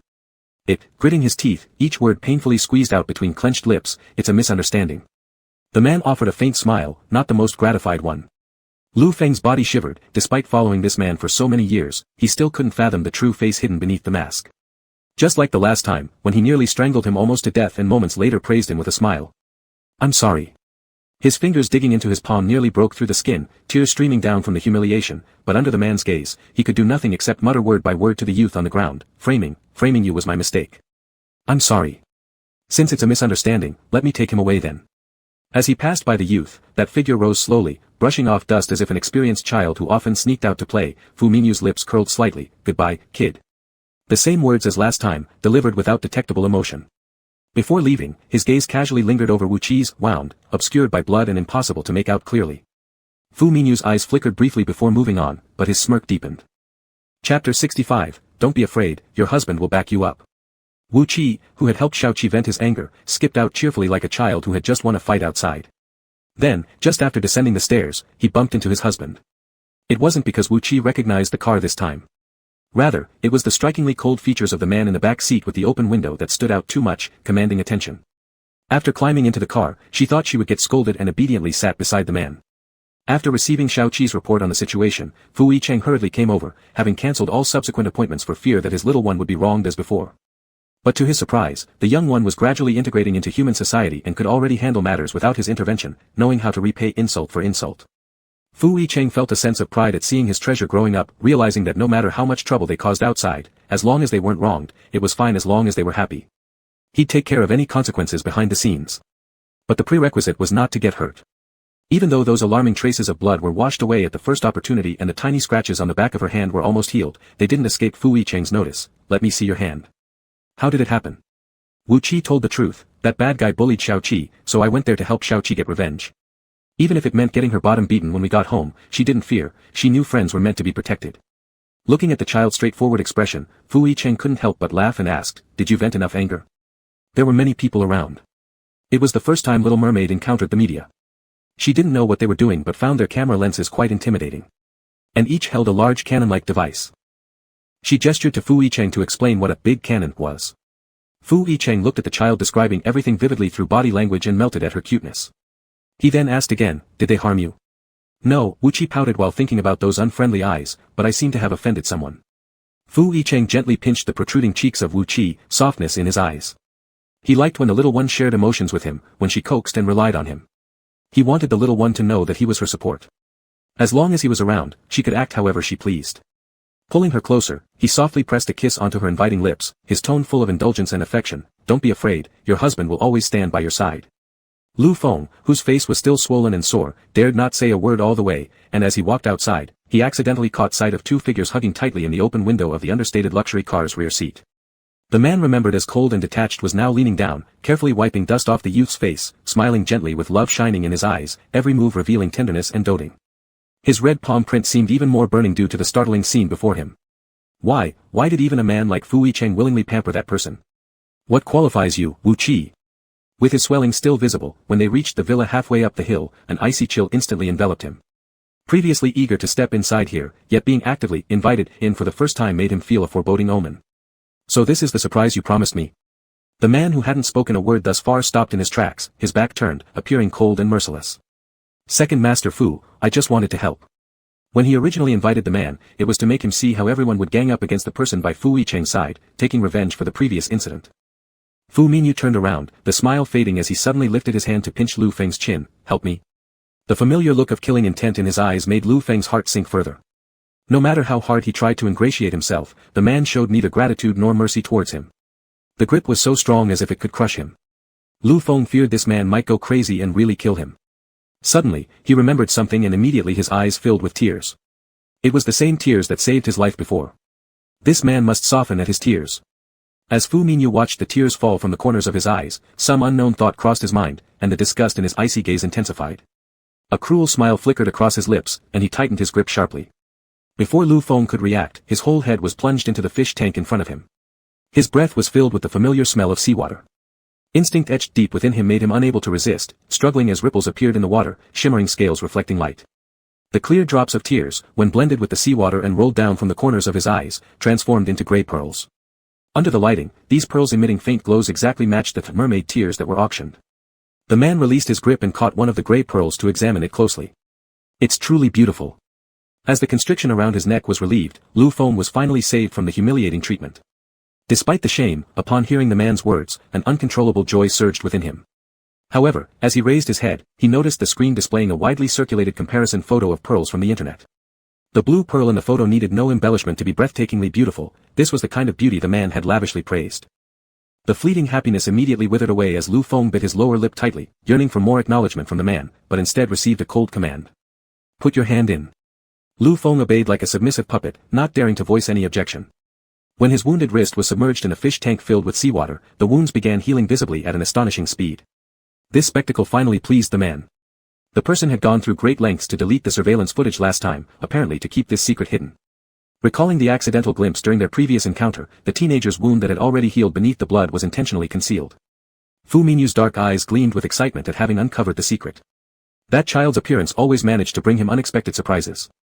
Indeed, a rather pleasant surprise, Fu Minyu said as he released his grip and turned to leave, casually crushing the gray pearl once auctioned as mermaid tears underfoot, discarding it like trash.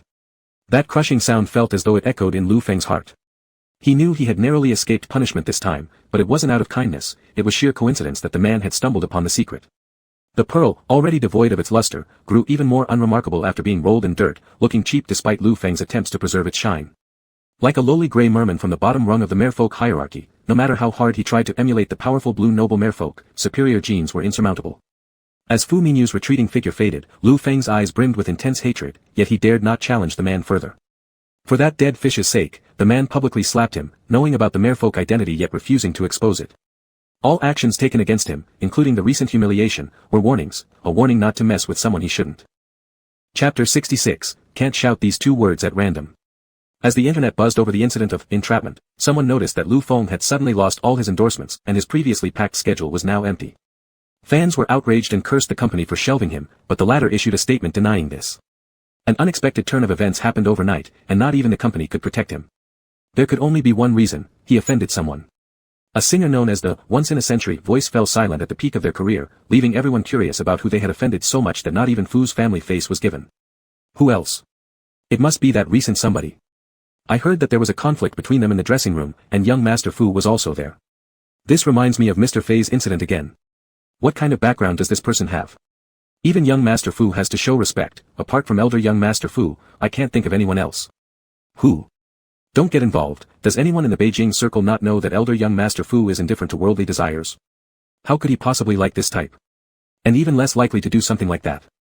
At that moment, elder young Master Fu, who was indifferent to worldly desires, was holding a young man sitting on his lap, with one hand around his slim waist and the other feeding him fish meat carefully deboned.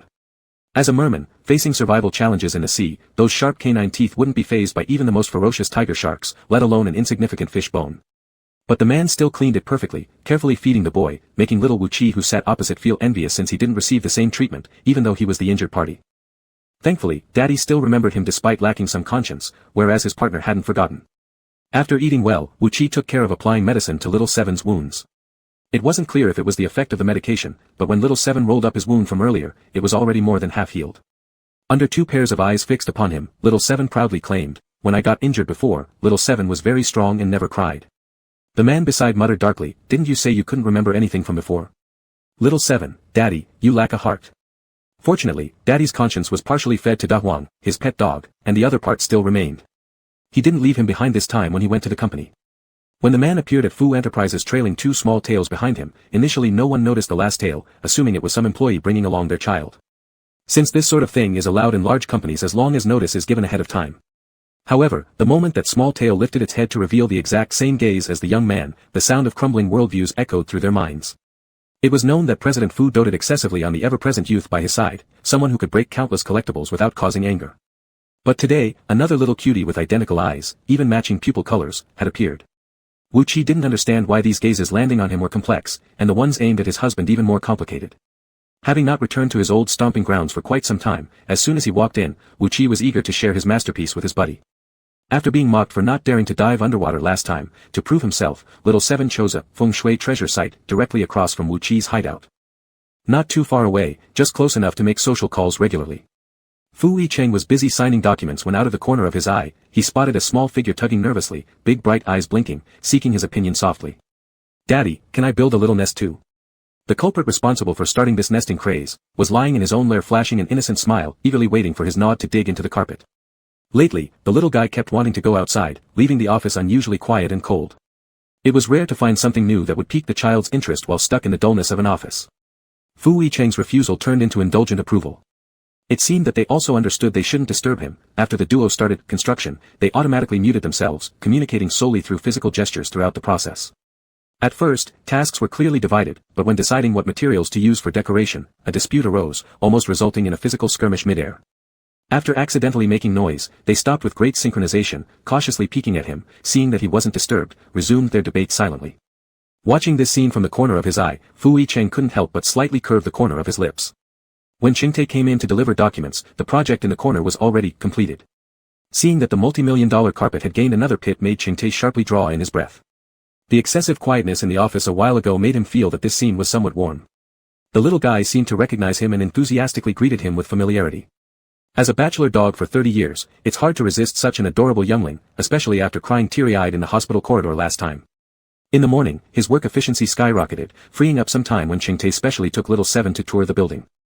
Little Seven was unafraid of strangers at all, his innocent face looked exactly like Wu Qi's. With an air of being a little adult, wherever he went, he garnered a batch of sisters' attention. Added to this, Qingtai normally had no airs about him, so a group of female employees seized this opportunity to surround them. They gave candies and bubble teas. After learning his name, the more daring ones couldn't help but lower their voices and ask, "Baby doll, may we ask you, what is your relationship with our president?" "President?" Little Seven tilted his head curiously and said, "Are you talking about my daddy?" "Daddy?" Dozens of people exchanged glances, and eventually they realized that this wasn't the son of the little youth but rather of their president. "What about the young lad who came this morning?" "You mean Chi-Chi?" Little Seven wanted to say that was also his papa, but since Chi-Chi didn't want him calling that way, he cleverly responded, "That's my brother." "What? Brother?" This pair of eyes, even the pupil colors identical, left no room for doubt if they were real siblings or not. So, the little cutie is the president's son. The young lad is the little cutie's biological brother. Could it be that the young lad is? Everyone who had been guessing their relationship ever since the youth appeared exchanged shocked looks. Wu Qi, playing alone in the office out of boredom, was just about to go downstairs to find little Seven. On the way, he passed by the restroom and suddenly overheard a few women discussing inside. "In that case, does the young lad privately call our president that?" Wu Qi, who has always called her partner Hubby, was utterly confused. He didn't know why he would need to change the title, turned around, and jumped onto the man. Fu Yicheng, fearing he might bump into something, instinctively reached out to catch him in his arms. Before he could ask, "What's wrong?" the child suddenly sat on his thighs, hooked both hands onto him. His bright blue eyes carried a trace of confusion, looking thoughtful and cute, and because of urgency, he leaned in close, brushing against Fu Yicheng's cheek as his lips moved. Just as Fu Yicheng's heart had been gently stirred by this tenderness, he heard two words spoken softly by the child near his ear. Fu Yicheng thought he had misheard and propped up the child's chin, asking again, "Dear, what did you call me?" Not knowing why the few people had reacted with such shock, driven by curiosity, Wu Qi imitated it accurately, afraid that the man hadn't heard clearly. Wu Qi leaned in closer and repeated those two words softly. Fu Yicheng's breath caught in his throat. The child didn't realize that this action paired with those two words resembled a kind of intimate innuendo. He patted the restless bottom lightly, saying, "Dear, don't shout these two words at random. You little troublemaker. Don't you know that between lovers, these two words are a form of flirtation? Calling them would only provoke a man's primal instincts, no man could resist." Why? The merman didn't understand why her husband reacted so strongly to these two words, for when others had mentioned it earlier, there seemed nothing special.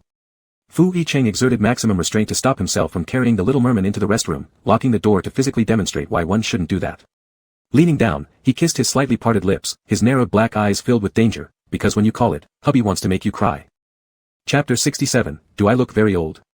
Wu Qi was even more confused. Although she didn't continue to ask, her curiosity was still bubbling. That afternoon, Fu Yicheng had just returned to his office from outside when he found it filled with toys that children liked, dazzling and suitable for all age groups. They were all brand new and unopened. Apparently they were not sent by the same person. "What's this?" Fu Yicheng asked in a deep voice. The assistant Cheng wiped a cold sweat. "These are from the Zhao family, Ji family, Li family, and Lu family's misses. They said these are for the two young masters." Two young masters? Not for him, but for the two younger ones. And treating them as equals. Fu Yicheng remembered what his darling called him that morning, and it became obvious what these gifts were about. Who was spreading such ridiculous rumors? Fu Yicheng's expression darkened further. "Do I look very old?" At hearing this, Cheng assistant, who obviously wanted to survive, immediately replied, "Of course not. Not only is it far from old, this face crafted by God would remain almost unchanged even after 10 or 20 years, time could only enhance the charm of a mature man. But the little descendant looks like an innocent child who can't grow up. Moreover, being below the legal marriageable age, this position of the president's wife inevitably kept being desired by those aristocratic daughters. These girls would rather fantasize absurdly than give up their hope. Perhaps the suits make me appear too mature and steady." Thinking of the man's casual wear appearance at the time, Cheng gave a bold suggestion. "Maybe under normal circumstances, you could start changing your clothing style. Isn't couple outfits exactly what makes the relationship clear and shows off possessiveness?" This type of clothes seemed highly inappropriate on a high-cold boss, and Fu Yicheng had never considered it either. At least before meeting his beloved, he could hardly imagine himself wearing such clothing. But after encountering Little Mermaid, this mature boss was turned into an ordinary man who brimmed with, "This is my treasure," both top to bottom. Upon hearing the news of shopping mall outing, Wu Qi, the one with the most experience sneaking out to play, lit up with excitement. Fu Yicheng thought of taking the Little Mermaid to buy couple outfits, so everyone on the street would know that this is my treasure, and the latter's first reaction upon hearing this was, "Then we can buy a lot of clothes for Xiao Qi." Little Qi, who was nestled in someone's arms sipping milk while making smacking sounds beside them, inexplicably felt chills down his spine. In order not to put pressure on the employees, Fu Yicheng did not choose the mall under Fu Corporation. After entering the mall, the two tails behind him were like birds let loose, and Fu Yicheng walked slowly at the back watching the youthful energy of these two figures with a much improved mood. Wherever the three went, they were like a line of scenery.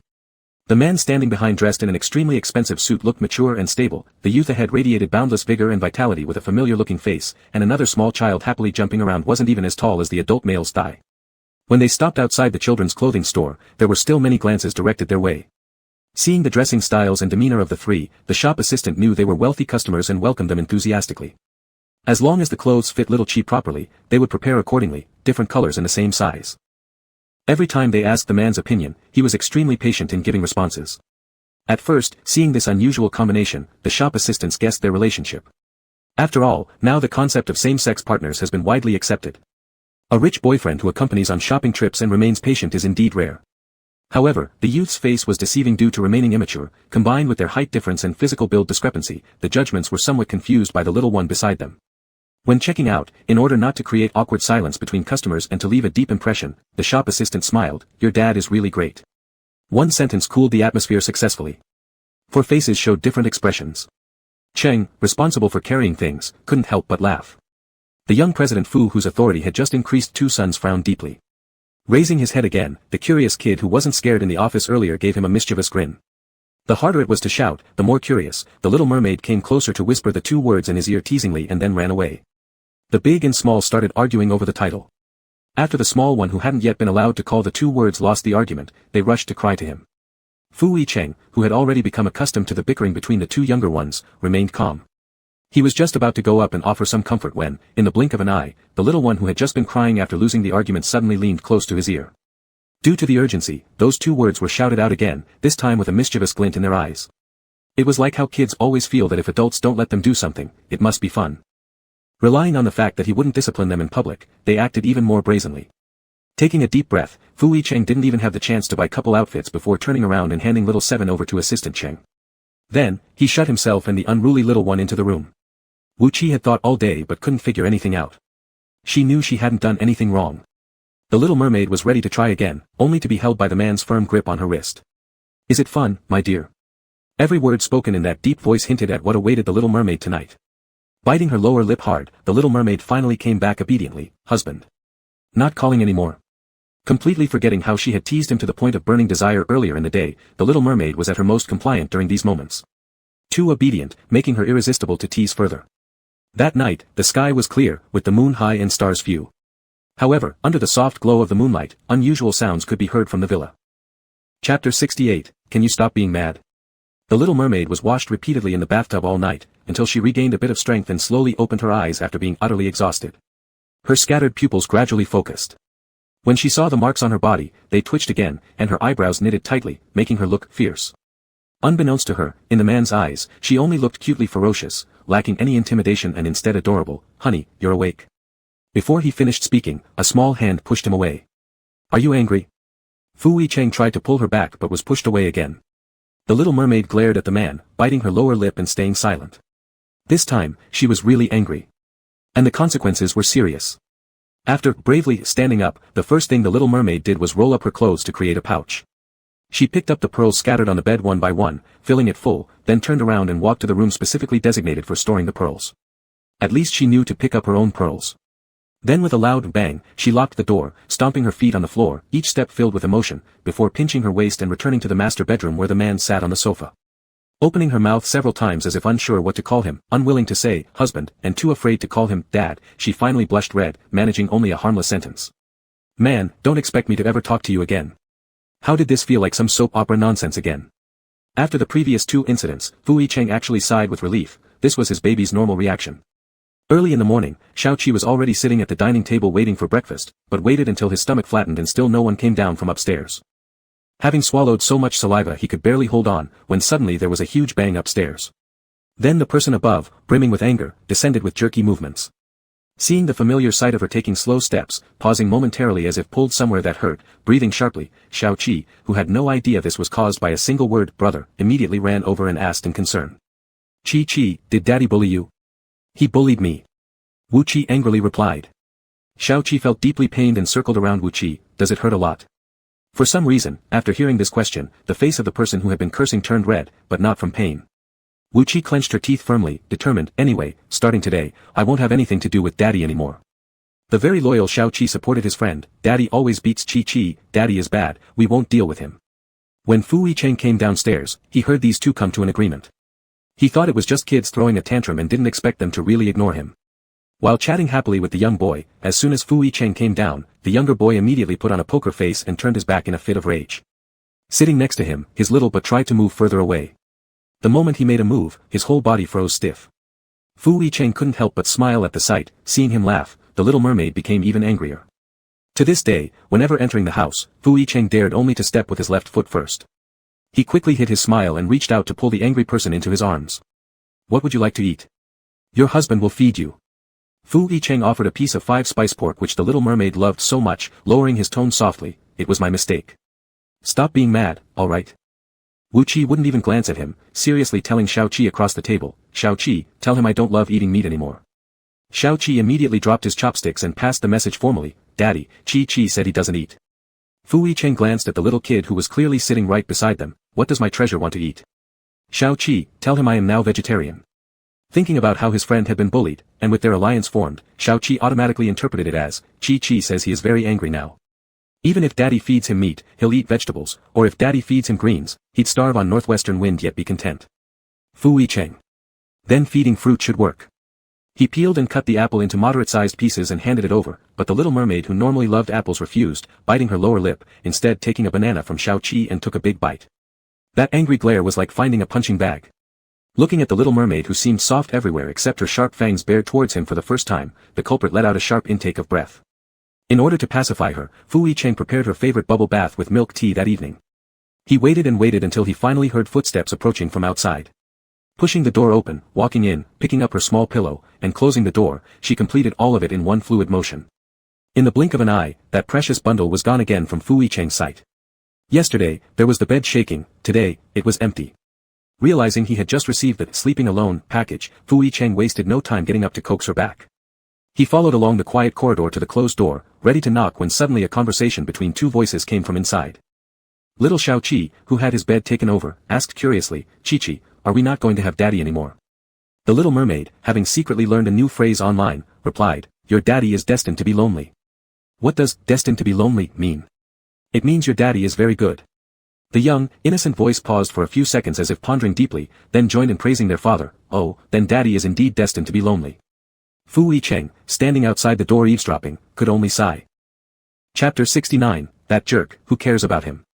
After Fu Yicheng lay down again, he tossed and turned, listening to the noises outside. He didn't know how long it had been before he finally stepped back into the corridor. He moved quietly closer, planning to steal a fish back to his nest under cover of night. He pressed the doorknob, turned it, tried several times but then let go. Good, it was locked. Fu Yicheng, guarding the empty bed, stared at the ceiling all night, sleepless. Last night's darkness was beautiful, tonight's moonlight was somewhat desolate. He thought that the little kid would get over it in a day, but in the next few days, Fu Yicheng every day saw the tightly locked door of the room with a grave expression. The sounds from inside were cheerful, indicating that the bedtime games were going smoothly, making the figure outside the room who felt neglected even sadder. With Wu Qi's company these days, little Qi slept soundly. On this day, full of energy after leaving the room, he found himself overshadowed by a tall figure. Looking up, their gazes met, and the air grew quiet. On the sofa, they sat face to face again. The last time, it was about how the man arranged the fate of the young one with his legs crossed. This time, it was about trying to win him over. Little Qi, smart since childhood, keenly sensed that the root of the wrong atmosphere between Qi and Dad started from that big iron rod that appeared again on that day. Seemingly knowing what the man wanted, little Qi bravely declared that he wouldn't be bought. I think Dad is wrong, you shouldn't hit Qi. Fu Yicheng tasted out the meaning behind the word hit and couldn't directly tell the little brat that the adult world was complicated. This hit wasn't really hitting, that wasn't hitting, it was caring. Really? Little Qi obviously didn't believe it. But buying hearts with just a few words clearly wasn't enough. Fu Yicheng took out something prepared earlier and placed it on the coffee table. A blue pearl lay on the marble coffee table, smooth in texture, and shimmering with dazzling brilliance. Little Qi immediately lit up, looking at it like a kitten seeing a can of food, an innate liking. After observing for some time, Fu Yicheng realized that this little cub wasn't interested in toys that peers liked but showed significant reaction to pearls a few days ago. Fu Yicheng, bribery using his own little mermaid's pearl without shame, do you like it? Little Qi nodded furiously, I like it. Soon, little Qi connected this with the pearl Qi had in her arms when she said she was hit that day. Smart as ever, little Qi reasoned that if Dad loved Qi, there must be pretty pearls. If Dad loves Qi so much, surely he wouldn't hurt her. Completely forgetting the promise he had made earlier, his inner scale now tilted toward siding with the man. Then, next time, Dad should be gentler, otherwise, Qi won't be able to walk soon. Though when asked the other day, Qi didn't look like she was in pain, but he couldn't describe it. Fu Yicheng raised an eyebrow, unusually adopting the cub's advice, all right. Little Qi carefully put the pearl into his pocket, then, if I help Dad, are there any other rewards? What rewards? Little Qi revealed his greatest wish, I want Dad to lift me high like he used to. Initially not accepting the mysterious origin of the young cub, Fu Yicheng reluctantly compromised due to affection for someone else, which could be counted as loving by association, but such father-son interaction was still not within acceptable limits, trade. Then, will Dad comfort little Qi to sleep? This was his family treasure's privilege, Fu Yicheng replied, trade. Little Qi pouted, then will Dad take me to the amusement park? Even his family treasure liked the amusement park. This time, Fu Yicheng didn't refuse, deal. Their bizarre agreement was reached. That night, just after Wu Qi had taken over little Qi's bed, there was suddenly a huge bang outside. It sounded like something fell on the ground. The sound came from the master bedroom.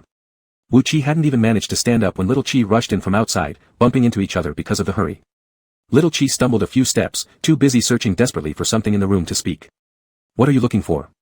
Wu Chi approached curiously. Little Chi paused, looked at Wu Chi, and hesitated. Nothing, I'm looking for medicine. Medicine? Little Chi sighed, Dad doesn't want me to tell you, so I cannot.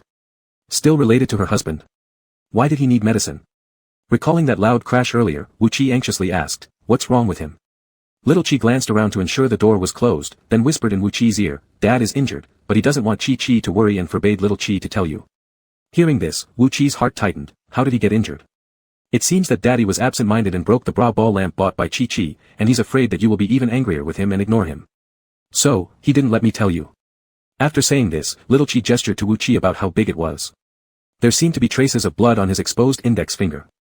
In the master bedroom, apart from the wall lamp, there was also a bra ball lamp that Wu Chi had found interesting at the mall and brought back.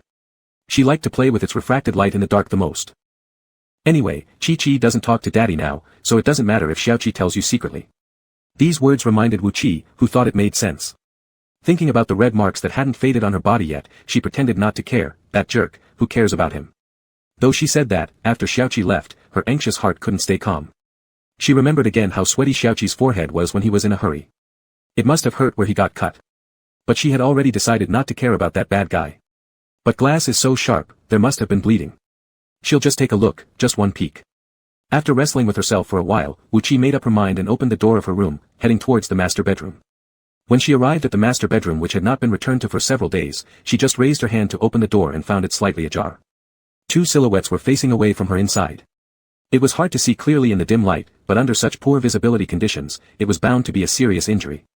Wu Chi took another step forward and discovered what the smaller silhouette was doing, busy with something in his hands. Until the man asked, why wrap it up? Wrapping makes it more realistic. Add a few more rounds, and Chi won't notice that you're faking.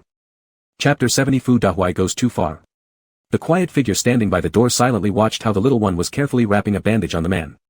Although it was difficult to make out the latter's expression, his willingness to help tie the knot indicated his cooperation. The merman's sharp canine teeth nearly ground against each other in anger. On top of Wu Chi's head, the rage meter was skyrocketing.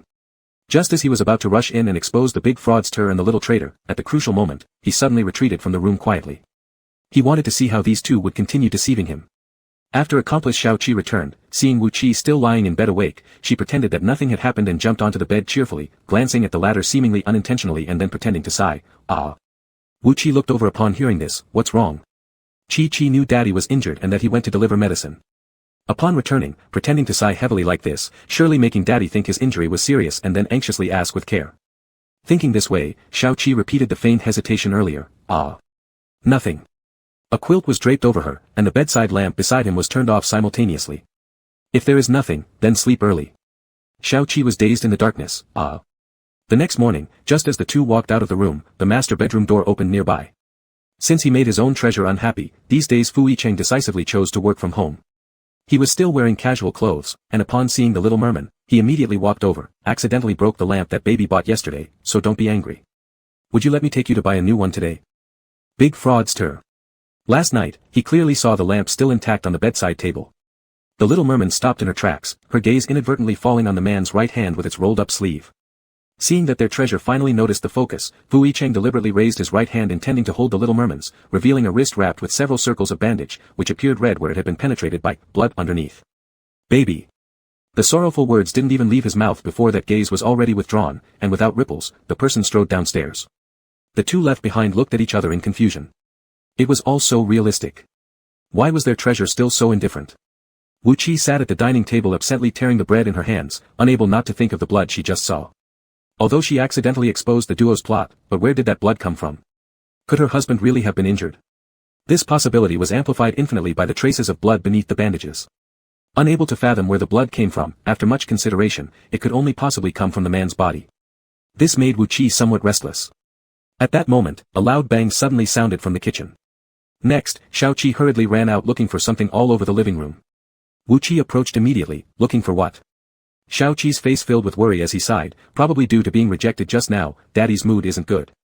He accidentally broke the spice bottle and got injured. To prove how sharp those fragments were, while speaking, Xiaoqi revealed her hand smeared with the man's blood, becoming more choked up as she continued. Even though Daddy said it was fine, Xiaoqi still felt pain watching. That wound was so large, with blood gushing everywhere. Wu Qi's complexion changed instantly, thinking about the blood under the bandage, ready to rush into the kitchen, but at the critical moment, her eyes fell again on Xiao Qi's hand. The blood that nearly dyed the entire palm couldn't obscure the severity of the situation, yet its distribution was too uniformly strange even. Wu Qi stood motionless in place. Then what are you hesitating for? A look of joy flashed across Xiao Qi's face. Just as she was about to pull Wu Qi towards the man, a bundle of bandages was shoved into her arms. Go quickly. Though she has experience wrapping bandages, if Daddy's injury was so severe, shouldn't someone personally handle it? While carrying the bandages back to the kitchen, Xiao Qi's little head was full of doubts. Yet, she didn't notice a shadow silently following behind. The agility a merman displays when hunting prey came into play at this moment. The person trailing behind stepped completely soundlessly. Just as she planted her feet, the childlike voice of Xiao Qi came from inside. Xiao Qi almost faltered just now. I wonder why things changed again. It must be insufficient. Wu Qi poked her head out, observing every move between the two in the kitchen through the glass door. The silhouette of the severely injured man stood tall, no trace of any injury detectable. His chest even hung with a protective apron, the right wrist still wrapped in a bandage with stains indicating where blood had soaked through. The tomato juice in his hand, tilted upside down, spewed a fresh red color from the bottle's opening, merging with the mystery of the blood-stained bandage in Wu Qi's mind in an instant. The little one in front held out their hands, catching a drop of tomato juice that flowed down, and then skillfully rubbed it around. The blood instantly spread across their palms, all while they kept urging, Daddy, squeeze out more. Upon hearing this, the man applied more force, and streams of what Xiao Qi described as gushing blood now flowed in rivulets. He dabbed some on the child's hand to help spread it evenly, his slightly furrowed brows indicating his struggle against his germophobia, before gently swiping his fingertips across the bandage on his wrist, causing another spot of it to be soaked with blood. This action was even more practiced than the child's. Wu Qi, finally seeing how the two had conspired through the entire process, gritted her teeth in frustration. Too far. This was outrageous. Wasn't this exactly the kind of thing he would do? What a big scoundrel, bullying him was already bad enough, but now bribing his little buddy too. Wu Qi's gaze fell again on Xiao Qi, who was tilting his head to sniff the tomato juice in his hand and even licking it to taste. Then he looked up at the man and gave him a bright smile that said, pleasure doing business with you. That didn't look anything like coercion. What could possibly have made such a loyal little buddy betray him so easily? Chapter 71, If the Little Mermaid doesn't show his temper, does that mean he's a blockhead? In the past, when Little Seven was aligned with Wu Qi, they would always play games before bedtime. However, ever since the man seemed to have developed Parkinson's disease, constantly dropping things and injuring himself, Little Seven would always go to care for the injured one every night. That evening, the door opened and light streamed into the dim room through the gap. After waiting for a long time, Wu Qi finally saw that little silhouette appear, tiptoeing quietly in. He quickly closed his eyes, pretending to be asleep. The little silhouette tiptoed onto the bed, leaned over to take a look, seeing that he was already asleep, and didn't rush to lie down.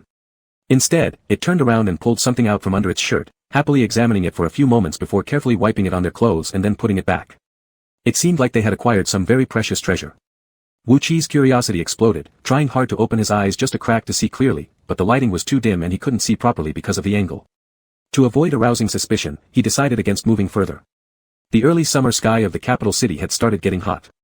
Knowing that the Little Mermaid had a naturally lower body temperature and might get too warm easily, the central air conditioning in the entire house had been turned on ahead of time. By now, Wu Qi, who had gradually adapted to human living habits, usually slept with the man's warm hands covering his little belly. Since sleeping separately, he'd used a small blanket as a replacement. For a merman who went bare-chested in the sea, keeping the navel area warm was now a priority. However, halfway through the night, despite the perfect room temperature, there was a sudden drop. Wu Qi instinctively reached toward the small blanket covering his stomach, only to find that it had vanished without a trace. As cold set in, and he curled up on instinct, a warm breath approached, enveloping him like a big heater. Not only was the heater comfortable, but it also felt familiar. All caution as a merman disappeared, and Wu Qi snuggled closer. The heater was even more proactive, tightly wrapping him within. With the comfortable warmth that was neither too hot nor too cold, Wu Qi fell back asleep. The next morning, when he opened his eyes, Little Seven's wide-eyed face came sharply into view. Still groggy, Wu Qi lifted his hand and realized his hands and feet were draped all over Little Seven. Apparently, he'd been used as a heater all night. But why did the air smell like her husband? Wu Qi was puzzled, but looking again, Little Seven lay sprawled out lifelessly, his face seemingly drained from enduring this whole night of amorous burden. Having learned from prior experience, Wu Qi suspected that the appearance of this big heater was rather odd, clearly not matching the size of a 4-year-old child. As if sensing his doubt, Little Seven rubbed the sore muscles that had been immobile all night. Chi, aren't you missing Daddy? Absolutely not. Wu Qi loudly retorted. But last night, you kept calling out Daddy's name and held me like I was Daddy. This single sentence erased any lingering doubts Wu Qi had. Even knowing what he shouted at night, surely he was mistaken. However, learning from the previous incident, little 7 didn't rush to sleep that night.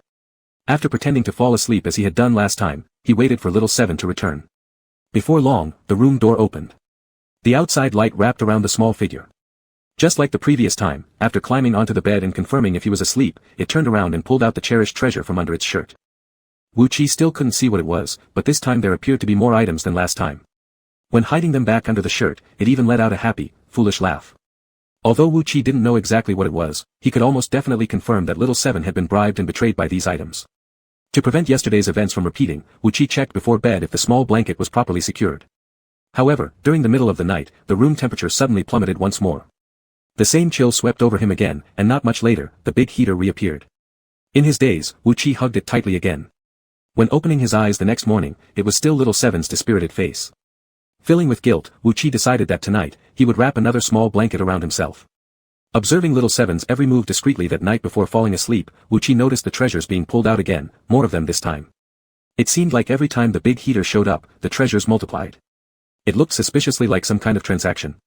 For several nights in a row, the midnight temperatures had been acting strangely, with blankets vanishing without a trace. That evening, Wu Qi wasn't in any hurry to fall asleep. He watched stealthily as little 7 hid the treasures again, fighting off sleep to wait and see how the blanket would vanish. After an unknown duration, the little figure beside him stirred, seemingly already asleep, then got up. Coming close to confirm, the little hand pulled and, quite skillfully, removed the blanket covering the stomach. Then, with great anticipation on his face as if waiting for a reward, little 7 silently got off the bed and hurried to the slightly ajar door of the master bedroom next door. Two figures with their backs to him were deliberately speaking in hushed tones, yet every word clearly reached the little merman's ears. "But Daddy, are you sure this way QQ will come back?" Ever since picking up his treasure, they had been sleeping together every night. The treasure had already grown accustomed to his presence as the big heater. In just a few days, it would naturally return to his embrace. Of course. The man sounded very confident. Having successfully completed another task, little 7 placed his hands under his chin, and when a blue pearl was put into his palm, his eyes sparkled. "Thank you, Daddy." Unbeknownst to anyone, a figure nearby seemed to be fuming, steam practically rising from their head. "Oh, so this is how you bribe my little buddy with my pearls. Does the little mermaid not showing his temper mean he's a blockhead?" With closed eyes, he lay back down. Not long after, the room door opened, and a tall figure entered calmly against the light. His steps were unhurried, this was the man's usual steady style. He then skillfully climbed onto the bed, contentedly pulling someone into his arms.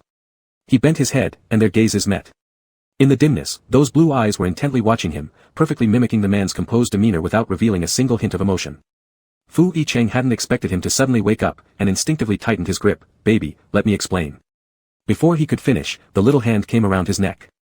There was no anticipated anger but instead an affectionate rub into his chest, like a clingy kitten that hadn't seen its owner for a long time, tickling his heart as it rubbed against him. "So it's been Hubby these past couple of days." Surprise laced with unexpected tenderness, but there wasn't a trace of anger in his voice. From that day of his tantrum until now, Fu Yicheng heard the long-missed call of husband and felt his heart soften completely. Is baby not angry anymore? The little merman clung on, looking entirely obedient, not angry anymore. Then, his whole body pressed closer, returning to his former manner like a dependent bird. "But I don't want to stay here, can Hubby carry me back?" Fu Yicheng obliged more than happily. As they passed by the small figure while going out, they exchanged a knowing glance. The latter looked even more excited. These past days spent alone in the empty room, once again holding him in his arms, Fu Yicheng feared the child might suddenly change his mind and held him tighter. However, none of his worries materialized. Even though he'd been sulking these last few days, seeing Fu Yicheng made the child grow even more clingy. "QQ really likes being with Hubby." As he spoke, that little hand moved from his waist to his chest. When the palm touched his heart, it clearly disrupted its rhythm. Knowing full well what the child meant, referring to him being a heater, yet such ambiguous words always easily caused misunderstandings. "All belongs to baby." Fu Yicheng leaned down, ready to press against lips he hadn't tasted for several days, when suddenly, that little hand pushed against his chest. The little merman took the initiative to lean forward, giving him a quick peck on the cheek before saying, "Hubby, I remember leaving something in little 7's room. Can you help me get it back?" This adorable begging left the man defenseless. Since the person was already back, there was no worry about losing them again. "All right." Seeing him rise, the little merman lying in bed even waved at him. "Go, I'll wait for Hubby here." Without hesitation, Fu Yicheng stepped down from the bed and exited the room. Bang! A thunderous sound signaled the end for someone. Fu Yicheng almost collided with the door that slammed shut. Realizing what happened, the door was already locked from the inside. Hearing the commotion, little 7 excitedly ran out from the room. "Daddy, did it work?" "It worked. Your daddy got successfully kicked out." Chapter 72, Fu Yicheng, I advise you to act like a human. Outside the door, the man stood with his arms crossed, leaning against the wall. His gaze fell on the little one beside him who was mimicking his posture. The latter looked up, shook his head, and sighed. This was bad, they couldn't even get into the house now. The younger one indicated there was nothing he could do. Fu Yicheng stared at the firmly closed door and recalled the harmless smile directed at him just before it shut. He helplessly sighed, his baby had grown up again. The next morning, silence enveloped the room. An unknown amount of time passed until the click sound of a key turning echoed softly in the otherwise stillness. The little mermaid lazily lying in bed under the blanket twitched his ears and turned over to find himself face to face with the man who was still holding the key. Wu Qi abruptly sat up, wide eyes fixed on every movement the man made. The silence didn't last long. Apparently prepared, the man held out a dish of red braised pork belly, the little mermaid's favorite. Just as he walked over, the previously fierce little mermaid seemed to remember something and quietly shifted his buttocks. He was determined not to let the man know that last night, he'd slept on the man's side of the bed and embraced the quilt that smelled of him. Catching this tiny gesture, Fu Yicheng smiled faintly as he went closer and placed down what he was holding. Has my baby woken up? Wu Qi pretended not to hear, hugging the quilt tightly and turning his back on the man, revealing only an irritated silhouette. Seizing the opportunity, Fu Yicheng moved closer, his tall figure blocking the little mermaid's escape route at the edge of the bed. His voice carried a soothing tone as he leaned in, what can I do to make my wife not angry anymore? The little mermaid facing away from the man gritted his teeth, attempting to show his sharp canine teeth. But no matter how fierce this beautiful face tried to appear, it lacked any real menace and instead exuded cuteness. The little mermaid seethed with anger but then suddenly felt a large hand circle around him from behind. Wu Qi, incensed, pounced forward. He resembled a milk cat provoked beyond its limit, baring his fangs, intending merely to scare, but unexpectedly, the man showed no intention of dodging. Though reducing the force at the moment of biting, human skin proved paper-thin compared to the truly sharp teeth a merman could unleash. A streak of blood immediately appeared on the strong arm. The little mermaid completely froze. He wondered why, despite his not-so-fast speed, the man hadn't managed to dodge in time. Watching the man who had truly been hurt this time, worry welled up uncontrollably in the little mermaid's eyes, making him feel utterly flustered. Let me see. In front of him, the wound he had bitten appeared on the arm. Wu Qi anxiously asked, husband, does it hurt? Upon contact, Fu Yicheng involuntarily gasped sharply, SSS. This well-timed gasp conveyed pain just enough for the other party to diffuse their anger while also suggesting a need for comfort, it hurts. The little mermaid subconsciously hugged the man's arm to blow on the injury. Does it hurt a lot? The wound wasn't deep, the little mermaid had clearly reduced his strength when making the mark. It was only a shallow scratch oozing blood droplets. Yet, if he admitted it hurt, his precious one would stop worrying. If he said it didn't hurt, she would stop as well. A bit better, but it still hurts. He gauged the response perfectly. Paired with slightly furrowed brows, there were no flaws. The little mermaid, filled with remorse for injuring someone, lost all thoughts of being upset. Anxiously distressed, he suddenly remembered that humans have specific places to go when injured, pulling Fu Yicheng hurriedly wanting to run outside. My dear, much better now. No need for the hospital. But Wu Qi wouldn't listen. He insisted on taking the person to the hospital. Unable to dissuade his baby, Fu Yicheng called Li Baishao on the phone. Li Baishao had just finished working when he received Fu Yicheng's call.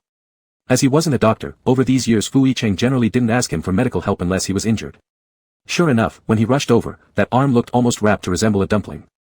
Seeing this scene, Li Baishao actually sighed in relief. The worried little mermaid nearby saw Li Baishao as though seeing a savior. Intentionally letting the big and small one wait outside, Li Baishao closed the door and put down the pretend first aid box. Then he went over and snipped open the layer of gauze. Sure enough, on that healthy wheat-toned skin, there wasn't even a trace of a wound.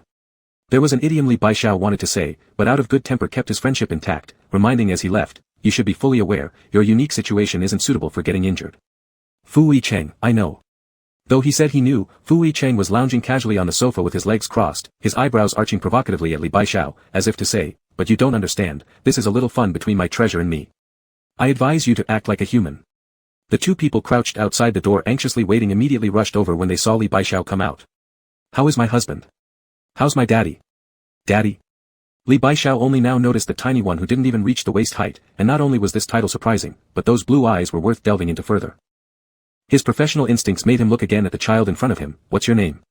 Little Seven felt somewhat embarrassed under the scrutiny, yet seeing no malice unlike in that big bad man's eyes, he truthfully answered, Little Seven. This name ran through his mind, confirmed as unheard before, yet his occupational habit still made him subconsciously want to feel the skin texture on Little Seven. Before he could touch, a hasty cough came from inside the room. A reminder of unfinished tasks. Upon hearing this sound, Wu Qi became even more anxious and asked again. Standing up, Li Baishao wore an expression hard to describe, never imagining there would be a day where he'd stoop low enough to become a culprit. Clearing his throat to suppress his guilt, he began, "It's not serious, but don't remove the bandages easily, avoid using hands excessively, don't get water on it. Beyond that, there might be some residual effects that need special care, fear of darkness, and inability to sleep alone. In short, food must be fed, sleeping requires cuddling, and bathing will also need help." Chapter 73, One worries too much, the other acts extremely well. Li Baiyao had no idea how he could open his eyes and blurt out such nonsense as being afraid of the dark because of a tiny scratch on his arm, requiring someone's company. Yet, someone actually believed it. And they believed it deeply. After Li Baiyao left, Wu Qi, faithfully following the doctor's advice, rushed to help the man stand up. "Husband, be careful." That petite figure standing next to the man looked like a kitten under an elephant's feet, yet she was still trying hard to support him by tiptoeing. The man, in perfect coordination, leaned slightly forward while lightly placing his hand on her shoulder, enveloping the entire person within his embrace through this posture. One worried too much, the other acted really well. At the door, little Seven couldn't help but sigh. It's just an injured arm, not the foot. Even if one cannot use their hand, can they not walk? Interestingly enough, the certain person with the injured hand truly could not walk anymore. Supported back to the room and lying down on the bed, the man used his strength and pulled the small mermaid into his embrace. Wu Qi, remembering the wound on his hand, attempted to rise, but was pushed back down by the man again. "Are you not mad at me anymore, darling?" Through his chest cavity came a magnetic voice, intentionally lowering its pitch which, coupled with the reflection of his injury, seemed somewhat pitiful. This made the small mermaid reply without hesitation, "Not mad, not mad." The small mermaid, feeling guilty every time the man got hurt, asked again, "Will my husband blame me?" The certain person inside was almost euphoric, "How could I blame my darling?" Wu Qi, mindful of Dr. Li's instructions, left a sleep lamp on specifically before going to bed. Fu Yicheng, however, snuck off and turned it off when the little child wasn't paying attention. Didn't Dr. Li say that the husband would be scared of the dark? Scared, lied the big bad wolf in the darkness without any effort, but not when hugged by my darling. Wu Qi hadn't realized she possessed such a function. Given that the wound was sustained for her, without a second thought, she pounced over to hug him. Due to their size difference, it was as if she was lying directly in his arms, all the while cautiously avoiding his injured arm. Not only did she hug him, but to help him overcome his fear of the dark, she showcased her singing talent to lull him to sleep. Yesterday, keeping watch outside the master bedroom braving the cold wind, tonight, she earned this special treatment. The man, in the dark, didn't have a trace of sleepiness, thinking to himself that getting injured was truly worth it. The next morning, after Fu Yicheng woke up, he found the person in his arms missing. Just as he began to think yesterday was all a dream, a loud bang echoed from the kitchen downstairs. Once downstairs, little Seven ran out of the smoke-covered kitchen, holding her nose. The little black fish following behind appeared much calmer, clearly experienced with explosions in the kitchen. These were minor issues. Seeing him, she lifted the few charcoaly black chunks of coal in her hands and grinned at him happily. Fu Yicheng knew this was her way of compensating him. If forced to compliment, one could say that the raw ingredients could barely be identified amidst the burnt pieces, some treated fish meat. Without any fish bones, and carefully selected for tenderness. Knowing that this was what his beloved prepared for him with care, Fu Yicheng did not reject this enthusiastic offering. However, he hesitated and didn't immediately act. Wu Qi, understanding perfectly, immediately picked one up and handed it to him. "Let me feed you, husband." As she brought it to his lips, those thin lips slightly parted, taking the food in along with the touch of her fingertips. The warmth and dampness transmitted to her hand instinctively made her want to pull away. But just as she started to move, he casually bit down on her fingers, a painless action that felt incredibly ticklish instead. It served as a good reminder to the small mermaid why she couldn't eat on her own. Blushing red, Wu Qi once again brought both the food and her own fingertips to his lips. Seated opposite them, little Seven observed silently. Just a few days ago, there was tension and refusal to acknowledge each other, but now they couldn't seem to stay apart, not to mention adopting such an unusual feeding method. Adults' world was truly difficult to understand. Throughout the day, wherever Fu Yicheng went, the little mermaid followed closely by his side. Recalling every word of Professor Li meticulously, the little mermaid paid constant attention to ensure that the injured hand wouldn't hit or bump against anything, doing everything herself personally. Until the event when the man suddenly stood at the bathroom door before sleeping. "What's wrong, sweetheart?" Fu Yicheng knowingly asked as he saw the motionless little mermaid. In the past at the aquarium, Wu Qi loved to secretly peek through the glass window, but after countless nights spent being bullied in the dark by this body with strong muscles, she found it impossible to look at it now without feeling something. Though the two had bathed together, each occasion happened when she was exhausted to the point of losing consciousness, and the man took over cleaning her in a dazed state. But this was the first time helping him bathe under fully conscious conditions. Seeing that the little mermaid hadn't responded for half a day, Fu Yicheng retreated to advance. "It doesn't matter, I'll do it myself. Although the water flow is a bit strong and the floor is a bit slippery, I shouldn't bump into the wound. A strong water flow could easily wet the wound, and a slippery floor could easily cause a fall. Either way would worsen the injury. I'll help my husband. Wu Qi impulsively agreed, but her voice faded as she met the man's gaze. But I don't know how. Fu Yicheng's lips curled into a smile like a little rabbit falling into a trap. It's fine, I'll teach my treasure. Chapter 74, Grown Up, No Longer Afraid. Fu Yicheng suppressed the impulse in his eyes and raised his injured hand as if he genuinely just wanted the child to help. Normally the one being served, the role switch made the clumsy little merman anxious. The spray bottle at first missed its mark entirely, nearly soaking the wound. Once finally adapted, it became apparent that the man wasn't moving, as if waiting for him to take care of it personally. The moment their hands touched, a pleasurable sensation radiated from Fu's palm, lighting up the merman's whole face. The strength emanating from the solid muscles was irresistible, evoking an uncontrollable desire to indulge further. Wu Qi's hand slid down from the chest, pausing briefly over the heart where both hearts raced. Water traced perfect musculature, highlighting defined abs, while a potent testosterone-filled atmosphere filled the bathroom. At first, Fu could endure it, but soon the playful little hand started mimicking the bashful greed he'd witnessed earlier, eyes cast downward, yet fingers faithfully exploring his body. Long lashes cast shadows on his cheeks, briefly locking gazes before fluttering coyly, nervous but alluring. Before Wu could respond, his hand holding the sprayer was captured by Fu, who tilted his chin upward with wet fingers, pulling him closer. Without a word, the man leaned forward and claimed his lips. Hand, Their breath caught, locked in place as Fu pressed Wu against cold tiles, instinctively seeking distance from the heat source. Yet raising his head only facilitated the kiss. Husband, his words broke apart amidst Fu's possessive domination. His hands unconsciously tried to push away, but upon touching Fu's arm, the man stopped abruptly, hissing, SSS. It seemed the wound had been accidentally touched. Startled, Wu froze, rushing to check on it but was promptly pushed back into position. These past few days, Fu Yicheng experienced unprecedented treatment. Being held by the small merman while sleeping, assisted during baths, fed by hand, and though ultimately reversing roles to feed the other until blushing ensued, every interaction thrilled Fu, who delighted in being placed as a priority in his partner's heart. If not for prolonging the act this long, risking exposing cracks wouldn't have let go of the bandage. However, evidence suggested removing it was a mistake. After confirming the wound had fully healed, the little merman turned back toward playing fervently with toys neglected for days. Though once betrayed, his sincere apology, along with the return of stolen goods, restored harmony within the mansion, resuming lively activity. Somehow acquiring water guns, their backyard became a battlefield. Both large and small barely focused on meals, shoveling bites quickly before grabbing weapons for battle. As Fu lifted his chopsticks.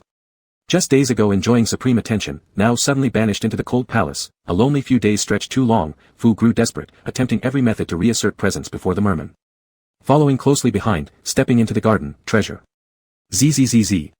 The peshur never finished, already sprayed full face by the water gun. Retreating again, Fu wiped the water off his sullen face, inhaling deeply. Being occupied throughout daylight hours reached limits, yet that evening the energetic child suggested staying with Xiaoqi. Reason? Xiaoqi is still young, afraid of the dark. Fu no longer aimed for domineering husband status, claiming fear himself when approached, eliciting a soothing motion as the merman climbed closer, softly patting the chest like calming a child. Husband has grown big, no longer afraid. Successfully silencing Fu. No need to ask why, the involved party thoroughly regretted this. By now accustomed to following his superior boss everywhere with two little tails trailing behind, seeing him come alone next morning, Qing remained tactfully silent. Clearly, amid gaps between official business tasks, the man inquired. How's the investigation progressing regarding that little one's background and family? Though deciding initially to keep him temporarily, everything was supposed to be fleeting. At this mention, Cheng's expression grew somber. Still can't find any trace. But some people mentioned seeing him for the first time covered in injuries. Attempts to assist were met with wariness, he hid. By the next time they saw him, he lived in a doghouse. If omissions occurred during the first hurried inspection due to haste or overlooked details, such extended investigation leading nowhere painted a strange picture. Unless this person just appeared out of nowhere, it shouldn't be possible to find no identity information at all. But after such a long period of observation, the possibility of danger has been ruled out. Keep investigating, Fu Yicheng said with less of the initial coldness, perhaps having accepted that the little brat would continue to live with them. With a sense of responsibility to alleviate his superior's concerns, Assistant Cheng suggested, but Mr. Fu, isn't a 4-year-old already the age to start kindergarten? Even though his family hasn't been found yet, most children of this age have already started kindergarten. Delaying could cause resistance in integrating into this group later on, which might affect receiving higher education, especially for a smart kid like Xiaoqi. This single sentence immediately resolved Fu Yicheng's worries that had troubled him for days. After returning, Fu Yicheng told Wu Qi about it. After explaining that human children's enlightenment starts from kindergarten and introducing what kindergarten is, he first sought the merman's opinion. Wu Qi, of course, agreed but then felt somewhat reluctant. Then husband, once Xiaoqi goes to kindergarten, will we two not have time to play anymore? Fu Yicheng, no, going to school is much easier and more interesting than working. Hearing this last part, Wu Qi, who retained a dull and boring impression of work, was even more supportive. Although Xiaoqi didn't know exactly what kindergarten was about, he'd seen many peers crying when they returned home or went out, shouting, "Mom, I don't want to go to kindergarten," while living in a doghouse before. But Wu Qi made it sound like paradise, completely different from what he had witnessed, so Xiaoqi was skeptical. Really? Wu Qi nodded firmly. Husband says that place is the favorite paradise of all children. Understood, anything coming from daddy was mostly unreliable. Glancing at the man sitting on the sofa, the latter lightly raised an eyebrow as if silently saying, "Study hard and make progress every day." Xiaoqi. Daddy, you weren't like this when you asked for my help back then. Chapter 75, The Little Mermaid Loves This Place. Probably all children dislike going to school, but Xiaoqi knows he cannot be different from his peers. His father is doing this for his own good, so without any objection, he accepts it. Xiaoqi's special status prevents him from attending public schools, so Fu Yicheng used his wealth to enroll him in the largest private aristocratic kindergarten in the capital city. The car stopped at an exclusive spot, and the laughter of children could be heard. From afar, it looked like a luxury playground with all kinds of entertainment facilities available. Every child was accompanied by an attentive teacher. For the first time, Wu Qi saw such a long slide. A child about Xiaoqi's size lay on it, using their chest as brakes to slide down while screaming repeatedly. That excitement reached the little mermaid standing far outside the fence. Already curious about the kindergarten, Wu Qi's eyes lit up completely after seeing the scene inside. Right before his eyes, several kind and beautiful sisters led Xiaoqi inside. At first, his face hung with reluctance, but within minutes, he was already climbing the slide and flying down. Seeing the stunned little mermaid rooted in place, Fu Yicheng assumed it was because she didn't want to leave Xiaoqi, so he began to say, "Sweetheart, you don't have to worry." But before he finished speaking, the little mermaid beside him suddenly turned and rushed into a nearby bookstore. Confused why the child would enter a bookstore, thinking it might be to read another book, when Fu Yicheng caught up, he discovered that his child had a happy smile on his face, carrying a backpack he personally picked out. Because it was near the kindergarten, the backpacks sold here were designed for children. Although the little mermaid was small in stature, the backpack became miniature when carried by an adult. Upon seeing him, he enthusiastically grabbed the shoulder straps and showed off the little backpack behind him, his hand waving just like a child eagerly waiting to be sent to school. Wu Qi will also go to kindergarten. An adjacent store clerk was drawn to Wu Qi's face, assuming he was there to buy for a child at home. However, upon closer inspection, it appeared Wu Qi himself was still a child. Looking further at the smiling man not too far away, it seemed like an adult accompanying a child. He gently reminded, "Young boy, this is a children's backpack." Wu Qi was puzzled, aren't they all for holding candies? The shopkeeper paused. It wasn't wrong. At this point, Fu Yicheng approached.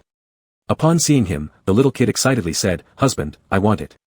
Ignoring the shopkeeper who was shocked to stand frozen in place, meeting those blue eyes looking at him expectantly, Fu Yicheng indulgently smiled, "All right."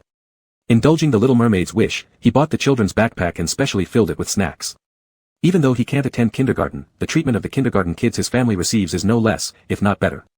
After much persuasion, the little mermaid finally gave up the idea of sneaking in as the child leader. Holding a full bag of snacks, Wu Qi stayed obediently by Fu Yicheng's side all day, reluctant to open them when encountering tasty treats, storing them at the bottom of the bag to share with Xiaoqi when school ends. On the first day of experiencing school, Xiaoqi came back excitedly sharing interesting things with Wu Qi. Seeing her resolve to persuade again today, Fu Yicheng quickly pulled her back into the room. While being held in his arms, the little mermaid was still squirming until a smack on her bottom made her behave. Even before sleeping, she was still bargaining with him, "So tomorrow, I want to continue sending Xiaoqi to kindergarten." What can be done with a little mermaid at home who has retained her childlike heart? She could only continue to indulge. Fu Yicheng smiled and placed a goodnight kiss on Wu Qi's forehead, "Okay." Anyway, most of the time, his beloved is always his. Even if they are together all day, Fu Yicheng's strong sense of possession only wants the little kid's eyes to be solely focused on him. Holding on to him more tightly, sniffing the smell of the little mermaid as he drifts off to sleep. Since the little mermaid arrived, Fu Yicheng's insomnia hasn't recurred, he frequently sleeps soundly till dawn. But that night, he unexpectedly had that dream again. The monstrous waves resembled curtains being drawn apart, revealing a familiar yet strange scene. Despite the same setting, it was entirely different from the calm night when he saved the little mermaid. Around him was roaring wind. The once gentle sea water transformed into a fierce natural beast, accompanied by chilling sharp sounds, sweeping towards him. The deck beneath gradually tilted, the chaotic noises around him shouted and pleaded for help. Several hands tightly gripped him, those were eyes craving survival, filled with pleas and hatred alike. In the end, they were mercilessly swallowed by the wild waves. All 5 senses were sealed off. His entire body continued to sink deeper. He couldn't feel his breath, couldn't feel his heartbeat. The only thing he felt was the looming darkness, like cold hands pulling him downwards, dragging him into the boundless abyss. Fu Yicheng abruptly opened his eyes, the fresh air rushing to the tip of his nose, the oxygen making his nearly stopped heartbeat again. There was still darkness before his eyes, but the warmth curled up in his arms seemed to be telling him that it was all just a dream. But this nightmare had prevented him from sleeping normally for so many years. After becoming resistant to all kinds of medication, the doctor said it was a psychological issue. Fu Yicheng didn't quite agree with that. Only what had happened could be called a psychological issue, this was merely a dream. Perhaps disturbed by his movements, the figure nestled against his chest twitched uneasily, eyebrows furrowing as if dissatisfied. Then, turning around, it faced away from him. In less than a second, it turned back, as if not finding the desired scent on the other side. Wriggling like a caterpillar, it rubbed its way back into his embrace, seeking its familiar place once more and unconsciously letting out a content smile. The little one then extended his tongue to lick Fu Yicheng, and gave him a smacking kiss, expressing his fondness of the place using mermaid-style affection. Fu Yicheng looked again, only to see the little mermaid drift back into slumber. The momentary wet sensation on his chest disappeared quickly, yet warmed the body chilled by the nightmare instantly. At this very moment, no matter how horrifying the nightmare was, it couldn't trap him anymore, because his rescuing little angel had quietly arrived at his side. Fu Yicheng calmed his thoughts, holding the person in his arms and falling asleep once again. This time, the dreamscape was filled with brightness. Chapter 76, My Kid is a Troublemaker. Sometimes, even little angels can sprout devilish horns on their heads. The next day, the young child was exceptionally eager to send Xiaoqi to kindergarten. Knowing Fu Yicheng had an urgent meeting, the child acted very responsibly, guaranteeing that Xiaoqi would be safely delivered and promising to return to the company afterward. Unsuspecting, Fu Yicheng arranged for the driver to safely escort both of them. 2 hours later, the meeting concluded. Returning to his office, Fu Yicheng found the corner with the mermaid nest eerily empty. He asked Qingtazu, "Have they not arrived yet?" Qing glanced at the time and offered the most likely reason, perhaps it's due to the morning rush hour traffic. It was reasonable, Beijing's notorious traffic could disrupt any travel plans at this time of day. But another hour passed, and by mid-morning, there was still no sign of them. While heavy traffic was possible, being stuck all morning seemed far-fetched. Fully aware of his beloved one's habits, Fu Yicheng immediately went to the kindergarten to retrieve the troublemaker. The kindergarten principal greeted Fu Yicheng with utmost respect. Upon hearing he was looking for someone, the principal laughed and said, "You mean Xiaoqi's brother?" It seems that this morning when he dropped off Xiaoqi, he mentioned that he hadn't toured the place properly yesterday, so the teachers invited him inside, explained the principal. As a prestigious kindergarten, they were accommodating. Parent accompaniment during school tours helps strengthen parent-child relationships and boosts children's confidence, thus encouraging parental involvement. While explaining, the principal led Fu Yicheng to the children's rest area. From afar, among a cluster of 4- and 5-year-olds sat the little merman in the middle, with the small backpack bought yesterday on his back, chatting with a group of genuine kindergarten kids. Whatever he said captured their attention, drawing curious heads closer as questions popped out eagerly. Then the teenager stood up and walked a few steps, his perfectly coordinated hands and feet motion intriguingly drawing the children's curiosity. "Wow, that's amazing." "It's natural," the teenager replied, clearly proud. Moments later, over a dozen tiny followers emerged behind him, mimicking his movements in perfect unison, creating a somewhat odd scene. At the flick of his pale hand signaling, "Stop," all the children instantly returned to their original positions, sitting upright and attentively observing the teenager. "Follow Wu Qi, and you'll get candy." As soon as he pulled out some snacks from his bag, a wave of "wow" sounds rippled through the air. The sight resembled a grand recruitment of young followers, bribed successfully with just a bit of candy. Stopping in his tracks, watching this scene, Fu Yicheng couldn't help but let a smile play on his lips. What kind of parent comes to tour the kindergarten carrying a small backpack? And sharing snacks from yesterday's purchases to become the king of children? The urge to drag the mischievous kid home melted away the moment Fu Yicheng saw the innocent smile on the little merman's face. Fu Yicheng quietly distanced himself without disturbing the gathering. "I'm sorry for troubling you with my kid." The principal felt deeply honored to assist. It was their duty after all, especially knowing the identity of the gentleman in front of him. "Rest assured, we will take good care of Xiaoqi." Still fixated on Wu Qi, only after the principal finished speaking did Fu Yicheng slowly raise his finger toward the youth in the center, his eyes softening with affection. "I'm referring to him." The principal looked back and forth between Wu Qi and Xiaoqi, who was genuinely attending kindergarten, his face expressing shock and confusion. Lost among the throng of children, Wu Qi seemed to have found a new community, forgetting completely about his promise to his husband. Not only did he fit right in, but when the beautiful teachers led the group into class, he curled his legs under him and sat at the back attentively listening. Kids of this age are naturally curious about the world, so when marine life images appeared on the screen, the previously chatty classroom fell silent as everyone straightened up to listen to the teacher's explanations intently. Sitting at the back, Wu Qi suddenly encountered old friends on the screen and was more engrossed than the other students. A little girl raised her hand curiously and asked, "Teacher, is the shark the strongest creature in the ocean?" "No, I think it's the whale." "That's wrong, the sea monster is the strongest." The teacher said, "Sea monsters are myths, there are no sea monsters in today's oceans." "Then it's the mermaid." "My mom says mermaids are the strongest." "Liar." There's no such thing as mermaids.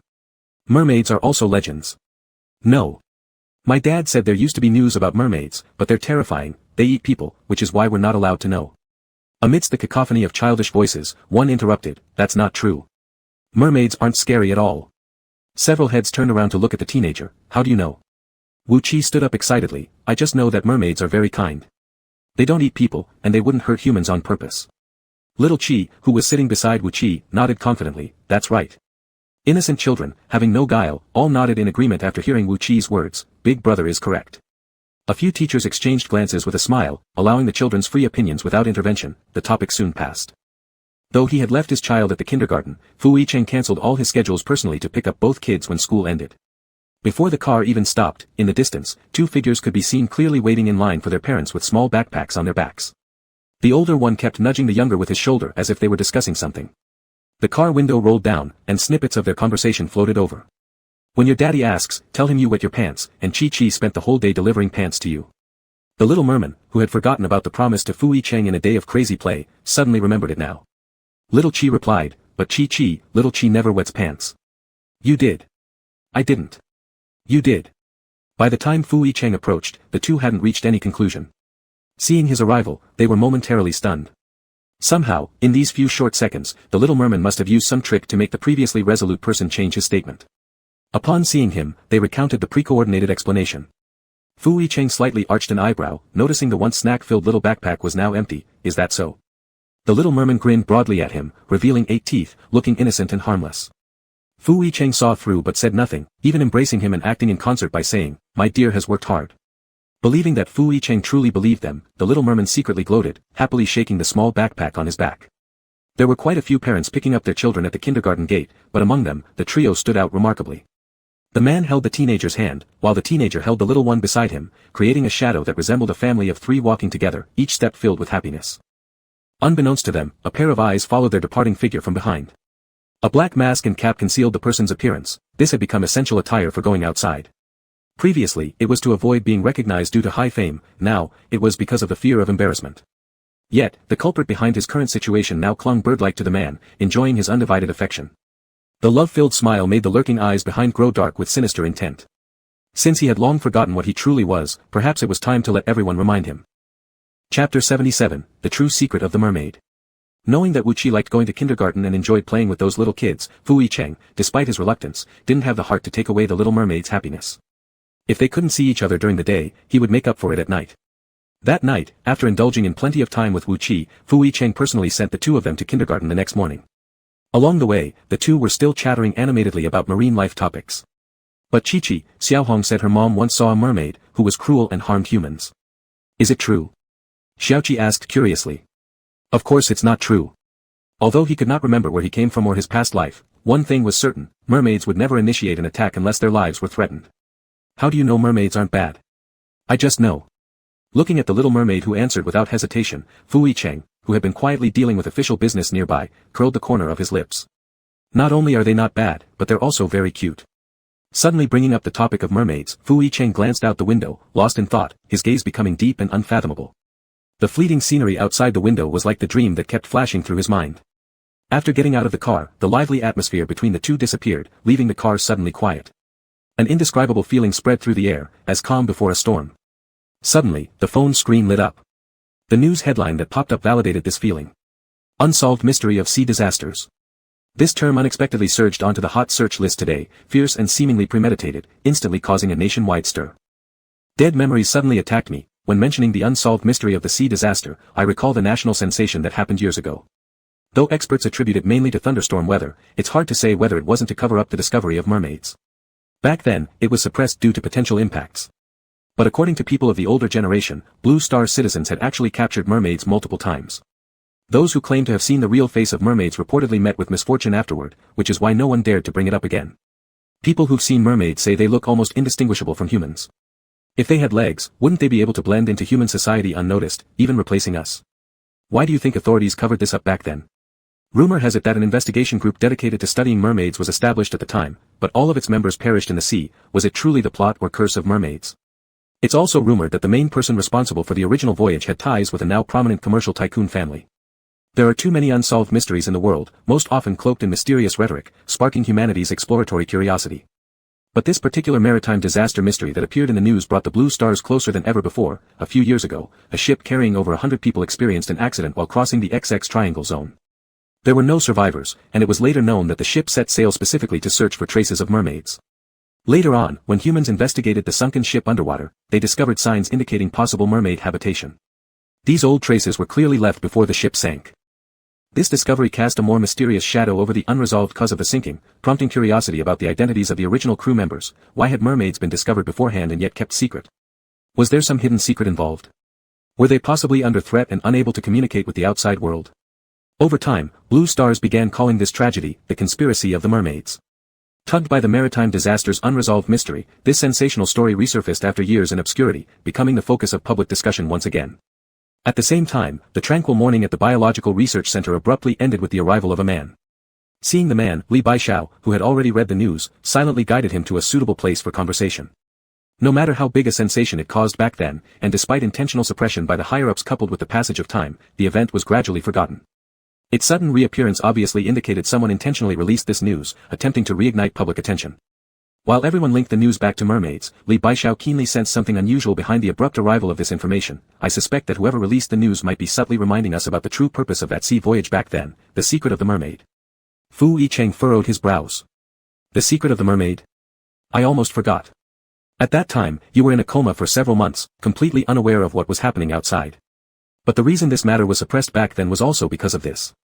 Li Baishao closed the door, and the entire lab suddenly fell into a mysterious tranquility. Have you ever heard of the legend of the mermaids? They are said to silently guard love, and ultimately transform into foam out of love, leaving the world with regret. Although it's just a legend, in reality, mermaids spend their entire lives burning themselves for their lovers. They form a covenant with their lovers, and when their blood fuses, from then on, they share life and death together. Mermaid blood is the all-powerful elixir capable of resurrecting the dead. The mermaid investigation team was originally established to study this secret, but later, after that maritime disaster, everyone perished, and the secret was forever lost beneath the sea. Forever buried at the bottom of the sea. The white walls of the lab before his eyes suddenly faded away, and the waves from his dream surged again. The ruthless seawater drowned him, the howling sea winds turned into invisible dark beasts, depriving his chest of all oxygen. Cold sweat suddenly appeared on Fu Yicheng's forehead as he closed his eyes, trying to leave that scene behind, showing no change in emotion on his face. His excessive calmness was deceiving. It wasn't until Li Baishao noticed his deliberately slowed breathing that he realized Fu Yicheng had been pulled back into his nightmare once again. Where's the medicine? As if triggered by the word, medicine, everything in front of him instantly turned into the innocent face of the little mermaid. Fu Yicheng suddenly opened his eyes, the deep darkness in his pupils still swirling like uncalmed waves before quickly returning to normal. His medicine was the little one. No need. When Fu Yicheng spoke again, his tone was calm. If not for the sweat on his forehead, anyone might have thought that everything seen earlier was an illusion. Li Baishao admired this man's resilience and emotional control, knowing that Fu Yicheng had already emerged from the past, and sighed in relief. There are many things we can't stop, let alone, during those months when you were unconscious and didn't know about any of this. I know. All of that was just a dream, and he has always known. That's why he allowed himself to become more ruthless, cold enough to remain indifferent to the gazes in his dreams. With a serious expression, Li Baishao said, regardless of the intentions behind this news leak, if it reignites societal interest in mermaids, it will be bad for both you and your little mermaid. Chapter 78, Mr. Fu, the person has been found. The most important thing now is to find the person behind the release of this news. Since it was done deliberately, it's not hard to associate it with the entrapment that occurred when the Little Mermaid last went into heat. While heat induces hallucinations which leave no trace, this incident caused such a commotion, there must be some evidence left behind. Fu Yicheng worked together with his superiors to suppress the news as much as possible while expanding the scope to search for the person behind it with full force. Thinking about the child's resolute expression in the car saying that mermaids wouldn't harm humans, Fu Yicheng didn't want the other party to see this kind of news. When he originally saved the child, he supported their precious innocence with his outstretched arms. His little one should be like they are now, enjoying the human world happily, free from malicious conjecture and unaffected by identity issues. The mermaid's secret would become the greatest danger only if they had already formed a lifelong bond with their other half. Li Baishao also emphasized that before that, a mermaid's blood was no different from an ordinary human's. But Fu Yicheng, who held his little mermaid so close to his heart as though cradled in his palms, hadn't listened to a word. All he knew was that his mermaid couldn't be hurt. Not even a bit.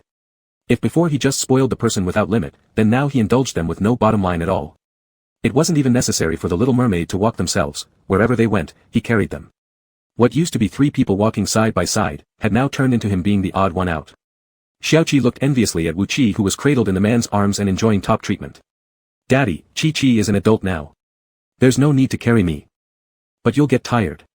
Xiaoqi, who had been fed dog food, couple's affection, since childhood, pouted her lips and turned to Uncle Cheng for comfort. Cheng assistant, who was used to this scene, remained very calm. However, none of them expected that Wu Qi would go the next few days without ever touching the ground. As soon as he woke up that day, the man was already on the other side of the bed ready to lift him down. Now, being called the big brother by the younger ones, it felt somewhat undignified to be carried like this. Wu Qi softly reminded, husband, I've already learned how to walk. Ignoring this completely, Fu Cheng asked, don't you like it when your husband holds you like this? Yes, Wu Qi replied without hesitation, thinking about the times when his tail hadn't retracted yet and he was always hanging around the man, finding in him a dependable support and a comforting presence, a feeling of liking that would never change, no matter how long it lasted. Although he enjoyed it immensely, Mermaid's heightened perception of emotions made him sense something unusual about his husband recently. Knowing this, Wu Qi didn't sneak off to kindergarten again, staying obediently by Fu Cheng's side. But compared to the kindergarten, the office was far too boring. After a short stay in his own quarters, Wu Qi sneaked out. After the family TV mysteriously broke down a while ago, Wu Qi hadn't watched his favorite melodramas for quite some time. Seeing the remote control nearby, his eyes lit up upon spotting it. As the man was deeply focused on his work and hadn't noticed, Wu Qi quietly moved towards it. Just as he grabbed the remote, a hand wrapped around his waist. Lifted up like a cat caught by its scruff, unable to move, Wu Qi still tightly clutched the remote that he'd managed to get hold of. Turning around with a pitiful look, he said, husband, that drama, Tyrant CEO Loves Me, is nearing its grand finale. He'd developed feelings for it ever since coming ashore. Upon hearing the name of the overly dramatic show, the man sighed deeply, gripping the person more firmly, lifting him onto his lap, and taking away the remote tucked in his arms. I'll watch documentaries with you. When he first came ashore, the earliest human culture he encountered were through these documentaries. Initially curious, after understanding them better, watching them became as dull as attending classes. Wu Qi immediately deflated, not understanding why his husband had recently forbidden him from watching TV or using his phone.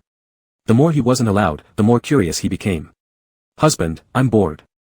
Loosening his grip, Fu Cheng let the person hook their hands around his neck, leaning forward and whispering low, shall we play something, Wu Qi only heard the word play, but didn't expect there was only one type of game he could indulge in with his husband. His eyes sparkled with curiosity. Play what, Before he could finish speaking, his soft lips were captured. The man's cold lips pressed against his, greedily claiming both the warmth and oxygen inside the mermaid's mouth. As he retreated, his large hand covered the wide-open eyes in surprise. Close your eyes. Leaning down again, he kissed those lips once more. The little mermaid still hasn't learned to breathe correctly during these kisses, or perhaps can never keep up with the man's rhythm, and each time finds himself drowning in the fierce conquest. For so long, the mermaid hasn't learned how to switch breathing, lost each time in the strong invasion. The man sat on the president's chair, his suit impeccable and not a bit disheveled, but he resembled a fierce beast lurking in the forest, with that suit being just a disguise. Suddenly, an urgent ring broke the amorous atmosphere in the office. Wu Qi subconsciously wanted to stand up but was pulled back again by the man. Hubby, the foe. Once more his breath was sealed, leaving Wu Qi unable to finish his sentence. Unbeknownst to him, the door of the president's office had been locked, and the sound of the landline eventually faded into silence. As the man distanced himself, the little merman in his arms went limp. Baby, still bored? Wu Qi shook his head weakly. Do you want hubby to play with you some more? No. Then would you like to play with your hubby? What seemed to be a brief respite turned out to be the harbinger of an even bigger storm as the little merman knew there was no escape. We can't, here. The man's response left no room for argument, right here. All the way until night fell and he returned home, carrying the little merman to bed, Wu Qi hadn't woken up yet. The phone in his pocket rang repeatedly, Fu Cheng's eyes darkened slightly, though it didn't show on his face, as he carefully tucked the little merman under the covers. Worried that he wouldn't sleep well without his presence, before leaving, Fu Cheng left behind his coat imbued with his own scent. Stepping into the adjacent study, the moment he picked up the call, a respectful voice came from the other end. Master Fu, the person has been found. Chapter 79, Not Enough Lives for Mr. Fu's Amusement. A low-profile black sedan sliced through the midnight air, finally stopping in front of an abandoned building. The unfinished structure, cloaked in darkness, was desolate and silent, with the sound of the wind adding a touch of eeriness to the night. The man's footsteps broke the silence of the corridor. As he drew closer, the cruel sounds of a whip striking flesh grew louder. In a corner, a young man's face was hidden beneath long hair that hadn't been trimmed in a while. His clothes were tattered, and his exposed skin bore bloody stripes from the lashes. Yet, there wasn't a flicker of emotion on his face. More like a cockroach hiding here rather than a wooden figure without feeling, if not found or discovered, he would decay unnoticed in this deserted place. No matter how much they pressured him, he remained silent with his eyes closed. If it weren't for the faint rise and fall of his chest, one might think he had already lost his breath. The few men hired for the job had grown weary from their beating and couldn't help but curse under their breaths. Why provoke anyone but the fuss? Not enough lives to satisfy Mr. Fu. Suddenly, the tightly shut eyes behind the long hair snapped open. A pair of gray pupils stared directly at those who spoke, piercing through the cracks and shadows, filled with a somber ambiguity that made everyone uneasy. Who are you talking about? His voice sounded like it had been scraped raw by a blade, unclear and muffled, yet all present could feel a sudden change in his emotions despite his normally deadened demeanor. As soon as these words were spoken, the sound of someone's footsteps stopped at the door. The originally limp man began to sit up little by little, his obscured gaze now brimming with disbelief. Fu Yicheng. Catching the subtle shift in the man's expression, the young man suddenly let out a soft scoff, followed by a laugh that grew louder, reminiscent of a lunatic releasing their soul into the night. His eyes swirled with mixed emotions. So it really is you. It seemed like this phrase cost him every ounce of effort he had left. After speaking, his eyes closed again. This time, he was genuinely unconscious. All present looked at each other, utterly confused by these words, then glanced back at the man. The latter's eyes were deep and unfathomable, as though trapped in a past memory scene. However, when seen again, his mind returned to calmness. With no recollection in his mind related to the face of this man, Fu Yicheng's gaze settled on the blood-streaked wrists and ankles of the youth, evidence of long-term captivity. This man was not the puppeteer. Mr. Fu, will send him to the hospital immediately and notify you as soon as he wakes. Before the man even had to speak, the group hoisted the youth off the ground roughly. During this motion, beneath his ratty clothing, a red seal on his waist caught attention. It looked like intertwining red vines circling his waist, forming a complex web akin to a hunting net. The imprint was deeply embedded into the skin, blending inseparably with his flesh. This mark proved he was captured as prey, once appearing years ago, then vanishing alongside a sunken ship. Wait, Fu Yicheng's dimmed eyes carried uncertain meaning. His gaze once more fell on the unmoving legs of the youth, where the iron chain mark suggested an inability to walk. In this dark moment, something mysterious lingered. Take him to Li Baishao. On the way back, Special Assistant Cheng watched the man sitting in the rear seat with his eyes closed, seemingly resting, but soon furrowing his brows as though stuck in a nightmare. Assistant Cheng, who had been with Fu Yicheng for many years, reacted calmly. Mr. Fu, do you need medication? This question brought the man's wandering thoughts back. No. Opening his eyes, clarity flooded them, reflecting fleeting scenes outside the window vastly different from the ruthless sea of his dreams. In the master bedroom, the little mermaid still dreamt freely. Removing the suit jacket with the scent of the man, Fu Yicheng leaned forward ready to embrace her, but before getting close, the sleeping mermaid wrinkled her eyebrows sharply, disturbed by a different smell emanating from him. Her expression revealed anxiety, her brows almost knitting together. Though he had changed clothes upon returning home, noticing the intense reaction from his beloved, Fu Yicheng took a quick shower in the bathroom. Approaching her this time, the mermaid did not reject him. The rare weekend allowed the father-daughter duo free time from preschool. They played wildly in the garden. But even the vast garden could not contain the endless energy of these two mischief makers. Already bored, little Seven remembered something important. Trotting behind Fu Yicheng for a while, she hesitated until he turned around and bent down to listen. Then she bravely asked, Daddy, do you still count the promise to take little Seven to the amusement park? Somewhere nearby, the little mermaid playing with a water gun perked up her ears instantly. What? An amusement park? Upon raising his head, Fu Yicheng saw two eager pairs of eyes already fixed on him. Apparently, he couldn't say no. Good thing too, since this would also keep the little one from thinking about TV shows. The amusement park was packed with people on the weekend. Knowing that the little mermaid loved the joyous laughter of children, Fu Yicheng did not specially clear the entire amusement park for their visit. The two young visitors, experiencing an amusement park for the first time, felt like birds set free upon entering. The little mermaid, who had lived under the sea for tens of thousands of miles, showed no fear when seeing the tallest roller coaster in the whole Blue Star and insisted on challenging it by choosing the front row. The thrill of soaring into the clouds triggered waves of screams. When they got off, her face was pale as she clung to the man's chest seeking comfort. It was a miscalculation, there would be no such turbulence in the ocean. After experiencing sensations reminiscent of a long-lost typhoon, Wu Qi spun around and finally found a suitable entertainment option for himself, a trampoline. Thinking of the little mermaid's astonishing jumping ability, Fu Yicheng, who had been following closely behind, realized too late that he should have stopped her. Minutes later, the person who bounced several meters high wore a smile of excitement and happily greeted the man outside the fence. As she landed, all the nearby kids who had mimicked her pose floated up and down before breaking into wails. Mommy, he's bullying us. Still unaware of her own incredible jumping power, the little mermaid who wanted to continue playing with the children saw others tattling to their parents. With a pout, she threw herself into the arms of the man, looking pitiful. It's okay. If you like, we'll get one for you to play with at home. Little Seven lying in the middle of the trampoline tried stretching out her hand to catch the attention of the couple embracing. Did you forget there's still someone else? Exhausted from their wild play, the large and small figures moved on to the snack stalls, filling both hands with food. Happy again with something to eat, the little mermaid nibbled on ice cream while hopping about. She turned a corner and, spotting some delicious snacks, bolted off in a flash. By the time Fu Yiqing caught up, he found that figure crouching on the ground, staring at something. Initially assuming the child had discovered something interesting, yet she remained crouched there for an unusually long time without getting up. Sensing something was amiss, Fu Yiqing quickly approached. Just as he neared, he noticed a newspaper lying on the ground. Its headline featured a photo of a maritime disaster and articles related to mermaids, revealing secrets he'd been trying hard to keep hidden over these few days without warning. Feeling footsteps approaching, the little child slowly lifted her head, the once gleaming blue eyes now devoid of any excitement, simply staring at him blankly. Fu Yicheng's heart was suddenly gripped with pain. Chapter 80, The Little Mermaid Recalls Her Memories. Unexpectedly, the blue eyes gazing at her only showed a brief look of surprise at first, with little other reaction. There was none of the crying or fussing that she had imagined. Picking up the newspaper from the ground, she slowly approached Fu Yicheng, her calm face suggesting that she had long since sensed something amiss. She sniffed at his clothes and asked no questions, merely saying, "Husband, can I meet that person?"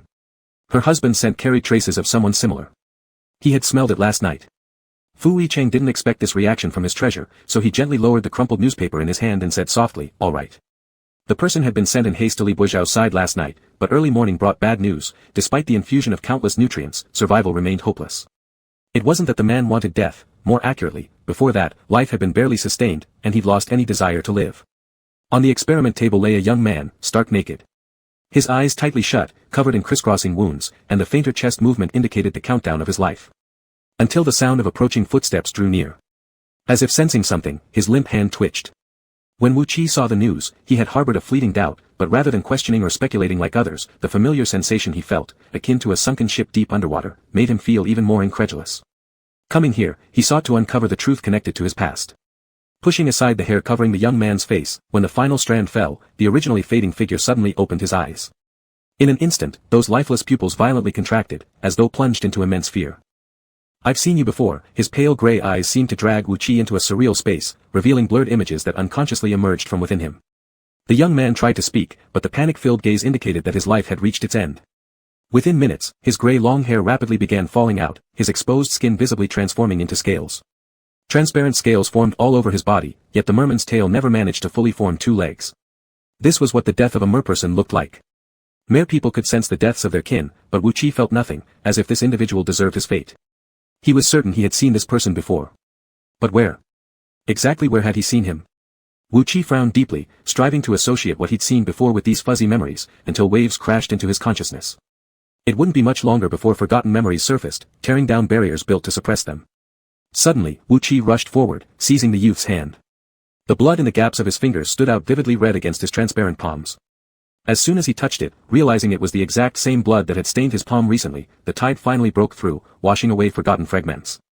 Fu Yicheng and Li Buizhao left the little mermaid some space outside, but after waiting for a long while, they heard no commotion from the laboratory inside. When they pushed open the door, besides the young man lying on the table turning into foam and an unfamiliar note placed beside him, there was no sign of Wu Qi. The sky in early summer was capricious, shifting unpredictably. Dark clouds loomed oppressively close to the earth, followed by torrential rain. A solitary figure passed through the rain curtain. The fine drops pelted against his body reminded one of that restless deep night, the sea tossing and turning restlessly, portending a storm. Underwater creatures sensing the coming storm swam toward safer areas. A single little mermaid moved against the current, the passing seaweed seeming to advise him to halt his steps. Yet, the youth obstinately proceeded, as if something in the eye of the storm continuously beckoned to him. Gradually, his moving tail grew weaker. His initially beautiful blue fish-like body started changing. The blue-scaled armor that should have protected him gradually took on a red tinge amidst the water ripples, each patch of red infusing further pain onto the youth's face. What was once armor now transformed into razor-sharp blades, slicing across every inch of his skin. Scarlet blood spread throughout the seawater, dragging along long trails of red. Biting hard on his lower lip, his pale face masked his suffering as his clean blue eyes yearningly gazed at the distant storm zone.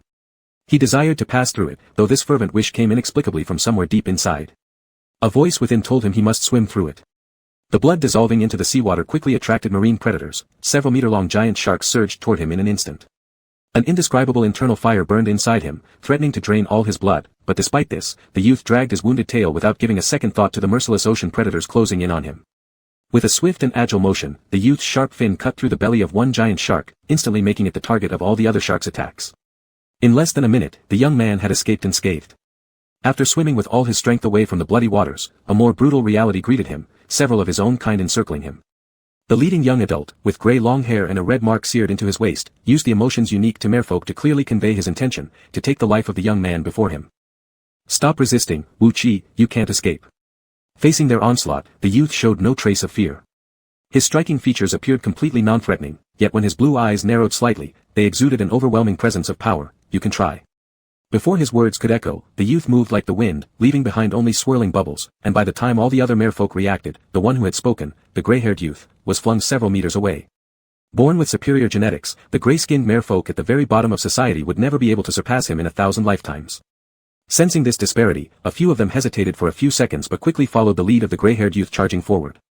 All that remained in the water were traces of disturbances. The outcome of the fight was certain. When everything calmed down, several merfolk lay barely alive while in the middle, the youth floated suspended, appearing undamaged, though his tail, soaked crimson, revealed he was on his last legs. The physical agony was fatal. Just then, a figure hiding in the shadows suddenly sprang out, targeting what seemed like a carefully planned weakness of the youth, delivering a devastating blow to his already red fish tail. The piercing pain shot through every bone in his body. The youth, unable to bear it any longer, collapsed, slipping into unconsciousness. Before fading away, he saw not the face clearly but the triumphant smile at the corner of his attacker's lips. Bang! The door of a villa somewhere in the outskirts was kicked open. Seemingly expecting the youth's arrival, Lu Feng smiled as he rose from a nap on the couch. You've finally come. Before his words could die down, he was slammed against the wall. As the sharper pain spread across his back, Lu Feng laughed even louder. Do you remember? The smirk seen during the coma so long ago reappeared before Wu Qi, filling his eyes with murderous intent. He increased the force gripping the fragment of Lu Feng's heart beneath his palm. At this moment, the youth wasn't the soft and protected child hidden behind some powerful male, instead, he was the feared ruler of the seas among his kin. Kill me, and you'll never know what you're looking for, or anything else. After such a long time, Lu Feng finally found his moment to speak despite the threat to his most vulnerable organ, the heart of a merperson. For instance, how did you get expelled from your family? And how did you become my defeated rival? Expelled from family. Images from the mating period illusion flashed in front of him again, everyone pushing him out, culminating in the elder chief's heavy words, go, and don't come back. His memories stopped there, and he didn't know what happened before that. However, signs pointed to one conclusion, he had to push through the storm to find someone. If you hadn't insisted on going that way, I wouldn't have had this opportunity. Rather, ask yourself first, who are you really searching for? Chapter 81, It's okay, Darling thinks only of him. When someone suddenly disappeared right before his eyes, even though the child had left a note, Fu Yicheng was still uneasy. He immediately mobilized all the surveillance cameras and discovered that the little mermaid had left through the window, as if following something. Just as he was about to send more people out to look for her, the suddenly missing little mermaid returned on her own. She appeared unexpectedly at the door, almost bumping into Fu Yicheng who was about to leave. Seeing her safe and sound, Fu Yicheng's heart, which had been hanging in suspense, finally settled. He tightly held her in his arms and, seeing the little mermaid's dazed expression, did not force her to explain where she had gone or why she had left. He simply embraced her silently, offering comfort through his embrace alone. He patiently waited for the child to sort out her emotions and be willing to open up to him. Darling. Wu Qi leaned against the man's chest, which felt like a warm harbor, providing great security. I remember. Fu Yicheng knew this day would come, but he didn't expect it so soon. What do you remember, dear? I remember things before I came ashore, a lot of things. Wu Qi also said, and I remember I am looking for someone. Who are you looking for? I don't know, I just remember that person has a few scars on the inside of their thigh. Fu Yicheng suddenly remembered when he first took the little mermaid to Lai Baishao for an examination, she had unexpectedly crouched between his thighs without warning. At the time, he thought it was a teasing gesture, but, it turns out it was because she was looking for someone. An inappropriate sourness rose within him. Fu Yicheng then asked again, why do you want to find him? It seems like he saved me once. The little mermaid, completely unaware of anything amiss, truthfully said, oh, right. Also, he was the one who taught me to call the person I want to please, husband. So, the first time she called him husband, it came from this. The man plunged into jealousy as his heart caught, taking several seconds to suppress the envy that almost overflowed. He feigned generosity saying, don't worry, your husband will help you look together. Realizing that his precious one was feeling down, Fu Yicheng stayed by her side every step of the way. At night, as usual, he hugged her to put her to sleep. But it was different from usual. Previously, he always stole a kiss while the little mermaid was asleep. But this time, Fu Yicheng deliberately sought a goodnight kiss. Is there anything else, darling, that you've forgotten? In the half-awake state of the little mermaid, Fu Yicheng moved his face closer. This action wasn't unfamiliar to Wu Qi, who leaned in and kissed the man's lips softly. Due to her drowsiness, her voice became softer and cuter. Good night, husband. Satisfied, the man's sourness melted away. Even if that person had saved his treasure's life, what did it matter? He had saved her too. And the only thing in her heart was him. Perhaps because too many things happened that day, Wu Qi didn't sleep restfully that night. She tried hard in her dreams to search for traces left behind by that person, but despite remembering what happened before she came ashore and knowing where she came from, everything related to that person seemed deleted. No matter how hard she tried, she couldn't recall. Not even the strange familiarity she felt from news reports of the sunken ship could be retrieved from her memory. After sleeping in on Sunday morning, Xiao Qi immediately found Wu Qi to gossip about what had happened the previous day. At the time, playing got interrupted halfway through, with Uncle Qing replacing them for the second half, leaving Xiao Qi to return early without a buddy by her side. Being kindred spirits, Wu Qi shared freely about her memories resurfacing. So, what about that bad person who framed you, is he finished? Xiao Qi, unaware that everything happened underwater, curiously asked. Not yet, but they're useful. Wu Qi's eyes slightly narrowed, her gaze flashing with a hint of murderous intent, but I can finish them off anytime. Upon hearing this, Xiao Qi completely forgot she was just a bit taller than a meter, boldly patting Wu Qi on the shoulder. Remember to ask for help if needed. Xiao Qi is very capable and always ready. When Fu Yicheng came out, he saw the two of them mutually patting each other's shoulders, like some kind of ceremony between close brothers. Seeing the smile reappear on the child's face eased some of the worry in his heart. Although the specifics weren't revealed, Fu Yicheng needed to investigate anything affecting the little mermaid's mood. As soon as he returned to his study, he received a call from Lai Baishao. The autopsy results of the deceased mermaid were out. When mermaids are near death, they reveal their most primitive forms, but this mermaid never grew its tail. Even though it's not confirmed yet, the reason his fish tail could transform into legs should be the same as your little mermaid. The only difference is, this mermaid is almost exactly like a human, its tears only turn into pearls upon meeting seawater, and the wound healing process isn't much different from humans. This is not a normal mermaid's trait. After a thorough examination yesterday, we found that he was injected with a drug that made him almost indistinguishable from a human, making it very hard to identify his true identity. Fu Yicheng listened quietly, and only when he heard the last sentence did his face reveal a noticeable change in expression. Could this be something left behind by that person? At the mention of that person, something they had deliberately avoided in the past was suddenly brought up, and even Lai Baishao on the other end fell silent. I don't know, but I hope not. The research subject was special, so specific results could not be verified immediately, which perhaps wasn't a bad thing. Just after hanging up the phone, there was a knock on the study door. Cheng, the assistant, walked in with a pile of documents and reported honestly, "Mr. Fu, the investigation report is here." After the young master left, he went to see someone named Lu Feng. Knowing the man wouldn't remember this name, Cheng added quietly as a reminder, he is an artist under the entertainment company owned by Mr. Minyu. Only then did Fu Yicheng recall that he himself had orchestrated the artist's shelving. Have someone keep an eye on him. Do we need to investigate second young master regarding this? Cheng was referring to the news expose incident. No need, Fu Yicheng tapped his fingers lightly on the desk, someone will ask him clearly. Perhaps the only one who could make the second young master willingly talk was Professor Lai. What Cheng couldn't figure out was how deep this second young master played his cards and how many truthful words came out of his mouth. Was Mr. Fu refusing to suspect the second young master, or did he actually trust this younger brother at heart? As Cheng was about to leave, he suddenly remembered something and couldn't help but remind Fu Yicheng, "Mr. Fu, the anniversary of that person's passing is approaching." Chapter 82, You Seem Nervous. The Biological Research Institute located in the suburbs was particularly quiet under the cover of night, with only a few scattered lights remaining. Li Bosheo took off his glasses and rubbed his sore temples. The night view outside the window was blurred due to his mild myopia. He reached into his pocket to grab some invigorating candy when suddenly, faint footsteps could be heard from outside. They eventually stopped at the door.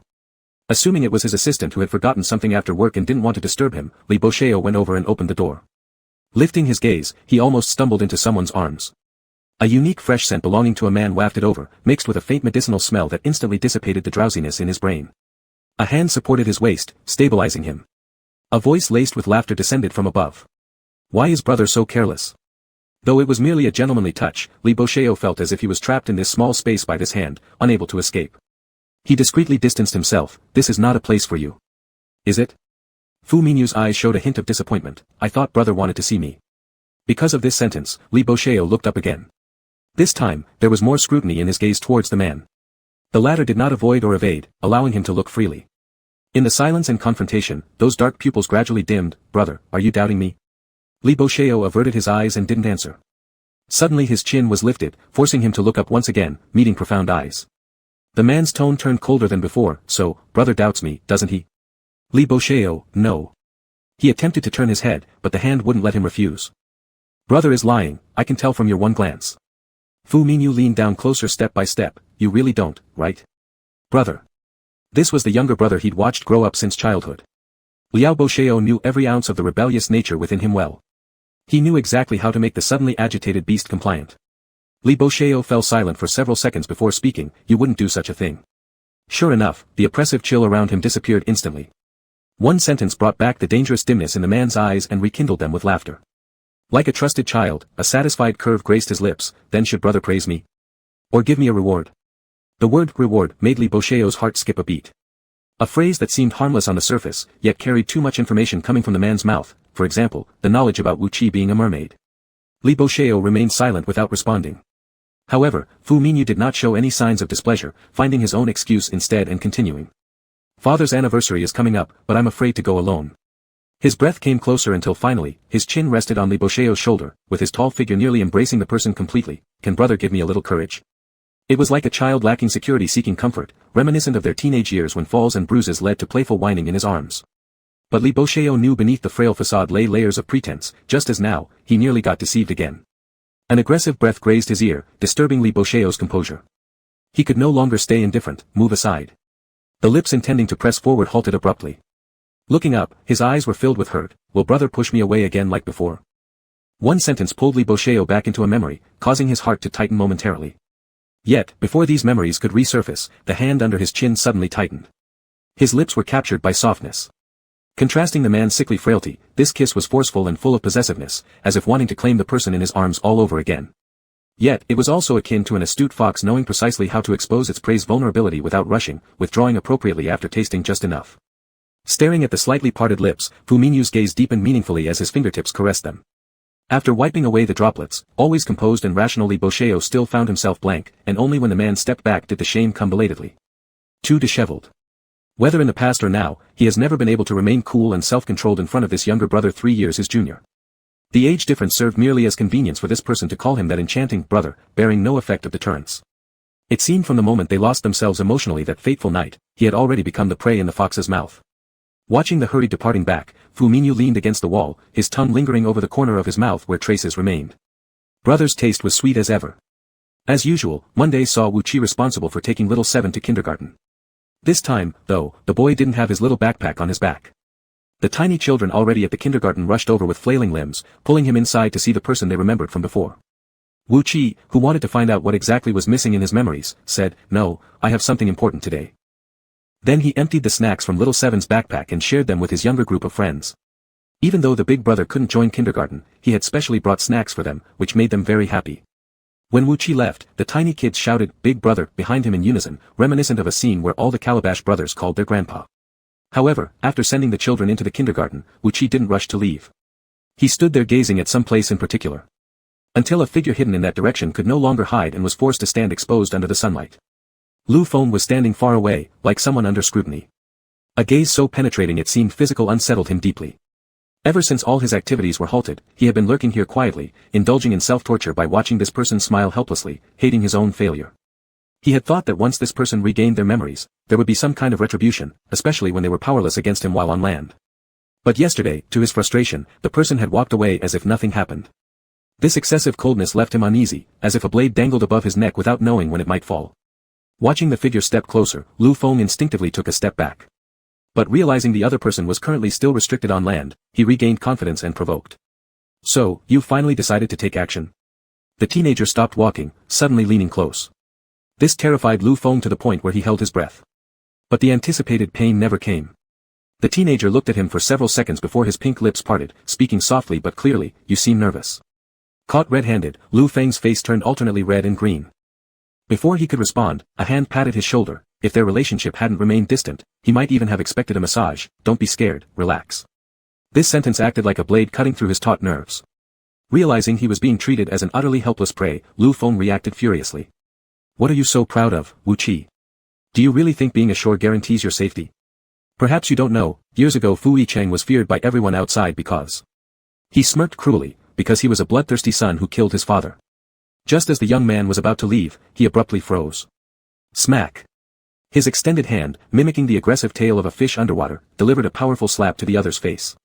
Last time, it was an act of impersonation to pretend in front of Lu Feng. This time, however, it stemmed from instinctive dominance. "Ever dare say a bad word about my husband again?" A warning filled with danger overflowed from those blue eyes, spoken deliberately. "I'll cut out your tongue." Chapter 83, The Little Mermaid's Warm Company. Fu Yicheng had no idea what his little treasure had been up to outside. From the time he returned from kindergarten all the way to night, he was hugging his phone, staring at a series of photos sent over on the screen. All of them were men. A familiar scene made Fu Yicheng somewhat uneasy. Usually, at this hour, he would be working in the adjacent study, but today he moved his laptop into the room. With his golden-rimmed glasses, deep velvet pajamas, he lay lazily by the bed, the light from the screen reflecting onto his deeply carved facial features, naturally exuding the charm of a mature man without much effort.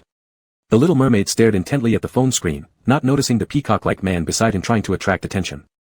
The latter formed a fist with one hand and pressed it against his lips, coughing lightly. Very good, he didn't hear it. Fu Yicheng asked seemingly unconcerned, "What is my dear looking at?" He seriously wanted to find someone named Wu Qi. After recalling some memories and linking them to images he'd seen in dreams of Guanggan, certain details that had never been noticed gradually came to light.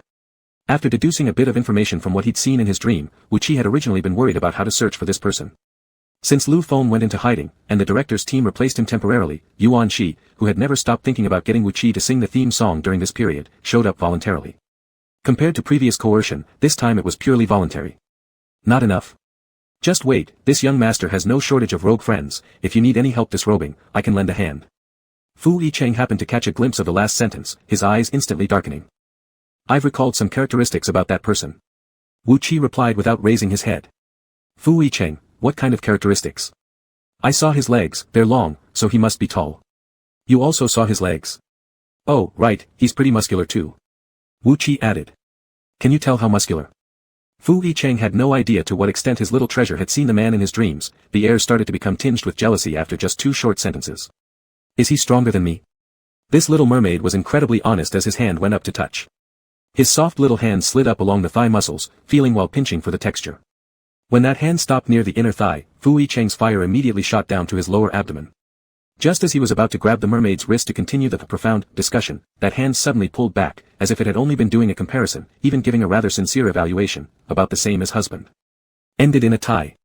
Fu Yicheng couldn't resist slapping his little butt, only the same. The little mermaid, completely unaware of the sour atmosphere around, honestly answered, same. Confused why the man would ask the same question twice. Fu Yicheng took a deep breath, though that person had saved his treasure's life, calling someone else husband without cause definitely wasn't right. As a top-tier businessman, even amidst surging feelings of crisis, he maintained an unchanging expression, all right, I'll send people to continue helping our dear search. The little mermaid had tired her eyes sore after watching all day. Her phone taken away, she obediently snuggled into the man's arms and fell asleep. Outside, the crescent moon shone brightly, lighting up the increasingly quiet main bedroom. The two silhouettes embraced in sleep. The little mermaid curled up close to the man's chest, while the larger arm of the man cradled her. Tranquil and warm. Suddenly, the man lying there with tightly closed eyes furrowed his brows, his muscles tensely outlined by his sleepwear. Everything around quickly faded away, replaced again by that inescapable nightmare, except this time, there was no suffocating seawater, no sinking ships into darkness, just the eerie calm before a storm arrived.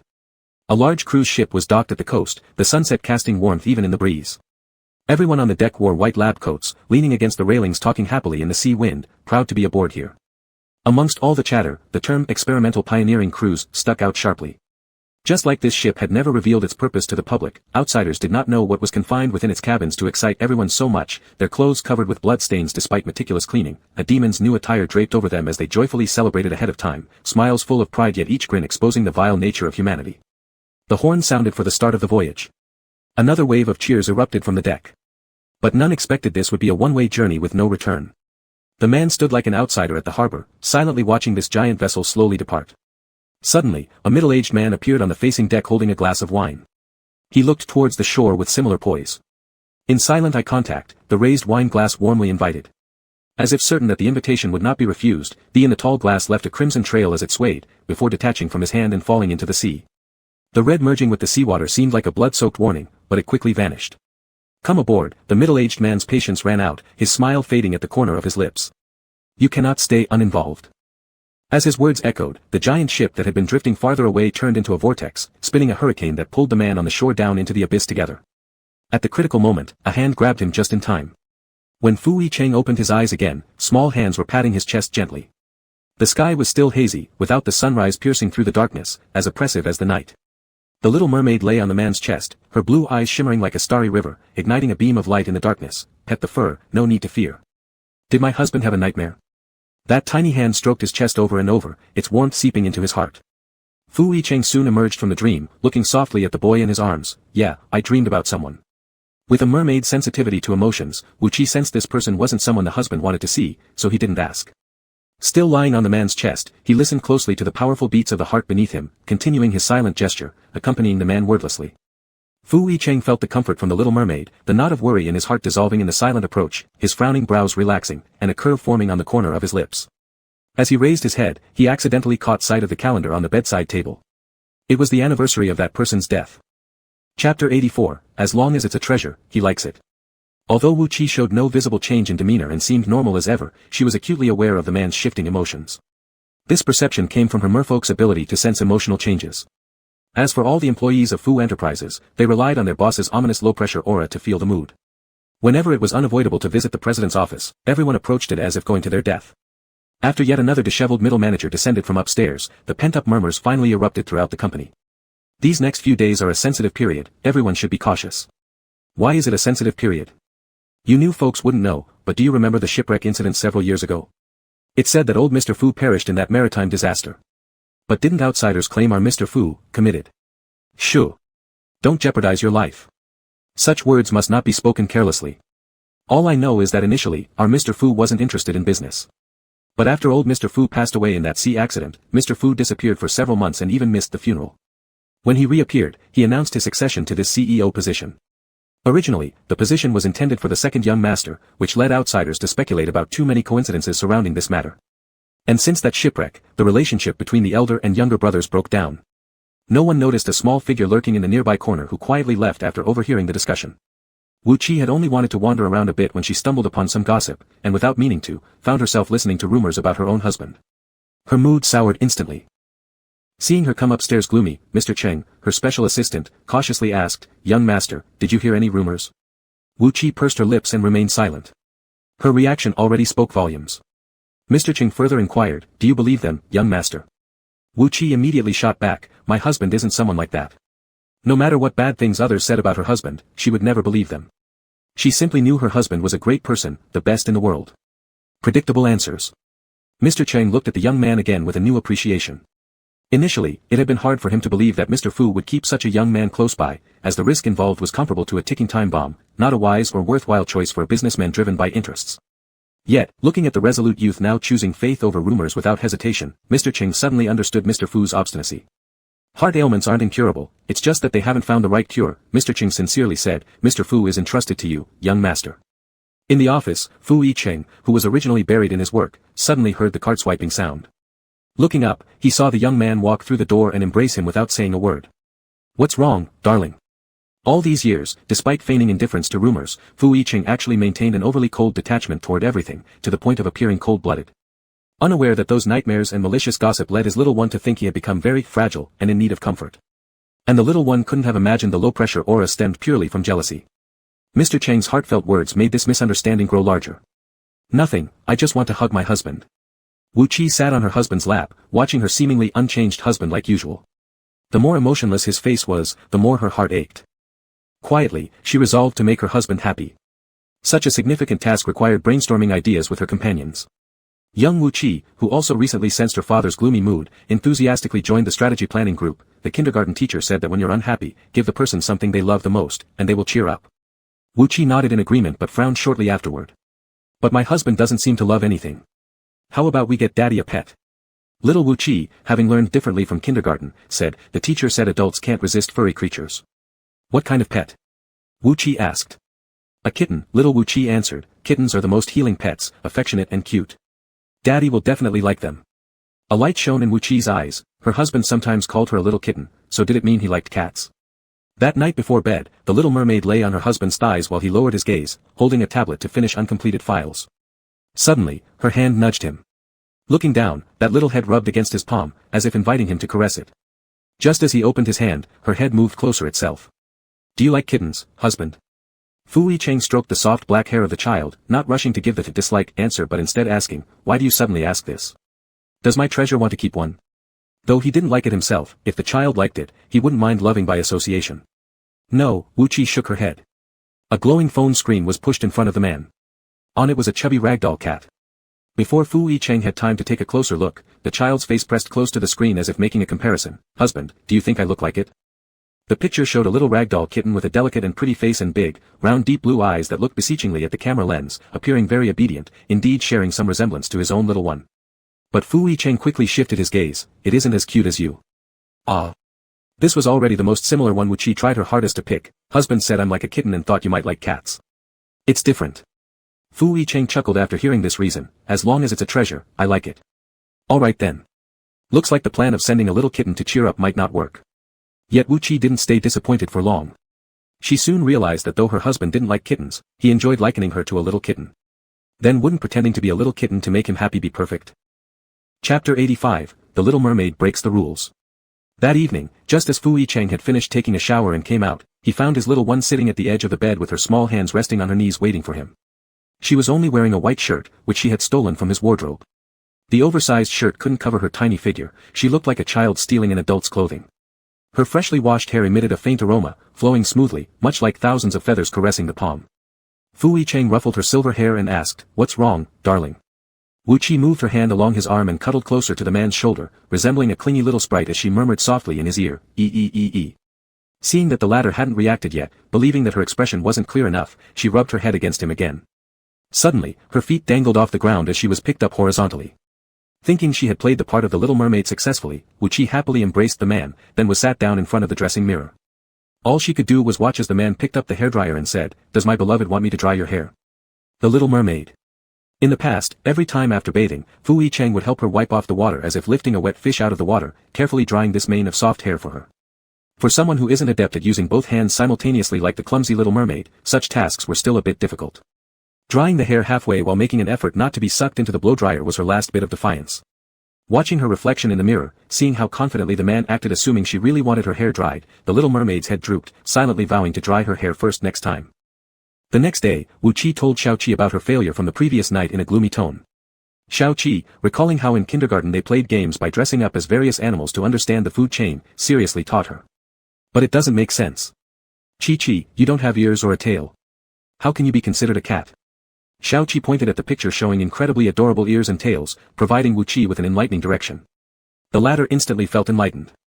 Previously, every time he returned home from work, the little one at home always ran out to greet him immediately. However, when Fu Yicheng returned home that day, he discovered that the living room was unusually quiet. Even the light in the master bedroom was not turned on. Assuming the little one had already fallen asleep, Fu Yicheng ascended the stairs intentionally walking quietly, but upon pushing the door open, he realized the main lights in the master bedroom weren't on. What caught his eyes in that moment froze him where he stood. The allure of that night's man was simply irresistible. As consciousness started becoming hazy, amidst the blurred perception, there seemed to be a few faint scars on those tight, strong thighs. Later, Wu Qi's fingers became too weak to lift any longer, but she was still pondering over one thought, is my husband happy? Happy? Connecting the dots from these days' unusual behavior of the little one, Fu Yicheng quickly understood where the unhappiness stemmed from. This day's misunderstanding unraveled itself through intricate twists and turns. Not only was this person happy, but they were ecstatic. A low chuckle issued from the chest as Fu Yicheng leaned down to bestow a kiss on the forehead of this adorably unaware little one. Completely unaware that they were being sold out and even helping to count the money, the little mermaid sighed in relief. At least her efforts weren't wasted. In the suburban villa. The boy kneeling on the floor had red and swollen eyes, his face covered in tear marks, the crystalline tears in his gaze reflecting the towering figure of the man before him. It wasn't me, Mr. Fu.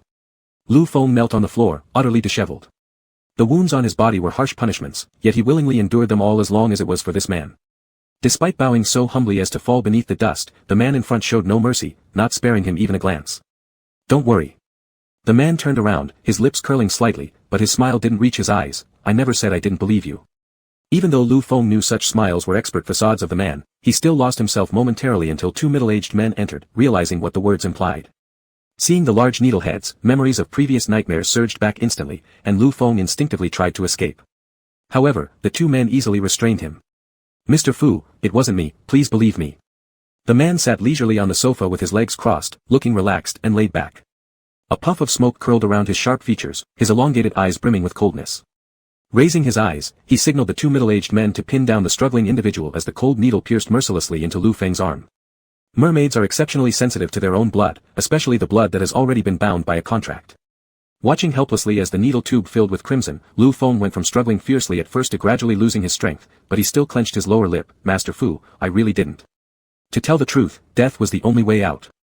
This man's cruel methods would cold-bloodedly watch him bleed to death. When Lu Feng thought he couldn't escape, the two middle-aged men suddenly let go of him. Master Fu, please don't take this blood, alright? Lu Feng fell to the ground and pleaded desperately with the man. It was blood bound with someone else, presented before the person he loved like being stripped naked, reminding him how unclean and unworthy he was to come near this man. Even though it was originally under the man's watchful eye that he was forced into a contract with another person. However, the response he received was only the merciless retreating back. Although spared, he knew deep down that the man had never believed a word he said. The reason for sparing his life was merely due to his remaining utility value. Lu Feng clutched the puncture wound and his 5 fingers quickly became stained with blood. His eyes were filled only with unwillingness and tears. Each time Master Fu punished him, it was because of Wu Qi. If things continued this way, he would have no more opportunities to catch hold of Master Fu. If he could not retain this man, then he truly would have nothing left. He had no choice but to stake everything on one last throw. Chapter 86 Daddy is truly naughty. When her husband was happy, Little Mermaid followed suit. She rarely felt bored while staying in his office today. Ever since bringing her to the office, a special snack area had been set up in a corner, and different snacks would be changed daily. Today, she came across a snack that really suited her taste. Wu Qi placed it in her small backpack, intending to bring it home to share with Xiao Qi after school. But before the school day ended, she suddenly received a call from the kindergarten. Xiao Qi had fallen ill.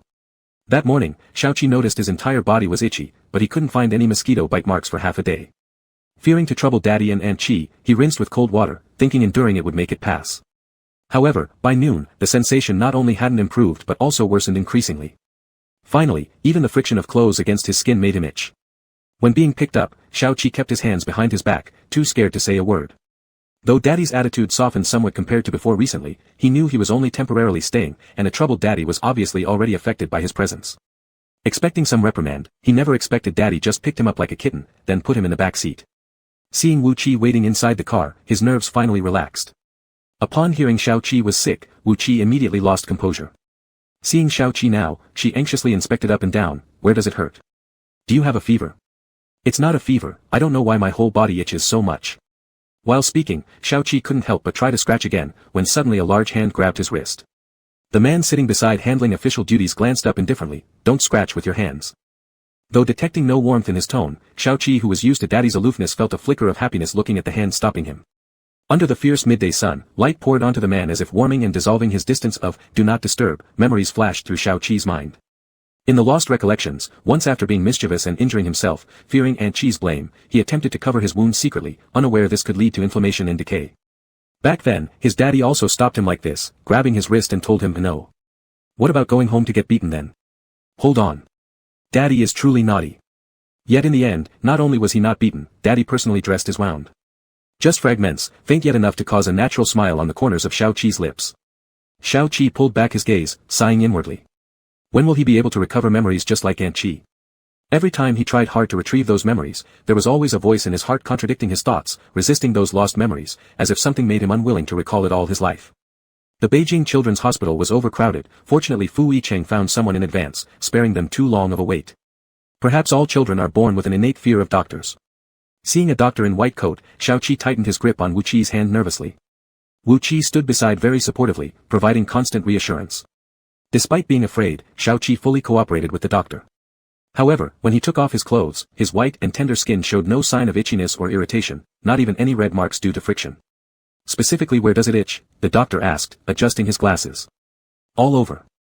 While speaking, Xiao Qi felt itchy all over again.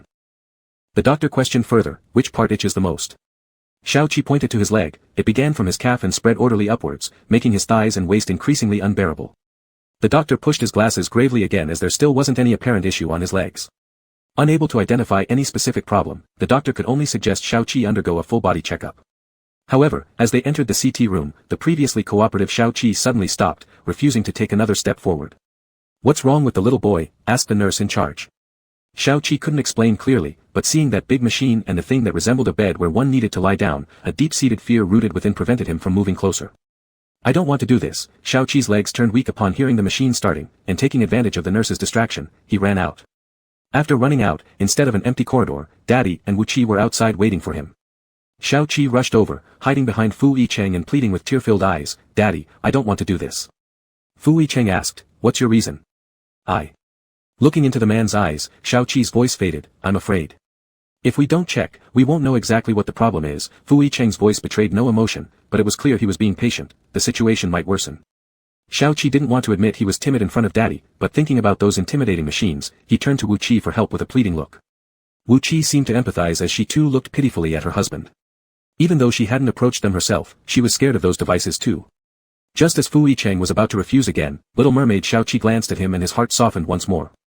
Although the major examination was skipped, all other minor tests were carried out without exception. In the end, even the allergen tests were conducted, yet there was no abnormality detected in his symptoms. An initial diagnosis suggests it might be a rare skin disease that hasn't been recorded yet. We suggest further checks for parents, the doctor inquired after putting down a stack of test sheets. Hearing about needing further examinations, Xiaoqi suddenly felt afraid, grabbing onto Fu Yicheng's hand, not knowing why. Ultimately, Fu Yicheng decided, not necessary. In the end, only some topical ointments were prescribed, and under the doctor's advice, water contact should be avoided temporarily. But Xiaoqi, who used to hate water the most, couldn't help but reveal a yearning look upon seeing the aquarium on the way home. It seemed like that place could alleviate his itchiness. That night, Wu Qi volunteered to apply the medicine for Xiaoqi. The symptoms were even harder to endure at night compared to daytime, but they were finally alleviated after applying the ointment. Qi, could it be that Xiaoqi has some strange illness which is why he was abandoned? Xiaoqi, observing his worsening condition, increasingly thought this was a possibility. Isn't that how it goes in the TV dramas? Many children with defects are often abandoned by their parents from birth. TV dramas always lie. Wu Qi earnestly replied, now aware of this fact. Xiaoqi bluntly exposed her, but you're still watching soap operas. They're different. Despot President Loves Me is spiritual nourishment. How are they different? They just are. You're too young to understand.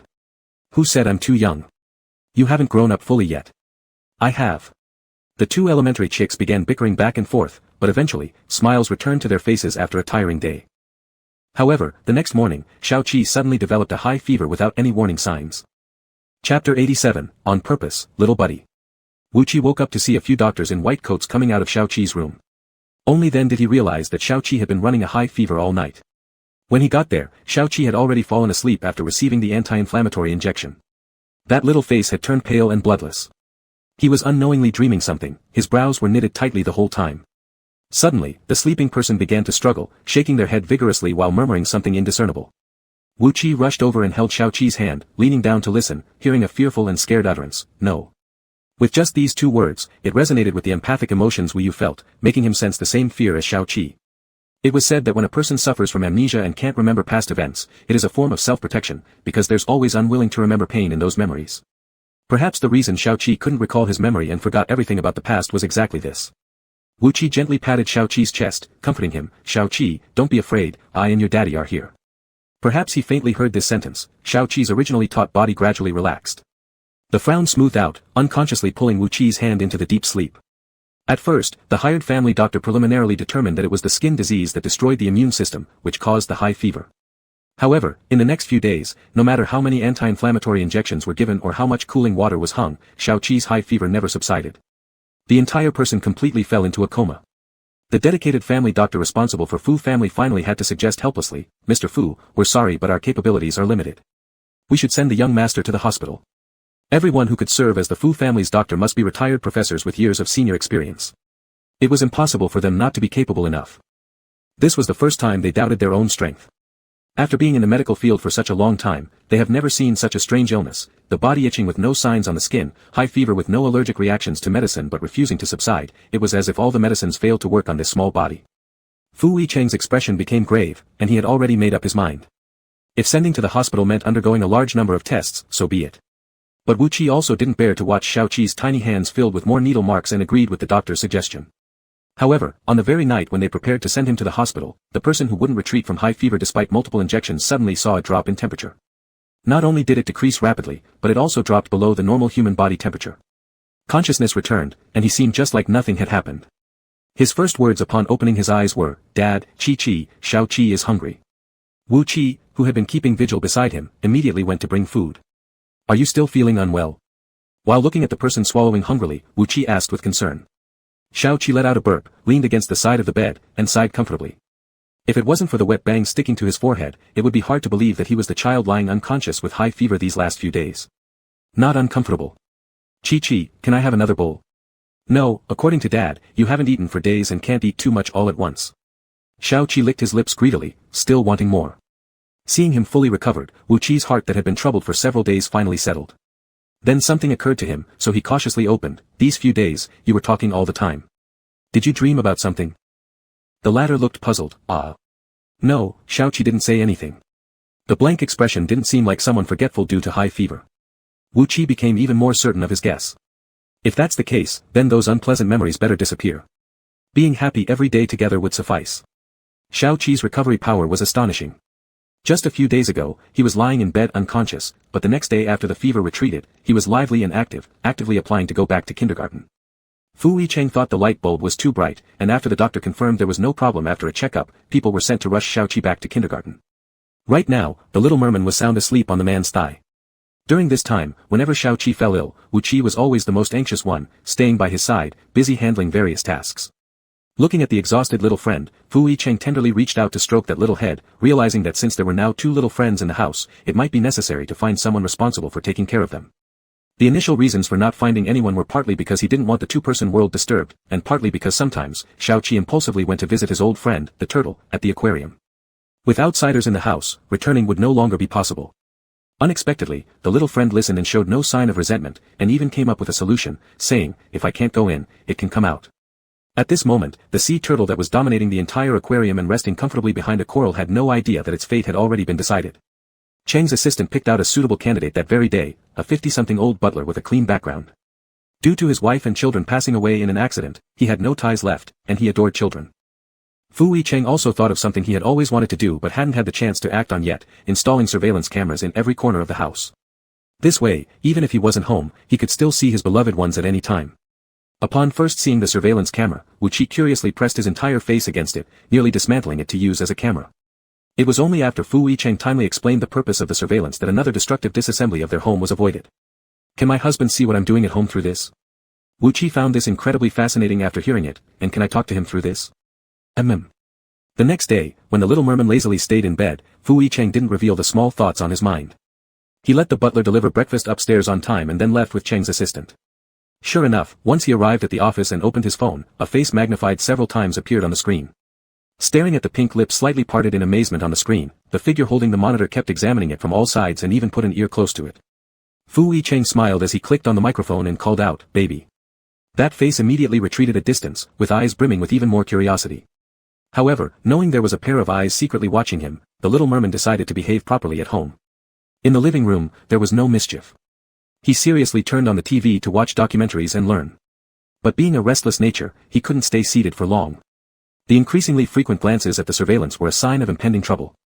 Sure enough, taking advantage of the butler's figure as cover, he quietly sneaked into the master bedroom's walk-in closet. He pulled open the wardrobe and climbed inside entirely.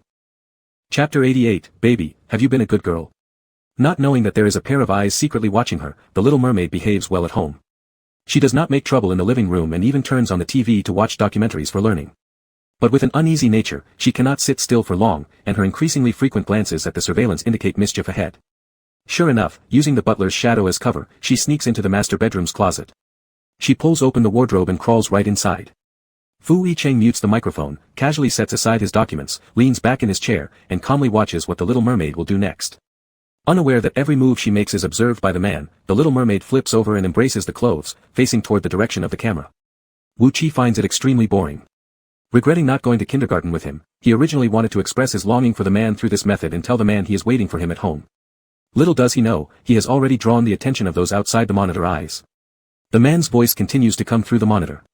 Just putting it on, the man's voice sounds again, "Go to the bathroom." Why go to the bathroom?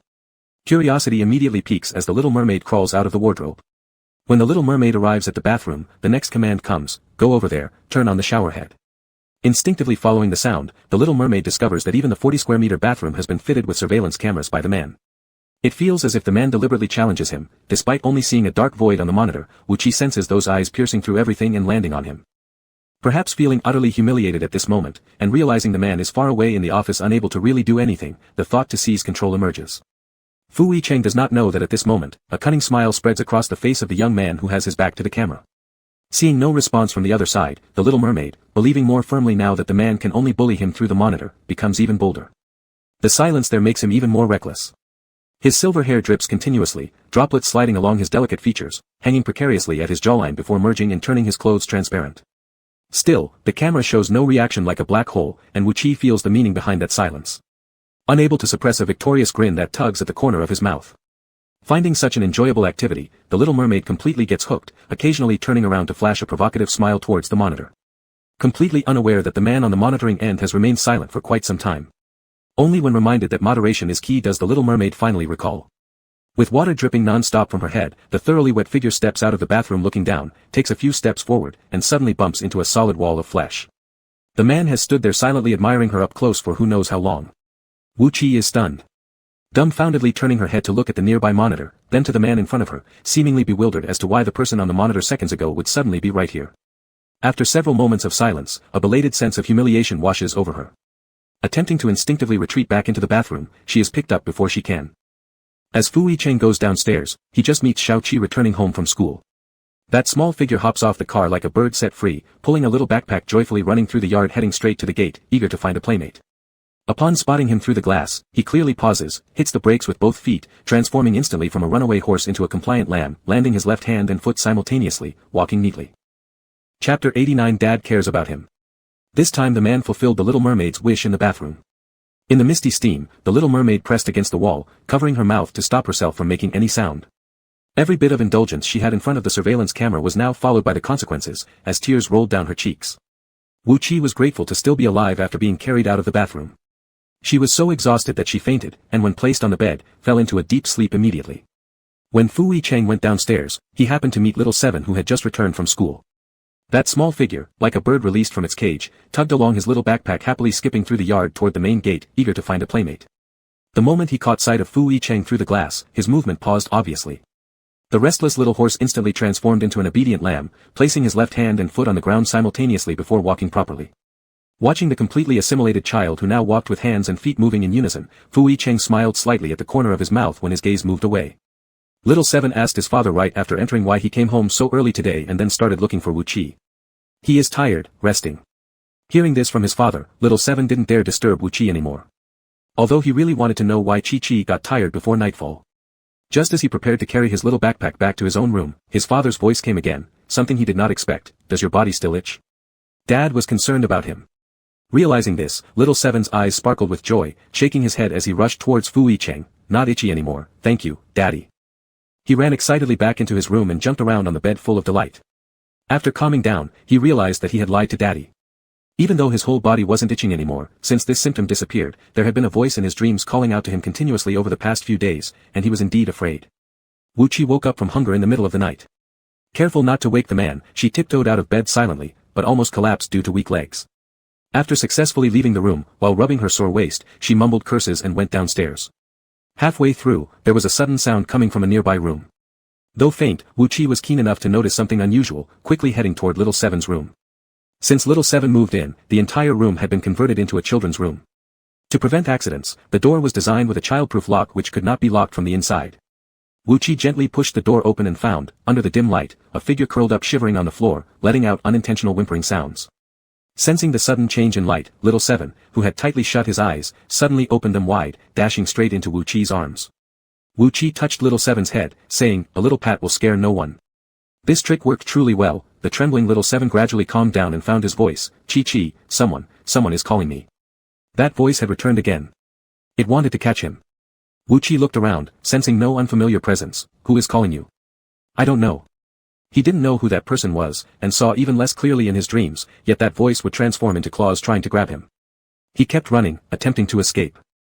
It was just like before. Don't be afraid, there is no one here. Wu Qi patted little Seven on the shoulder. Qi will be with you. When little Seven lay back on the bed, his hand was still clutching Wu Qi's tightly out of fear. Perhaps feeling comforted by having someone next to him, after enduring the entire night, he soon fell asleep. Thinking about how frightened little Seven had been just now, Wu Qi didn't leave after little Seven fell asleep but instead stayed to accompany the young buddy all night long. The following day, Wu Qi informed her husband about this incident and applied to spend these nights with little Seven. This so-called application was, in fact, a unilateral notification without allowing any refusal. The reason? A certain place had been hurt, which was still swollen and red. Fu Yicheng admitted his fault, however reluctant, and had to agree. With Wu Qi's company, she discovered that little Seven hadn't experienced nightmares since that day, but appeared increasingly listless. Even the kindergarten teacher mentioned that he seemed distracted frequently. But every time they asked, little Seven would claim he was fine, just sleepy. He didn't dare say it, the voice had already shifted from his dreams to daytime, constantly echoing in his ears without pause. This morning, upon opening her eyes, Wu Qi realized that little Seven had already gone to kindergarten. Ever since she began accompanying him at night, he would always leave in the morning quietly, never disturbing her. This had been going on for several days now, yet this moment, facing the empty space beside her, Wu Qi felt an inexplicable unease stirring deep within her heart. Sitting at the dining table nibbling on a tasteless piece of bread, Wu Qi recalled the unusual behavior since the high fever and could only come up with one possibility. She asked the man beside her, "Husband, do you think little Seven might have remembered something from before?" Though she wanted little Seven to quickly regain his memories and find his family, selfishly she still hoped the little buddy would remain as happy as he is now. Aware of the child's worry, Fu Yicheng comforted her, "If he remembers, he will tell us. But what if it's true that his family abandoned him and don't want him anymore?" Fu Yicheng's hand paused briefly while stroking Wu Qi's head. "That won't happen." Compared to being abandoned, the fact that they couldn't uncover any background information made Fu Yicheng form a more accurate guess. Perhaps, little Seven's real family had already passed away. But this harsh reality, Fu Yicheng did not want to disclose to Wu Qi. At this moment, the phone on the dining table rang.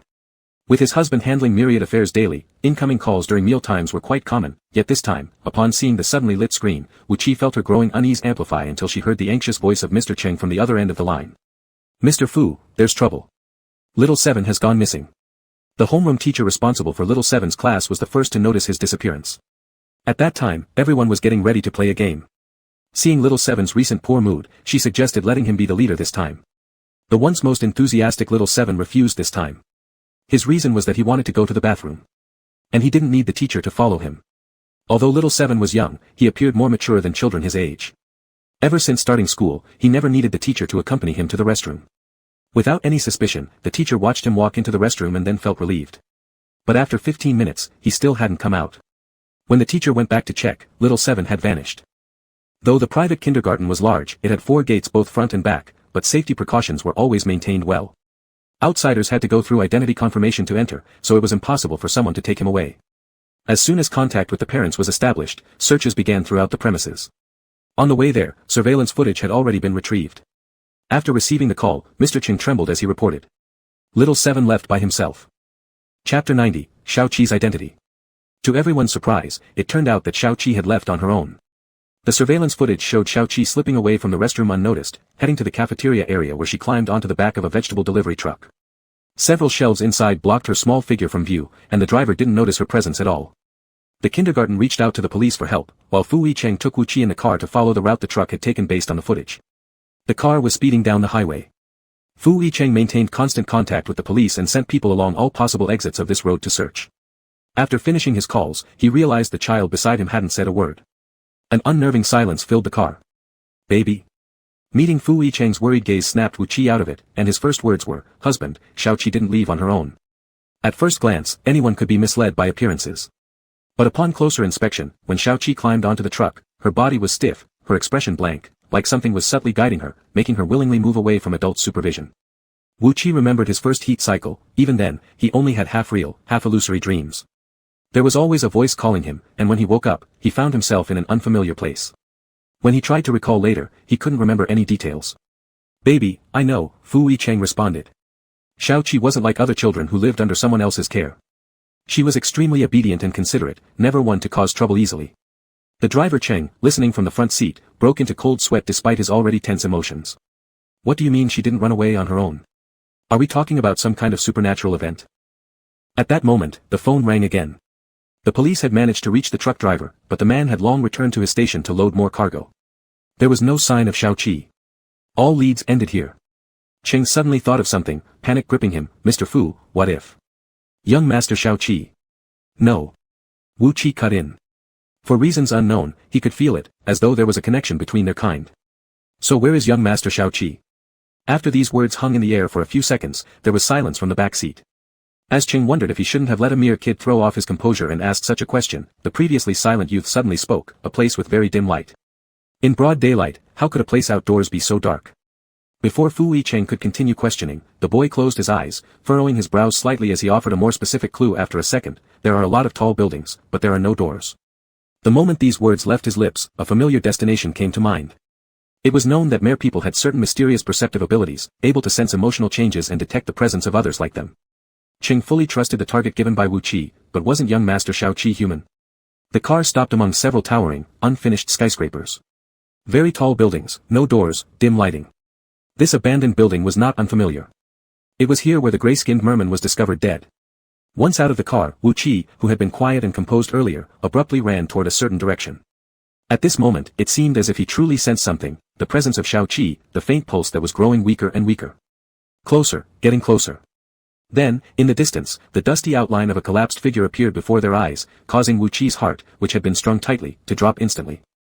Fu Yicheng quickly picked up Shao Qi and prepared to call the hospital to activate the VIP treatment channel. However, Wu Qi interrupted him, saying, "Go to Professor Li." This. Cheng's face showed hesitation. Shao Qi, cradled in the man's arms, looked pale and unconscious, with only the faintest rise and fall of her chest indicating life. Professor Li wasn't a doctor. If they missed the optimal treatment window, what would they do? Yet the determined look in the man's eyes conveyed that the decision had already been made. By the time they arrived urgently at Li Baishao's location, the little one in Fu Yicheng's arms was almost out of breath. Delivering yet another near-death patient within just half a month nearly sent Li Baishao's blood pressure skyrocketing. But once he saw it was the same little one he'd met last time at Fu Yicheng's house, without hesitation, he instructed his assistant to take him into the lab. The waiting hall outside the lab fell eerily silent. Sitting on a chair, Wu Qi stared blankly, lost in thoughts, until he was pulled into a warm embrace. "Don't worry, everything will be fine." Wu Qi leaned against Fu Yicheng's chest, and the tension in his emotions eased as he could sense that heartbeat, faint though it was, continuing. As time passed, the heartbeat gradually regained strength. Finally, the door of the lab opened, and Li Baishao walked out. He glanced at Fu Yicheng and said, "The child is fine now, but won't wake up for a while. I'll let you know if there's anything new." Understanding the undertone in Li Baishao's words, Fu Yicheng's eyes darkened slightly but refrained from asking further in front of Wu Qi. The latter had already heard the heartbeat start to recover. To avoid putting Professor Li in an awkward position, he obediently followed Fu Yicheng away. That night, Fu Yicheng only dared to leave after lulling the person to sleep. In the adjacent study, Cheng's phone had been ringing for quite some time. Mr. Fu, the people responsible for keeping tabs on Lu phone reported that, apart from Master Fu visiting once, that person hasn't left home since, supposedly due to an injury. Keep watching. That night, the research lab stayed brightly lit. Li Baishao stood beside the workbench, his white coat looking unusually serious under the lighting. The usually gentle gaze behind his glasses appeared grave now. The young assistant nearby dared not breathe too loudly. On the examination table lay the child, completely naked, every inch of his skin dyed red. Drips hanging from his arms maintained his life. His eyes were tightly shut, brows slightly furrowed, and even in unconsciousness, his body remained tense, as if sensing where he was. When the man approached, there was a subtle inclination to struggle. Seeing this, the assistant asked whether any special measures were needed. Whoever lay on that table wouldn't be ordinary, any signs of struggling warranted caution. "No need, we'll scare him." Li Baishao shook his head and spoke softly, "This is just his self-protection mechanism. Don't worry." The young assistant pursed his lips but ultimately said nothing. It wasn't fear. Had anything gone wrong, at that distance, he would have had plenty of opportunity to escape. What concerned him was Professor Li. After all, the drugs developed here weren't compatible with all creatures, and the scars from injuries sustained years ago still twisted around his arm. Feeling the presence of the man approach, the figure with closed eyes trembled all over, as if warning and guarding himself. "Little one, we met last time when your daddy got hurt." Li Baishao leaned closer slightly, his voice soft and soothing, "Don't be afraid, I won't harm you." Whether it was the familiarity of the voice or the mention of "daddy," that tense body indeed relaxed. Recognizing this as a sign of trust, Li Baishao smiled and said, "You're such a good boy." But the smile didn't last long on his face. His latex-gloved hand gently brushed over the reddened skin, feeling a hard texture transmitted through his fingertips. Stopping at the waist and thigh juncture, the area there was the darkest, as if all the deep redness spread from here. As soon as he touched it, pain radiated from his fingertips. The latex gloves were torn open. Under the light, the spot shimmered faintly before sinking into the skin and turning into sharp scales. Chapter 91, I'm willing to serve my brother. Is the child's identity what we guessed? Fu Yicheng had pretty much guessed that the results were out after receiving a call from Li Baishao. More or less. Li Baishao adjusted his glasses and shared his current findings. Moreover, he was injected with the same drugs as the dead mermaid. So the injuries found on him when he was first discovered were not accidental. Instead, before that, he might have been locked up in some place, suffering the same abuse as the dead mermaid. But luckily, he managed to escape. If a few more years had passed, he would have ended up like that mermaid, becoming a puppet controlled by someone else, barely surviving without any will to live. The drugs made them lose many of their mermaid traits so they couldn't be identified. The child is still young, it's hard to say whether he'll ever return to the sea. However, I suspect there may be quite a number of these mermaids who are forcibly injected with drugs to turn into humans. They share the same ambition as humans, but no matter how smart mermaids are, they wouldn't be able to develop such drugs. Otherwise, they would have overturned thousands of years of human history already. For such drugs to be developed successfully, a large number of test subjects would be needed. Being able to conceal such a vast number of test subjects and succeed in research in the end. Li Boxiao revealed the truth, it was something left behind by that person initially. In the suburban villa. The harsh four walls felt like a cage. The person lying on the ground seemed exhausted after a great physical drain. Sweat soaked through his entire body, and the bruising around the needle marks on his recovering arms looked menacing and horrifying. Yet the weakened individual appeared to sense something, letting out a muffled laugh from his chest, then allowing unrestrained laughter to echo throughout the corner. His eyes fixed on the doorway, anticipating the arrival of the man, eager to offer a grand gift personally. Once this great gift was accepted, Second Master Fu would acquire everything, even Fu Yicheng would have to bow his proud head. Fu Ershao would definitely like it. This way, he could catch another glance of him. The anticipation in his eyes finally bore fruit on the third day. The door to the villa opened again, and the man entered, his figure silhouetted against the light. Upon seeing him, the originally dispirited person reacted like a drowning man who had found a lifeboat. Second Master Fu, have you forgiven me? Do you believe me now? The man knelt beside him after walking over, casting a shadow where a faint smile flickered at the corners of his mouth. When did I ever say I didn't trust you? He never said that, which meant he trusted him. A voice inside urged him to stop dreaming, but he kept numbing himself, convincing himself that Fu Ershao believed in him. Even if it was just an insincere smile, he imagined it to be the one he longed for. Second Master Fu, I have a present I want. Lu Feng, filled with excitement, wanted to crawl closer, attempting to touch the man, yet ended up falling short. He hadn't even finished his sentence. Lazily leaning back on the sofa, the man looked down on the person rushing towards him, his lips still curved into a faint smile but his gaze freezing cold. The naked disdain hit Lu Feng directly, stopping him mid-motion to approach further. At that exact moment, the phone on the coffee table rang. Brother. Almost instantly upon answering, the chill around the man began to thaw. The relaxed furrows of his eyebrows showed ultimate ease. Regardless of whatever the other party said, the smile at the corner of his mouth deepened, and warmth returned to his eyes. This was the first time Lu Feng saw the man let his guard down, not as the deeply calculating, cold-blooded Second Master Fu, but rather like a happy child. Happy to receive a call from the other side, happy to hear the voice he wanted to hear. It was the first time Lu Feng saw a genuine smile emerge from within, but he found it unbearable, thinking it was blindingly obvious.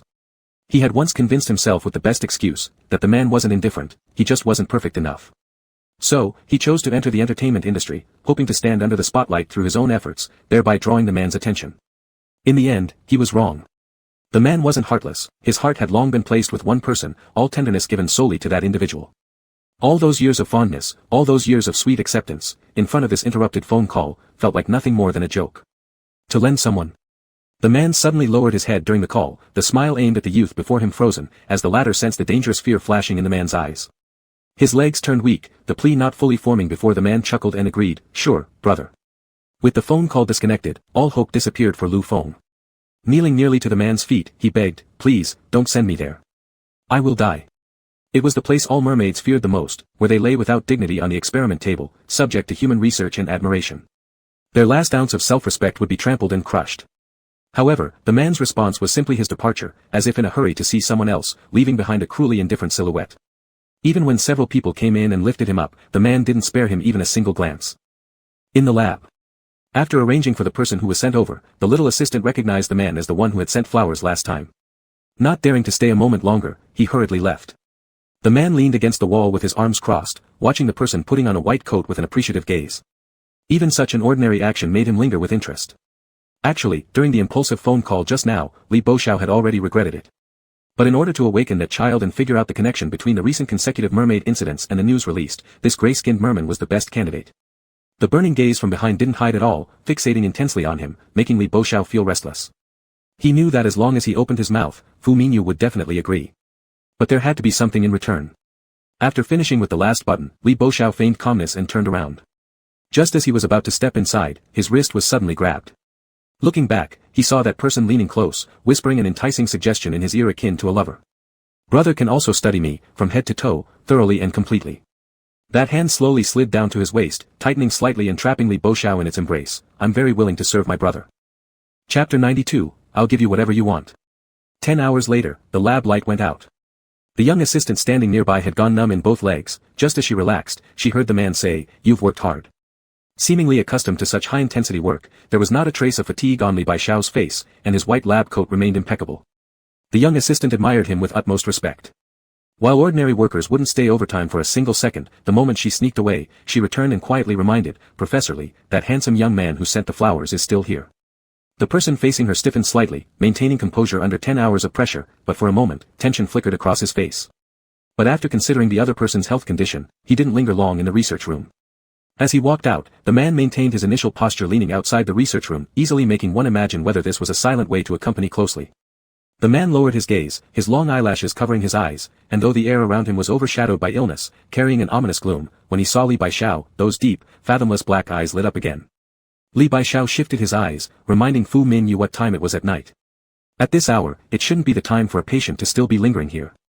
Before he even had the chance to take a step forward, his hand was already pulled. Meanwhile, the lights from the adjacent research room turned on, indicating that someone might soon pass through on night shift duty. This didn't stop the man from being completely unrestrained. He pushed the other against the wall, trapping him in a confined space, and laughed with more cheer in his voice. "Is Big Brother worried about me?" Li Baixiao made no comment. "You should leave." The joy originally on the man's face turned into disappointment. "I've waited so long for you, not for you to chase me away." Li Baixiao took a deep breath and reminded him, "You should know what my purpose is this time."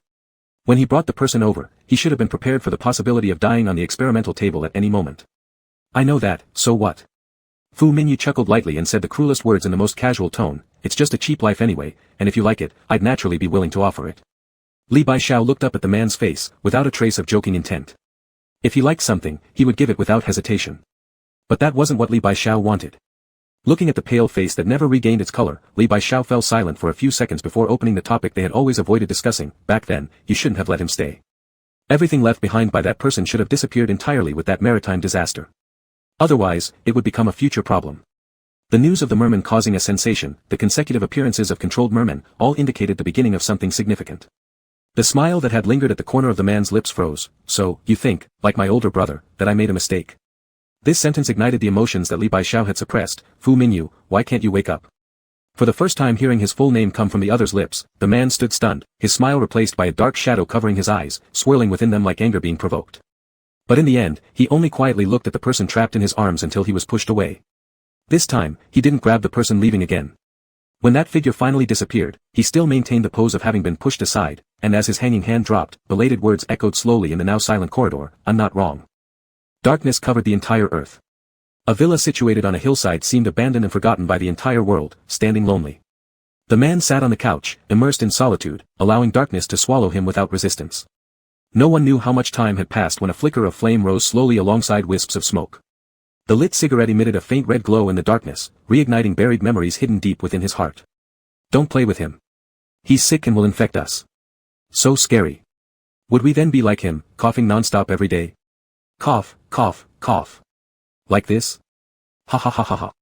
Following one child's imitation, bursts of laughter rang out from around.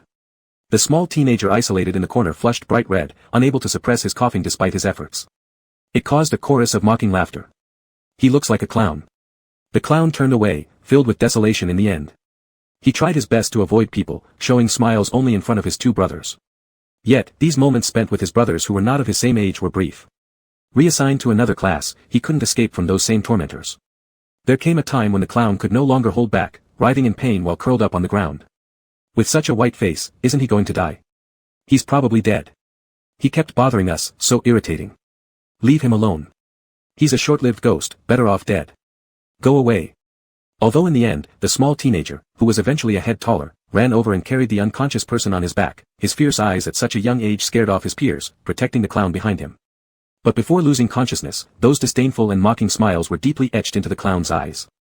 The cigarette in his hand gradually went out, and with the last piece of ash falling, it marked the end of the past. The man pressed the cigarette into the ashtray, emitting a slight, self-mocking laugh. He wasn't wrong. At least, he was still alive now. In the following days, Li Baixiao's place became Wu Qi's daily check-in spot. Little Qi on the bed remained unconscious with his eyes tightly closed, but there was an obvious return of color to his face. Professor Li said that the person had long been out of danger and regained consciousness, but as for why he hadn't woken up yet, it might be subconsciously avoiding something. Wu Qi would always drop by when free, feeling heartbroken at first seeing little Qi in this state, but soon enough, that heartbreak only lasted a few seconds. Even though he was unconscious, it didn't hinder some kind of communication between them through the merman's unique perception. Their initial interactions were quite pleasant, but as time passed, their peace didn't last long. They started bickering like two little chicks. They even unlocked new ways to argue. Seemingly sensing his approach, the previously sleeping one moved his eyelids slightly, and Wu Qi heard little Qi greeting him. The scales already grown shimmered as if showing off to Wu Qi. It turned out the claim about building nests wasn't a lie. Wu Qi, but it's not as good looking as mine. The moment these words left his mouth, the person in bed retaliated, making his scales flash even more brilliantly. Wu Qi countered, mine shines brighter. The scales tried their best to turn deeper blue. Mine looks better. If the circumstances allowed, perhaps they'd compare tails. Together, big and small, they fought through emotional perceptions even in unconsciousness. Apparently striving hard to show off his tail to his companion. A small arch lifted beneath the blanket. The teenager nearby, thinking of something mischievous, pulled back the blanket.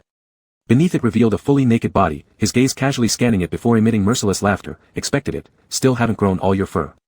The little tail angrily slapped the bed. Chapter 93, Husband Coaxing to Sleep. The two of them were constantly seeking new ways to enjoy their time together. Unable to accept the situation, Xiaoqi did not force him. Wu Qi would unfailingly come over every day to keep him company and pass the time. They completely forgot that in the locked lab next door, there was a barely alive member of his own kind. The outside light seemed irrelevant to this secluded laboratory. The youth lying on the experimental table had a faintly rising and falling chest, having lost most of his merman traits long ago after being injected with drugs, unable to even speed up his wound healing. The intravenous fluids hanging beside him were barely keeping him alive, allowing him to linger here without dignity, unable to die even if he wanted to. This was humanity's torment for him, yet also their charity. But what angered him more was the man's cold-blooded expression back then. He should have known it earlier. To save the man's life, he begged the man to form a blood pact, willingly offering his life, only to be met with the man's disgusted warning. Even when he later willingly formed a contract with someone else despicable, the man had taken his blood but discarded him as a person.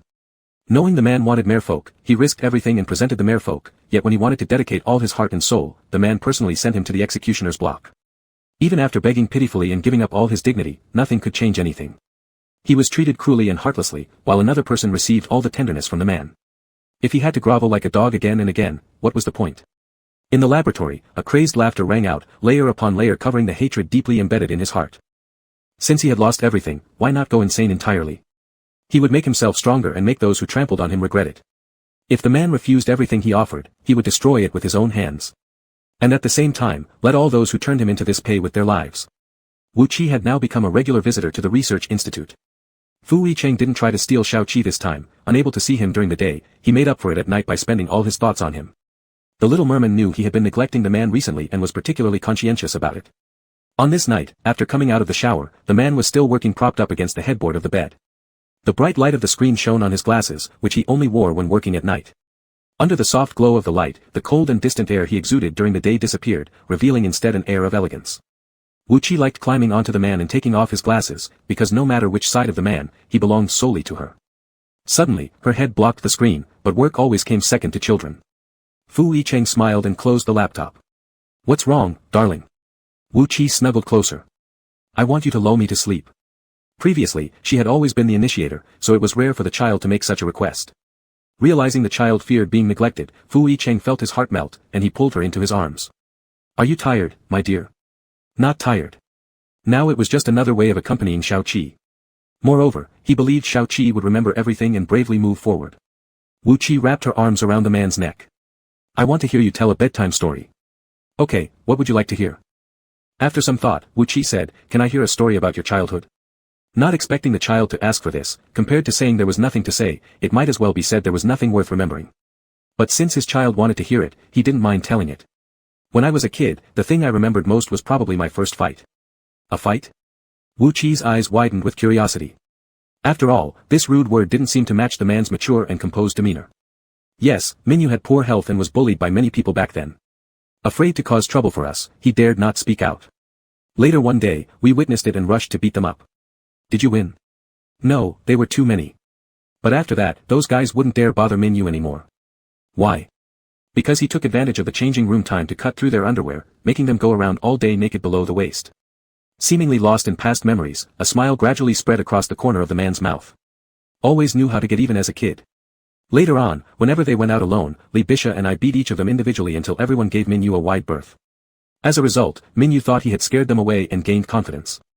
Afraid he'd lose his newly built-up courage, from then on, any time anyone bullied Minyu, both Li Bisha and I would beat them up behind the scenes. We beat them up so bad that at the sight of Minyu, they ran. Wu Qi heard it all and spoke up. My husband used to dote on his younger brother. It wasn't a question but an affirmation. The little merman was always sensitive to emotions. Though unaware of what the younger brother had done wrong, their relationship had been good before that incident. Her husband cherished and protected his only younger brother dearly. Fu Yicheng didn't deny it, he smiled gently and kissed Wu Qi's forehead. Sleep now, darling. The little merman curled up into a ball in the man's arms. Good night, husband. Perhaps because they mentioned past events before bed, Fu Yicheng found himself back in that nightmare that evening. This time, however, he could not remain detached. The voice of the middle-aged man echoed in his ears as people kept bumping into him, forcing him to join the flow of the crowd. The ship setting sail moved towards the distance, its deck seemingly splashed with blood, the cries of anguish overlapping in his ears. They seemed unable to speak, resorting to this way of signaling for help from the outside world. Fu Yicheng's feet stepped on blood as he looked toward the rear cabin of the ship. All the sounds came from there, the haunting cries of the souls chilling to the bone, driving him to want to flee from this hell on earth. Yet, the illusion underfoot confused the truth, he had never joined in, remaining as an outsider. The abyss of sin made him fall deeper and deeper, and just as the truth was about to be shrouded in mist, he unexpectedly saw another person standing on the shore, Fu Minyu. When Fu Yicheng opened his eyes again, his forehead was covered in cold sweat. This dream caused unbearable pain in his head, something forgotten trying desperately to break free inside. The flashes of memory seemed to tell him that the nightmare haunting him for years had actually happened, only deliberately erased. During those several months when he was unconscious, he had never actually woken from his dreams, but someone was deliberately hiding this truth. Standing on the open balcony, the evening wind brought a chill as the window outside remained eerily quiet. Like the calm before the storm on that fateful night a few years ago. He took out his phone and made a call. Who first discovered me unconscious and brought me back? After waking up from being unconscious for several months, everyone around him had seen his attending doctor and believed he had gone through a serious illness. But in those dreams, there had never been a doctor present. Someone was guiding this lie. There was silence on the other end of the line for a few seconds before a voice replied, it was Fu Minyu. Chapter 94, Such is Human Nature, It's Not the Baby's Fault. Yesterday Jian Gan made that little tail so angry that it kept slapping the bed. Today, Wu Qi decided to bring some of her little snacks to share with her young partner. She chewed on the potato chips in her mouth until they were crispy and fragrant, as could be heard clearly from their crisp sound. Sitting by the bed, she put another piece in her mouth and said to Xiao Qi, today, Xiao Cheng bought a new flavor of potato chips, he says he'll keep them for you.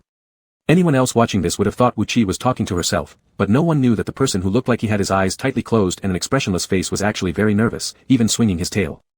Especially after Wu Qi said, I will try them first on your behalf. The little tail which yesterday was only slightly raised now seemed well under control, just as it wanted to swing over to steal a piece.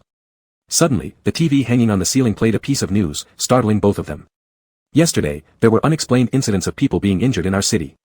The assailants suddenly went crazy on the street and clawed innocent passers-by. Currently, the wounded passers-by have been rushed to the hospital. The surveillance footage showed a crowded shopping street on the weekend, full of people eager to shop despite brushing shoulders. But at this moment, a shadow broke the peaceful weekend. This shadow walked across the road, about 180 centimeters tall, with long gray hair, hard to distinguish between male or female. As they confidently walked, their movements of stepping forward were unusually out of sync. It was as if they were struggling to control their limbs. Had it not been for a sudden attack, it would have been difficult to notice such a strange person in the crowd. In the split second when they lifted their hand, the previously uncoordinated limbs acted as if rehearsed multiple times before suddenly pouncing on the bystander. The innocent passerby let out a cry for help upon being knocked down, and in just the blink of an eye, 2 deep gashes appeared on their face, without any weapon in hand. No one saw how this man left those wounds. The good Samaritans who originally intended to help were scared and quickly retreated. Only the security guards arriving last managed to subdue the man. Drenched in the blood of a passerby, contrary to the previous assaultive behavior, he numbly stood still without fighting back and was led away. Following the sea disaster incident, yet another explosive news caused society-wide chaos, spreading panic among people temporarily. There was no purpose to these random acts of violence, rarely did cases of this grave nature happen throughout the entire Blue Star. All sorts of retaliatory comments poured in accordingly. Fortunately, the police issued a statement at the end, indirectly confirming the assailant as a mental patient, thereby calming the matter down. Regardless, in recent times, whenever Wu Qi stepped out, Fu Yicheng dispatched several bodyguards for protection. Wu Qi didn't feel it necessary, but Fu Yicheng deemed it absolutely essential, entirely forgetting that his precious one had agile skills and a heightened sense of danger awareness. Husband, is that person really mentally deranged? To the small mermaid, the term mental illness was still relatively abstract, thus needing Fu Yicheng's simplest possible explanation to understand. What's wrong? After pondering for a while, Wuchi shook her head and said, nothing. Yet, that behavior always felt strangely familiar. People originally thought with time passing, this incident would be slowly forgotten. 2 days later, however, on the same pedestrian street, an identical incident happened. An unexpected occurrence similar to the last time, again involving aimless injuring of people. This time, the number of victims increased, including even some children. The perpetrator also wore disheveled long hair, behaving strangely, appearing almost identical to the last person if it weren't for the difference in facial features and height. When Fu Yicheng returned home, he found the little one who usually rested at this hour sitting in the living room, watching TV. The screen was broadcasting a live report on today's incident. Those clear blue eyes intently watched the image of victims being treated in the hospital on the screen, brows furrowed into a frown, occasionally losing focus as if deep in thought. At this moment, the picture focused on the captured man, who was staring straight at the camera with rare heterochromatic eyes brimming with intense killing intent. Upon hearing a voice, the little one turned around, pointing calmly at the man on the screen. "Husband, can I meet this person?" A line exactly the same as the one in the amusement park last time, even calmer than before. Perhaps the child had already sensed something. Though listed as a key custody target by the police, arranging a meeting wasn't difficult under the Fu family's name.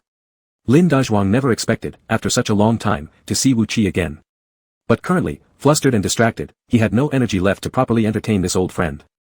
Hearing their request, his words carried a touch of regret. Meeting him isn't a problem, but since we brought him back, he has sporadically gone mad, injuring several policemen. You might. Before the words had even finished, a sudden noise came from inside, followed by a police officer running out with blood all over his hands.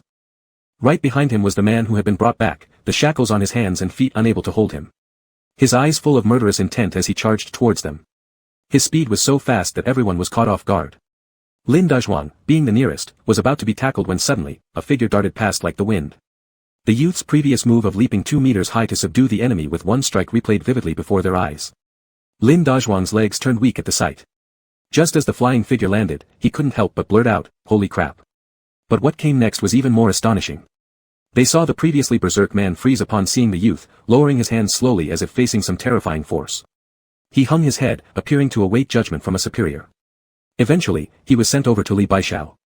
Initially, Lin Dazhuang didn't dare release anyone easily since this was an infamous dangerous individual.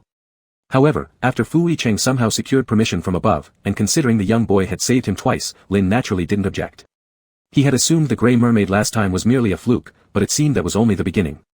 Within a short period, they encountered several similar cases, each practically identifiable at first glance by Li Baishao as sharing certain features. The assistant hadn't expected overtime work today but dared not complain in front of such a dedicated professor. Amidst the monotonous work, he couldn't resist asking a few questions. "Professor Li, why are these mermaids behaving like this?" Li Baishao dropped a drop of blood into the vial without answering, instead posing another question: what do humans intend to do with captured mermaids? For scientific research, to unlock secrets unknown to humans, to pioneer new economic opportunities. When faced with a new species, humans utilize every possible resource, extracting their tendons, peeling their skin, even draining their last drops of blood.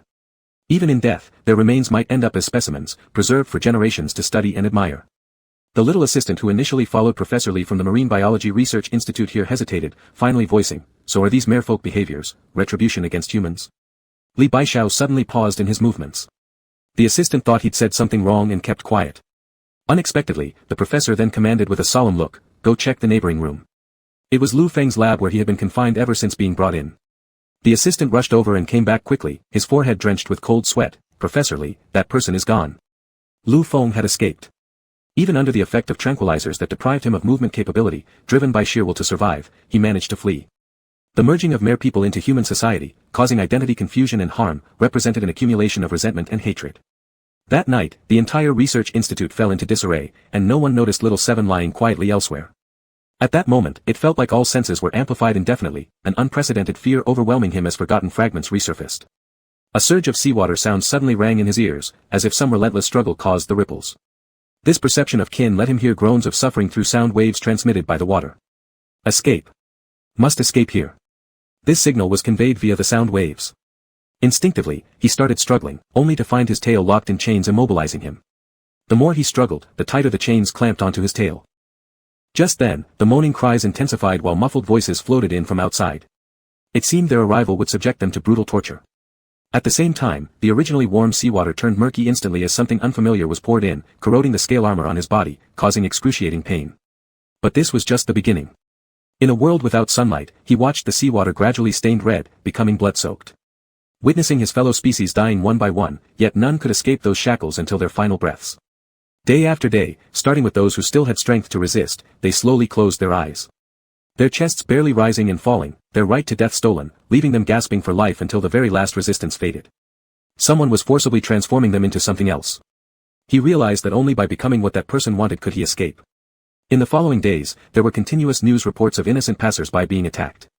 Every attacker without exception had long hair, exhibited bizarre behavior, were slow and unresponsive, yet moved with astonishing speed, using their sharp claws as lethal weapons. For a time, all sorts of speculations ran rampant outside, plunging the entire Blue Star into an unprecedented panic. People once again recalled the maritime disaster that was covered up not long ago. One coincidence after another left no room for doubt. Could it really be the curse of the merfolk? How is that possible? Even if merfolk truly exist, they can't possibly survive on land. Don't forget how that maritime disaster turned into an unsolved mystery. Perhaps by then, humans had already developed something to conquer this new species, just hadn't made it public yet. Who says it's impossible? Haven't you heard? In the past, Fu Corporation didn't rise to power solely through real estate, its predecessor focused on illegal drugs research, dealing in the black market. It was only whitewashed by the current heir after an incident. All these external discussions seemed irrelevant to the people inside the villa. These few days, knowing his presence would bring trouble to the man, the young merman had obediently stayed at home, never going out. Even though he had never harmed anyone, the unrest among the public now meant everyone subconsciously rejected or targeted those with unusual pupil colors. Fu Yicheng kept him at home, reinforcing the security around the villa, transferring all work to a home office, not letting the little one out of his sight even for a moment. Every day, 24 hours of constant companionship. Wu Qi had not seen little Seven for several days. Although there were new butlers at home who could chat with him, he still felt restless. Fu Yicheng noticed his little treasure's endurance had reached its limit. That day, out of pity, he suggested accompanying Wu Qi for a walk. As the most upscale residential area in the capital city, the community greenery was designed impeccably. While it wasn't as free as the outside world, strolling under the lamplights and tree shadows at night offered a different kind of living experience. Husband, if those merfolk hadn't hurt anyone, would people still fear them so much? Wu Qi thought about recent events and couldn't help turning his head toward the man, pointing at his own eyes and asking. Those were beautiful eyes, bright as stars, shimmering like stars suspended in the sky under the moonlight, luminous and clear. Eyes such as these, Fu Yicheng wanted to protect since the very first glance. Fu Yicheng pulled the little merman into his embrace. My dear, every person holds respect and caution towards unknown beings, but such is human nature. It isn't your fault. Is human nature like that? This topic might have been a bit profound, but Wu Qi knew the man was protecting him again. He believed merfolk wouldn't intentionally harm humans.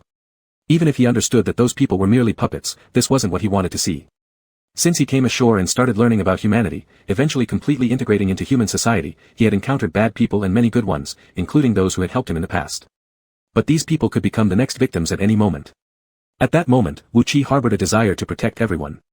The moment this idea sprang up, the merman's dangerous instincts flared up, and the next second, a figure suddenly charged out from the surrounding greenery. Their speed was too fast for the bodyguards to react. However, faster than even that speed was the merman's sense of danger. Just as he was about to rush forward, the man had already shielded him. The target was not Wu Qi.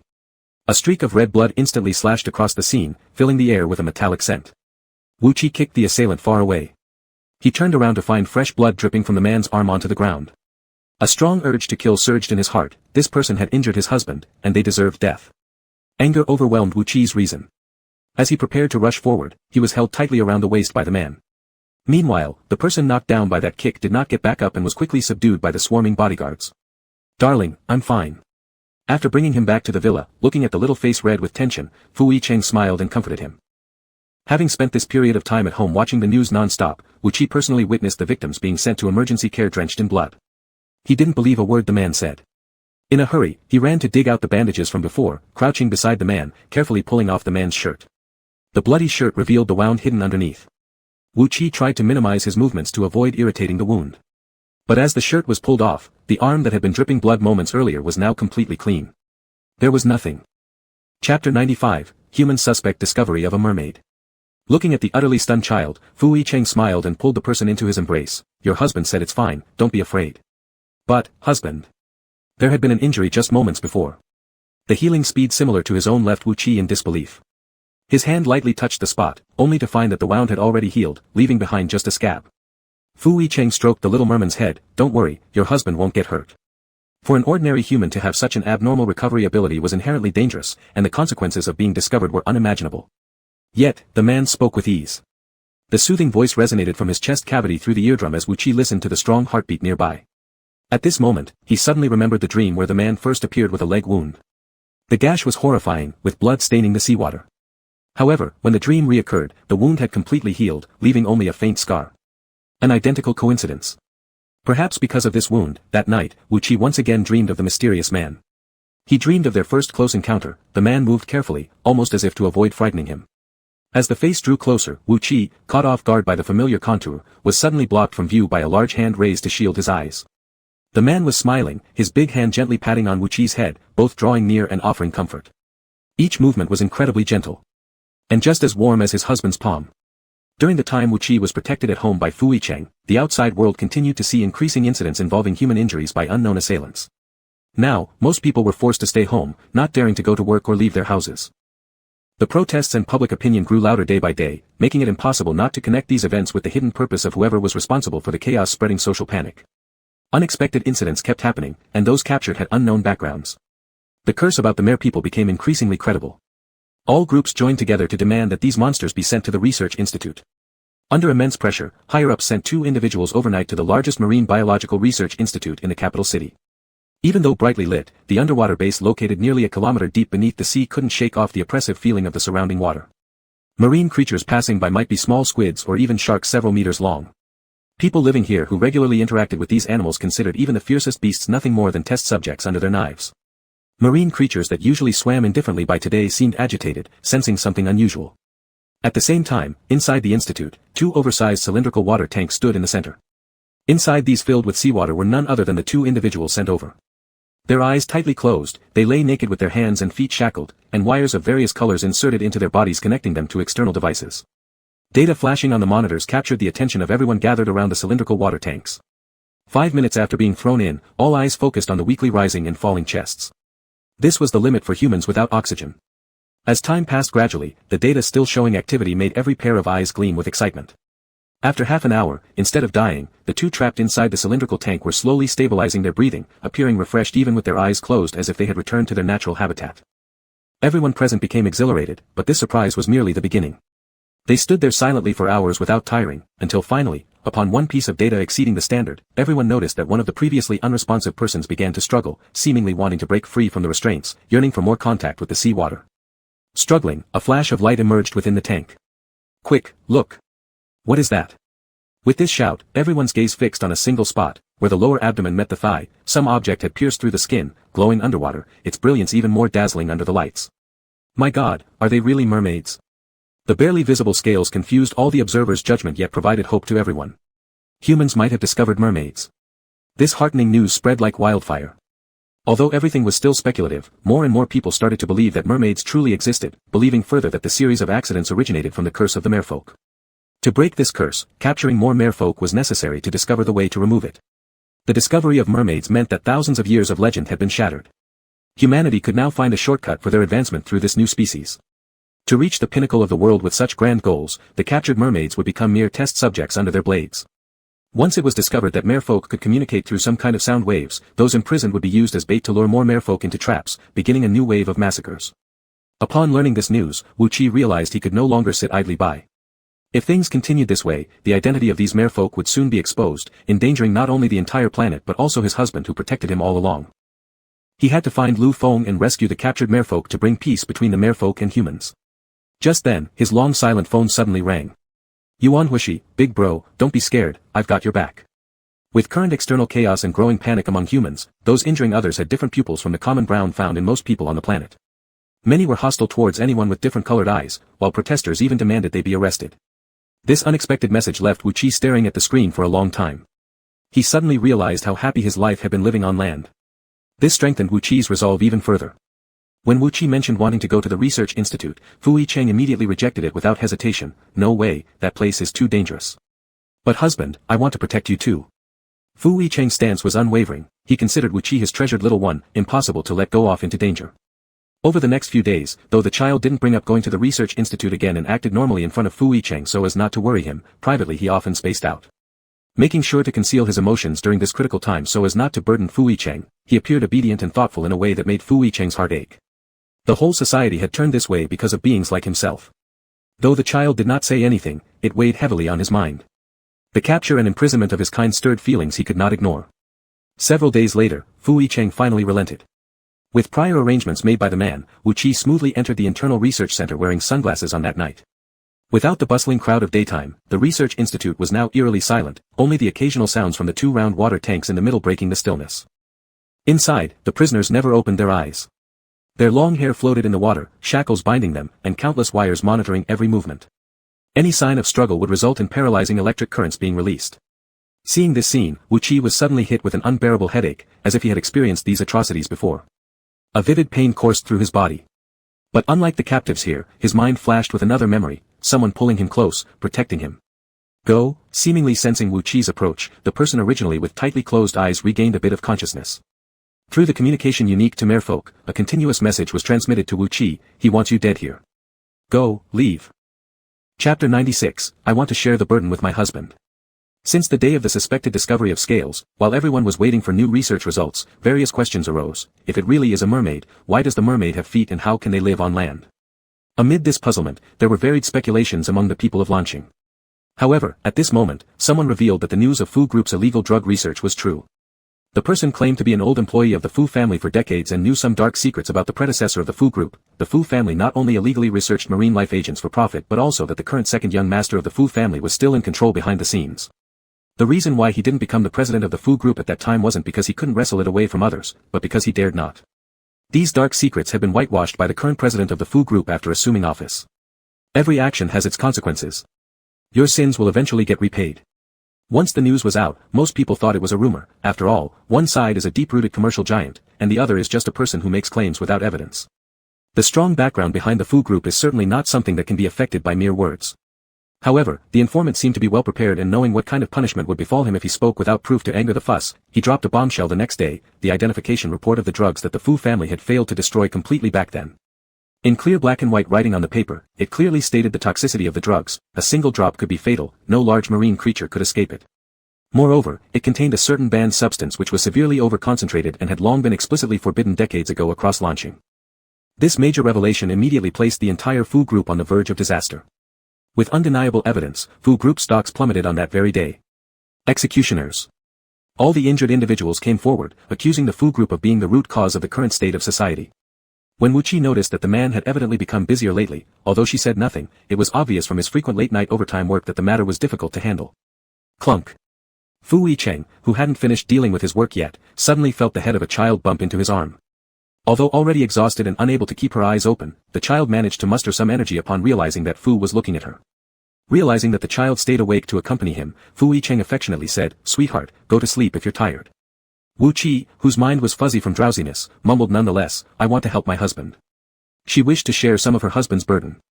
Even with fatigue setting in due to intense work, Fu Yicheng found heartwarming warmth in the small merman in front of him. "Your husband can handle it alone." Even though all evidence pointed against them, Wu Qi believed her intuition. She believed all of this was not done by Fu Mingyu. "Husband, will your younger brother be all right?" "He will." Despite these short 2 words, the little merman heard out the same unwavering faith in the man as himself. Still reluctant to sleep first, Wu Qi forced herself to stay up working overtime with the man.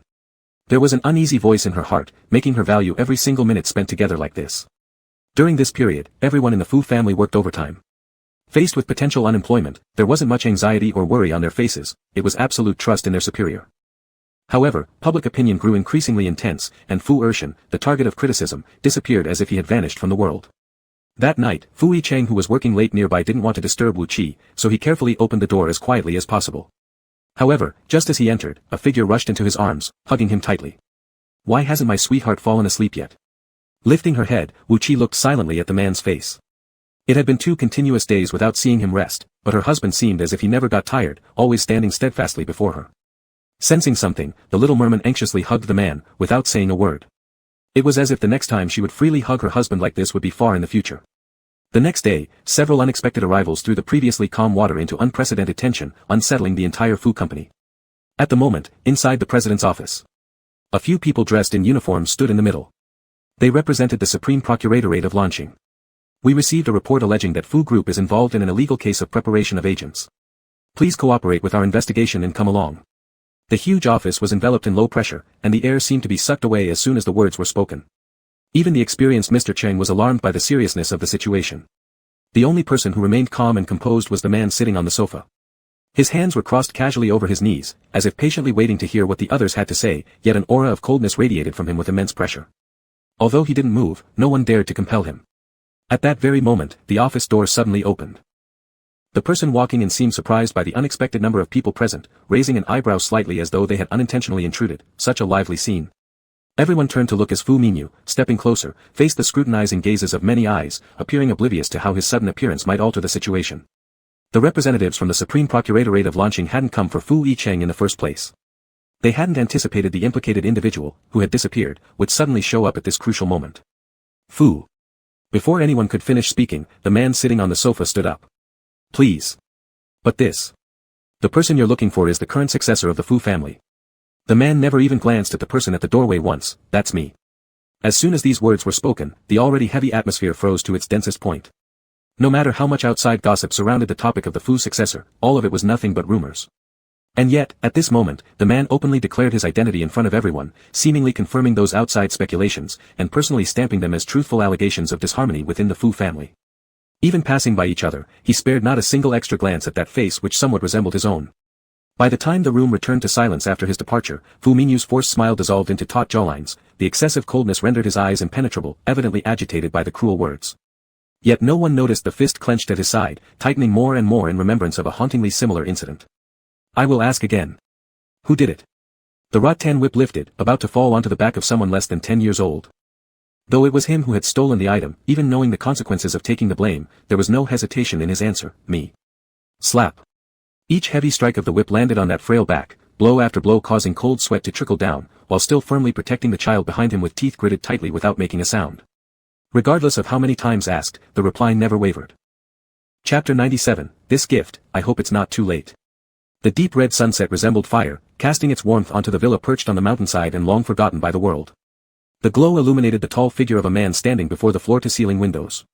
The brilliance of the afterglow made the man, who had been lingering in darkness for a long time, close his eyes uncomfortably as he struggled to adjust to this fleeting warmth.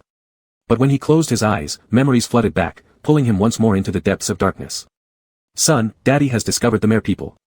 They can save your life. Would you like to go on an adventure with me?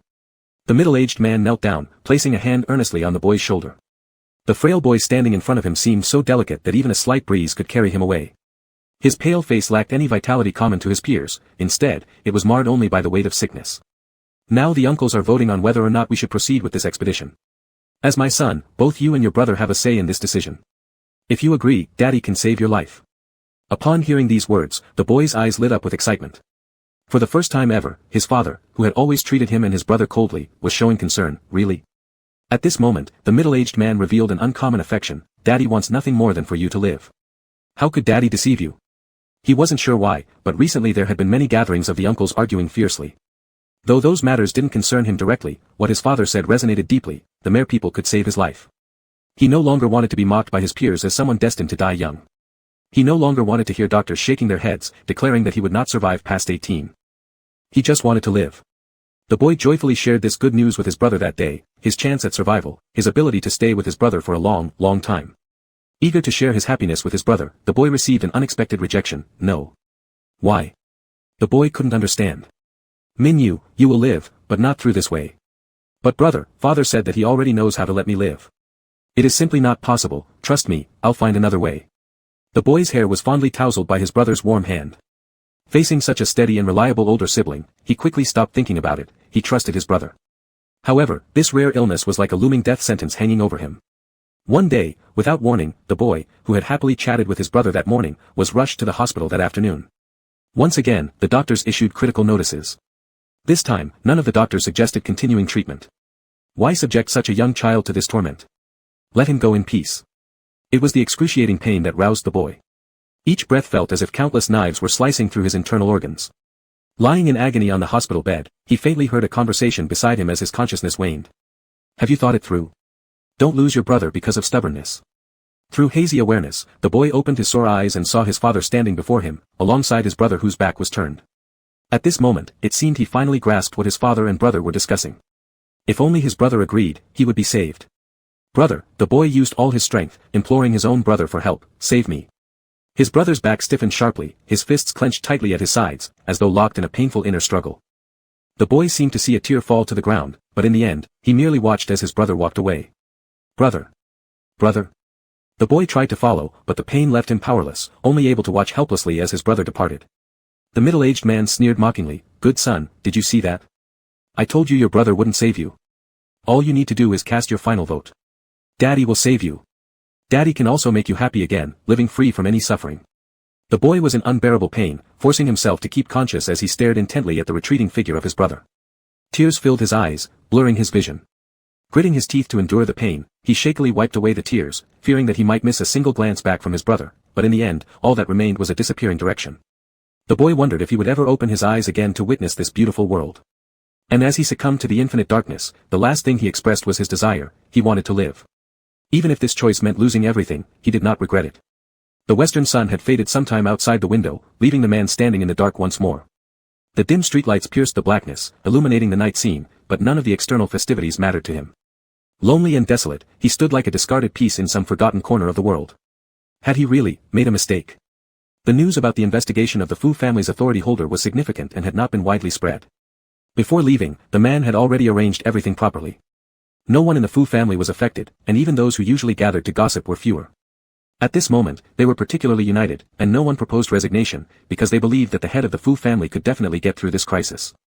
However, no matter how well Cheng, the special assistant, arranged everything within the company, it wasn't easy to deceive Wu Qi at his checkpoint.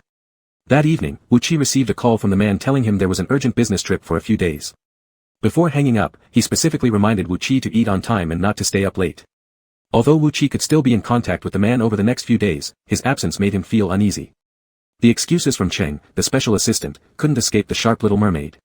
After telling the truth, Cheng sighed, "Now we can only prove that those people are not mere people and have no relation to the drugs being researched by the Fu family. Only then can the Fu family make the next decision.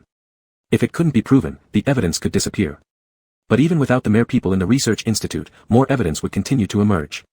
Only by finding Lu Feng and rescuing those captured mere people could the root of everything be cut off and things restored as before."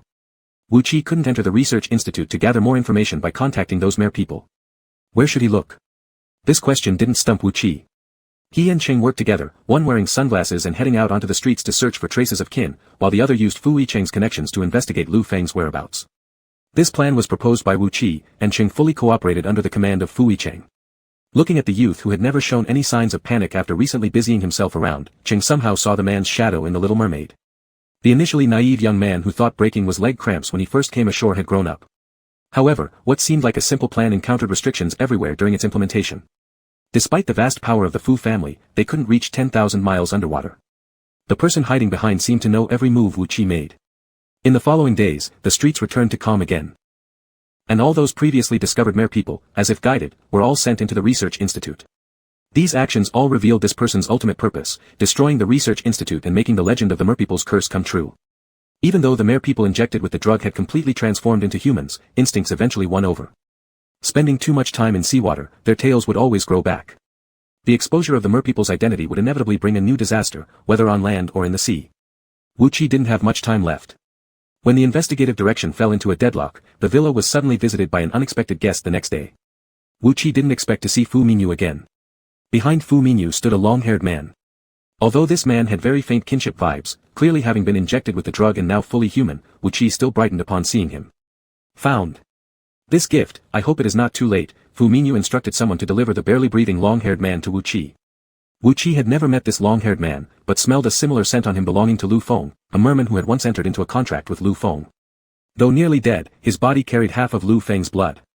Even if hidden deep undersea 10,000 miles away, this man could use the signal of kin to help find Lu Feng. It seemed like this person was only here to specially deliver this person to him.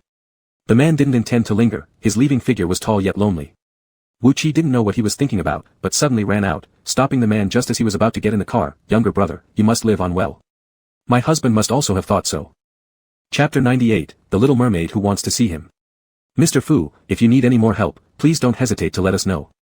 The staff who specially came to deliver the dinner carried a meal that was crafted by a 5-star chef, with each dish meticulously balanced in nutrition. It wasn't an exaggeration to call it a feast fit for royalty. Although this was an investigation, because of Fu Yicheng's special status, he was still given the highest treatment, a 5-star VIP room where meals were delivered 3 times a day.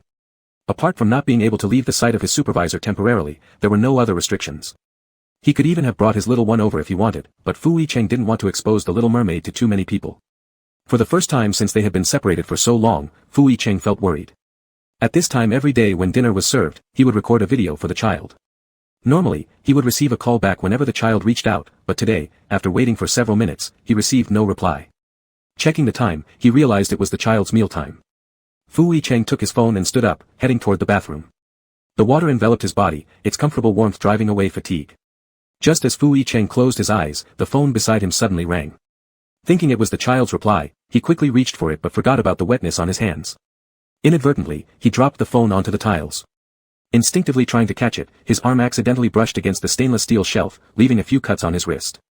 However, the drops of blood didn't stay long, those shallow wounds began healing right before his eyes at a visible speed. Ever since he had woken up from that coma, he developed this strange condition, any wound on his body wouldn't last long. Though unnatural, he quickly grew accustomed to this peculiar phenomenon. For some inexplicable reason, each healing process left a kind of indelible mark on him that his body couldn't resist. Having accepted this for so many years, Fu Yicheng never looked into its cause. As the gradually vanishing scratch seemed like the ticking hand of time, memories buried deep within his mind slowly resurfaced to a particular forgotten moment. Don't die. In his sealed-off memories, a young boy knelt before him, tightly holding the bleeding wound with both hands. The boy was crying, but what fell beside him weren't tears, they were pearls. He tried to open his eyes to see this boy, but the pain from the wounds was excruciating. Managing to crack open an eye, all he saw was the blurry, panicked face of the boy. The young boy sobbed uncontrollably over his chest, speaking intermittently through sobs, "You saved Chi-Chi, you can't die." As his consciousness began fading, he could barely hear what the boy was saying anymore. All he knew was that the boy, tiny as he was, clung to his hand warmly. At the verge of death, even his survival instinct had given up resisting. Suddenly, a thick, warm stream trickled into his mouth from the corner of his lips. It felt like a beam of light standing between him and death, pulling him back. "You're Chi-Chi's savior. Chi-Chi wants to save you, Chi-Chi must save you." Uncertain of what it was, when it was poured into his body, his blood instantly boiled and surged. The scalding fluid converged around his heart, reigniting its beat. In that instant, he felt all the wounds on his body rapidly heal. His bodily functions protested against such a sudden change, but soon adapted, restoring everything to peace. The boy pressed his forehead against his, completing what felt like a sacred pact. Up close, he struggled to open his eyes again. A pair of blue eyes met his, a pair he would recognize after years of separation, eyes that were deeply engraved in his memory. Fu Yicheng abruptly opened his eyes, the buzzing in his ears reminding him how long he had submerged himself underwater, far exceeding human limits. Fresh oxygen rushed back into his brain, and the fragmented forgotten memories started piecing themselves together, eventually forming a clear, unforgettable recollection. Their supposed first meeting during a sailing trip a year ago turned out to be a reunion. That word, husband, was her premeditated confession. Bringing her home after saving her wasn't a spur-of-the-moment decision, it was fate. He wanted to see the child. He wanted to see his little mermaid. This intense thought broke through his rationality just as Fu Yicheng stepped out of the bathroom. Before he had the chance to make the call, a news broadcast on the wall-mounted TV froze his newly beating heart. 10 minutes ago, the Marine Biology Research Institute suddenly exploded. Firefighters are currently doing their best to rescue those inside. Situated nearly a kilometer beneath the sea, once an accident occurs, seawater rushing in will bury everyone, leaving no survivors possible.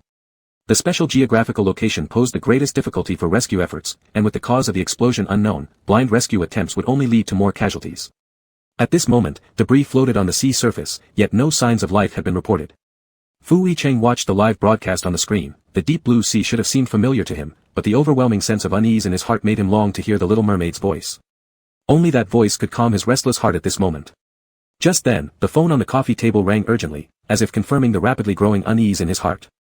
On the other end of the line, Cheng Tazu struggled to speak through sobs. "Mr. Fu, young master." Chapter 99, Experiencing fun will always lead to addiction. At that time, Wu Qi infiltrated the research institute again, trying to find Lu Feng's trail there. However, not long after he entered, news spread of a catastrophic explosion inside. "Mr. Fu, you." A few people standing by the door saw the man rush out and tried to stop him, but before they could even finish saying, "You can't leave," the icy chill emanating from him made everyone fall silent. Their cooperation from the moment he arrived until now almost made them forget the true power behind this man. All their cooperation was for the person he wanted to protect, and the one causing the man's current loss of control is also that person. Fu Yicheng sped recklessly forward as the evening wind whistling past his ears tried in vain to bring him back to reason. At this moment, there was only one thought in his mind, to find his little one, to hold him tightly in his arms, and say those late words, "I'm sorry you had to wait so long." The night's wind was especially fierce. The perfectly tailored suit on the man was disheveled by the wind, much like the obstruction to his advancing steps, similar to the fateful sailing voyage several years ago that changed the entire fate of Blue Star. Everything started with human nature.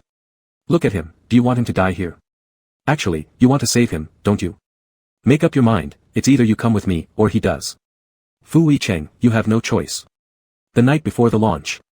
Two shadows stood outside the chgu, where the middle-aged man spoke earnestly to the young man beside him, his tone seemingly gentle but his words coercive everywhere.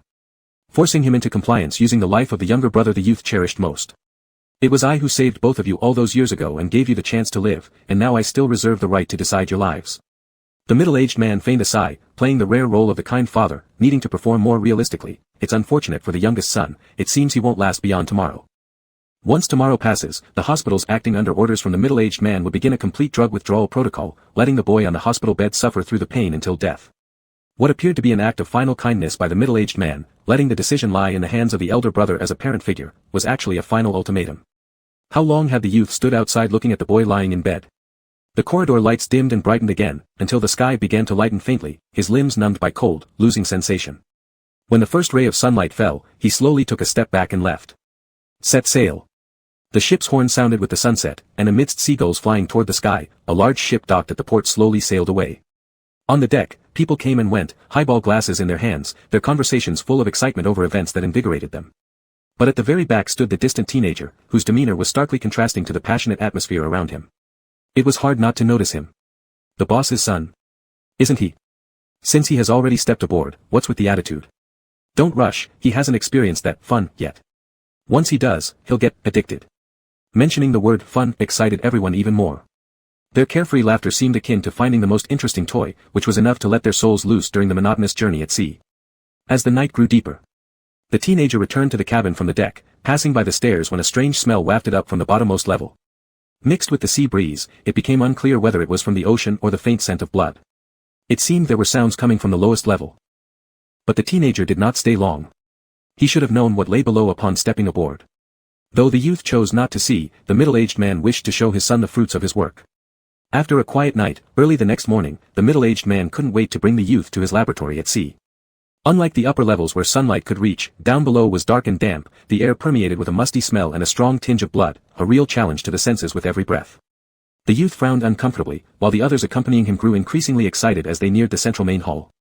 The tightly locked doors responded to the middle-aged man's pass card and slowly opened for them. The scene that unfolded before their eyes caused the youth nightmares in the nights ahead, evoking palpitations in remembrance. In rows of round tanks, mermaids with human upper bodies and fish tails were confined. Colorful wires pierced their flesh, sharp enough to cut like blades. As they struggled, these wires continued to wound their skin. Yet the wounds healed instantly when exposed to seawater. The sole purpose of these wires was for this very effect. Outside the tank, figures dressed in white coats watched intently. It seemed their findings weren't sufficient enough. They started pouring liquids of various colors into the tanks. In an instant, the mermaids who had their eyes tightly shut started struggling fiercely as if boiling solution had been poured in. Muffled cries of woe overflowed from the tanks as the liquid continued to corrode the scales on their bodies. When their skin was completely eroded, they were sent to the dissection table. Sharp blades split open their bellies, and those mermaids that struggled at the beginning ended up with their hearts pierced before they could even close their eyes, their last drops of blood not spared. The bodies that were processed couldn't bleed a drop more, then were carelessly thrown into a pile nearby, only to be transported to the highest point of the ship to receive a drying baptism. The brutally slain mermaids were still being used for their final worth. This method lured other mermaids who smelled the scent of their dying kin. Rather than calling this place a lab, it would be more aptly described as a large-scale slaughterhouse. My good Chenger, listen carefully. My researchers have discovered that mermaids have their own language system, an area untouched by humans. Listen how interesting these sounds are. The sight reflected in the youth's eyes deepened the obscurity of his brown pupils. He seemed to observe coldly, showing no trace of emotion on his face, remaining indifferent to the middle-aged man's words. The middle-aged man was quite satisfied with the youth's cold-blooded response and laughed heartily. Let's continue touring, Mr. Big Sir. The youth was led to many places, mermaids that had already been made into bait, limbs neatly stored and prepared, colorful fish tails of various shapes and sizes. Each breath carried a nauseating stench of blood, which originated from countless vibrant lives. The youth remained excessively calm throughout, like an outsider, revealing no emotions. At first, the people around him enthusiastically introduced each item, but when they got no response, they lost interest and kept quiet. Just before leaving, they happened to pass by a tightly closed door on the easternmost side. The weeping cries of a child mixed with shrill, ear-piercing screeches. Though it was said that mermaid voices were beautiful, all the youth heard was pain and desolation. Something seemed to pull at his steps, the piercing cries finally making the youth stop. What is inside there? Inside? They're the new batch of test subjects, set to be sent into the lab in a few days. Chapter 100, isn't it about making a choice? Then I choose him. At this point, the bald man was particularly excited. There are big ones and small ones, quite fun. He used the word fun. The young man's eyes darkened. The bald man didn't know what he had said wrong but clearly felt the sudden drop in atmosphere. Though just an adult, this young man exuded a naturally born authoritative presence that pressured those around him. The bald man immediately shut his mouth, but on this ship, he was considered an elder to the young man. He felt upset being treated coldly, and as the young man walked away, he couldn't help but spat out. Calling you master is only out of respect for our leader. We've come this far, why do you still act like a noble? That night, the sea was calm. The young man stood on the deck with a cigarette in hand, the smoke dispersed by the sea breeze revealing an unmasked face. The smell of nicotine was sharp and stimulating but numbed excessive emotions. For how long the young man stood there, no one knew. On his way back, passing the staircase, that locked door from earlier again emitted a sharp sound. It was still a woman's voice, warning-like yet pleading. Magnified infinitely in the quiet night. Amidst this silence, the laughter of men could be faintly heard, the same kind of cruel laugh mentioned on the deck when talking about toys. The young man paused momentarily, then continued towards his room without stopping. As the young master aboard the ship, his treatment was lavish. The room was the largest, the environment the best, and the bed the softest. But the young man couldn't sleep. Lying in bed for a long time unable to fall asleep, every time he closed his eyes, the sounds from that room began echoing in his ears. When intertwined with the scenes he saw during the day, a detail previously overlooked gradually came to light. Why had he never seen any female mermaids? Whether confined in tanks or lying on experiment tables, all he'd seen were male mermaids. However, between the two sexes, the female mermaid should hold more research significance. Where had the female mermaids gone? The young man recalled the locked door, as if it hid secrets even crueler than those in the laboratory, cries of pain more agonizing than those begging for mercy before being dissected. Yet none of this concerned him. He was just another who had stepped into the depths of sin. Closing his eyes, the young man tried to enter slumber, but the lingering sounds grew clearer.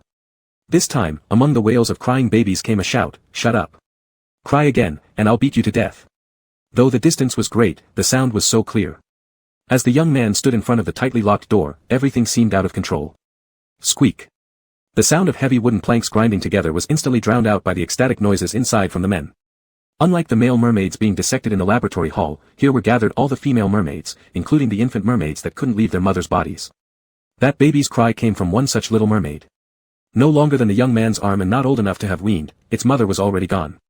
Feeling her departure, the little mermaid cried anxiously, its movement restricted by an iron hook piercing its tail, looking at the nearby locked door with tearful eyes. From within still came sounds of suffering moans. But soon, the voices became quieter. It seemed as if the little mermaid realized it had been completely abandoned by its mother. It struggled desperately to break through the door, pulled harshly back by chains. The other mermaids, sensing the death of another companion, huddled in the corner, fearing they would be next. Chains bound their hands and feet, restricting their freedom.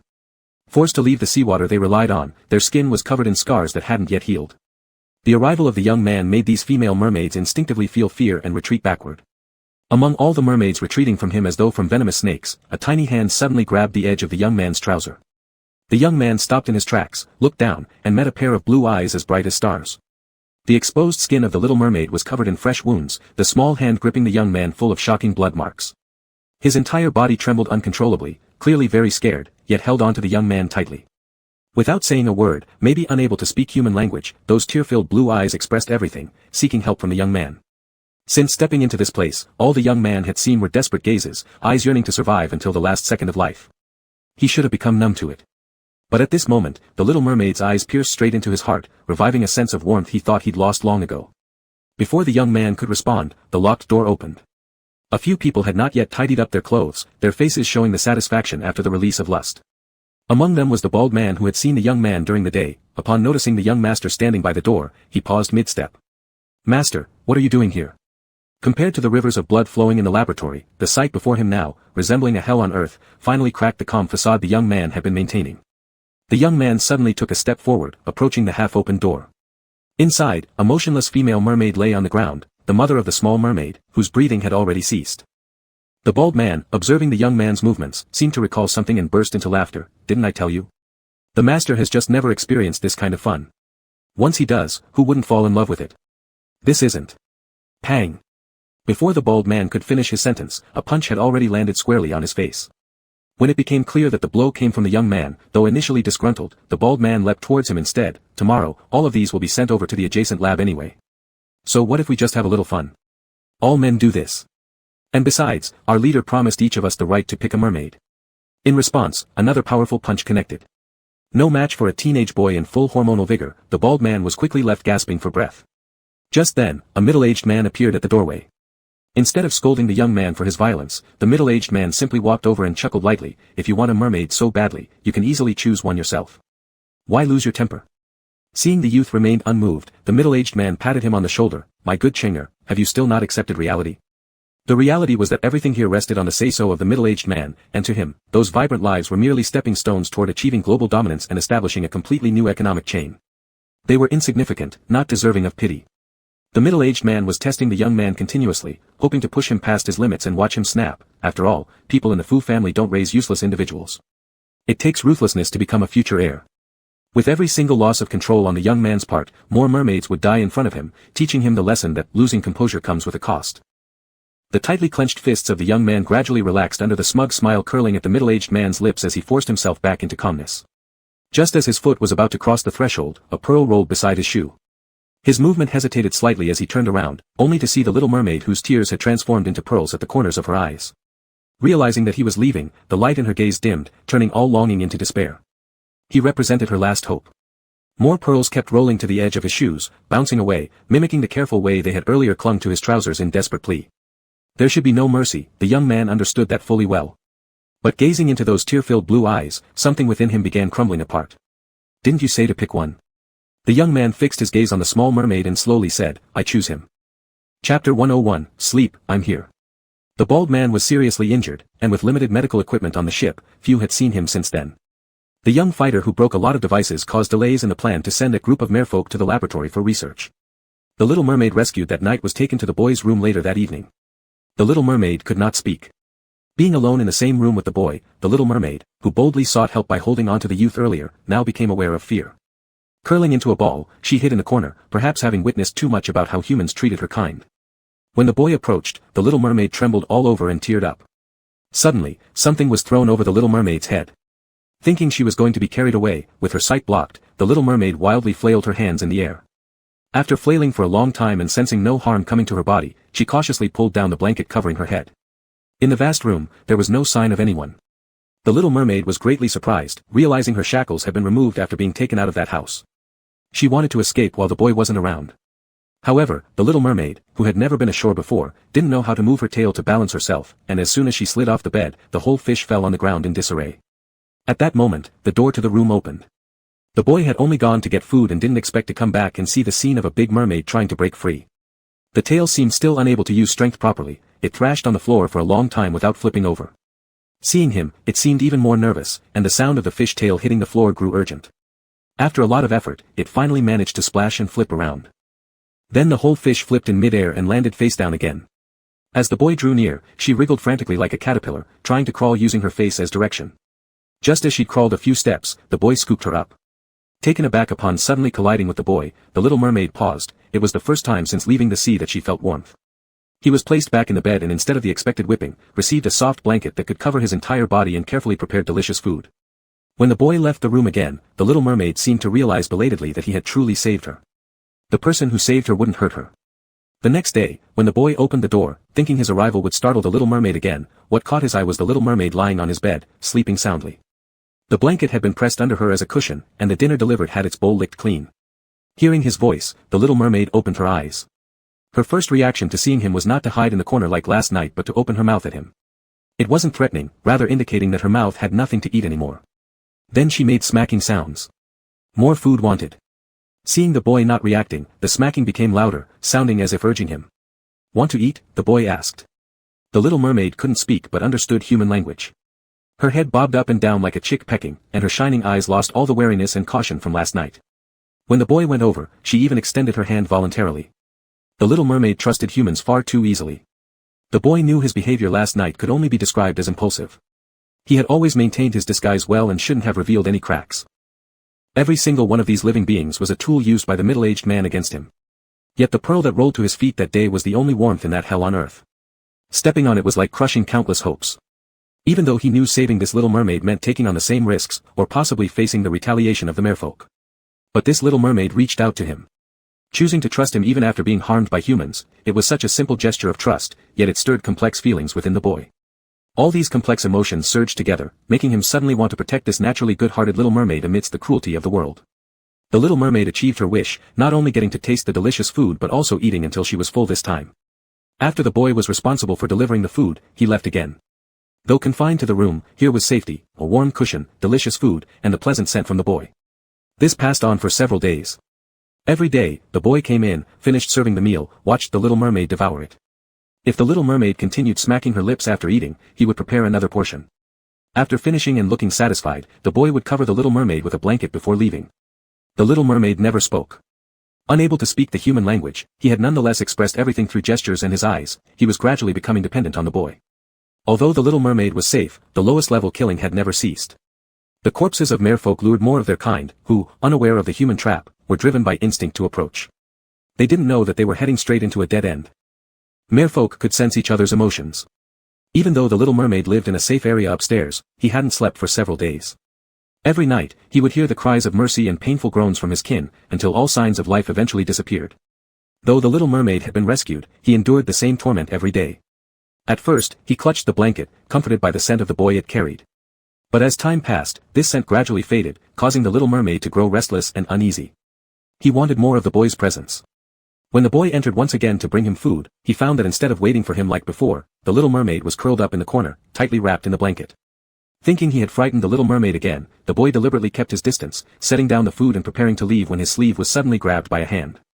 This wasn't the first time the little mermaid had grabbed the boy's sleeve or looked at him with a plea for help. Despite believing he had already done all he could, the boy still paused in his tracks. As their eyes met, the little mermaid hesitated initially, then grew anxious when the boy prepared to leave again, gripping tighter in a desperate but restrained manner. Seeing the timid look in the little mermaid's clear blue eyes, as if they were speaking, and noticing the fleeting blush, followed by his pointing to the bed beneath his bottom, the boy understood the meaning. "Do you want me to stay?"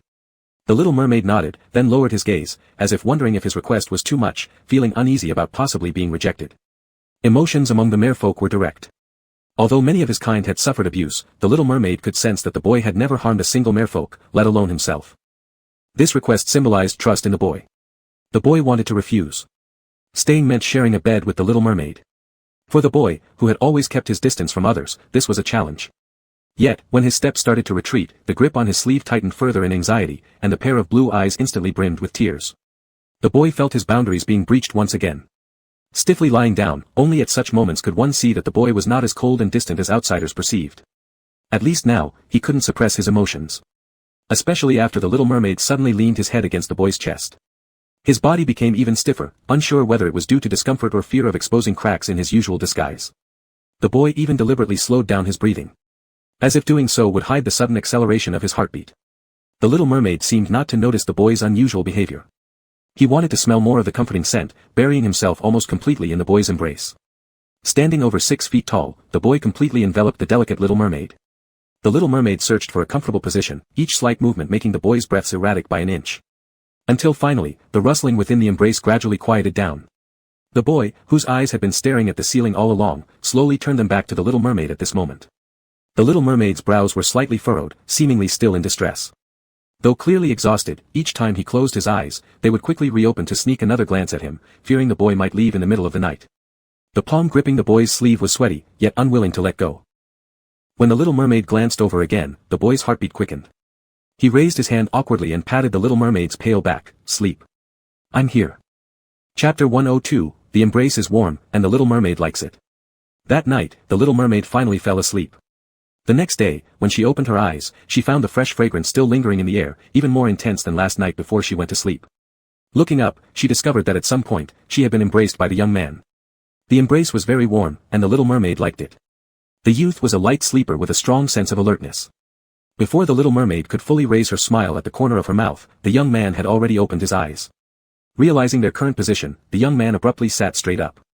His face remained cold, but the little mermaid noticed his departing steps were obviously quicker than usual. Does her savior hate her? When the youth came again to deliver the meal, the little mermaid, who usually devoured her food hastily, didn't rush to eat this time. Instead, she pushed the delicacies back to the young man. The little mermaid had nothing, so she wanted to give what she liked best to the youth, hoping to share it with him. The youth's eyes flickered slightly. Apart from his younger brother, he had never accepted anything from anyone. Although it was the food he brought, the youth understood that the little mermaid was giving him all the best. The little mermaid stared longingly for a while, seeing the youth unmoved, and disappointment crept into her lowered gaze. She picked up one of the chicken cutlets and unhappily ate it. As she prepared to take a second bite, a hand reached out simultaneously with hers. Though seemingly expressionless, when the little mermaid looked in surprise, the youth averted his gaze awkwardly. Haha, the little mermaid laughed joyfully. It was the first time the youth had heard the little mermaid laugh, a sound as crisp and infectious as a young dolphin. When the little mermaid laughed, her eyes bent like crescent moons, with stars twinkling within. Glancing back, the youth froze at the sight of that smile. Amidst another chaotic heartbeat, he heard himself ask, "Can you speak?" The youth was a taciturn person, the little mermaid couldn't speak either, so during this time, there weren't many words exchanged between them, nor had they ever had a serious conversation. This was the first time the youth took the initiative to inquire about the mermaid. After hearing, the little mermaid shook her head, then nodded. She can't, but she can learn. Seemingly understanding the meaning of the body language, the youth asked again, "Can you walk?" The little mermaid thought for a moment and nodded her head first before shaking it. Most mermaids can, but this was her first time on land, and she still didn't know how to control the strength of her tail. The youth recalled the scene from the first day when the little mermaid kept flailing helplessly, face down. Thinking of something, he said, "You should learn how to walk." With her head tilted to the side, the little mermaid listened attentively, silently memorizing the youth's words. Even though she couldn't walk, she could learn. The youth did not know what the little mermaid was thinking, but as soon as he returned to the room, before he could open the door, he heard a clang from inside. Upon pushing the door open, he saw the little mermaid once again fall face down from the bed. Sitting dejectedly on the ground, the little room appeared somewhat disheveled with most of the things scattered everywhere, as if used as pivot points, and ultimately rolled to the floor. Seeing the youth, the little mermaid hung her head like a child who had done something wrong. When the youth lifted her from the floor, he noticed bruised patches on the exposed skin of the little mermaid, traces of recent collisions.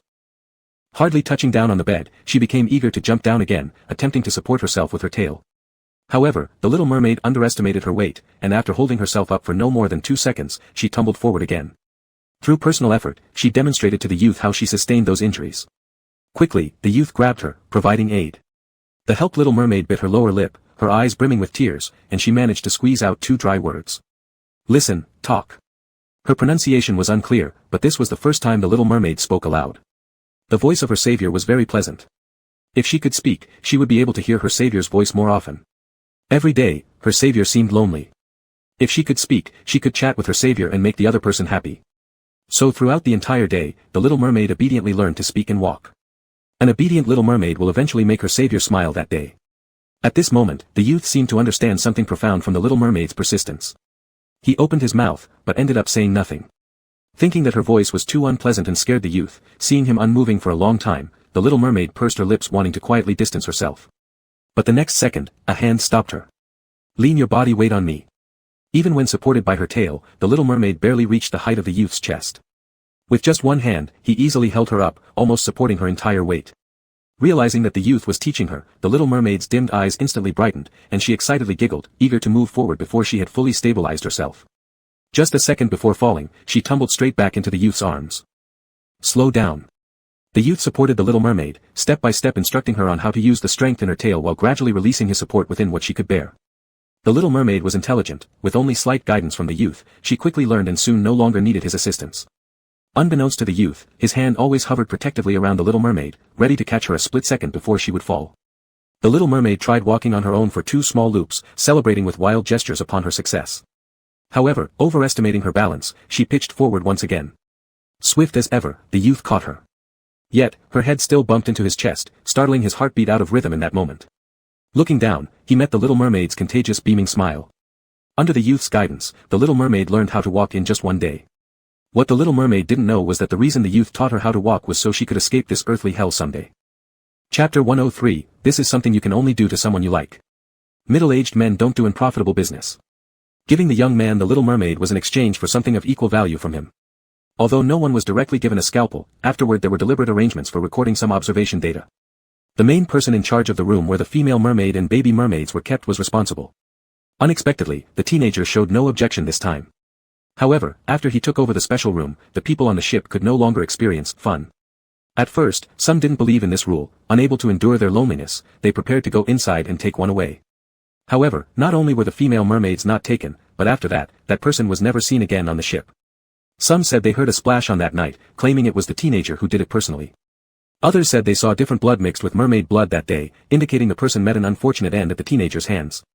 Seeing how ruthless this young man could be, handpicked by the middle-aged man, nobody dared to underestimate his cruelty.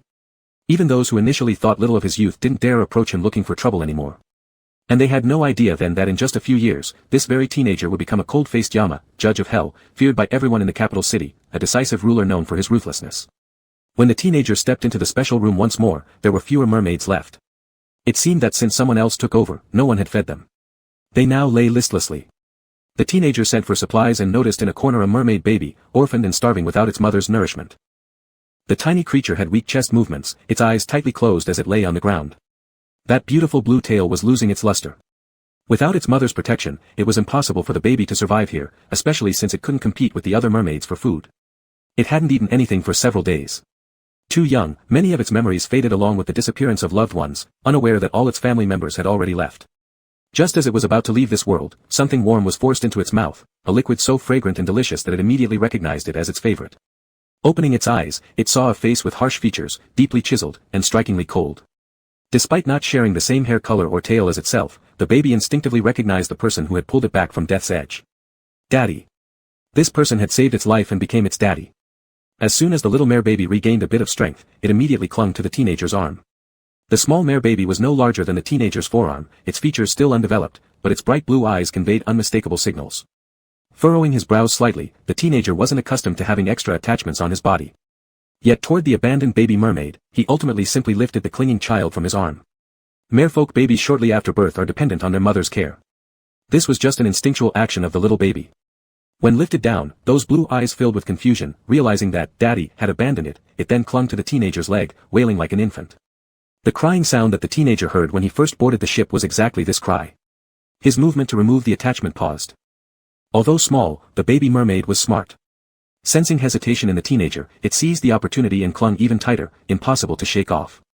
Silently exchanging glances for a few seconds, the teenager eventually started walking, taking out a small bottle and shoving it into the baby mermaid's mouth. With limited resources on the ship, upon discovering that the baby mermaid couldn't consume human food, the teenager reluctantly provided milk from the kitchen instead. Even though the bottle was just a plain mineral water bottle, the baby mermaid, smelling the scent of milk, embraced a bottle half the size of its own body, forgetting its newly found daddy, and began to clumsily suck on it with great delight. Its joyful slurping mixed with the mechanical noises of the ship created an unusual noise. Afterward, every time the baby mermaid saw the teenager, it would cling on to the teenager and try to suckle for more milk, seemingly truly treating the person as its daddy. From providing the first bottle of milk onward, something seemed to have once again gone out of control. Logically, the teenager should not allow excessive sympathy, but each time the baby mermaid pressed against him after feeding, showing a contented smile, the next time the teenager came in, there was always another bottle of milk in his hand. Since the teenager took charge here, the research plan had been repeatedly delayed, but the middle-aged man seemed unfazed. During this delay, which lasted half a month, the small mermaid and baby mermaid in the room were surprisingly fattened up a little by the teenager.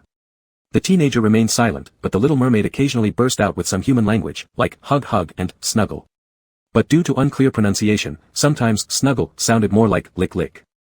Especially on one night, when the lick turned into actual action. Since the first time the young man and the little mermaid shared the same bed, he no longer deliberately kept his distance at night. Whether it was out of habit or the thrill that surged up when the little mermaid leaned against him, he let her stay close without pushing her away. The little mermaid always went to sleep very happy when nestled in the young man's arms, becoming increasingly dependent and affectionate toward him. Occasionally, she would hum songs happily. One day after humming, she noticed the young man was awake and listening attentively. Excited, the little mermaid widened her eyes and looked at him with expectation. Feeling uneasy under her gaze, the young man averted his eyes and commented, "Not bad." It was more than just not bad. The melodious song of the mermaid echoed through the nights, lulling the young man into dreamless sleep these past few days.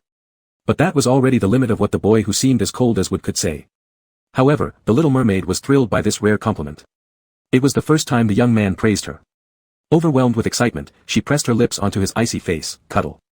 The little mermaid wanted to cuddle, but because she was too excited, before even leaving his face, she blurted out two simple words that carried her warm breath along with the unintentional flick of her soft tongue, which grazed the side of the young man's face.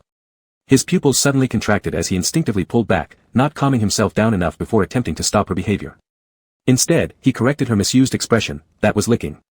After pondering for a few seconds, the little mermaid quickly mastered another new word, leaping forward again and giving him another lick. No. The unexpected moist sensation pushed the young man to his limits, forcing him to sit up while noting how exaggeratedly he reacted. He lowered his tone, "You shouldn't lick people randomly." "Why?" The little mermaid stared at him in confusion. The young man stiffened before responding awkwardly, "It's something you only do to someone you like." Before he could finish his sentence, the little mermaid suddenly lunged forward once more, this time aiming directly for the young man's lips about to speak. Her tongue swept across softly. Unlike humans, mermaids' tongues are equipped with tiny invisible suction cups used not only for hunting but also expressing their emotions. The little mermaid loved her savior very much.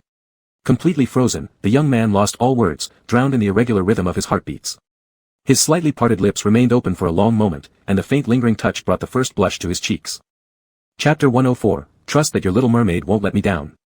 The middle-aged man had been entering and exiting the lab more frequently than before. Each time he came out, his face always showed a few more smiles. At first, the youth didn't pay attention, until one day, the middle-aged man said to him with great earnestness, "It's almost done.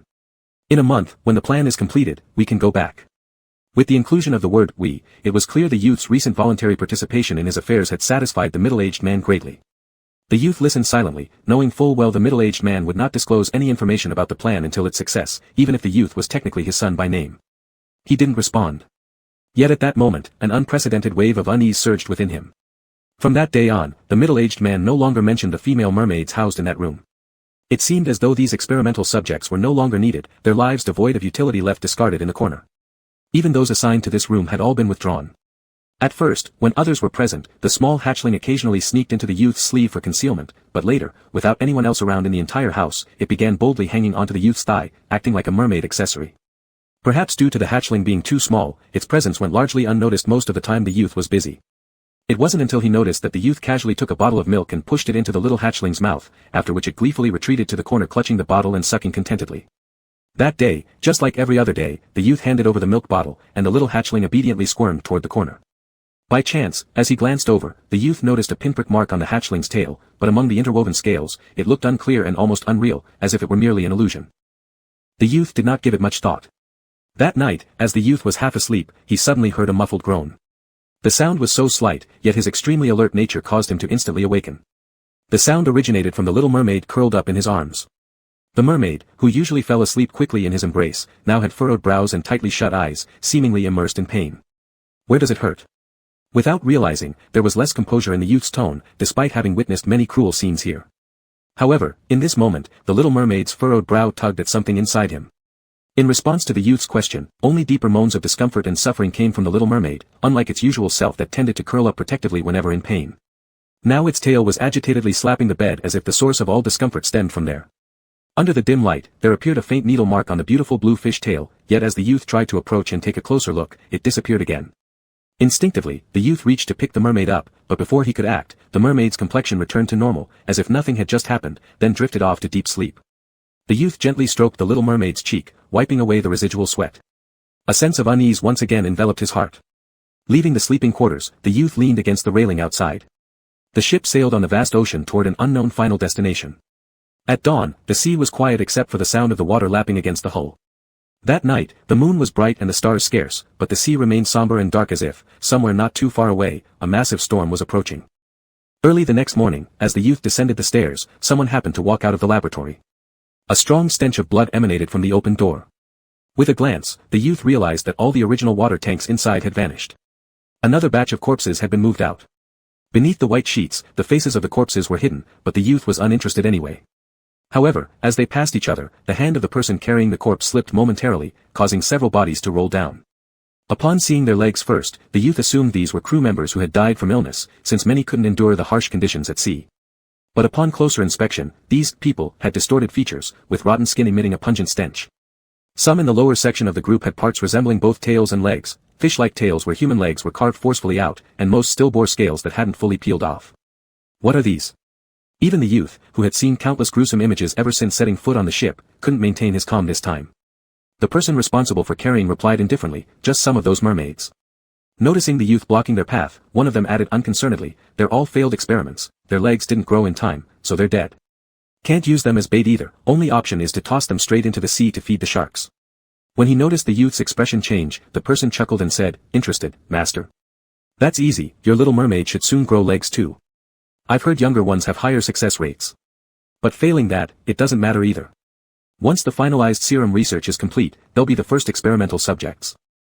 The youth recalled the little mermaid's abnormal reaction last night, and the pinprick that he had overlooked.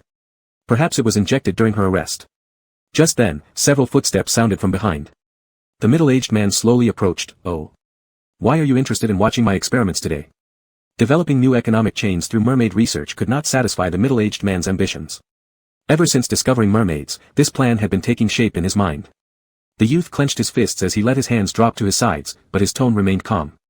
"This experiment has already violated the laws of nature." "What are the laws of nature?" "My experiments, my results, they're all about breaking the laws of nature. Here, I make the rules. Not only will the land belong to our family in the future, but the entire ocean will too. These mermaids will all become our slaves. We will be the pioneers of humanity, and everyone will kneel at our feet and pledge allegiance. This honor is so thrilling to imagine, isn't it, my good Chinger?" All the middle-aged man could think of was boundless wealth and glory, while all the youth could contemplate was how such experiments would eventually lead humanity to suffer the same consequences. The mermaids who were tortured to death did not hate because, for now, they were unable to resist. These drugs that forcibly altered the physiological structure of the mermaids were a hidden danger, the harbinger of another tragedy. The middle-aged man took delight in observing the youth's sudden change of expression. Pretending to remember something, he pulled a bottle of medicine from his pocket. "You've arrived just in time.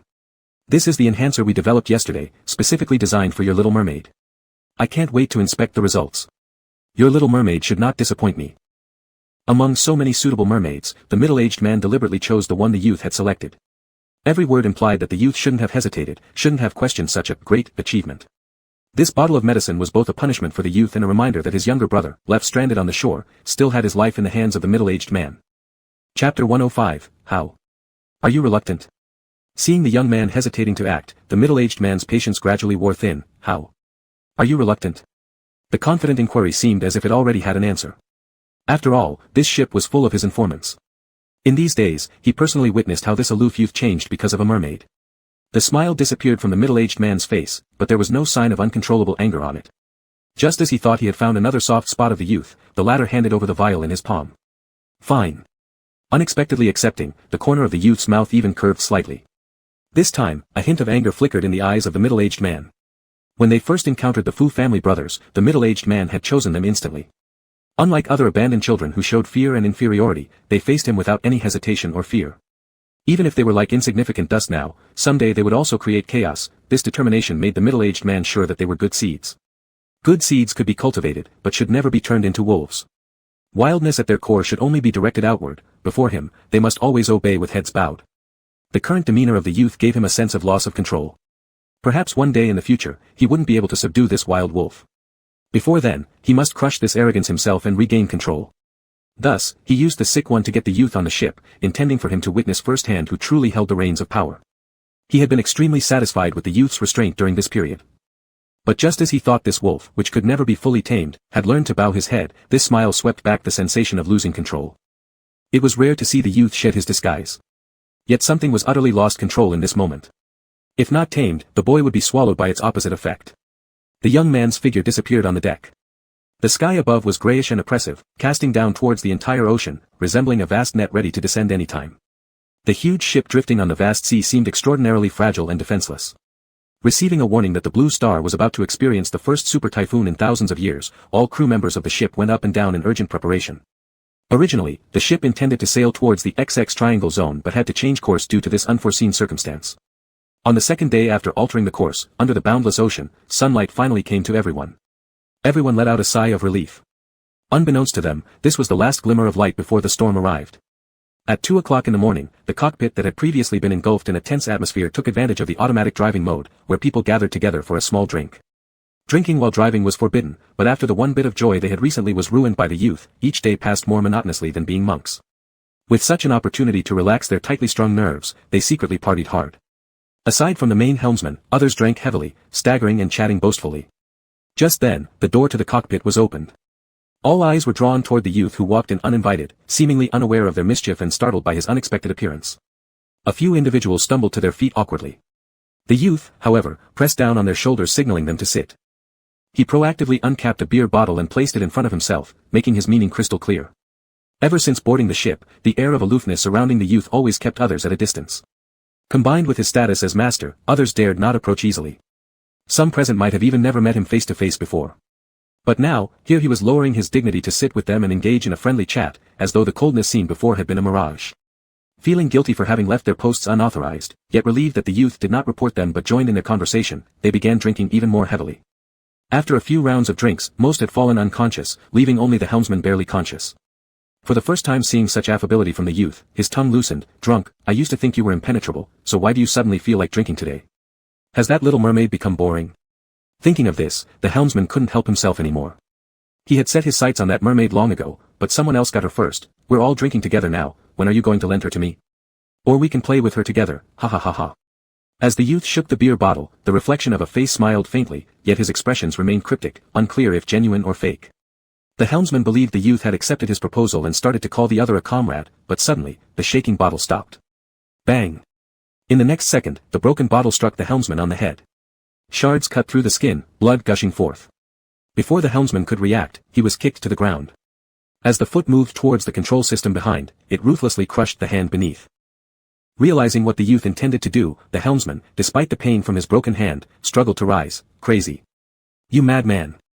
However, the young man had used all his strength in that previous move, and the main helmsman, who had already consumed a lot of alcohol, didn't even have the chance to get up.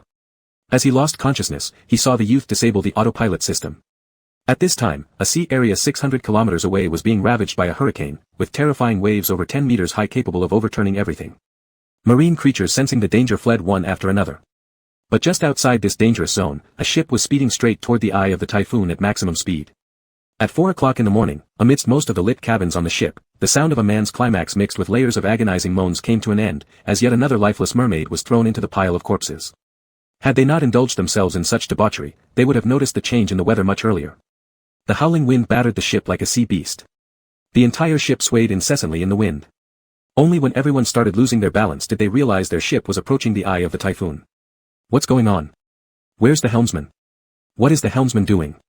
The middle-aged man emerged from his room, still not fully dressed. The rocking ship made it impossible for him to stand steady. A subordinate, who had rushed to check the situation in the cockpit, hurried back. "Boss, the cockpit door is locked."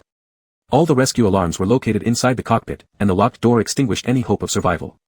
The giant net hanging in the sky enveloped the ship in its entirety, sealing this human inferno in the eye of the storm. The ship began tilting at a bizarre angle, heavy objects crashing to the ground amidst the raging wind, throwing everyone into utter chaos.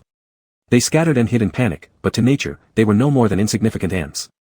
Sea water started rushing into the cabins, and cries for help and screams filled the ship. Each voice was sharp and filled with despair. Yet, it was the first time all the captured mermaids on board glimpsed a glimmer of hope for survival. Chapter 106, The person you love and want to please is called husband. Boom. The ferocious hurricane roared menacingly, like a terrifying demon tearing apart the entire ship. The towering waves swept the people on the deck into the sea water. In the second before they fell into the water, they reached out their hands for help towards the middle-aged man. They had followed this man their whole lives, sparing no effort to help him achieve this great research project. But at the final moment, the middle-aged man didn't even look at them once. The middle-aged man watched with his own eyes as nature gradually destroyed his life's work, and how his well-raised son abandoned him to death. He went crazy and rushed to the cockpit, knowing very well that it was impossible, but still held on to a shred of hope. This was the pinnacle of his lifelong efforts. He was about to succeed, about to reach the peak of the world. He could not die here. The most abundant thing on the entire ship were nothing more than the experimental knives. Those weapons used by humans in the past to dissect mermaids, now became the blades directed against themselves. As the water rose above waist level, the knives following the water current slashed over those soaked people repeatedly. Blood began to spread around the middle-aged man. When he painfully arrived at the cockpit, the door was already open. There had been many times when he stood high and showed his back to the young man. This time, all he met was the young man's indifferent back. Realizing the situation was beyond redemption, the middle-aged man gritted his teeth and spat out a sentence from his throat, "Ungrateful wretch." The young man ignored him and slowly turned around. From the moment the experimental vessel set sail, its fate was sealed. It would never return victorious. Everything contrary to nature should not exist, and human greed was not a justification for slaughter. Here, there wasn't a single innocent soul. For the first time, the young man called the man who raised them yet gave them countless beatings and torturous childhood, "Father." People always have to pay for what they do. Look, the young man gazed deeply at the surging seawater entering the room, then suddenly smiled as if he were a Satan emerging from this earthly hell. Retribution has come. Just as these words left his mouth, came a loud bang. Another colossal wave hit, throwing both men out through the glass window. At the very instant of being flushed out, the young man deftly grabbed the railing, hanging precariously from it. While falling, the middle-aged man stared in horror, realizing his powerlessness before nature. Before he could utter a plea for help, he sank forever into the ocean. Glass shards sliced all over the young man's body, blood dripping down his arm and disappearing into the blue ocean, leaving faint crimson trails behind. Everything ended. Suddenly, the young man looked at a certain room, and his gaze softened with tenderness, remembering the giggling face of the little mermaid. That laughter lingered in his ears, causing him to smile faintly as he let go and plunged into the abyss, an expression resembling one she favored, the boy's heartwarming smile. As his surroundings filled with seawater, the youth felt himself drifting among it but breathing effortlessly. When he tried to move, his whole body felt shattered, every breath sending pain rippling through his internal organs. He woke up. A cry startled the scattered thoughts within the youth. Only then did he notice two figures nearby, one large and one small jostling to get closer to him. Though they started incessant chatter, the young man was sure they were speaking the language of the merfolk, and somehow he understood every word perfectly. Not only could he understand, he found himself capable of breathing underwater too. His vision refocused on two pairs of eyes intently staring at him, prompting him instinctively to call out. "My rescuer! Daddy!" Both figures eagerly shouted, their voices reverberating in the water strangely ethereal, yet convincing proof told him, his savior wasn't just the little mermaid he'd saved before, but also the little one accompanying her. Using some unknown means, she had managed to bring him back to life from that tsunami, allowing him to breathe beneath the ocean's surface. It seemed too fantastical to be true. Yet, after dying once, there's nothing one cannot accept anymore. Especially in the following days, the young man discovered that all the wounds on his body were healing at an incredible speed. Being able to understand the merfolk's language brought much convenience. The two merfolk, one large and one small, were overly noisy, but from their daily bickering, the young man learned that all the merfolk who had been imprisoned on the ship successfully escaped from that tsunami. The strange phenomena in his body that science could not explain was because the little mermaid had saved him with her blood. During this period of wound recovery, the youth gradually got used to the reality before his eyes. Every day when he opened his eyes, there were always two figures around him. With happy smiles on their faces, here there were no people who would harm them, no torture, and no confinement on their freedom. They could freely express their nature and enjoy the embrace and kiss of nature. Perhaps due to the habit of having the two by his side on the ship, the boy did not feel noisy or annoyed at all, instead it was as if something had filled the emptiness in his heart. This liveliness sketched out the warm outline of a home. The two restless mermaids began by telling the boy stories about the merfolk tribe, later they started demanding that the boy teach them human language. Remembering how the little mermaid always called him, rescuer, the boy decided to start teaching them names first. "My name is Wu Chi, my nickname is Chi Chi," the little mermaid introduced herself. Upon hearing this, the smaller one drooped his head unhappily. "Then what do I call myself?" The little hatchling hadn't even had time to hear his own name since birth before his mother had already abandoned him. The young man looked at the little hatchling who was about to cry, and after a few seconds of silence, he spoke. "He's called Chi Chi, he's the eldest in the family, you're younger than him, so let's call you Xiao Chi." "Xiao Chi. I'm Xiao Chi." From then on, the little hatchling with a new name joyfully clung onto the young man's thigh, becoming a decorative attachment of sorts. This made the older little mermaid envious. He wanted to cling to the young man like Xiao Chi, but his size didn't allow it, and he also feared making the rescuer angry. Furious with jealousy in his heart, the little mermaid sneaked into the boy's embrace while he was asleep, just like he used to do. Even in the cold seawater, this embrace remained warm, and he indulged, rubbing against it affectionately. However, when he raised his head, he unexpectedly met the boy's gaze. Back then, it was out of fear that he hid in the boy's arms, now it was purely taking advantage of the situation. But thinking of the little hatchling being able to hang on the boy's body, the unattainable feeling irritated the merman, and he felt he couldn't lose to Xiao Chi. With a red face, he requested in the boy's eyes, "Rescuer, teach me some more." "Are there other ways besides using names to address someone?" the little merman asked curiously with a full face. "Yes, too many." But at this moment, looking at the little merman whose lips were almost touching his cheek, the boy calmly taught, "When you encounter someone you love and want to please, call them husband. Chapter 107, Husband, I've finally found you. The little mermaid didn't understand, but it didn't stop her from quietly remembering it in her heart. For the next half-month, the youth watched every day as a big and small figure played and wrestled around him. Sometimes they would even start a competition, seeing who could catch the most turtles. The agility of the mermaids was fully on display underwater. The smaller one wasn't much bigger than the turtle, so every time she would get pushed around, she'd end up in the young man's arms sobbing into pearls. The winner of the game would instantly become unhappy and deliberately lose the next match, only to jump into the young man's embrace afterward and rub affectionately against his chest. During the day, he watched the two playing. At night, the small mermaid lay cradled in his arms with the smaller one tucked snugly behind them. It was like they had been forgotten by the whole world in some quiet corner of the ocean. Yet there were no human intrigues or killings here driven by greed. All that lingered in this tiny space was their laughter and warmth. Until one day, a group of adult mermaids arrived unexpectedly. They seemed to have come searching for the young mermaid and her small companion. However, upon spotting the youth, their eyes immediately revealed murderous intent. Among them, the youth recognized some who had previously escaped from the ship. A tense atmosphere was brewing as both the little mermaid and her companion swam right in front of the youth, blocking themselves from harm by their own kind. An older, blue-skinned mermaid appeared to be of high rank within the mermaid clan.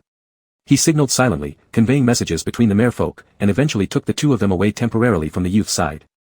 "Do not forget how our fellow clansmen died at the hands of humans," said one. "But he saved us." "What is saving?" "It was them who captured us. The nature of humankind is evil. How can you be sure this isn't another scheme devised by humans? If our exact location were ever revealed, how can we be certain we won't face a new massacre?" "I am certain, he won't hurt us." "Nonsense. The lives of all clansmen aren't toys for your rash behavior." Hearing the voices from a distance where they had been taken, the young mermaid continued arguing logically. Now and then, the little companion chimed in with childish agreement, though these arguments were eventually drowned out by everyone else's reprimands. In the end, the two little mermaids returned to the youth's side. The rest of the mermaids did not leave. Evidently, they remained highly vigilant and suspicious of this human presence that shouldn't belong there. That night, the young mermaid snuggled up to the youth as usual. Everything seemed the same, yet something quietly changed. After an unknown period of time, the youth opened his eyes. In sleep, the young mermaid's eyebrows slightly furrowed. The youth gently touched her forehead with his fingertips, which made her lips curl faintly in response as if she sensed his touch and smiled even while sleeping. The youth looked at her tenderly, lost in contemplation. Over the past 2 months of brief encounter, he couldn't deceive himself any longer. Just like ordinary people, he too had indulged in the warmth, fallen for the first mermaid to actively approach him. Yet he did not belong here. His very existence was a great hazard. If that person hadn't perished, the memory of these experiences involving mermaids would serve as the fuse igniting yet another slaughter in the future. That person would spare no effort to obtain everything they wanted. They deserved to live peacefully here without outside interference. His entry was nothing more than a dream he did not want to wake up from but must forget everything about to awaken from. Even if it meant enduring nightmare torment night after night in the following years. Heartache was not incurable, it was just a matter of not daring, for the first time in over 10 years of life, to gamble the mermaid's smile for the minuscule chance of it going well. How long the youth gazed at the sleeping face of the little mermaid, until his eyes grew sore and heavy, thoughts swirling endlessly. Yet in the end, all he did was lean down softly and place a kiss on her forehead. This kiss carried hidden restraint, self-control, and the silent fondness concealed deep within the youth's heart, words unspoken. For the first time, the young mermaid woke in confusion from a restless dream, feeling as though something was slipping further and further away. On opening her eyes the next day, she discovered the familiar presence gone. Her frantic search began, unable to sense the youth's once familiar aura, causing her panic. The elder members of the mermaid race delivered a harsh reality. He has left. Humans live on land, they do not belong here. The young mermaid knew her savior was irretrievably lost now. She rested atop the rock where the youth used to linger most often, tears streaming down as pearls rolled into the sea sands below. Each pearl, radiant and glossy, replayed the countless shared moments of their interaction. The youth carried the little mermaid away from that hellish place filled with human suffering. When the young mermaid heard her kind cry out in agony, terrified to fall asleep, she'd be hugged close, awkward but comforting hands rubbing gently against her back. The youth taught her how to walk, and learn the human language. And also instructed her to call someone she loved and wished to please, husband. Everyone told the little mermaid that the youth would not return, but while she believed them, she did not give up. He had worked so hard to learn the human language, and his savior had saved him. He wanted to make sure the one who saved him was always happy, and he wouldn't stop until he achieved this goal. If his savior lived on land, then he would go ashore to find him. He would remember everything his savior had taught him. When they met again, he would use the human language to call out that long-delayed word, husband, to his savior and show off all he had learned, bringing that smile back to his savior's face. He would find his savior. He definitely would. Bang! An intense explosion rocked the research facility, sending wave after wave rippling through the ocean depths, stirring memories long lost and flooding back to Wu Qi. The guidance he'd felt in dreams became vividly clear before his eyes now. That inexplicable familiarity when first meeting the man, along with the dependency and fondness he had felt, were all due to instinct ingrained within his body. Just as years later, he came back to the man once more. At this moment, Wu Qi saw a figure swimming forcefully toward him. In a daze, it seemed as if time had rewound, and the youth had come several years into the future to save him from another shipwreck just like before. It was the same unyielding determination even after memory loss, hiding deep inside his heart. Years ago, he could find the young man amidst the tumultuous storm returning to the sea. Years later, their reunion was no coincidence, it was because wherever the man was, he would find him. It was a resolve etched into his very bones. As he was tightly embraced by the man, filling in the gaps of his missing memories, Wu Qi felt his wandering soul finally find its lifelong home. Husband, I finally found you. Chapter 108, Baby, I love you. The sobbing sounds transmitted through the seawater became surreal, but it was the most beautiful voice Fu Yicheng had ever heard in his youth. He tightly embraced the little mermaid, trembling all over. I'm sorry, baby, I came too late. The voice, resonating from his chest, reminded him of countless nights when someone had held him and taught him human language word by word in his ear. Wu Qi's tears slid down from the corners of her eyes, this embrace always made her feel at ease. Not late, husband, not late at all. Without my husband, Wu Qi would no longer be here today. Without my husband, Wu Qi wouldn't have known how wonderful the world of humans is. It's because of my husband that Wu Qi found meaning to live and new hope. It was the husband who had saved her from a hellish existence among humans in the past, protecting and nurturing her as she grew up. Fu Yicheng lowered his head and kissed Wu Qi's lips underwater. They had already shared their most intimate moments, yet this kiss carried an immense weight. And now the man was ready to bear the weight of those heavy words, "Baby, I love you." The little mermaid responded with the most passionate kiss, responding to the 3 precious words from the man. After they separated, she looked longingly at the man, longing to share many things with him, wanting to linger longer in the comforting embrace. But the little mermaid knew she bore an important responsibility now and something more critical awaited her to accomplish. The explosion at the institute wasn't an accident, it was a premeditated act of vengeance by a merman left behind years ago. To stop it all, she needed to find Lu Feng. Realizing what the little mermaid wanted to do, the man's heart tightened. "Baby, come back with me." His remaining words were cut off by another kiss from the little mermaid. "I'll be fine." Wu Qi's index finger slid down the man's lips and finally rested on his strong heartbeat. "My life is your life, so I'll be fine." A long time ago, destiny bound the two together, intertwining their lives for better or worse, never to be separated. That was the true significance of a mermaid's covenant. Back then, it was her husband who risked everything to bring peace between humans and mermaids, protecting the younger her at the cost of himself. Now she has grown up. It's her turn to protect the world. "Husband," Wu Qi leaned against the man's chest, feeling each other's heartbeats. The warmth here gave her the courage to face any challenge. "This time, let me protect you." As the little mermaid released her hold and turned away, a pair of blue tails spread out in the water, marking the final transformation of the once weak mermaid into an adult. "Husband, wait for me at home. Not coming back, but going home. To the cozy home full of cherished memories, belonging only to them." With these words, the little mermaid turned and swiftly swam through obstacles, soon disappearing from the man's view. Wu Qi learned from Fu Minyu that Lu Feng was the first merman captured and confined by the person from years ago. All initial experiments conducted were based on data extracted from his body, thus almost erasing his merman traits. But precisely because of this, after that person's death, Lu Feng secretly used his blood as a medium to continue the unfinished research. The drug injected into fellow merfolk, which caused them to lose the will to live and obediently submit, was successfully developed drop by drop using Lu Feng's own blood. To ensure survival for the merfolk injected with the drug, Lu Feng's blood was also necessary. Wu Qi not only had to locate him but bring him back unscathed to save even more merfolk. Yet finding a needle in a haystack wasn't easy, and along the way, an unexpected situation arose. The merman who had formed a pact with Lu Feng acted as a compass, able to sense his approximate position. However, 3 days later, the merman suddenly started struggling in agony.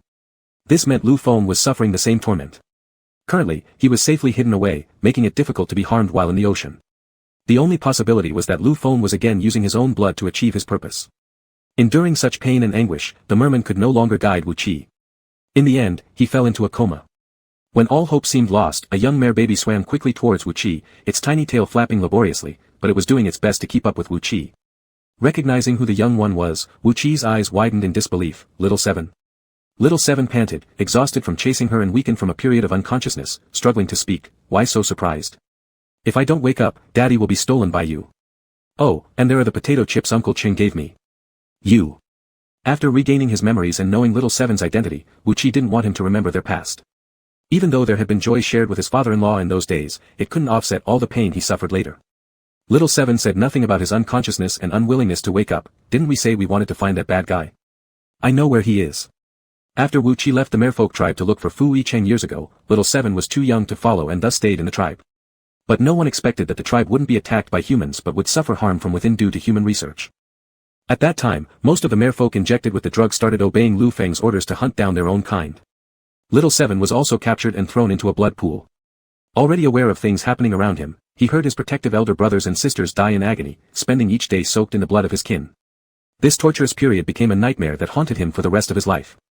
So even after successfully escaping later on, he dared not recall it again. However, precisely because he had been injected with the drug, he could track people through the blood left by Lu Feng in the medication. Seeing how slow the boy reacted, Little Seven grew anxious instead. "If we find this person, wouldn't Little Seven be considered a great contributor? Uncle Cheng said whoever contributes can claim rewards. I want to race Chi Chi at catching sea turtles again. This time, I'm sure I'll beat you. Oh yeah, I also want to build a nest in the aquarium, right near you so we can still be neighbors. And I want Daddy." As he mentioned this, little Seven's face lit up with more excitement. I want Daddy to pick me up and give me high fives, if he can. I also want him to rock me to sleep. These small wishes were the biggest happiness for little Seven. In a light-hearted manner, he tried to forget the past.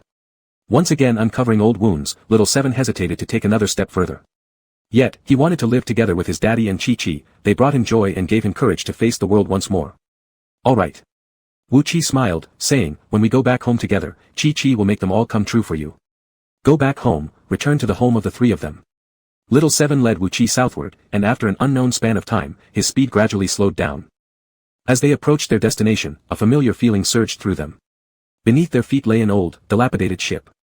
Over these years, countless such ships had been seen beneath the sea, yet before their eyes, this particular one, despite so many years passing, was instantly recognized by Wu-Chi. It was the sunken ship from years ago. Chapter 109, This Person Must Die. Wait for me here. Without needing to get any closer, Wu-Chi had already sensed something. He pulled on Shao-Chi, who still wanted to go further. This place was not only filled with danger, but it was also where the newly born Shao-Chi helplessly watched his family die. The two usually bickered around without any care, but this was the first time Shao-Chi saw Wu-Chi take on such a serious expression, one that couldn't be refused and strangely bore some resemblance to a fatherly figure. Shao-Chi knew he didn't have strong combat skills, and would slow them down if he went along, so obediently hovered in place. Then, Chi-Chi, I'll wait for you here. Even if Chi-Chi doesn't return, he wouldn't leave. He did not want to be abandoned again. Wu-Chi reached up to pat Shao-Chi's head, making a solemn promise, this time, I will definitely bring you home. The sunken ship at the bottom of the sea has become a hiding place for many marine creatures over the years. The typhoon that occurred back then didn't destroy the iron cages used to imprison merfolk inside, now those same cages were being used to confine controlled merfolk. There were still experiment tables from that time, and even needles scattered all over the floor. All evil began with this ship, and it should end here. Relying on memory, Wu-Chi swam towards what used to be the lowest level. As he approached, he increasingly felt countless weak lives waiting for judgment somewhere. Unlike before, there were no heart-wrenching screams for mercy, only an endless silence. They no longer struggled or fought, having been tortured beyond any desire to live. But just then, as if they heard some kind of command, they all awoke suddenly and swiftly swam towards this direction. Seconds later, more than a dozen merfolk had surrounded the intruder. It was my underestimation of you, Wu-Chi. I didn't think you could find your way here. The puppeteer behind everything slowly approached Wu-Chi. He walked across the deck, completely different from the other merfolk floating around in the water. You should have known this day would come. The innate bloodline dominance made Wu-Chi's face devoid of any hint of fear despite being surrounded. In an instant, he appeared above Lu Feng's head. Stop this. As if hearing a joke, Lu Feng burst out laughing, every word drenched in mockery. Stop. What have I done? Isn't all this mankind's fault? As the first merman to ever be experimented on, the pain he endured was thousands of times worse than anyone else's. Where were his kin back then? Who could possibly save him? Do you know how they treated me back then? Once they discovered the healing ability of merfolk, they immediately sought to develop special medicines for humans. Knives carved into my body, creating wound after wound. They forced me to watch these injuries heal before carving them open again and again. No matter how I begged for mercy, every day those knives would cut me at their appointed times, letting blood flow freely while they injected the researched medicine into my body, using my blood for further experiments. They treated me like a toy devoid of dignity, and if it weren't for the discovery of another merfolk, I'd have died at the hands of humans long ago. The angrier Lu Feng got as he spoke, his gaze grew colder. I'm simply seeking revenge for the merfolk, for myself. What's wrong with that? Back then, although he luckily survived and was saved, the price he paid meant he no longer resembled anything. His tears only turned into pearls when they met seawater, and his tail had disappeared due to the continuous injections of medication within his body. He was destined never to return to the sea. So, he worked hard to learn, transforming himself entirely into a human being. He wanted the lowly self that existed beneath the sea to enjoy the superior life admired by millions on land. Not only did he gain millions of fans, but also the man he desired. Yet, all these things were destroyed because of the person standing before him. He hated humanity, and he hated this person even more. Wu-Chi shook his head. Lu Feng might deserve sympathy, but this wasn't the reason he did all this. The people who harmed us have already paid the price. If you want revenge, it should be on them, not continuing the hatred between humans and merfolk and involving more innocent beings. Your actions are no different from those who hurt you. So what? Weren't they trying to conquer the ocean back then, forcing all merfolk to bow and submit? Then why can't I? Speaking as though he could already see his goal realized one day in the future, Lu Feng's smile became more unrestrained. But when he looked at the youth, his gaze hardened with intense hatred. Do you know what I regret most? It's that I didn't kill you directly back then. Ever since they first met on the shore, he had this feeling that this person would become a stumbling block. Yet, despite multiple attempts to eliminate him, this person always remained unharmed, protected by everyone, driving jealousy mad and wild. This person must die. The originally stationary merfolk, as if sensing their manipulator's anger, now charged at Wu Qi with murderous intent. Even though they were numerous, their long-term exposure to injections had dulled their minds. Their reactions and attack power were but a fraction of the young man's capabilities. However, Wu Qi only evaded, maintaining a defensive stance until he finally found an opening and lunged toward the one protected at the rear. But suddenly, Lu Feng pulled something out from his embrace, flashing a provocative smile at Wu Qi. Upon realizing what it was, Wu Qi froze instantly. Come on, don't you want my blood to save more people? Clutched in Lu Feng's hand was a bomb powerful enough to level everything here. With it right there, the bomb taunted Wu Qi's every move. Perhaps taking another step forward would end in obliteration. Yet, the captured kin waiting for salvation depended on him. The enslaved merfolk deprived of freedom also relied on him. And those humans who yearned for a normal life looked to him too. Wu Qi knew he only had one chance. Suddenly, a nearby merman took advantage of Wu Qi's lack of awareness and launched an attack. After skillfully dodging, Wu Qi instead used these merfolk as cover, blocking Lu Feng's line of sight. After a few rounds of maneuvering, Wu Qi eventually found his opportunity and sneaked around to Lu Feng's back before pouncing. However, Lu Feng had already made up his mind to die with him. He had nothing left, since they wanted his life, the damn person should join him in death here. As that figure drew nearer, Lu Feng revealed a mad grin and pressed the button on the bomb. Bang! The deafening explosion sent shockwaves rippling through the water, the stirred-up sand cloud spreading over 100 miles, then finally subsiding into silence. It was all over. Chapter 110, His Precious One is Back. Half a year later. As time passed, the explosion at the Underwater Research Institute was no longer the center of everyone's discussions. Fortunately, everyone had already evacuated during that midnight explosion, minimizing casualties to the greatest extent possible. Those who had been imprisoned vanished completely in that explosion. Most people believed they were blown to pieces, leaving no trace of any bodies behind. All clues regarding the discovery of mermaids also ended here. After the explosion, there were no more reports of eerie incidents where humans attacked each other. Life began to return to normal for everyone. The legend of the mermaid and its curse, much like a previous maritime disaster, became something only occasionally mentioned, with no one delving deeper into the mystery. Not long after, an earth-shattering piece of news in the business world broke out one evening. Mr. Fu, the current head of the Fu family, would step back, from now on handing over the reins of the entire Fu Corporation to the second young master. Over the years, tales of enmity between the two brothers vying for the inheritance of power were spread with mixed truths and falsehoods, but none expected such a result. Rumors said that young Master Fu too was ruthless, having played dirty tricks to remove his own brother from power, waiting years in silence before finally striking to reclaim what he believed was rightfully his. Since announcing his retirement, Mr. Fu had disappeared from public view, further lending credibility to these rumors. This news caused ripples in the business circle. However lively the outside world became, it was irrelevant to a certain seaside villa located in a desolate area. Under the scorching sun, every inch of the master bedroom exuded an atmosphere of tenderness and intimacy. Clothes lay scattered messily on the ground. Outside the glass window stretched an underwater world, while inside reflected the distressed expression of a youth. He was mercilessly teased by a man until tears rolled down his cheeks, whimpering for mercy. Yet at this moment, the man was like a lurking wild beast, intent only on making the little rabbit in his arms cry. As if only through this could the man convince himself that his precious one had truly returned. After that parting, the man had returned to his previous life, constantly numbing himself with work to make time pass more quickly. No one mentioned the disappearance of that young boy, and the man's calm demeanor made others think he didn't care. Only when he closed his eyes every night did he feel the synchronized heartbeat of his beloved one, sensing their presence in this way.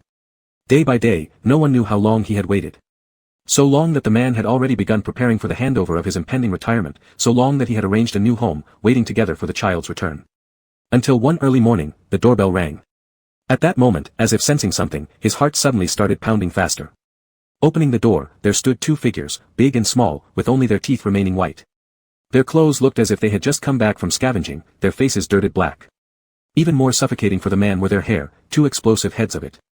In that instant, all emotions coalesced within him. The man couldn't describe how he felt seeing two blackened figures at his doorstep. What consoled him was that apart from being scorched black, they were otherwise unharmed. But it seemed the painstaking effort of growing out his beloved's hair was about to meet another unfortunate cut. Unknown hours passed, the room eventually grew still.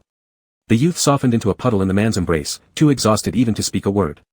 The man carried him into the bathroom to clean up, only feeling at ease once he saw the little merman fall asleep soundly. Only then did he enter the adjacent room to place a call. "Have you found him?" A sigh came from the other end of the line. "I'm sorry, Master Fu. We've done our best. Master Fu too has always been solitary and mysterious. Even though you released information to track him, we still haven't found his whereabouts." What the outside world didn't know was that the person who had truly disappeared without a trace was Fu Mingyu, who left silently after sending someone to Wu Qi months ago. Fu Yicheng's eyes darkened with ambiguity. "I understand. Just keep tabs on Li Baishao.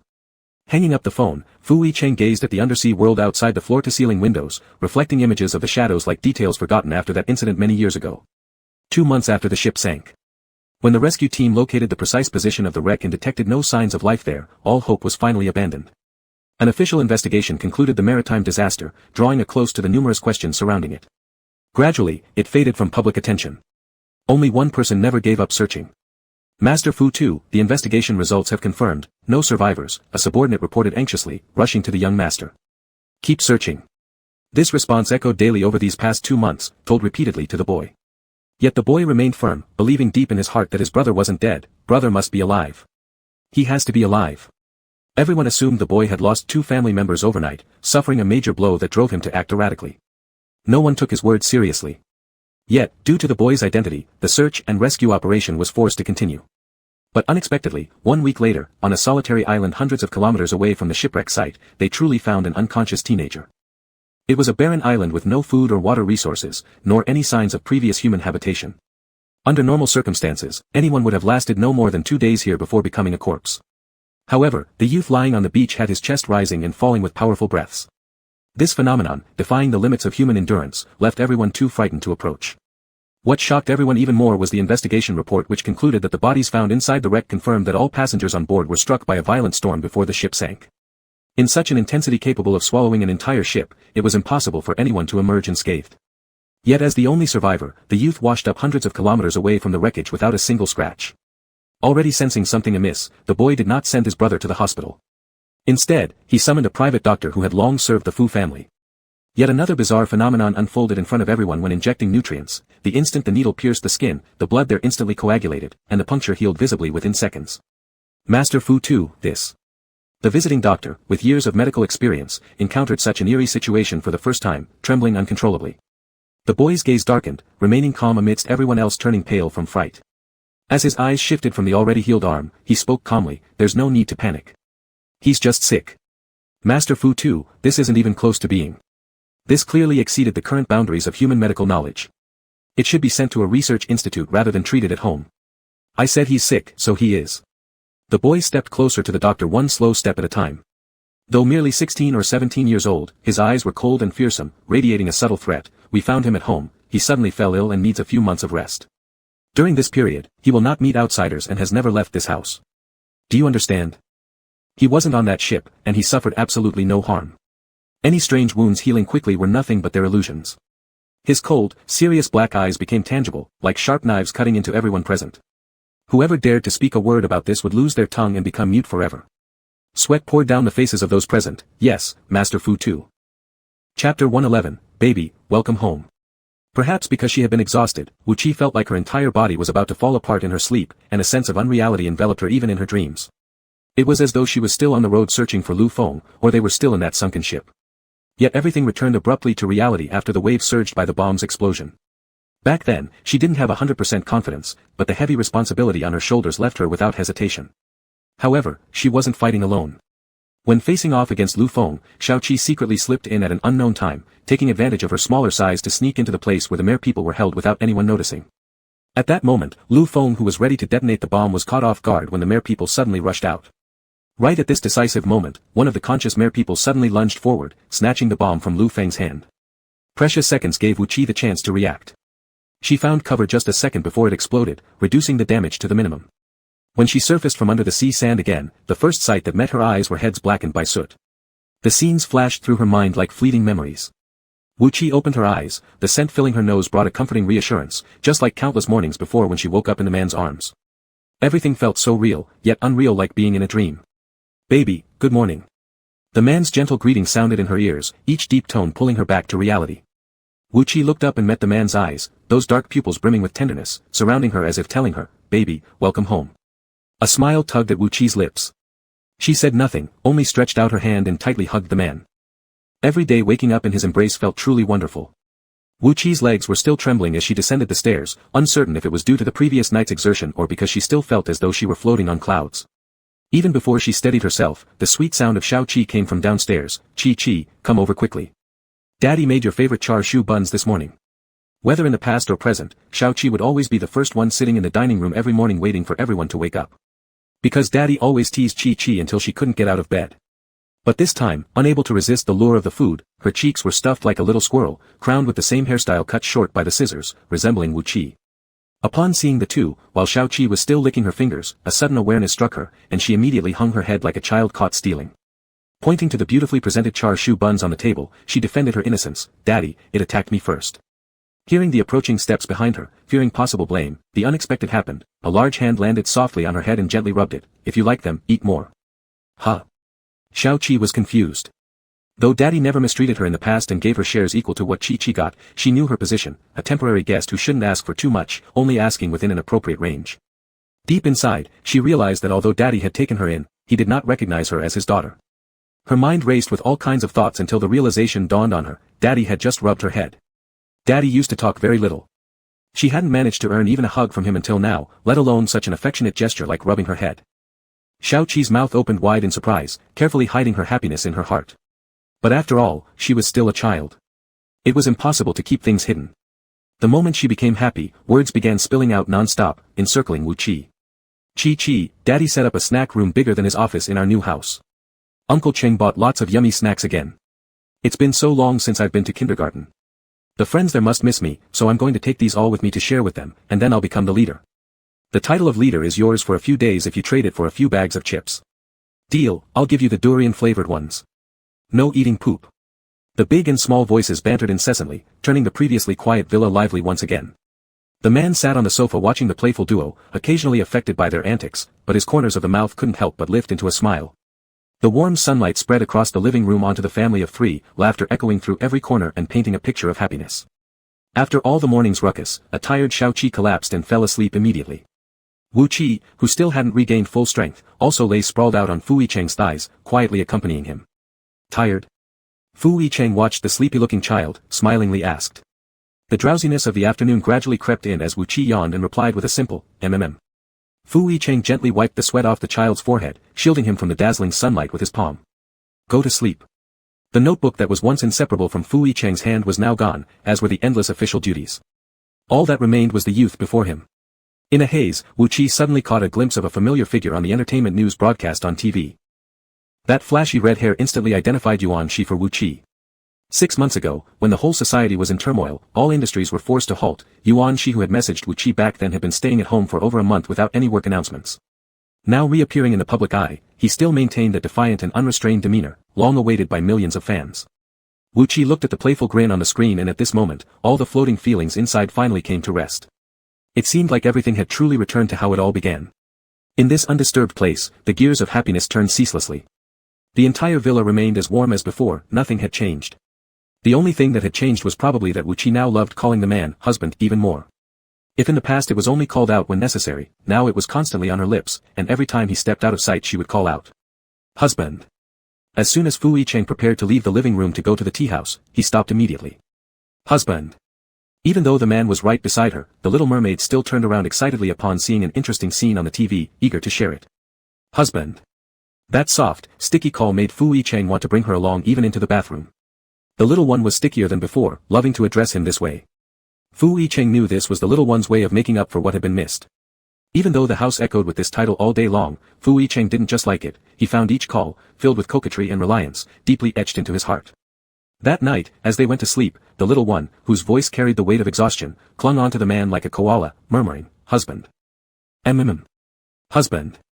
Her words were suddenly drowned out by a kiss the man leaned down to deliver. Seizing her soft lips, pulling every breath into himself, as they parted, their foreheads touched, the man whispered softly and tenderly. Yes, I'm here. Just like the night they first met on the ship, the man held the little mermaid in his arms, lifting his hand to gently pat her back, offering her that gentle reassurance from back then, I'm here. Chapter 112, Like or Not, After All. In that explosion, Wu Chi did his best to protect Lu Feng. But now, he was no longer a merman, and he had lost the merman's ability to heal. Though his life was saved, he suffered severe injuries and was sent to Li Baishao. Despite all efforts to save him, there was little hope of him waking up. And as the saying goes, the bell must be untied by the one who tied it. Those long-term injected merfolk needed Lu Feng's blood to develop an antidote, putting all pressure on Li Baishao. Before the person drew their last breath, the antidote needed to be developed. To eliminate any future troubles, Li Baishao took charge personally, and aside from his assistant who'd been with him for years, no one in the entire research institute knew who lay in that locked room. However, amidst his busy schedule, Li Baixiao still made time to meet Fu Yicheng. Are you sure about this? Announcing his retirement wasn't surprising to Li Baixiao, it was as if he had anticipated this day long ago. When Fu Yicheng took over many years ago, the entire Fu Corporation was at its lowest point. The pressure he had to bear was immeasurable, and the slightest mistake could result in being swallowed up by those who were eyeing the position of CEO greedily. That person, who showed no interest in business, resolutely stepped into the ruthless and cutthroat world of fame and fortune at the age of 19, reviving Fu Corporation through his tough methods and bringing it to where it is today. After stabilizing Fu Corporation, he chose to retire quietly, the reasons behind his decision evident without much explanation. Retirement was nothing more than an excuse. Fu Yicheng calmly said, Are you prepared to stay in that place forever and be with your special someone? Fu Yicheng repeated his short reply, Even though the controversial incident involving human injuries happened half a year ago and most people have already forgotten about it, many targeted that little child back then because of his differently colored eyes. Even after everything has returned to normal, he didn't want the little one to feel the slightest bit wronged. It was peaceful there, undisturbed by others. An ordinary life was also a form of happiness. What about the company side? Fu Yicheng did not respond. In the past, whenever the two met, they always mentioned Fu Minyu at some point, just like this time. Just 1 second of mutual gaze and Li Baixiao probably guessed what Fu Yicheng wanted to ask. He answered my call, Li Baixiao bluntly stated. Clearly, they weren't completely out of touch, but temporarily unwilling to see anyone. Fu Yicheng lit a cigarette, slowly exhaling smoke. What did he say to you? It was just a casual question, yet Li Baixiao's expression became slightly uneasy. Back then, he couldn't explain why he suddenly felt compelled to make that call, but the moment he dialed, the phone on the other end was instantly picked up. A man's lazy voice, dragging syllables, asked him. Brother, I currently have nowhere to go. Are you considering taking me in? If he agreed, that pesky little shadow would cling on to him forever and never let go. If he refused. There was no way he could refuse. Especially with no merman blood available to treat strange diseases anymore, every day might be his last. He simply couldn't refuse. That bastard was making a gamble, gambling on whether he cared, and whether he truly liked him or not. He didn't say much. Li Baixiao collected his thoughts. He's fine, very safe. Fu Yicheng paused mid-motion, raising an eyebrow. How are you so sure? With the person currently in his own home, Li Baixiao could naturally be certain. But for years, in the eyes of his own brother, he merely played the role of a good older brother, taking care of their shared younger brother. This kind of act that burned the backyard of his brother was difficult to admit. Yet, the questions hit right on the mark. Li Baixiao told another lie, he said so on the phone. Chapter 113, Daddy is the best. The villa by the sea was far from the noise of the city. Its private grounds were rarely disturbed by anyone, like a hidden paradise within the bustling metropolis. Even without an aquarium, this underwater villa had direct access to the outside from its top floor, ensuring that it would not confine the freedom of the two little merpeople at home. Not only could it allow them to return to the sea anytime, but its secluded nature also minimized the risk of revealing their identities. One morning upon waking up, Fu Yicheng realized the little one in his arms was nowhere to be seen.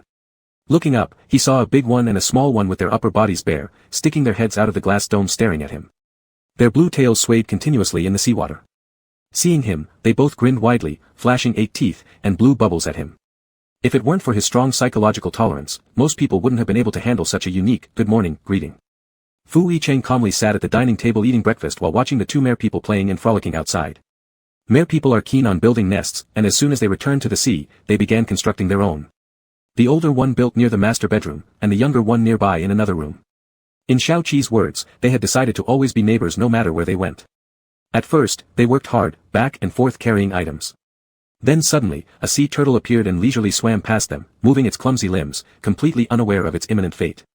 A split second after their gazes crossed, they instantly dropped the shells they were holding and rushed toward the still-walking sea turtle. It wasn't clear who grabbed it first, but the two frantic tails were flapping sand around. Amidst the swirling water and clouds of sand, a sea turtle managed to break free, paddling away desperately to escape. Fu Yicheng watched as they continued trying to snatch something from each other, shaking his head with a smile. Another round of their lifelong catch the turtle contest ended without any clear victor. Merpeople rely solely on their tails for balance in the water. Wu Qi, whose bottom had been sore since yesterday from being bullied, couldn't play long and quickly retreated ashore, lying in the room like a lazy little bug, unmoving. Xiao Qi, due to the influence of injected medicine, had lost most of his merman characteristics, making it harder to restore his previous form. Though everything had passed, it was still hard to come to terms with this reality. After Wu Qi left, Xiao Qi remained alone in the sea, slowly practicing and adapting. When the sun set, he scurried back out of the sea. However, once ashore, he immediately collapsed on the beach. Even though regrowing a fish tail after everything was already a miracle, now switching between legs and a tail was far from effortless. After flailing around several times on land, seeing nightfall approaching, he attempted to stand up again, only to fall again just seconds later. The more anxious he became, the less steady his footing was. As he fell yet again, all of a sudden, a hand reached out to grab him. This familiar cat-picking-up way made it obvious who it was without even needing to look up. Xiaoqi didn't expect the man to come find him, so he joyfully shouted, "Daddy." Thinking he could use this force to help himself stand up, in the next second, his tail lifted off the ground, and he found himself suspended midair. Daddy was carrying him under his arm. Though this embrace wasn't particularly gentle, it was definitely better than how cats carry kittens. Fireworks went off inside Xiaoqi's heart as he excitedly wiggled his tail. "Thank you, Daddy." Once they returned to the villa, his tail transformed back into human legs. As soon as he was put down, a towel fell from above and enveloped him like a cocoon. With his head poking out of the towel, Xiaoqi looked puzzled at his daddy. "Come here." Saying this, Fu Yicheng walked ahead. Xiaoqi grew even more confused, but when he realized they were heading towards the bathroom, he froze in place. Taking hesitant steps, he entered the bathroom, finding the bathtub already filled with water. On top floated toys he loved to play with while bathing, and beside them were various brand new children's products. And there stood his daddy, calmly rolling up his sleeves before the bathtub. Hearing, "Come here," again, Xiaoqi snapped out of his shocked disbelief. Was daddy going to bathe him? Such an act seemed uncharacteristic of a cold-hearted CEO image, but actually, Fu Yicheng had bathed his younger brother countless times when they were younger, thus remaining fairly experienced in such matters. On the contrary, the little one, Xiaoqi, was extremely uncomfortable throughout. Upon entering the tub, he stayed rigidly upright, eyes following the water flow wherever it went, too nervous to take even a deep breath. Though scenes like this had been fantasized about, fantasy is fantasy, its actual occurrence felt different, especially given Daddy's stoic expression. The atmosphere in the bathroom had become strangely serene. "Are you hot?" The man finally broke the silence. This simple question seemed to snap Xiaoqi out of his tension. Knowing that mere people had a lower body temperature, the man had specially adjusted the water temperature accordingly. All these thoughtful preparations weren't impulsive but rather premeditated with care. Realizing that this wasn't a dream but reality, Xiaoqi couldn't help feeling elated and began splashing around joyfully in the water. In a moment of excitement, unable to control his strength, he accidentally splashed water onto the man. The air froze again. But contrary to expectations, there was no scolding. The man merely wiped the water off his face with the back of his hand and gently ruffled Xiaoqi's head as if tolerating a child's mischief. This silent gesture, however, served as a green light for Xiaoqi to let loose. Xiaoqi immediately turned into a wild horse galloping freely, rolling back and forth in the bathtub, thrashing around with his tail and reveling in childish energy. By the end, the one being bathed was dry while the one helping him bathe was completely soaked. Lifting Xiaoqi out of the water and drying him off, Fu Yicheng carried the little one over to the mirror. He picked up the hairdryer and began drying the sopping wet head. Something Fu Yicheng did daily for his young charge, demonstrating his expertise with perfectly controlled force. With Daddy now not only giving him a bath but also drying his hair, Xiaoqi was practically floating on air at this first-time treatment. Amidst the sound of the hairdryer, a delighted voice emerged, "Daddy is the best." Children can never hide their feelings, and such honest words made the man pause slightly, gazing at the cheerful little figure reflected in the mirror. Lost in thought, his movements softened even more, and the corners of his mouth lifted slightly in an almost imperceptible smile. This sense of exhilaration lasted all the way until bedtime, when Xiaoqi rolled around on the bed a few times hugging a pillow and then pressed against the glass window, chatting away to the small fish swimming outside. But once the euphoria faded, concerns crept back into his mind. Could it be that Daddy was being unusually kind because he didn't want him anymore and was planning to send him away? Chapter 114 Can't bear seeing my child suffer unjustly. As soon as the thought of this possibility crossed his mind, Xiaoqi's mood immediately plummeted. The next day, he voluntarily suggested to Fu Yicheng that he should go to kindergarten. In theory, after being home for so long and adapting to the new family life, it was indeed time for him to resume his kindergarten studies which he had fallen behind in compared to his peers. So Xiaoqi put on his little backpack filled with snacks, making it look quite heavy. Even climbing into the back seat while holding his buttocks looked clumsy. After digging around with his short legs for a while, he barely managed to squeeze his upper body into the back seat. Suddenly, he found himself suspended off the ground as both he and his bag were lifted up. Once successfully seated in the back, Xiaoqi noticed a figure getting into the car. Previously, Mr. Cheng's assistant was responsible for taking Xiaoqi to school, sometimes accompanied by Wu Qi, so the atmosphere in the car was always warm and pleasant. However, at this moment, the eerie silence from yesterday's bathroom incident hung in the car once more. After an unknown amount of time, Xiaoqi timidly asked, "Daddy, where's Chi-Chi? He's tired and couldn't get up." Good, definitely beat up Chi-Chi again last night." Xiaoqi moved his lips slightly but dared not speak his thoughts, acting obedient and quiet like a little white rabbit in front of the man. However, after sitting there for a while and noticing that they had passed the company's road, he panicked and stood up. "Uncle Cheng, we've taken the wrong route." Cheng glanced at the man through the rearview mirror and smiled at Xiaoqi. "Mr. Fu isn't going to the company." "What? Then Daddy?" Just as Xiao Qi turned his head, Fu Yicheng reached out and secured him back onto the child's safety seat. Click. When the safety belt was refastened, Fu Yicheng spoke slowly, "I'm taking you to kindergarten." Taking him to kindergarten. It took Xiao Qi a while to digest these few words. He almost forgot how long it had been since Daddy personally sent him to kindergarten. Recalling Daddy's abnormal behavior from last night until now, Xiao Qi felt mixed emotions, both happy and anxious. Since the last accident, when the teachers saw Xiao Qi again, they warmly greeted him together. At that time, Xiao Qi hadn't gotten out of the car yet. Seeing the crowd coming towards him and feeling the weight of his heavy backpack, he panicked and got stuck in the safety seat. Suddenly, the weight on his back lightened. Turning around, he saw his father helping him lift the backpack into his hand, then carrying him out of the car. Every time Xiao Qi saw other kids being personally sent to kindergarten by their parents, he would dream about one day Daddy holding his hand and walking into the kindergarten with him. Even though this time Daddy didn't hold his hand, the fact that he helped carry his backpack and personally dropped him off at the school gate made Xiao Qi feel like his father loved him deeply. When it came time to part ways, Xiao Qi's nose tingled with emotion as he waved to Fu Yicheng, "Daddy, see you later." Watching the man drive away, Xiao Qi finally went inside the kindergarten with the teachers. However, this sense of happiness did not last long. During the time he was away, a new child transferred into the kindergarten, said to come from a powerful and wealthy family, and extremely arrogant and aggressive. This kid had bullied several classmates and even formed alliances. The boys saw him and assumed Xiao Qi was new, intending to bully him immediately. Xiao Qi originally had no intention of causing trouble. However, refusing to join their gang caused all their focus to turn onto him alone. From the initial shoving, it escalated to verbal ridicule. "Letting you be my junior is already giving you face. Do you know who my father is?" "Yes, his father is very powerful. Have you heard of the Fu group? Only the most capable can work there, and my father leads that group, much more impressive." Seeing that every time a teacher came to pick him up, rather than his father or mother personally delivering him, those children who were often brought in by their own parents mocked Xiao Qi. "What are you proud of anyway? You're just an orphan without any parents." Xiao Qi tried to bear the insult silently, but this comment struck right at his pain points. He shouted loudly, "I have a daddy." "Daddy? What kind of daddy? I think your mom abandoned you, so you just picked some random guy to call daddy. Who among us has seen what your daddy looks like?"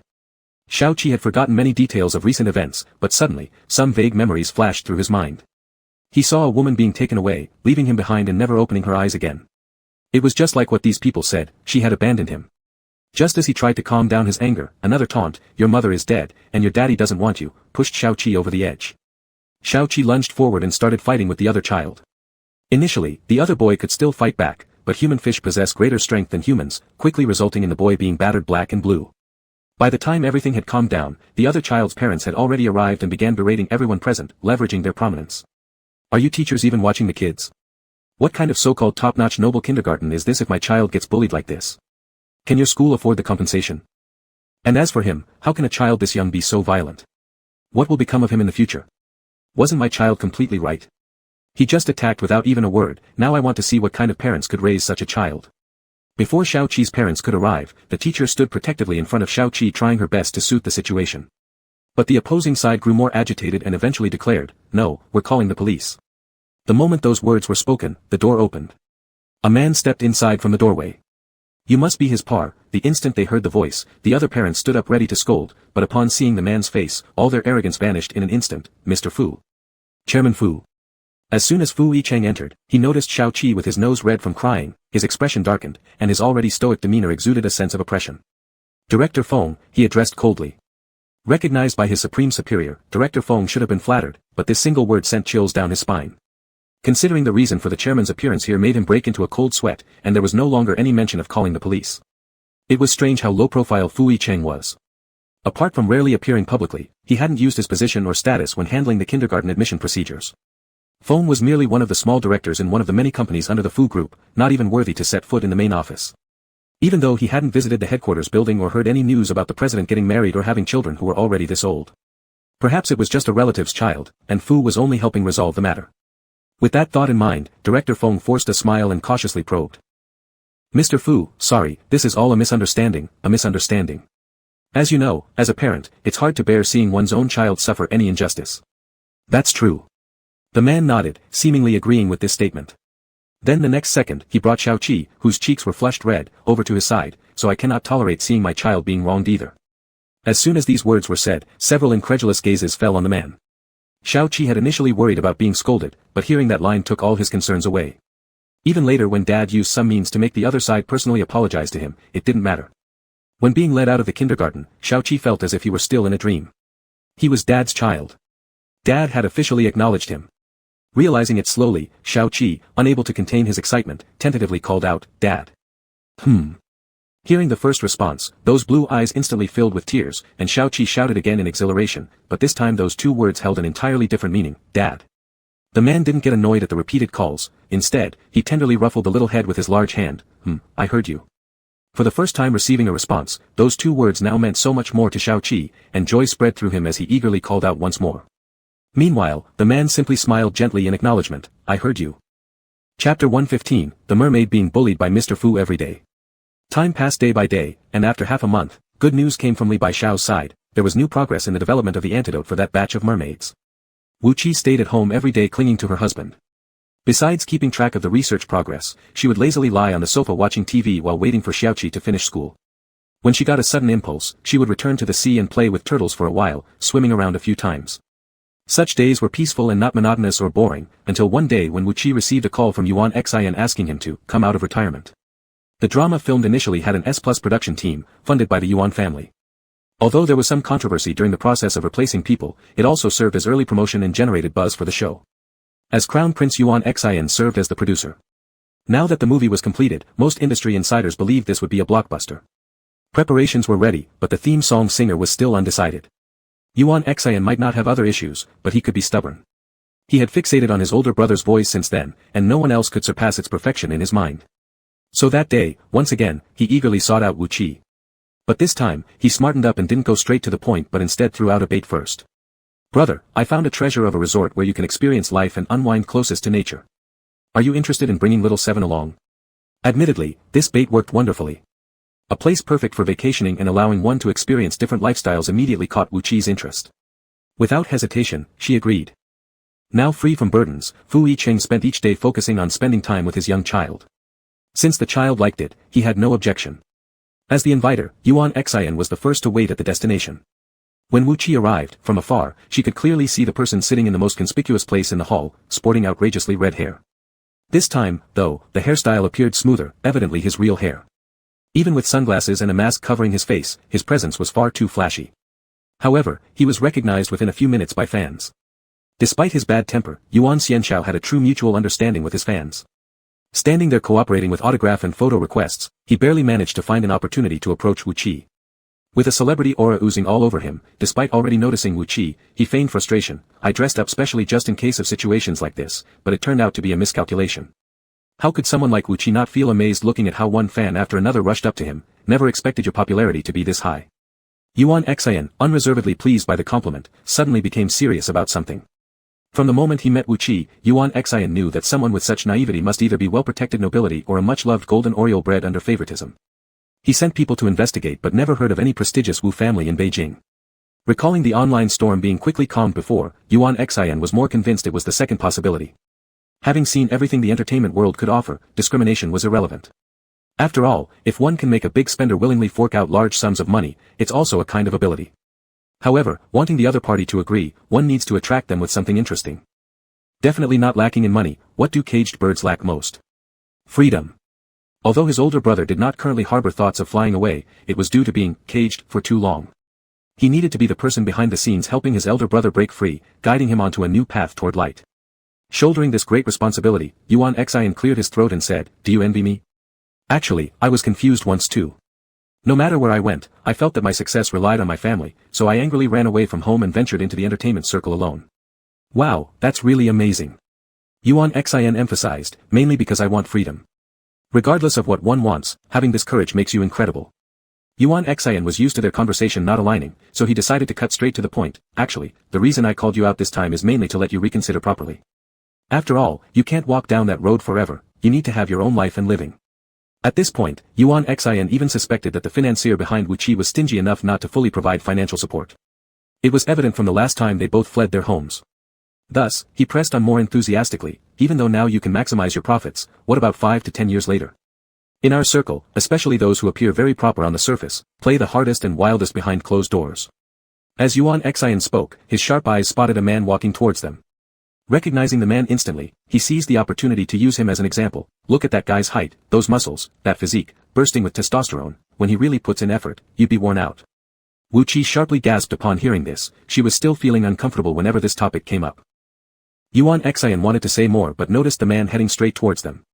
Tension rising, he pulled Wu Qi and turned her around, saying, "He's coming over, pretend not to see him." Upon hearing those words, Wu Qi tried to turn back to look, but Yuan Xian forcibly turned her head back. If he really takes interest in you, no matter how powerful your backer is, they can't protect you. He's Mr. Fu, the young master of the Fu family. The footsteps behind grew closer and eventually stopped right behind them. Yuan Xian wondered internally, despite being in the same capital circle, they had little interaction. Someone of Mr. Fu's stature wouldn't bother lowering himself to initiate greetings. Then something clicked in his mind, causing a sudden drop in his heart. Just as he worried about his big brother being targeted, the person standing beside who had been, curiously, trying to glance back slowly said one word. Husband. Yuan Xian mentally hoped it wasn't misdirected, his fans finding out could trend on hot searches. Then as the reality sank in, the man had already stepped forward, wrapping an arm around the teenager. "Sweetheart, why are you standing here?" "Husband." Yuan Xian, with his heavy idle pride, forgot to manage his expression for the first time, his voice trembling with shock, sharp and disbelieving. Caught up in gloating about his popularity before, he'd forgotten one thing: he missed a child. At this moment, that little one peeked from behind the man, looking like any ordinary family on vacation while making Yuan Xian feel entirely unnecessary. Recalling what he had previously said to deceive Wu Qi, his breath hitched as his blood pressure soared. However, in front of such a figure, he fell short in confidence and had no choice but to greet proactively, "Young Master Fu, it's truly an honor." Fu Yicheng, whose gaze since arriving had been on his child, finally noticed Yuan Xian's presence. "Young Lord Yuan, nice to meet you. Your name has come up several times in front of my child." Yuan Xian didn't catch the nuance of the word "seen," astonished. "My elder brother mentioned me in front of young Master Fu." The parties involved were also confused, unaware when they had been brought up. Then they heard the man slowly say, "When you sent those pictures to my child, I saw them a few times." Though his face remained expressionless, Yuan Xian inexplicably felt a chill running down his spine. On further reflection of what photos he had sent, other men's various thigh shots and offers to help undress them, he realized it wasn't just a chill running down his spine, but his whole self on the brink of disaster. It dawned on him now why capitalists were so detested. A smiling tiger completely unreadable, they could be grinning and nodding in greeting one second, then make you feel dead the next. Fortunately, Mr. Fu was generous, choosing not to hold it against him. Still, Yuan Xian, despite witnessing everything firsthand, couldn't believe it. When Wu Qi took a moment to relax, he couldn't help but ask, "Big brother, does he treat you well?" In reality, he mainly wanted to know if, with Mr. Fu being such a strong backing force, there was still room for inviting someone to sing. Wu Qi pondered, sometimes good, sometimes bad. More precisely, the latter manifested in excessive demands daily, leaving her body sore. Upon hearing this, Yuan Xian felt hopeful. "Does he bully you?" This hit directly at Wu Qi's pain points, every day. And not just anywhere either, specifically in bed every single day. Hearing this, Yuan Xian couldn't contain himself. "If he treats you like this, why do you still accept it?" "I can't accept it." Wu Qi replied without hesitation, even shaking her head vigorously like a tambourine. Unaware that silent steps had long approached and halted behind her. "We must reclaim our freedom and take control into our own hands so we aren't oppressed by him anymore." Wu Qi nodded in agreement, believing this method might help her husband become slightly more restrained. Then another question surfaced: what if we fail to take it back? Then say goodbye, find someone better behaved. An overly enthusiastic Wu Qi cheered along, "All right." The moment the words left her mouth, her legs were suddenly lifted off the ground as she was carried horizontally. Instinctively reaching out to grab hold, she turned to meet the half-smiling, half-mocking face of the man. One expression conveyed it all. Wu Qi deeply inhaled, realizing it was over. Carried back to the room, she was pinned down on the bed in the next second. The man leaned down close to her. "Is your husband treating you badly?" Wu Qi replied without hesitation, "My husband is the best person to Wu Qi in this world." "Does your husband bully you every day?" "How could he? My husband can't love me enough, right, husband?"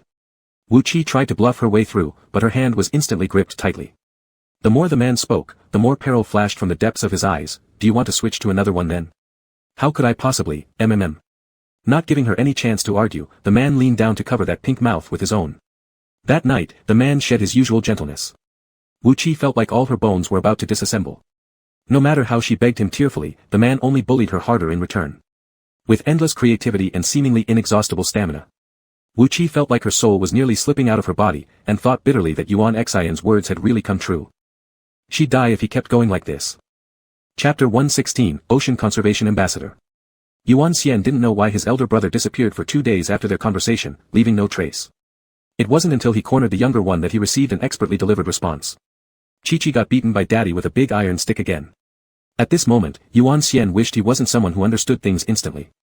But as men, the few sentences between them had already sparked such strong possessiveness, making this relationship far beyond the scope of supporting.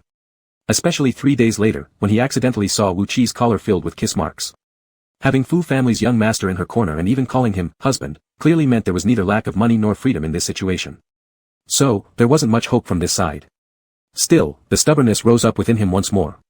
Yuan Xian, unwilling to give up, kept hovering around like a fly. Just as soon as Fu Yicheng left, he immediately locked onto Wu Qi's position. He found her beside a small hot spring pool. Yuan Xian jumped into the water first, seeing her hesitating at the edge, and leaned over eagerly to say, "Brother, can we really not give it another try? I guarantee you, if you agree to perform the theme song, you'll definitely become famous.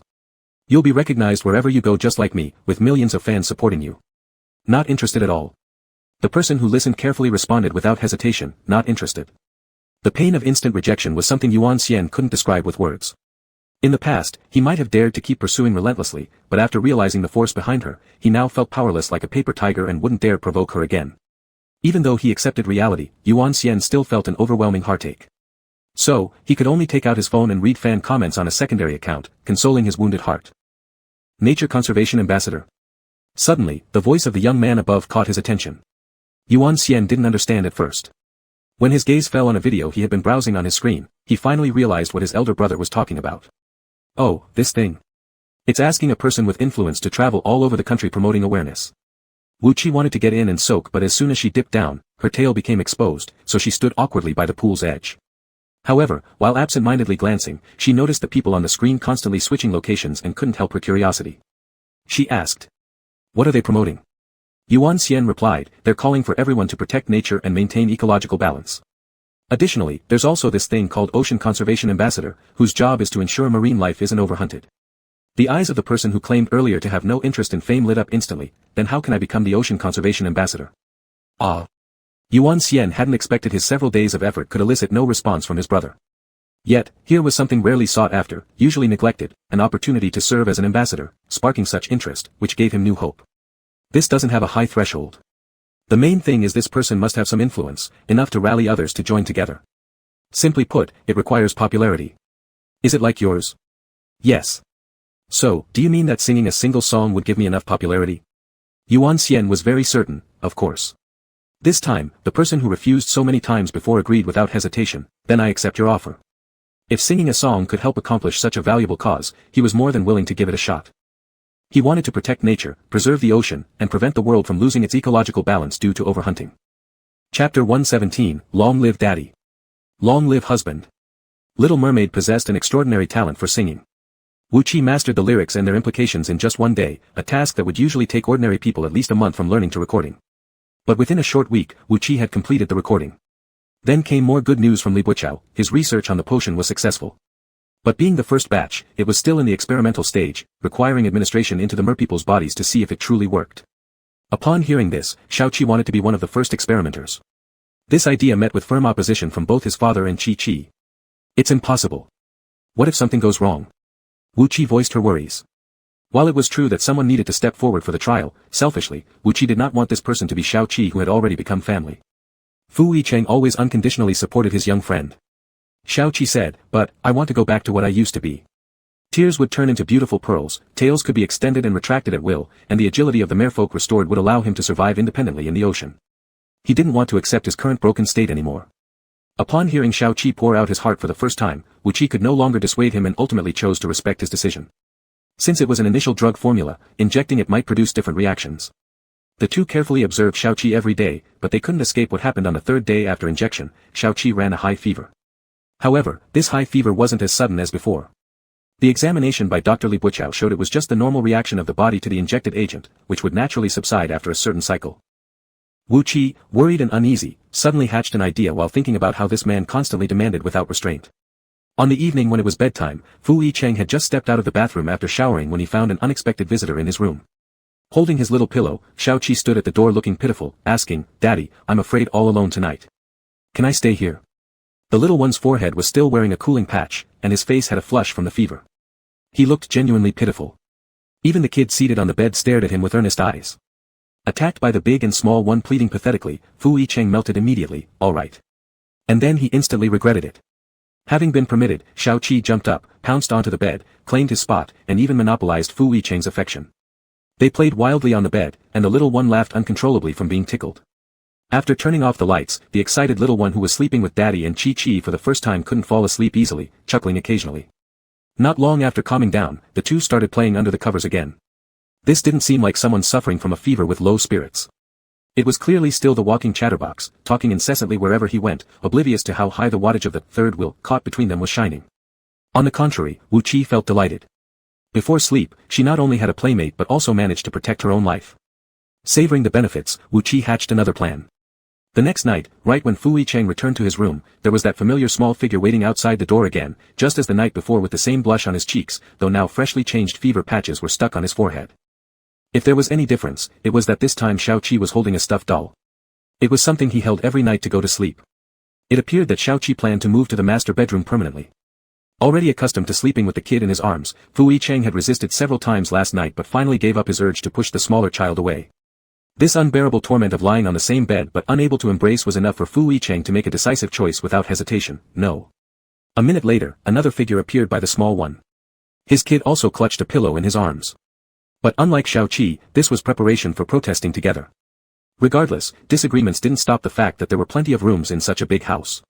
One more night wouldn't hurt, and compared to having the large and small one sleep in the neighboring room while he stayed alone, the decision required no further thought.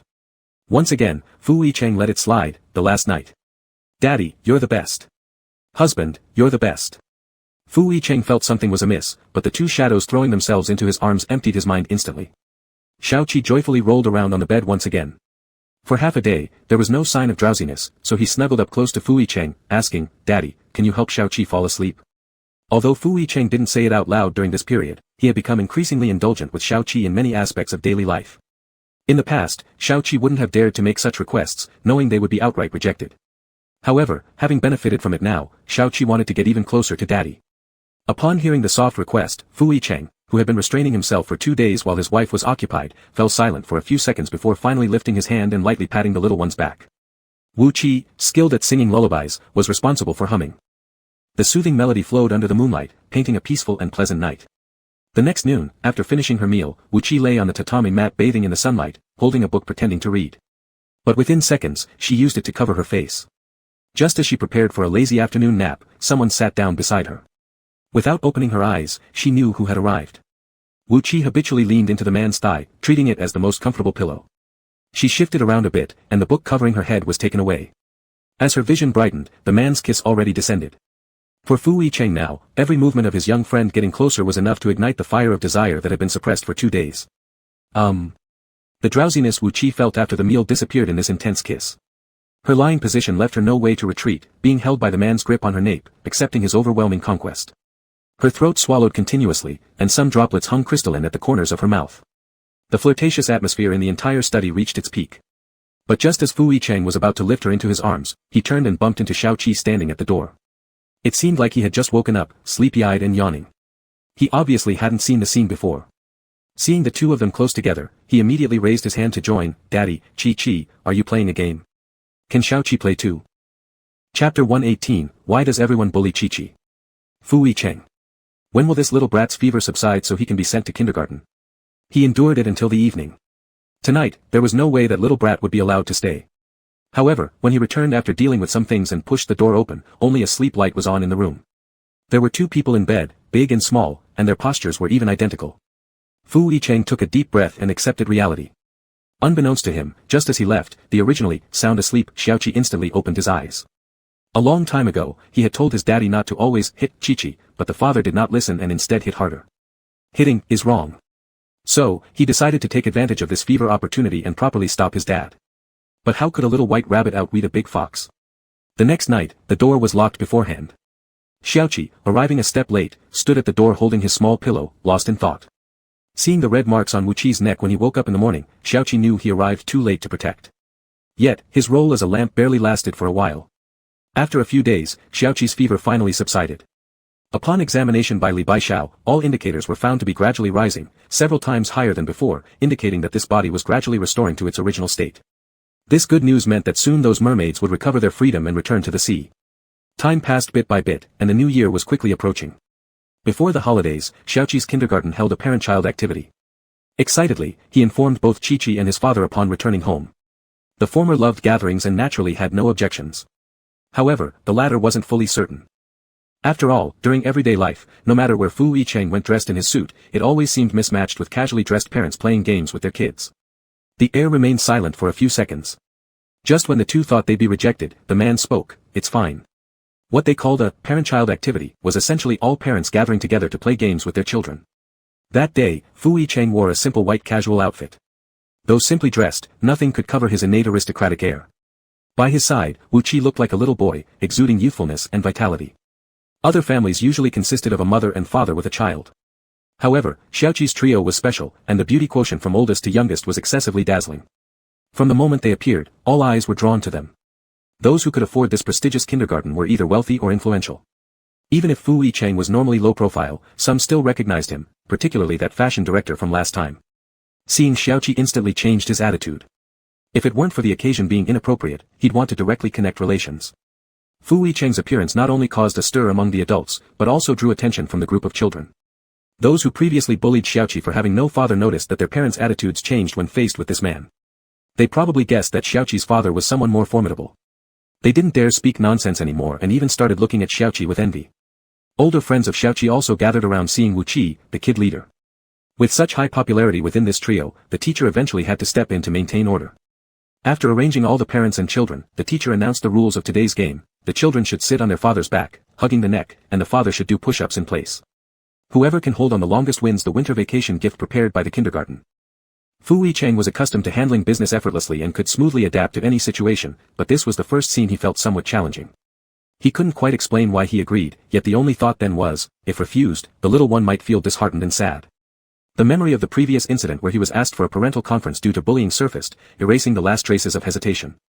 Fu Yicheng, who maintained strict fitness year-round, easily carried the nearly 4-year-old little one while doing push-ups. Xiaoqi clung to Fu Yicheng's back, circling his neck with both hands, cheering, "Daddy, keep going." If his earlier decision stemmed from impulse, then this soft-spoken, "Daddy, keep going," already sufficiently explained the joyous effect it brought. The whistle blew, and Wu Qi was more excited than the actual participants, unable to participate in this physical labor, and cheered on nearby. The muscular definition in the man's arms perfectly manifested with each press down, showcasing raw strength. Gradually, those parents initially full of vigor began announcing failures due to exhaustion. When only Xiaoqi and another team were left, all eyes were on them. Those who had once mocked Xiaoqi for not having a daddy now couldn't help but look at him with envy. Xiaoqi sat steadily on his daddy's back, holding on tightly. Even though the motion wasn't too intense, he felt as if he were riding a roller coaster, thrilled and excited. A smile remained on his face throughout. "Daddy is so amazing." The excited shout was like a proud announcement to everyone that this person was his daddy, someone who cared for him deeply. When the whistle blew again, the prize unsurprisingly went to Xiaoqi's family. As the man stood up, Xiaoqi eagerly threw his arms around, "Daddy. We won." The figure that rushed over bore no resemblance to the timid child they'd first met. His contagious smile exuded the innocence characteristic of his age, as if in this moment, he were the happiest person in the world.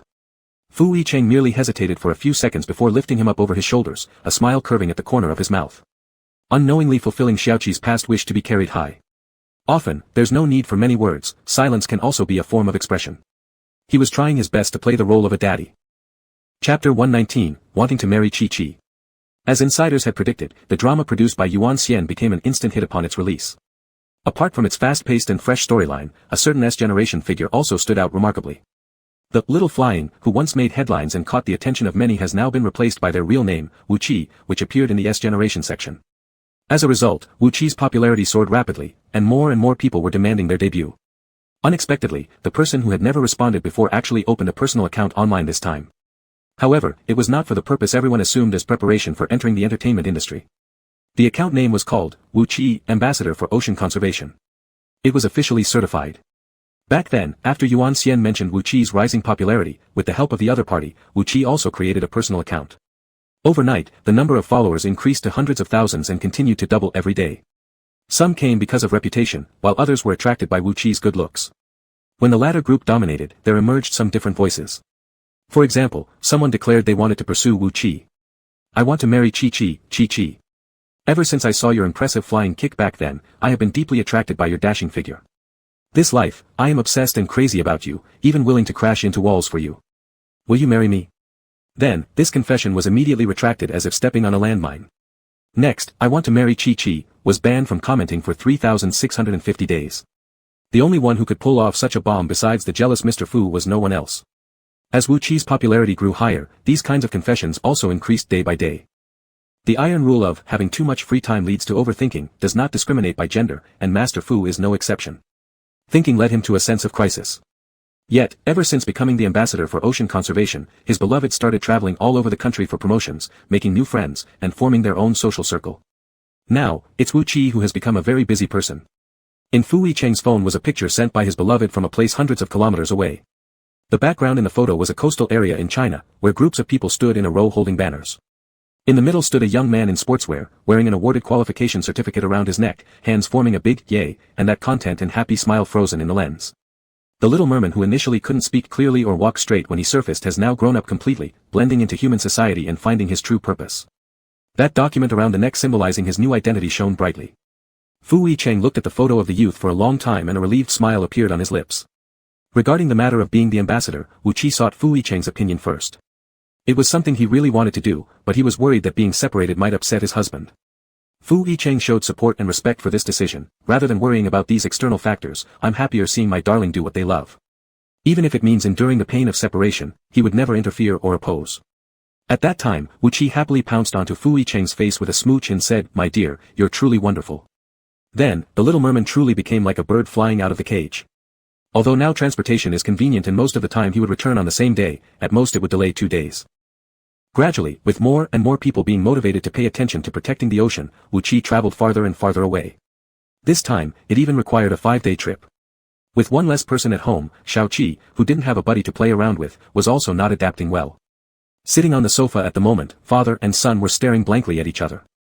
"Dad, when will Chi-Chi come back?" Xiao Qi couldn't help but ask after feeling bored after school. Not long after hanging up the phone, Fu Yicheng replied, "Tomorrow." However, that night, Fu Yicheng received news that the kid had to delay coming home by 2 more days. "Honey, I'm sorry. Originally, I was supposed to go back today, but Brotherly said there would be a volunteer joining along the way, so I'll temporarily stay and promote it a bit more there." Although the delay of coming home amplified the yearning once again, Fu Yicheng suppressed it. "All right, my dear, be safe." He turned around and made another call. Even though Fu Yicheng had let go to allow his beloved to try more meaningful things, his meticulous mind had already arranged people to secretly protect them and minimize safety risks as much as possible. And the brotherly mentioned by the child is precisely the person he had assigned to accompany him. While leading the arrangements, he also ensured the safety of his beloved. Upon suddenly changing the itinerary, Fu Yicheng had to investigate thoroughly.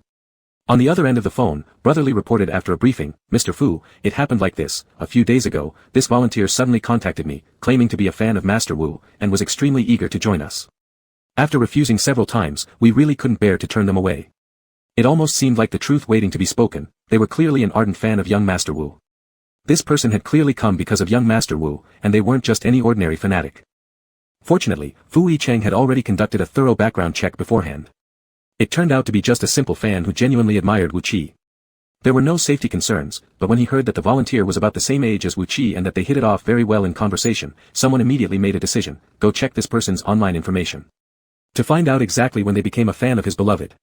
Although he wasn't part of the entertainment industry, Fu Yicheng didn't believe in such so-called die-hard fans. Who could sincerely follow one person for such a long time?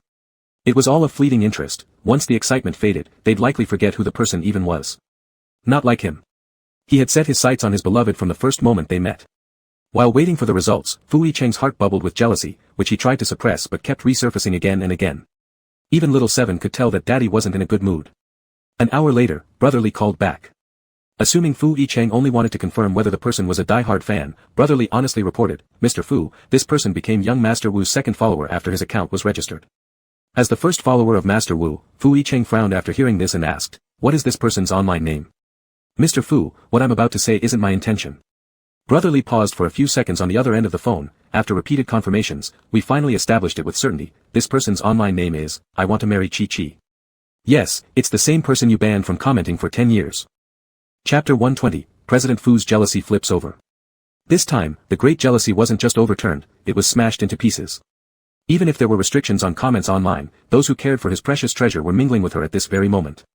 Fu Yicheng didn't know how much self-control he had used to stay calm when asking Brotherly to keep him updated and report any developments promptly. Suddenly, he felt that a decade of silence was not enough. However, admirers like these weren't just one in number. My predestined wife Xiao Qiqi, please wait another 10 years, I will definitely come to wed you riding on the 7-colored auspicious clouds. User XXXX has been muted for 10 years. I became a fan ever since the chipmunk milk tea photo. My past life was dull, but now my life has turned around, I want to strive for Qiqi and seek closeness with my wife. Muted again. Risking having Qiqi as my wife, but I'll take the direct route, Qiqi, I love you, just as rats love rice. It seemed all those muted accounts gathered together and noticed that anyone referring to Wu Qi as their wife was instantly targeted and dealt with, prompting some to speculate. Isn't Qi Bao excellent? Why can't she be our wife? Did you notice? As long as someone entertains such bold thoughts, the authorities will suppress this idea right at the outset. So I have something to say, but I don't know if it's appropriate or not. Let me risk speaking up, given that the largest shareholder behind this platform is the Fu family, and that being muted might be due to internal operations within Fu Enterprises. Also, most people with access to such large platforms are upper management. A further investigation of the Fu Corporation revealed that aside from the leader of the Fu family, everyone else with authority is already married. So, what's the relationship between our Qi Bao and the leader of the Fu Corporation? That doesn't make sense. President Fu is known for being detached and indifferent, it certainly isn't him. In the past, the goal was to protect his treasure from going public, now there's no opportunity for disclosure. Looking at the last piece of misinformation, Fu Yicheng fell into deep thought for a long while. Even if they did go public in the future, he would need an absolutely convincing proof to simultaneously make everyone abandon their ideas. Wu Qi returned 3 days later. Before departure, everything had been neatly prepared. Upon returning, she seemed thinner and darker skinned, despite her still fairly pale complexion. Despite that, in Fu Yicheng's eyes, his beloved baby must have endured hardships during the trip. Right before leaving, Fu Yicheng's only requirement was to maintain her weight. But someone cherished like a gem suddenly left the greenhouse, inevitably finding it hard to adapt, especially given the daily demanding journeys. Wu Qi didn't know if she lost weight or not, but seeing her husband's slightly displeased expression, she grew a little apprehensive. Honey, I haven't lost weight, I've been eating regularly every day and gained some. Don't believe me? Ask Brother Li. As she spoke, she sat on the man's lap. After so many days apart, coupled with her cajoling tone, Fu Yicheng's dissatisfaction melted away entirely due to her initiative. He stopped probing and went straight into the kitchen to prepare the dishes his little child loved most. Finally waiting for Wu Qi to return, little Seven kept chattering non-stop around her, sharing the amusing incidents that happened during these few days apart. Wu Qi glanced at the figure in the kitchen, and knowing his acute emotional sensitivity, asked, "How has Daddy been these days?" "Not great," little Seven paused for a moment and added, "especially starting from the night before last, his mood worsened even more." Wu Qi calculated the time, it coincided precisely with the day she delayed coming home, causing her even more unease. Knowing how to cheer up the man, she took the initiative that day. Unsure how long it lasted, the bell tolled welcoming a new day. Fu Yicheng's gaze landed on a particular upcoming date on the calendar, his precious treasure would finally reach the legal marriage age, entering the final countdown. At this moment, Fu Yicheng roughly figured out what kind of evidence to present. Chapter 121, Baby, will you marry me? Wu Qi was next scheduled for a period of rest. The main purpose was to gain back the weight she had lost. Otherwise, the next time she dropped on the scale again, her punishment wouldn't be as simple as last night's. Wu Qi began to go to bed early and wake up early every day, eating meals on time, and even got rid of her previous habit of being a picky eater. She even started to accept vegetables. She initially wanted to take these days off at home to spend some quality time with her husband and Xiaoqi, but Wu Qi noticed something was off about the two recently. This was specifically manifested in their frequent secretive huddles when they thought she wasn't watching. Given that they had previously conspired behind her back before, Wu Qi felt this all too familiar. After dinner, normally the three of them would sit comfortably on the couch watching TV dramas, but this time around, only Wu Qi sat alone in the middle. This was the third day. At first, Wu Qi could still hold back her curiosity, but later, she just couldn't contain herself anymore and started searching for them throughout the house. She finally found the two ghosting about together in the study. When she pushed open the door, Xiaoqi looked up first, Qiqi. In front of Xiaoqi were bedtime reading materials, and the man sitting across from him lifted his eyes upon hearing the voice, "Baby? Is something wrong?" There didn't seem to be anything out of place, and it even appeared that her arrival had interrupted the two who were earnestly reading books.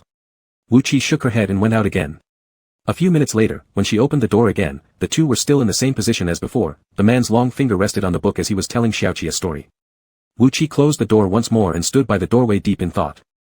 Just when she assumed that this was the new way father and son were bonding while she was away, Wu Qi suddenly detected the key flaw in their excellent acting skills. If these were bedtime stories, why weren't they told right before going to bed? Wu Qi became smart this time around. Back when her information was recorded for her ID card, her husband set her birthday as the day she came ashore. Every year, they celebrated this reunion day to make it more meaningful. Counting the dates, it should be within these few days. Wu Qi decided to act dumb, pretending not to see what the two were scheming behind her back, continuing her usual sofa recline lifestyle, opening all the snacks into a large bucket and lying on the couch watching marine documentaries. Time always flies fast when there is something to look forward to. On the day of her birthday, Wu Qi specially woke up early and got dressed nicely, walking down the stairs with anticipation waiting for some surprises. However, before any surprise arrived, she received an urgent phone call from Brother Li. In a certain coastal city, endangered marine life was spotted injured during a chase and was currently being treated at a marine animal protection zone. As a mermaid, Wu Qi could sense the life signs of all marine animals and communicate with them simply using special sound waves. In the past, she had already helped many marine animals near death due to various environmental reasons. Believing she possessed a unique ability, Brother Li thought of Wu Qi immediately when the situation arose. This time, it was an extremely rare and critically endangered species, requiring Wu Qi's help urgently. Holding the certificate in her hand, this was her mission, and she felt it was her duty without question. Wu Qi hesitated repeatedly but finally made up her mind. Huh? Chi-Chi, are you leaving again? Faced with Xiaoqi's disappointed expression, Wu Qi felt somewhat guilty. Sorry, I'll be back tonight. Xiaoqi was an understanding child, knowing Wu Qi had important things to do, so he didn't cling any further. Noticing Wu Qi's hesitation before departure, the man placed his large hand gently on her head and stroked it, speaking the gentlest words to soothe her rising feelings of guilt. Baby, go ahead and complete your mission. Your husband will wait for you. He used to have his beloved looking for him for years, and now, it was his turn to wait where he stood. Wu Qi left with Brother Li, and the two immediately flew to the destination. Wu Qi had been there before, and quite a few people recognized her. Seeing her arrival, everyone's anxiety seemed to ease before the work even began. Wu Qi wasted no time and dove straight into the task. By the time she could catch her breath again, the setting sun signified the end of the day. Having promised she'd come back today, Wu Qi hurried as much as possible, finally catching the last flight. However, combined with delays in between and other factors, she returned home at 11:45. After unlocking the electronic lock password, she pushed open the door to encounter a silence as dark and quiet as the night. The living room lights were off, and one could hear a pin drop. Even her footsteps sounded exceptionally clear. It seemed like she really did come back late. The sense of loss from destroying the surprise herself was amplified infinitely by the darkness. There was no birthday cake on the coffee table. Wu Qi glanced at the time, only a few minutes remained, and she could only accept that her birthday was over. Pushing open the master bedroom door, the curtains blocked out the last remnants of night, leaving it pitch black inside. She tiptoed carefully, fearing to disturb the person who might already be asleep if her steps were even slightly heavier. But as her lifted foot touched down, an unusual sensation came from underfoot, like stepping on something very soft, which made a slight sound. Only then did Wu Qi notice a fresh aroma filling the room. Before she could identify its source, the lights around her gradually illuminated just enough to brighten her immediate line of sight. As the lights along the floor extended and stopped a short distance away, Wu Qi discovered someone standing there in the dim glow. The man stood still as if waiting for her. His tailored suit glowed under the lighting, looking especially formal and serious. Since the man had taken a backseat role in their relationship, Wu Qi hadn't seen this familiar suit outfit for a long time. On this seemingly special evening, it sent her heart racing. Soon, her heartbeat lost its rhythm. Because it was then, under the light, she noticed the scattered rose petals beneath her feet, their vibrant red splashed across the entire room. The diffused floral fragrance hinted at the mood about to unfold. As the warm light grew brighter, more surprising elements revealed themselves before her eyes. The enormous cake, one she thought wouldn't exist, featured a blue mermaid held horizontally in the man's arms, much like their first encounter years ago or their reunion after that. But beneath them wasn't the azure seawater of their initial meeting, instead, it was a ring symbolizing frozen time and a lifetime commitment to happiness together. Walking steadily toward her, the deep, resonant voice shattered the silence. Baby, I've been thinking about something for a long time. One evening a year ago, when I stood by the floor-to-ceiling window looking down at the bustling crowd below, my heart felt empty. Suddenly, a strong impulse arose to set sail into the ocean without reason or destination. All these inexplicable actions felt guided by a mysterious force until that night when I met you. Later, I realized that on the same evening a few years ago, there was a cute little mermaid who courageously reached out and grabbed me. Just like a year ago, diving straight into my arms on the ship, the moment your touch entered my chest, it filled the void, making me realize what I had been searching for, what I had been waiting for, the return of that adorable little mermaid. This time, I caught her. I want to hold her forever and never let go again. The music that followed sounded like waves, pushing Wu Qi's heartbeat little by little, stopping entirely as the man stepped closer, kneeling down before her. Baby, will you marry me? Chapter 122, The Grand Finale. Plunk. Wu Qi heard the loud pounding of his heart, which confused him and made him at a loss until a pearl dropped and rolled to the man's feet. Only then did he realize that his face was soaked with tears. He tried to speak but found his throat seemingly burned empty along with his thoughts in this moment, making it hard for him to articulate anything the more he hurried. Finally, in desperation, he threw himself into the man's arms, fearing that any second longer of hesitation would make the man change his mind. The answer had already surfaced in his heart when they came ashore. Shortly after their first meeting, he was eager to leave a mark on the man's body. Even though he was naive and inexperienced, it was instinctual, following his heart. He wanted to marry his husband, wanting to be forever with him. During those years searching through vast oceans, this belief became the driving force behind his persistence. After all the twists and turns these years brought, he finally returned to this embrace, finally finding his place to belong. At this moment, the two hearts clung tightly together. In the acceleration of each other's heartbeats, Wuqi choked up excitedly as he said the long-anticipated words, "I do." As soon as the words were spoken, a cold touch ran over his fingers, and a small ring encircled them tightly, binding Wuqi completely. Time seemed to freeze in this very moment. The man tilted Wuqi's chin upward, placing a kiss upon him. This kiss held an abundance of emotion, softly narrating every bit of love with warmth and tenderness. The next day, Fu Yicheng wasted no time taking him straight to the Civil Affairs Bureau. Not until the red booklet lay firmly in his hands did Wuqi feel the tangible transformation in identity. He was now officially Fu Yicheng's spouse. Xiao Qi, serving as a witness, looked on with great excitement at the birth of the two little red booklets, even more animated than the actual parties involved. Giddy like a little shadow glued happily onto the couple. But quickly enough, Fu Yicheng deprived him of such opportunity. On this momentous day, certain matters must be celebrated accordingly. He shoved Xiao Qi into Ching Tezu's hands without further ado and swiftly headed home, carrying the person close without delay. Both wore white dress shirts intended for their wedding photo shoot. Unlike the ones Wuqi often favored, this one fit perfectly well, exuding charm under the sunlight. It was precisely this ordinary shirt that sent the man into complete frenzy. When the camera snapped their photo earlier, seeing the childlike figure smiling radiantly within it ignited an overwhelming urge in Fu Yicheng to rip off the shirt right there and then, marking him inside out with his own signature. Now that the shirt was personally unbuttoned and shed, Fu Yicheng lost the gentleness he usually possessed. In this special day filled with joyous celebrations, Wuqi also demonstrated unparalleled passion. Wrapping his arms around the man's neck, offering himself willingly. The man's behavior tonight was especially wild and uninhibited. By the time Wuqi was thoroughly spent, too disoriented to notice, Fu Yicheng, who normally enjoyed pressing him against the glass and bullying him while gazing outside at the underwater world simultaneously, actually chose to pull the curtains closed deliberately this time. Afterward, as Wuqi was carried into the bathroom for cleansing, his entire body went limp and lacked strength, letting the man manipulate him however desired. Back in bed, the man embraced him from behind, suddenly covering his eyes. "Hubby, what is it?" Wuqi's voice remained hoarse. Fu Yicheng stayed silent, lifting him by the waist instead and guiding him toward the glass from behind. Wuqi heard the curtains being drawn back, followed by the sound overhead as his sight was restored. "Baby, open your eyes." Right before him lay the same familiar underwater realm. Yet unlike before, several mermaids swam freely, flapping their tails gracefully in the water. Wuqi instantly recognized these mermaids as among those they had saved from Lu Feng. With wide eyes brimming with surprise, he asked, "Hubby, is this?" This is the first group of mermaids who have regained freedom, set loose within this stretch of sea. They also belong to the same batch as Xiao Qi, signifying that the research has succeeded. Perhaps favoring the serenity of this inner sea, the mermaids didn't rush to depart once released. Instead, they hovered not far from the glass, waving hello to Wuqi and flicking their tails, producing bubbles of various shapes in the water. Wuqi understood, this was the merfolk's way of showing gratitude. Seeing his kind finally return to the ocean stirred immense happiness within Wuqi. But shortly thereafter, he realized a serious problem. "Hubby, were they outside all this time?" Fu Yicheng bent down closer, gently biting the ear of the little one. "What is it?"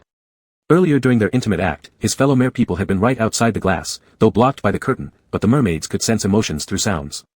In other words, his barely restrained sounds earlier were all heard by the others of his kind. No wonder a few mermaids looked at him with an expression that was strange and confused. As if they couldn't understand why his voice sounded both excited and painful. Looking up to meet the man's smile curling at the corner of his lips, the little merman's face flushed red as he let out an angry shout that echoed through the entire villa. "Husband, you bad egg." The next day, all netizens discovered that Fu Yicheng, the former heir of Fu family, personally registered a new account. As soon as it was officially verified, he posted an update. The content was straightforward yet instantly sparked uproar across the internet. In the photo, there was the radiant little red booklet, with a mention of Ocean Conservation Ambassador Wuqi, accompanied by a brief caption, "My Mr. Fu." Chapter 123, Bonus Chapter, I. "Professor Li, you're really not going to join us for dinner tonight?" This was the third colleague who couldn't believe that Li Boxiao had declined the dinner gathering. After all, he used to be the leader of every gathering, and this was the first rare time he wasn't attending. Not only that, everyone also noticed that the person who practically lived in the institute recently started respecting office hours and leaving on time. Someone smelled a rat. "Professor Li, could it be that you're secretly dating someone?" Li Boxiao's good temper and lack of airs made him get along well with his colleagues, so these kinds of teasing comments were nothing new. His looks and family background attracted countless people wherever he went. Teased like this, Li Boxiao merely smiled and explained, "Overtime work." An assistant nearby preparing to leave work rolled their eyes silently. Professor Lee had learned how to fib. In the past few days, whenever he said he was working overtime, he would rush home shortly after sitting down for just a bit. As if someone at home was waiting for him. After everyone left, Li Boxiao stared at the dense data in front of him and found himself lost in thought. The reason for skipping the gathering was because he needed to work overtime. Once again reminding himself of this fact, Li Boxiao forcibly tore his gaze away from the moving clock. 5 minutes later, his attention shifted again. In front of his eyes, amidst the black paper with white text, it seemed as if an unhappy face appeared, a frowning expression, weary from waiting late into the night for him, drooping head resembling an abandoned little stray asking him, "Brother, I've waited for you at home for a long time." Li Boxiao took a deep breath and felt annoyed with himself for lacking resolve. Yet, his body honestly set down the pen in his hand and left the institute. Returning home was still 2 hours later than a normal departure from work. As he pushed open the door, the aroma of food greeted him. Smoke rose from the kitchen, and a man wearing an apron walked out holding a dish of freshly made fried prawns. Upon seeing Li Boxiao, the man's eyebrows instantly curved downward, like a tame large dog finally greeting its master back home, stepping forward at once. "Brother has returned." Li Boxiao was a workaholic, and due to growing up in wealth, he hadn't done any manual labor since childhood, nearly forgetting how long it had been since his house felt warm with life. But after housing someone for just a few days, the formerly empty kitchen and fridge were gradually filling up. The apron draped around his body, its origin unknown but perfectly fitting, somehow didn't feel strange at all, instead softening the air of melancholy around him, turning him into a truly tamed beast. Li Boxiao was still somewhat unaccustomed, standing rooted at the doorway without movement. In contrast, the other party remained composed. "It seems I guessed correctly again, brother worked overtime till this hour." Fu Minyu spoke with a smile playing on the corners of his lips, timing it just right, so brother won't starve. The thoughts of recent days revealed by this jest made Li Boxiao slightly uneasy. If working overtime until this point once was a coincidence, doing it twice or thrice was no longer something explainable by chance. It was akin to the work hours supposed to delay further somehow speeding up precisely when they shouldn't, full of intriguing implications. Moreover, from beginning to end, Fu Minyu had a complete grasp on his daily rhythm. Li Boxiao wasn't sure for how many consecutive days he had ended work early despite intending to work overtime because he couldn't let go. It seemed like encountering this man placed numerous things outside of his control. He still couldn't comprehend why he impulsively called out that day, eventually leading smoothly to bringing this man under his roof. When hearing over the phone that initial pleading voice, "Brother, can you please take me in," something stubborn within him crumbled beneath such a pitiful tone. He rejected, yet allowed the sly individual to sense his hesitation. The next day upon returning home after work, a relaxed figure leaned against his doorstep, no longer dressed in the usual formal wear but in casual clothing revealing the vigor of youth at 21, even covering his eyebrows with the cap tilted on his head. Seeing him approach, he lowered his eyelids without saying anything. An action, a glance outweighed any complex words, becoming an invisible weapon breaking through Li Boxiao's rejection. Entering the house, before having time to remove his clothes, a sudden weight fell on his shoulder, followed immediately by a whisper circling his ear. The man rested his head on his shoulder cautiously from behind, concealing restrained joy in his tone, speaking, "Brother is truly kind-hearted." "Brother?" Wandering thoughts pulled back by this sound, Li Boxiao walked over and sat at the dining table. "Try it, your favorite fried shrimp." These past few days, the person who already knew his preferences inside out ensured satisfaction with every meal served to him. Li Boxiao picked up his chopsticks. "Thank you." Just as he was about to start, a peeled shrimp was offered to him. Li Boxiao paused, "I can do it myself." Fu Minyu acted as if he hadn't heard, naturally presenting the shrimp to Li Boxiao's mouth instead, "But I want to peel it for brother." The hand persisted and gave him no chance to refuse. "Thank you." Watching the person who ultimately used chopsticks to accept, Fu Minyu slightly raised an eyebrow but said nothing. He continued focusing on peeling shrimp for the person beside him. His technique wasn't entirely proficient, yet every shrimp was carefully peeled. As Li Boxiao glanced over unintentionally, those long fingers stripped away each layer of the shrimp shell, and some inappropriate scene suddenly flashed before his eyes. Many years ago, this hand had done the same with great patience, stripping away layer after layer of his clothes. "Does brother like it?" At some point, the man had moved closer. Fearful of being caught with a sudden blush on his cheeks, Li Boxiao instinctively looked down. Then what about me?" Confused, Li Boxiao looked up. "What? Does brother like me?" The straightforward question left Li Boxiao unprepared, especially with those burning eyes staring directly at him, demanding this answer. The air grew suddenly silent. Two gazes clashed in the air, invisible undercurrents surging until finally, the man surrendered and didn't press any further. "Don't be nervous, brother." Fu Minyu chuckled lightly as if it were just a joke while peeling another shrimp for Li Boxiao. "I was only kidding." Though the words breezed by as a jest, both knew that the joke that was already taken seriously wasn't really a joke anymore. After dinner, Fu Minyu took the initiative to wash the dishes, but Li Boxiao still followed him into the kitchen. There was reason. It's not right for the guest to both cook and wash dishes. This deliberate emphasis on guest host roles caused Fu Minyu's eyes to dim briefly, but soon they lit up again with a smile. His probing had set off brother's caution line. But no matter, he had all the patience in the world to pry open that heart which seemed hard on the outside but was actually quite soft inside. While slipping on the apron, their bodies pressed together through the fabric. Fu Minyu deliberately slowed his tying of the strings, almost as if he were embracing the person from behind, letting his breath hover around the already reddened earlobe, whispering softly to Li Boxiao, "So will brother praise me?" Chapter 124, OV 2. Boast about what? Being able to cook, peeling shrimp for his brother, and helping with the housework like an obedient younger brother. In the past, Li Boxiao wouldn't have been stingy with his praise. On the contrary, back then he loved praising Fu Minyu, who was 3 years younger than him and had grown up under his watchful eye. His family structure was a bit special. His mother passed away when he was 5, and later his father remarried. His stepmother brought in a younger brother who was also 3 years younger than him. There were none of the overly dramatic, evil stepmothers you see in TV dramas. The newly formed family got along well, and his half-brother was very close to and dependent on him as an older brother. But one unfortunate accident led to the drowning death of his younger brother. And this tragedy happened because he suggested they go out to play. Even though his parents repeatedly tried to guide him so that he would no longer carry this sense of guilt, his younger brother's passing remained a regret in his heart. This hope for redemption from heaven came true when he met Fu Minyu at the age of 10. That 7-year-old would follow behind him and Fu Yicheng every day, sweetly calling them "big brother," with a charming innocence and a naive, cute face, eyes filled with purity and even the habit of holding on to his clothes corner. It all reminded him so much of the little brother he'd lost. He transferred all his regrets about his deceased brother to Fu Minyu. When he did something wrong and feared being discovered, Li Boxiao stepped forward to take the blame. If there was a fight and he feared making Fu Yicheng angry, he would assume all responsibility. When he felt bullied, he rushed to the front to protect the other person. And if Fu Minyu was unhappy, he secretly took him to cheer him up. Fu Minyu shared many secrets with him that he couldn't share with others, and after one of his encouragements, Fu Minyu leapt from the bottom rank to the top 10 of his grade. He enjoyed clinging to him afterward to ask for praise and rewards for behaving obediently. Because of the unique illness, Li Boxiao indulged him endlessly, satisfying any wish Fu Minyu might have. With all his heart, he treated him as if he were his own flesh and blood little brother, spoiling and indulging him. But that unexpected night changed everything later. Today, Li Boqiao's mind wandered more intensely than usual. While washing dishes, he nearly dropped them several times. After finally relaxing in the bathroom for a shower, his brain gradually returned to normal. Just as he prepared to lie down, he suddenly heard some deliberately suppressed coughs coming from outside. The sound seemed not far from the door. Li Boqiao, particularly sensitive to these noises, couldn't help but open the door. As soon as he did, he bumped right into someone who was just about to enter the neighboring room. It seemed Fu Minyu had just finished bathing. Water dripped occasionally from his wet hair onto his pajamas, which created vague water traces outlining his hidden contours. With each subsequent cough, the shape became clearer. Li Boqiao didn't expect to see this upon stepping out, so his gaze naturally shifted away awkwardly. "Do you feel unwell again?" Standing in front of him, Fu Minyu didn't say anything for a long while. Just as Li Boqiao began feeling uneasy under the prolonged stare, he finally heard Fu Minyu laughing and saying, "Is my big brother showing concern for me?" The smile blooming at the corner of Fu Minyu's mouth made his pale face appear somewhat rosy. Li Boqiao instinctively wanted to deny it, but as he thought of how this body might deteriorate now that the savior human fish had left, the words on his tongue turned into, "Get some rest early." "And dress warmly," he added hesitantly after realizing the prior sentence wasn't enough. "Don't catch a cold."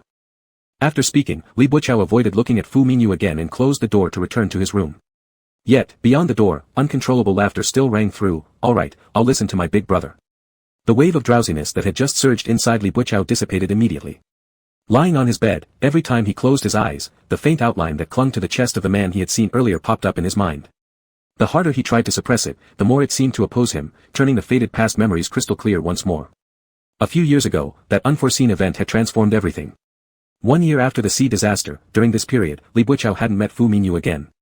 Though Fu Minyu tried to contact him several times, he kept evading the encounters. Their relationship was damaged when his attempt to prevent Fu Minyu from agreeing to that fateful offshore venture failed. They met again one evening after work when Li Boqiao found Fu Minyu at the entrance of their place. At that moment, Fu Minyu's eyes were red-rimmed as if he resembled a forsaken child who ran straight into Li Boqiao's arms, exactly like in the past. "Is big brother still mad at me?" Once unable to reach up to his chest, that younger brother had now grown tall enough to envelop him within his embrace. Yet, no matter how tall he grew, he could easily resonate with Li Boqiao's heartstrings without any defenses, leaving him unable to be cruel. Not even the gesture of pushing him away carried any strength. "Go back home," he said helplessly. This was the harshest thing he could say, but his stance was clear. However, the person in front of him didn't budge an inch due to their size difference. Instead, they suddenly pinned him against the wall when they moved closer. "Brother can't drive me away, and he certainly can't discard me." Despite portraying himself as weaker, the words were forceful, domineering, and even terrifyingly obsessive. "He can't discard me." The pity that once lingered in his eyes disappeared, replaced by a tightening grip on his chin, revealing a lurking wild beast's danger at this moment. If denied by Bozeo, he would devour him whole. In that moment, Bozeo felt as if the person in front of him was a complete stranger, utterly stubborn and, bearing no resemblance to the obedient younger brother from before. Unconsciously, he applied more force with his hands. His tone grew heavier, let go. But this action only caused a shadow of gloom to rise in the youth's eyes, let go. I want to be tangled with brother forever, how could I ever bear to let go? By exposing hidden thoughts unintentionally, Bozeo hadn't anticipated the day when the one he regarded as his younger brother would speak such words to him, incredulously countering. Fu Minyu, are you insane? Do you even know what you're saying? The boy momentarily froze, but then laughed bitterly. Is it crazy just because I don't want to pretend anymore and hide these feelings, pretending to be an obedient younger brother? And if brother finds out that I've harbored these thoughts for a long time, every day thinking about how to make brother love me a bit more, wouldn't brother get angry with me again? Bozeo's chest heaved violently due to agitation. You're insane. Bozeo knew that at that moment, he shouldn't provoke the other person, preferring to accept what lay before him than face anything worse. But those two words thoroughly enraged the young man, unleashing a dangerous gaze that left him no escape. If brother has already said so, then can I go a little crazier? The youth trapped him in a narrow corner, his fingertips caressing the slightly parted lips trembling from excitement. Like, tasting the flavor here. You. The unfinished exclamation was cut off completely by a sudden, frenzied kiss. Chapter 125, Extra, 3. Slap. An instinctive slap ended this absurd night. The two had known each other for over a decade. Bozeo had never said a harsh word to Fu Minyu, let alone laid a hand on him. When he was locked in the room, his lips still burned with fiery heat. The young man's kiss was violent and frantic, and that moment of physical dominance made Bozeo feel afraid of this younger brother for the first time. But then came an even more unbearable increase in his heart rate. He thought he had been influenced by Fu Minyu and also become irrational. That night, Bozeo lay awake all night, thinking a lot. Once one retrospects on the past, many forgotten details reappear before your eyes. When did Fu Minyu start harboring these feelings towards him?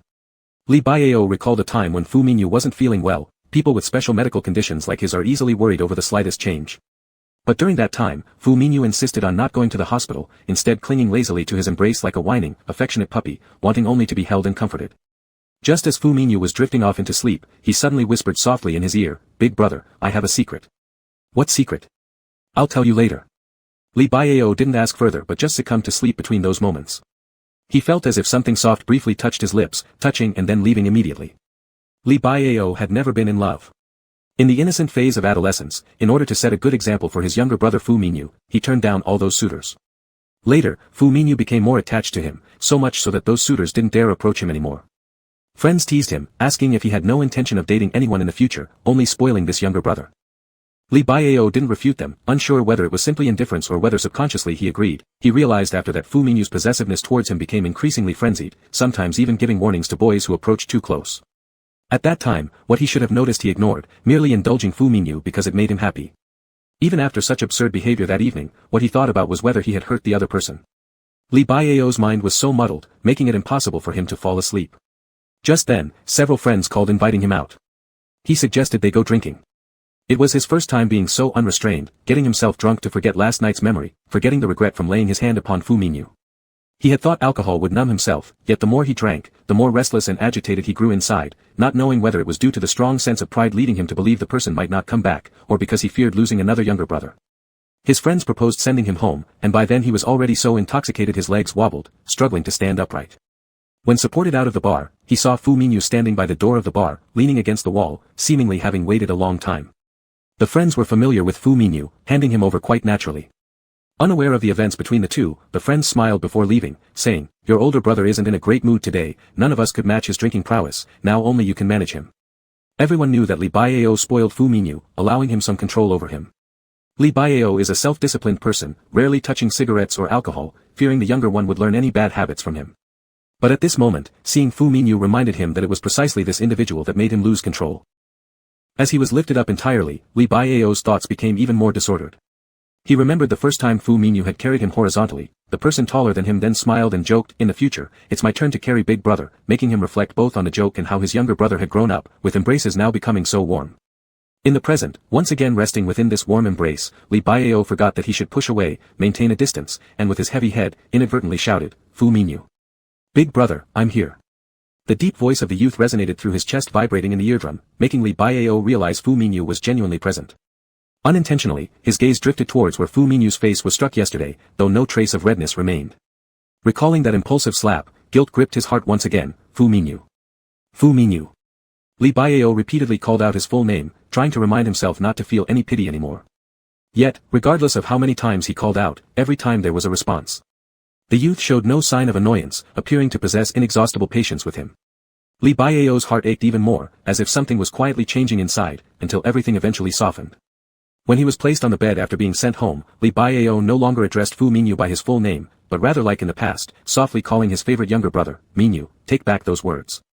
If he took them back, then he wouldn't be so tormented, and he wouldn't feel so different from who he used to be. Those words can't be taken back, brother, they can't. Fu Mingyu showed no regret for what he did last night. In fact, after tasting just how sweet these lips were, he regretted not doing this sooner. If brother hadn't intentionally avoided him all year, he wouldn't have suddenly lost control, wouldn't have frightened brother with this side of himself. At that moment, Li Baiao's vision started to blur, and he didn't notice the dark possessiveness in the youth before him. I know exactly what I'm doing, I love you, brother.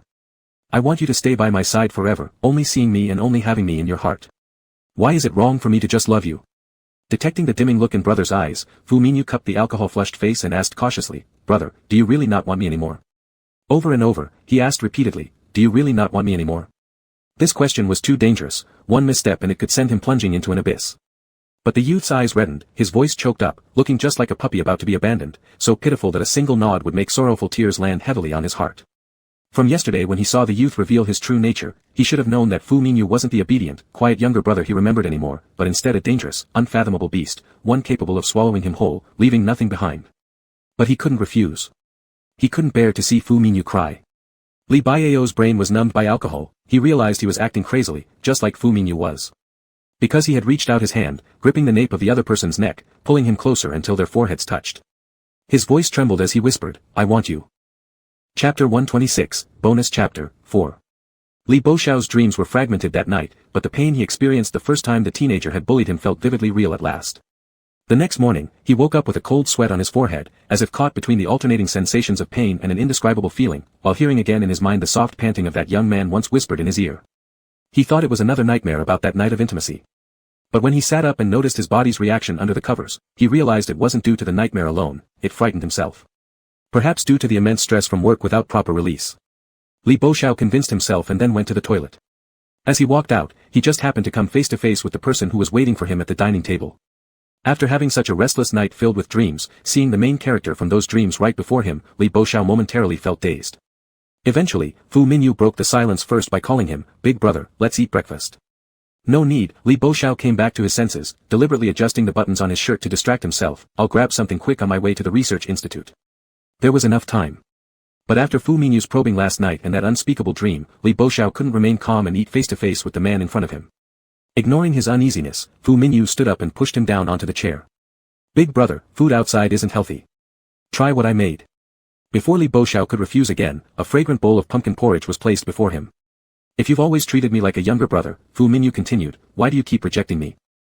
Placing himself back in the appropriate role removed all of Li Boxiao's reasons for refusal. Yet the provocation from last night was nothing more than a carefully laid trap by the man. No matter how cautious Li Boxiao was, he still fell victim to the man's deep scheming, letting himself get dragged in inadvertently. And the hunter who set the trap did so leisurely, knowing fully well that his prey would never escape his grasp. The rich aroma of the pumpkin porridge carried a hint of sweetness, much like the smile Fu Mingyu wore as he gazed at him. That day, Li Boxiao found himself lost in thought, even the young assistant beside him could see his absent-mindedness. Professor Li, are you feeling unwell? The assistant, who'd worked closely with Li Boxiao for years, had never seen him continuously off his game like this. Li Boxiao rubbed his tired temples.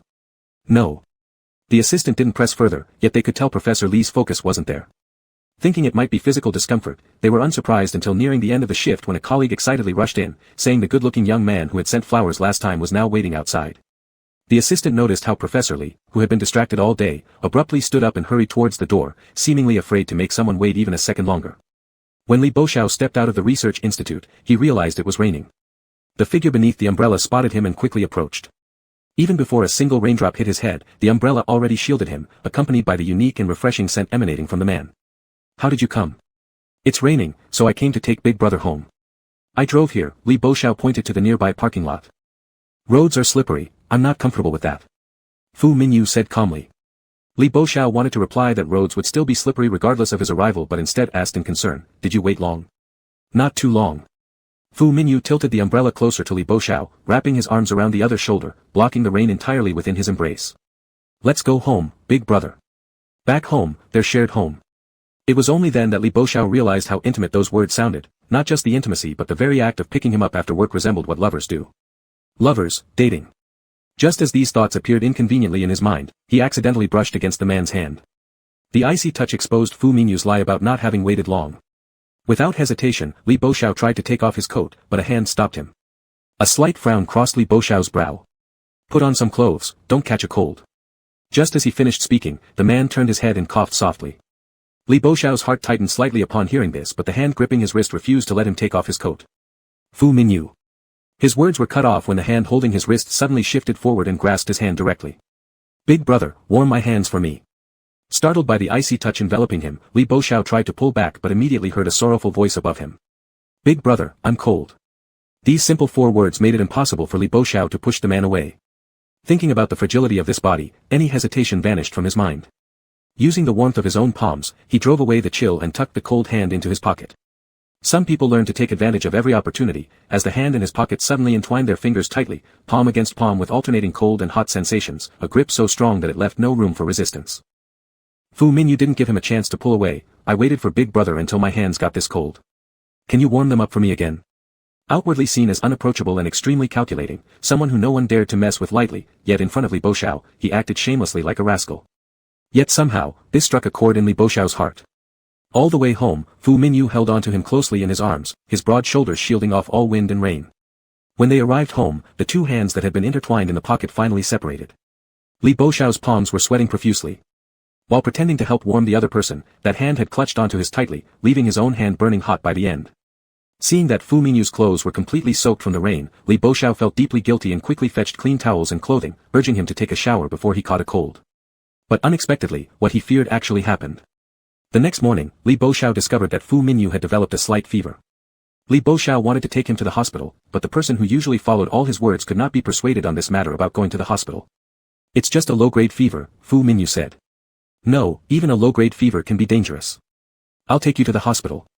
Li Boxiao stood firm in his decision, but the current Fu Minyu was already 6 feet 3 inches tall, long past being the younger brother who only came up to his chest. Trying to pull him up failed, and instead, he was yanked into Fu Minyu's embrace.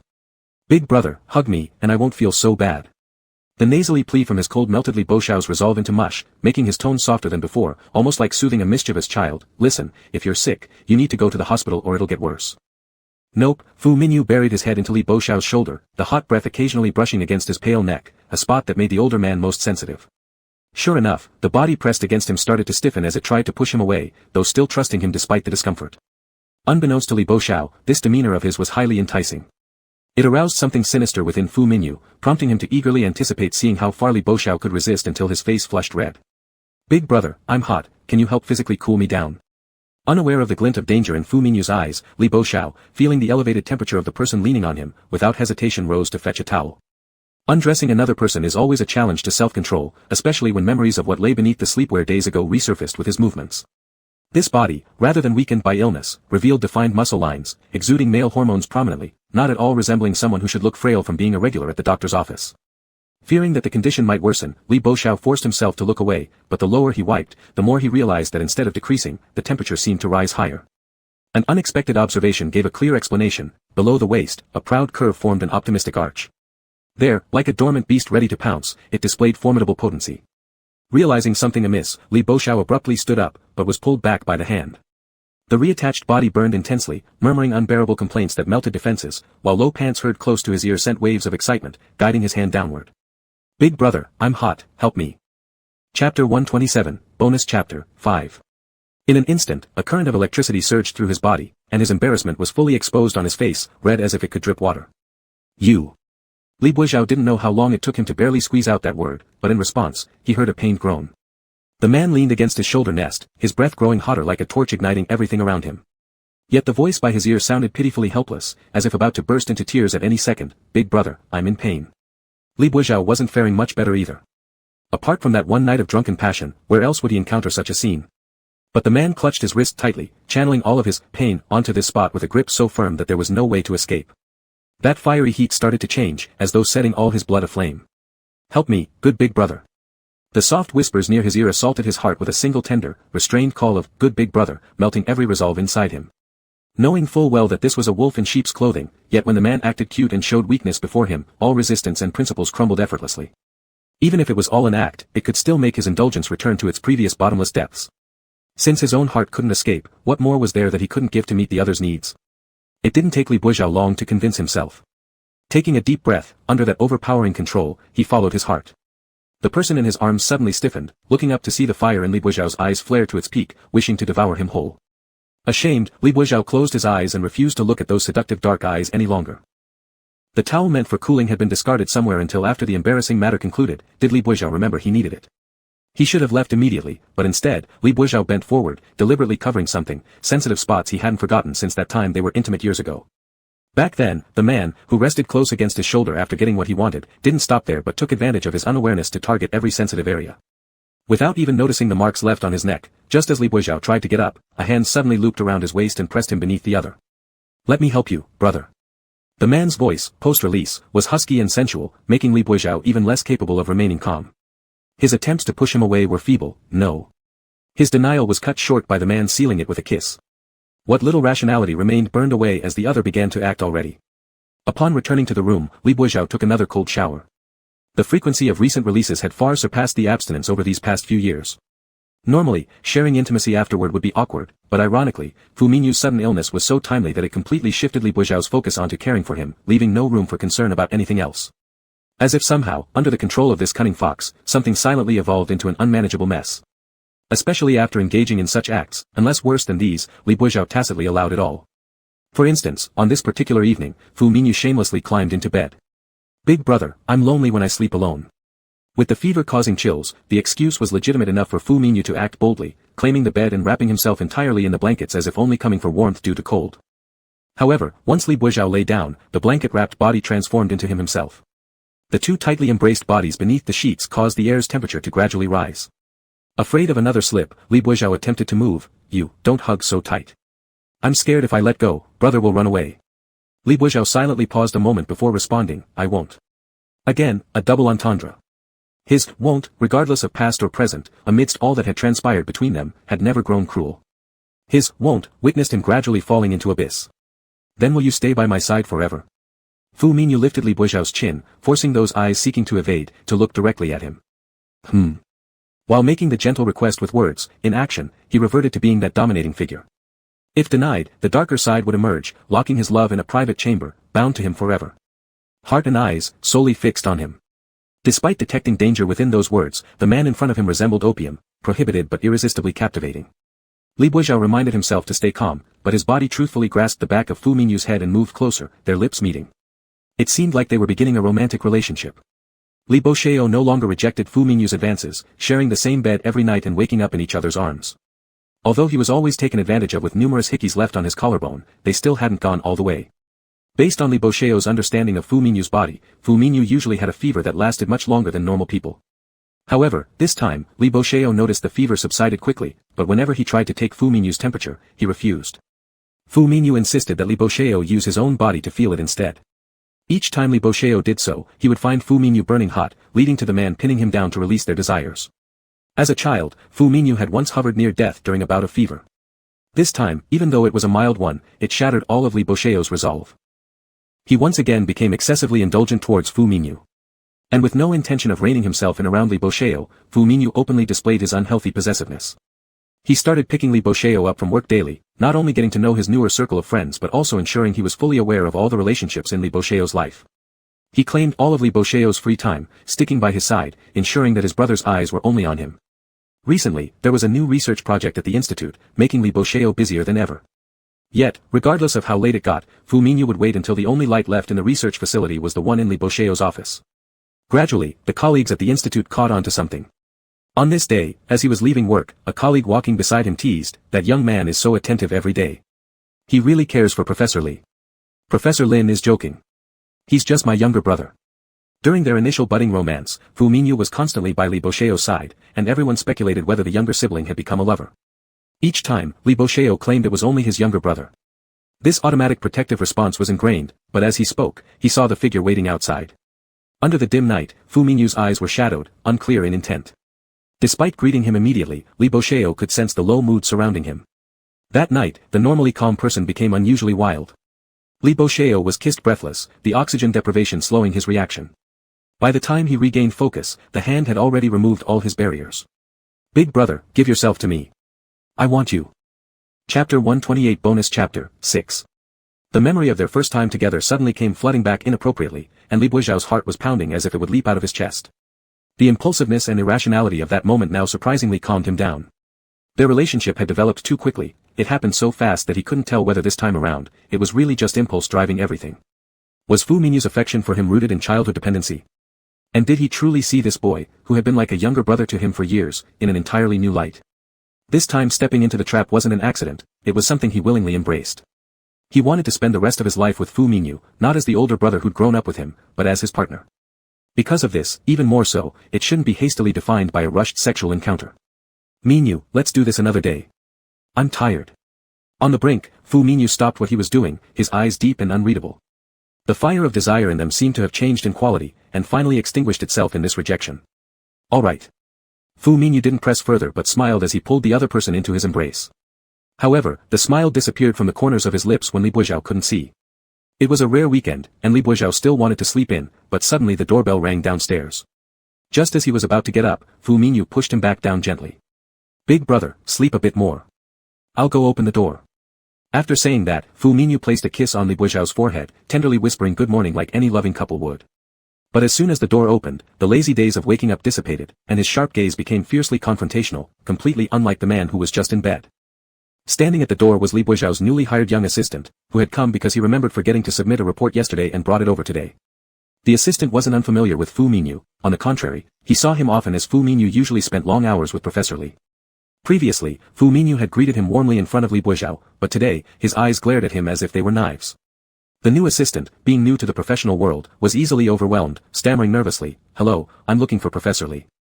Leaning against the doorway without any intention of letting the assistant pass, Fu Mingyu said casually, yet with underlying implications, "He's tired and hasn't gotten up yet." This simple sentence contained volumes of unsaid meaning. The new assistant widened his eyes in shock, the principal party appearing unperturbed, but he himself blushed furiously. Well then, could you please relay this to Professor Li? I won't disturb any longer."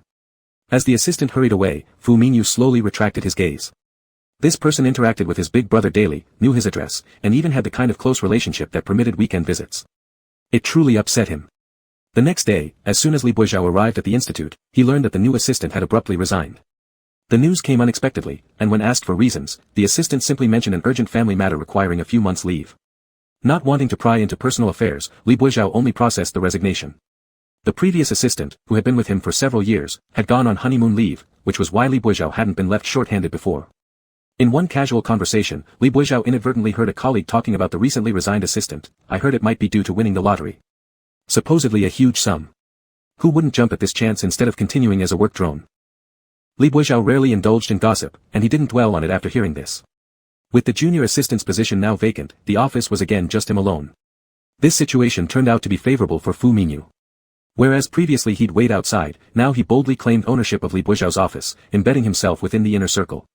Besides ferrying Li Buizhao to and from work, he also took on the responsibility of providing lunch every day. One day, as lunch was delivered, Li Buizhao hadn't finished with his tasks yet. He had a bad habit, until his current workload was completed, he couldn't settle down to eat properly. Before Fu Mingyu moved in, Li Buizhao's eating habits were never regular. Li Buizhao refused to eat, but Fu Mingyu wouldn't allow it. He insisted on forcing him to sit down and finish his lunch properly. "You keep working. I'll feed you, it won't delay your mealtime." When he said feed, he really meant hand feeding. Previously, he used to take care of the other party, but now he found himself being cared for. Over the period they've lived together, Fu Mingyu's shameless behavior, though initially odd, gradually became normal to him. Still, this was a public place where anyone could walk in at any time. Reluctantly, Li Buizhao put down his work. "I'll eat by myself." As soon as he took a bite, Li Buizhao knew that Fu Mingyu had cooked the lunch again. It was perfectly tailored to his taste preferences, with all seasoning ratios spot on. People with such meticulous thoughts will always carve out a place for themselves no matter where they are, let alone the position of heir to the Fu family. Li Buizhao, lost in thought, asked, "Mingyu, have you never considered going back to take over the Fu family?" His good buddy had acted as an absentee landlord. He had announced his retirement to the outside world and handed over his position to his younger brother before running off with his own merman lover. Although Fu Mingyu's decisions back in the day led to a series of subsequent events indirectly, hiding Fu Yicheng secretly at that time was actually to conceal from others the fact that his wound healed at an abnormal speed. Though there had been no explicit discussion between the brothers, their relationship had gradually thawed silently. Thus, there was no reason for Fu Mingyu not to take over the business. Fu Mingyu joked, "I'll think about it when one day my elder brother doesn't want me anymore." Li Bosheo slightly paused mid-action, looking up only to meet a smiling face. "Would my brother ever not want me?" Li Bosheo replied, "No." As soon as the words were out, Fu Mingyu's smile widened even more on his face, but quickly dropped his eyelids, concealing all emotions thoroughly. When he looked up again, his eyes were back to normal as he gazed straight at the person opposite and smoothly changed the topic. "Is it delicious, brother?" "Yes, it is." No sooner had the words left his lips than a face suddenly leaned closer. "Brother, feed me too, I want to taste." What chef doesn't sneak some bites? It was simply because he wanted his elder brother to feed him. Li Bosheo always paid great attention to public impression, but he couldn't refuse any of Fu Mingyu's requests. The carefully picked crab meat was barely sent over before being enveloped by soft warmth. As Fu Mingyu released Li Bosheo's hand, he licked the corner of his mouth suggestively. Not bad, but still lacking a bit of flavor. Li Bosheo's Adam's apple rolled, lacking what? With an air of certainty, Fu Mingyu touched the elder's lips lightly with his fingertips, lacking this flavor. Just as the aftersound faded, his chin was suddenly lifted. Even in the office, there was no way to stop the person acting without restraint. Li Bosheo wondered how he could start eating properly without catching fire once more. Overwhelmed by kisses, suddenly, a sound of footsteps came from outside. Mingyu. Li Bosheo startled inwardly and instinctively tried to push the other away, but instead received even more passionate kisses, filled with anger and deliberate mischief. As the door swung open, they kissed even deeper. Chapter 129, Bonus Chapter, 7. The colleague who pushed the door open did not expect to witness this scene, and immediately froze in place. The next second, they quickly retreated. "Sorry for disturbing you." Once the office door was closed again, Fu Mingyu released Li Bosheo's. His chest heaved violently, his lips were slightly swollen from the kiss, and his face was flushed, red with either shame or annoyance. Such behavior was far beyond Li Bosheo's acceptance level. Although the man's tall figure had blocked his view of the situation at the time, there would be no avoiding awkwardness upon their next meeting. Mingyu. Li Bosheo's knitted his eyebrows lightly but lost his temper after seeing the innocent face of the man. "Don't do it again next time." Although Fu Mingyu knew he had done it on purpose, the sight of him acting like a child who just made a mistake prevented Li Bosheo's from being angry. This little interlude didn't last long before Li Bosheo's hired a new assistant. In their line of work, sometimes they worked non-stop for more than 10 hours, which most people could only handle if they were fresh out of college. This new young assistant still exuded an air of youthful naivety, stepping cautiously into society for the first time and approaching his tasks tentatively. This meant that Li Bosheo's had to spend more time guiding him. When Fu Mingyu arrived, Li Bosheo's was still busy with his work. Due to nervousness, the new assistant had made an error with one of the data entries, though thankfully the mistake was noticed during a subsequent check. However, having to rework a new report caused trouble. Out of guilt, he apologized repeatedly. "Professor Li, I'm sorry for troubling you." Li Bosheo's remembered how difficult it was when he first stepped into society without his family's protection and chose to console rather than scold. "Experience comes from accumulating mistakes. Look at it another way, you're actually improving." "Professor Li, I will try harder." The newly initiated assistant, touched by such kindness, drew closer to Li Bosheo's and worked harder, eager to share his burden. Just as he approached, he suddenly felt a chill down his spine, as if something had pierced his back like ice blades. Twisting his head, the young assistant locked eyes with a pair of cold, frosty black pupils. But then, those eyes seemed normal again, even tinted with a smile. Next came the voice of Professor Li by his side. "Mingyu? When did you come? Why don't you come in?" The man finally stepped into the office, saying, "I saw brother was busy and didn't want to disturb you." Li Bosheo's, fearing the guest might wait too long, wrapped up today's work after giving the young assistant some instructions, and the two left. "Professor Li, see you tomorrow." The young assistant waved goodbye to Li Bosheo's. "See you tomorrow." Standing there, the young assistant noticed the gaze that once again landed on him. Though unsure about the man's identity, the strong aura around him clearly proclaimed territorial claims. In that moment, he realized he had been targeted. Though they said they'd meet the next day, Li Bosheo's did not see the new assistant the following day.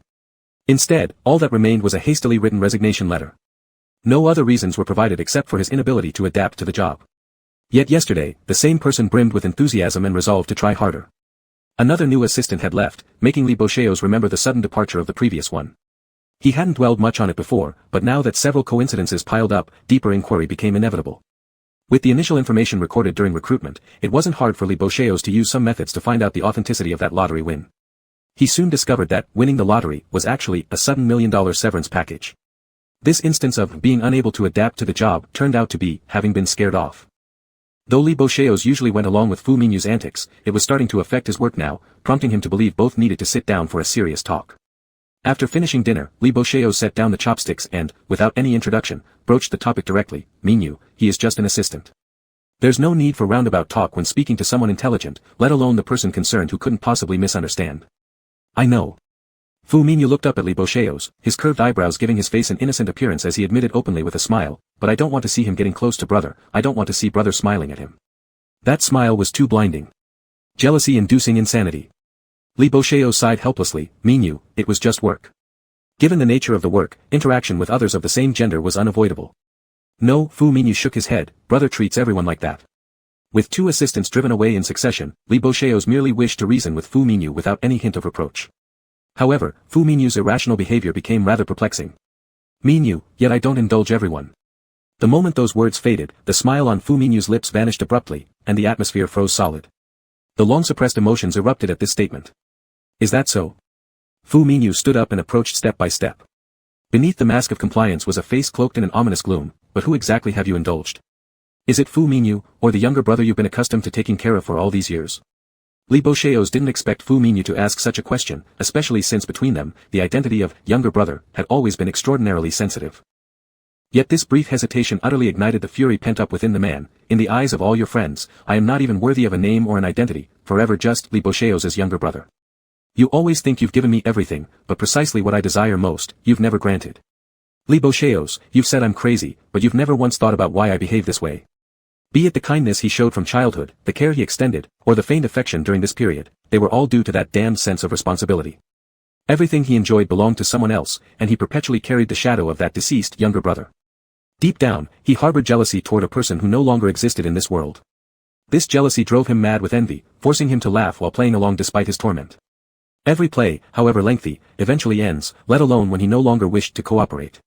He had even pondered simply locking the person away, dragging him down from his pedestal together into decay. Within their solitary realm, they could spend each day entwined in countless rounds of possession, ensuring that even if hated, their souls would be inexorably interlocked. Let the elder brother discern precisely who he was amidst pain and torment. If one day isn't enough, then a week; if a week is insufficient, then a year, or 10 years, it would surely force the elder brother to engrave him deep into his very bones. Chapter 130 Epilogue, 8. However, this wicked desire continued to sprout in his heart, only to wither in the gentle gaze of Li Bocheos' eyes. The suppressed gloom and obsession between his brows turned into all sorts of grievances. Fu Mingyu released his grip and took a step back on his own initiative, no longer forcibly pressing forward. From now on, Fu Mingyu is just Fu Mingyu, not Li Bocheos' younger brother anymore. I don't want this kind of affection. Brother, also give yourself a break, don't overwork yourself. After leaving these words, Fu Mingyu slammed the door and left. The deafening sound of the slamming door made Li Bocheos' soul tremble as he stood completely stunned. Every word filled with grievances kept echoing in his ears, each one accusing him of his mistakes. That night, Li Bocheos spent the entire night sleepless, sitting by the bed reflecting on every sentence Fu Mingyu had said. After reflecting thoroughly, his heart started to ache. What Fu Mingyu wanted, was it liking? Or love? But it was neither. That seemingly deeply calculating man was actually very easy to understand. What he desired was merely a sense of security. However, be it before or now, he has never provided it. Because of the lack of security, he acted like a child seeking attention, trying every method possible to assert his existence before the elder. But later, his escape caused the child's methods to become increasingly obsessive. As long as the goal could be achieved, any means were justifiable. Fu Mingyu turning out this way was largely due to his responsibility. While he selfishly redeemed himself, he inadvertently hurt another person who cared for him. People always said that Professor Li was the gentlest, sometimes he even thought so himself. However, at this moment, Li Bocheos realized that the most gentle person was actually the harshest, because he cleverly wielded a knife of gentleness, injuring someone till they were bruised all over. All those actions done in the past, weren't they simply repeating the tragedy? Li Bocheos' thoughts were muddled, his eyes constantly fixed on the open bedroom door. No matter what little noise there was outside, he could hear it. Yet, waiting until the dead of night, he saw no sign of the door opening. Fu Mingyu's phone couldn't get through. In the past, regardless of when a call was made, the line would be answered instantly, always hearing an uncontrollably delighted voice saying, "Brother." But now that young man has grown up, called young Master Fu, in front of others, cold-hearted, stubborn, and ruthless, without the need to behave like this due to his current status. Though it seemed like he was the one taking care of others, it was actually Fu Mingyu who accommodated him in every situation. The next day downstairs, Li Bocheos discovered the living room was empty. There was no scent of food in the morning air as there usually was, nor was there anyone supervising him eating breakfast. Neat rows of shoes by the entrance were missing one pair. Fu Minyu hadn't returned. Li Boxiao frequently lost focus throughout the day. After again failing to reach the number and being unable to concentrate, he directly located Fu Minyu's whereabouts and found out he had returned to run Fu Enterprises. This should have been good news, but Li Boxiao remembered Fu Minyu's joke about taking over only after being chased out and felt more blocked inside. Realizing the same overwhelming sense of loss and anxiety, Li Boxiao felt that he was going mad right now too. The villa situated halfway up the mountain was once again forgotten in the corner of the world. The drawn curtains blocked all the light, making the whole living room dim and lifeless. Fu Minyu sat on the sofa, the only brightness coming from the screen of his mobile phone. These were all messages sent by Assistant Cheng when his father Fu Yiqing deliberately left his trusted confidant behind. Fu Minyu glanced at them uninterestedly and then put the phone down. However, less than a few seconds later, he picked it up again, opened the call log, looked at the numbers calling him every few hours, became even more sullen. He threw his phone aside out of frustration, using it to vent his anger. This time, he held out for a full minute. After picking up the phone again, he stared at the number he knew by heart and frowned impatiently. Why can't you make a call every minute? Rather than enduring the growing urge to answer, Fu Minyu simply turned off his phone. A chill crept over him unnoticed, although he had enjoyed the loneliness here alone for years. But now, having tasted the warmth of that small house, he could no longer get used to the cold here. Even after Fu Minyu went upstairs and took a cold shower, it did nothing to ease his irritation. Just as he could not resist wanting to turn on his phone again, the sudden sound of the doorbell rang sharply, disturbing the quiet solitude of the villa. When Fu Minyu opened the door, there stood a person he had never expected to see. The night draped heavily over Li Boxiao, his disheveled collar indicating just how hurriedly he had arrived. Even his usually well-groomed hairstyle was tousled in the wind. Fu Minyu instinctively wanted to straighten it for him, but the raised hand froze mid-air, remembering that perhaps the other's arrival signaled an end to all hope. The fleeting excitement in his eyes quickly cooled. How did you? The rest of the question died away when a sudden kiss stopped his words. For the first time, Fu Minyu felt the initiative from the one held in his arms. His pupils immediately contracted as Li Boxiao hadn't talked about love or kissed much before. Those experiences were only learned these days from Fu Minyu's tutoring. Maybe out of urgency now, this kiss lacked any form and technique. Yet precisely because of that, it was heart-stirring. It wasn't long before Fu Minyu lost all control after enduring the day's torment at his limits. This time, despite it being an impulsive decision, he decided not to let go of him anymore. However, just as Fu Minyu was carrying the other onto the bed and about to take the next step, Li Boxiao suddenly flipped around and sat on top of Fu Minyu. Each unbuttoned button accompanied by a sentence, like cutting open their hearts bit by bit. Minyu, I'm sorry. I admit that I once transferred my guilt toward Xiaomin onto you, treating you as another version of him in this world. Selfishly, I wanted to treat you well to reduce my regrets and guilt without considering the irresponsibility of such feelings towards you. That was unfair, and I'm wrong. I apologize. It was my own moral that prevented me from having extra thoughts, but I don't know when exactly things changed. You became you. The name Fu Minyu has long occupied Li Boxiao's life irreplaceably. I blame myself for realizing too late. Today, I want to put a seal on Minyu, not as the older brother who grew up with you, but as Li Boxiao who likes Minyu. These words were rehearsed countless times on his way here.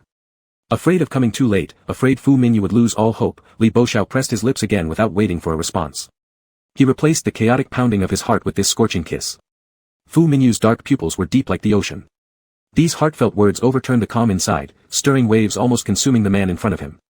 But still, he said nothing, deliberately watching the anxious figure in front of him due to his silence. Not until arousing fiery desires in both their bodies did he regain dominance. Later, Li Boxiao's voice broke apart yet remained holding on tightly, saying, Minyu, make your stance clear. At this moment, the man intentionally delayed giving a definitive answer, then we'll see how the big brother acts next. Chapter 131, Bonus Chapter, 9. This night was too wild, and all of Li Boxiao's memories were fragmented. He only knew that the man took without restraint, not showing any sign of someone with chronic illness. By the time Li Boxiao woke up the next day, it was already afternoon. After opening his eyes, he just lay there not daring to move. After handling a few work-related matters on his phone, his thoughts drifted back to the events of last night. It wasn't until the indulgence had passed that he started to worry whether the excessive times might harm Fu Minyu's body, but the fierce vigor almost killed him. It didn't feel like something from a person with a serious illness. When Fu Minyu finally came into sight, Li Boxiao was still worried about this matter. Minyu, can we find some time to go to the hospital for another checkup? At that moment, Fu Minyu held the dinner he had brought for Li Boxiao. If Li Boxiao paid attention at that time, he would have noticed that the face which usually looked pale now had a rosy hue after being fed well. But Li Boxiao was too exhausted, his brain couldn't connect the dots in time. He didn't realize how inappropriate it was to suggest going to the hospital for a checkup right after they'd spent the night together. That deep-in-thought appearance seemed more like doubting Fu Minyu's stamina. No need. Fu Minyu put down what he was holding, and the heartache over having tired Li Buizhao yesterday instantly transformed into endless desire again. If there's an issue, let Big Brother examine it himself. Minyu. Li Buizhao, sensing the change, widened his eyes in shock. He didn't even get the chance to get out of bed before being claimed once more. Fu Minyu moved back to Li Buizhao's place. Though he had a large villa to stay in, he insisted on sticking around the small apartment spanning hundreds of square meters, as if Li Buizhao's words were enough to cheer up a sulking little puppy. Not only did Fu Minyu cling to Li Buizhao like before, but he became even more possessive than ever. And it was all due to Li Buizhao's indulgence. This time, however, no issues arose with the assistant. Despite seeing Fu Minyu's nearly uncontainable impulses several times, Li Buizhao endured them for him and repressed them. On this day, when Li Buizhao finished his work, he looked up and saw Fu Minyu standing by the door of his office. Even though Fu Minyu had begun to take charge of Fu Group, he remained steadfastly coming every day to pick Li Buizhao up from work. Professor Li, that handsome guy is here again. The newly hired assistant was lively and fond of cracking jokes, not knowing Fu Minyu's name and simply referring to him as that handsome guy. Upon hearing this, Li Buizhao looked up, and indeed, there stood the tall figure leaning casually against the doorframe, his tailored suit accentuating his impressive height of 1.9 meters. His posture was relaxed yet commanding presence undeniable. Evidently, he had come straight from the company. Wait 5 minutes for me. Seeing him made Li Buizhao immediately set aside his work. The little assistant muttered under their breath, wasn't Professor Li just saying he would work overtime? Li Buizhao heard it and smiled while looking at the figure by the door. I don't want him to wait too long. The little assistant's curiosity was piqued again, unable to resist asking as they followed Li Buizhao, Professor Li, is that handsome guy your boyfriend? Boyfriend. The word made Li Buizhao's heart suddenly accelerate. He replied, walking over to grasp the man's hand, their fingers intertwining tightly, boyfriend. The person whose hand was clasped stiffened momentarily, unsure if it was because of the tight interlacing of fingers or because of this defining term, boyfriend, for their relationship. That evening, Fu Minyu couldn't help himself again and desired him. This time Li Buizhao refused, concerned for his body. But since both were men, and especially given Fu Minyu's skills could be addictive, his body couldn't resist such pleasure. Since the flames of desire had been ignited for both, Li Buizhao tried to seek another solution. Although his conditions weren't as good-looking as Fu Minyu's, they were far from bad. They lacked experience, but as long as Minyu liked it, they could adapt. Li Buizhao attempted to start, Minyu, if you're tired, His sentence unfinished, the no way man had already scooped him up in his arms and demonstrated through actions just how much energy he had left. Li Buizhao maintained excellent physical fitness through regular exercise, but even then, he almost fainted multiple times during their session. By the end of the night, he couldn't endure any more as the man continued to demand without satiation. There was no way someone like that would be tired, clearly enjoying it immensely. Minyu, stop, please, begged Li Buizhao, worn out beyond endurance. In their four-eyed gaze, Minyu's black pupils shone with tears of seeming grievances. I'm like this now, brother, have mercy on me, just one more time. He referred to his, barely hanging on, possibly soon to expire life. Hearing this, Li Buizhao's heart melted completely, ultimately taking the initiative due to sympathy. The next day, after waking up, Li Buizhao lay in bed reflecting on his life. First, he accepted that he was incapable of taking the place of Fu Minyu, a ridiculous thought indeed, then shifted all his focus back to Fu Minyu's health. Having witnessed countless times as a child Fu Minyu being rushed for emergency care, it instilled in him this lingering apprehension that Fu Minyu's body might collapse at any moment. But somehow, he had forgotten about the mermaid incident where every time Fu Minyu showed symptoms of discomfort, he never heard anything more serious beyond those initial symptoms, no critical condition updates ever surfaced. It was just a guess that mermaid blood sustained his life, and it was also a guess that Fu Minyu wouldn't last long after the mermaid was sent away. Upon further reflection, Li Buizhao realized that only when Fu Minyu aimed to achieve something did he deliberately exhibit signs of illness. Li Buizhao remembered Fu Minyu's attending physician from before. Although uncertain if this doctor still handled such rare conditions, they were certainly the most knowledgeable about Fu Minyu's health status. Attempting to contact the doctor, Li Buizhao felt extremely lucky when he found exactly the right person. You're talking about Master Fu number 2, aren't you? Honestly, even we found it hard to believe that initially none of us thought he'd live past 18. But guess what, during his latest physical checkup, he turned out healthier than normal people. Vigorous as can be, absolutely refusing to die. Those results indicate he might live to be 100. Li Buizhao.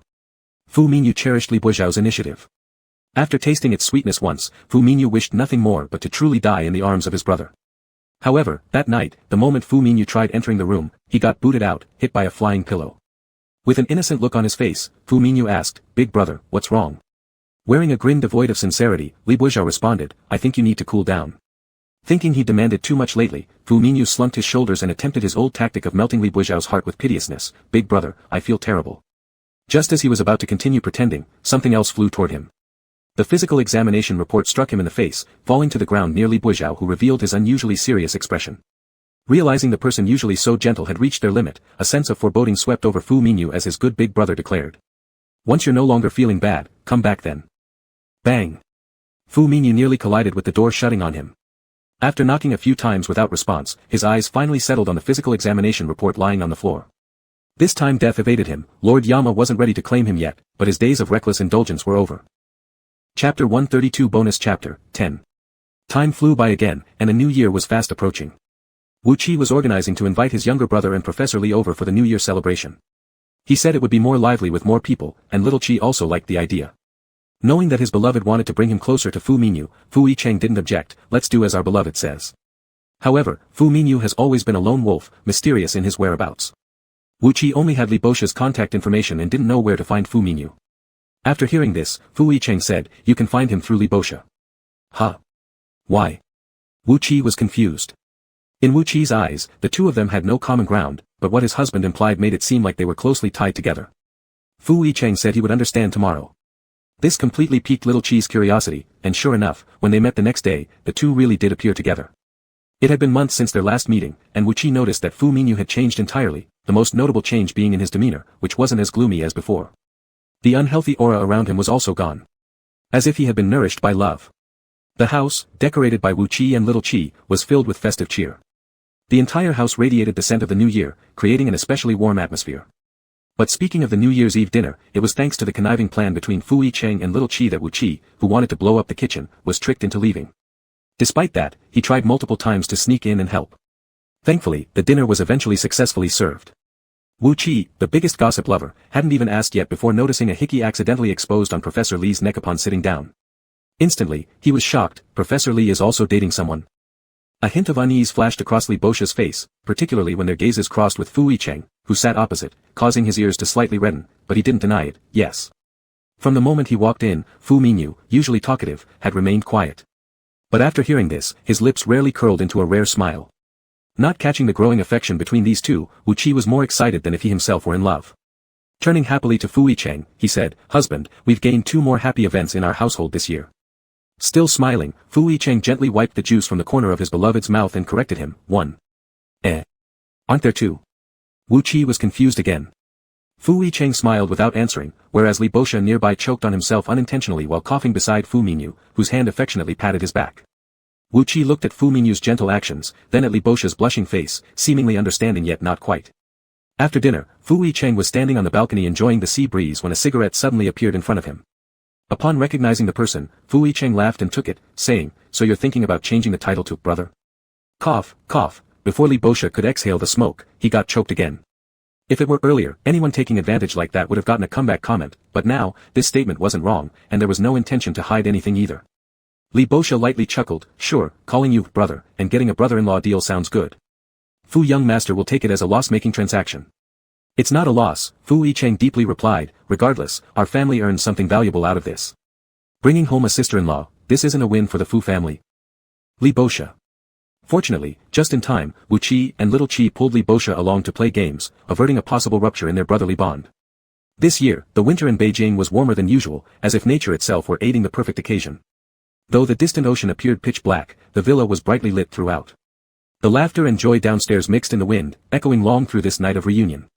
Since the age of 6, when Fu Yicheng had been sent to the orphanage with his younger brother, even though he had been taken in by someone later, his childhood never felt warm or joyful.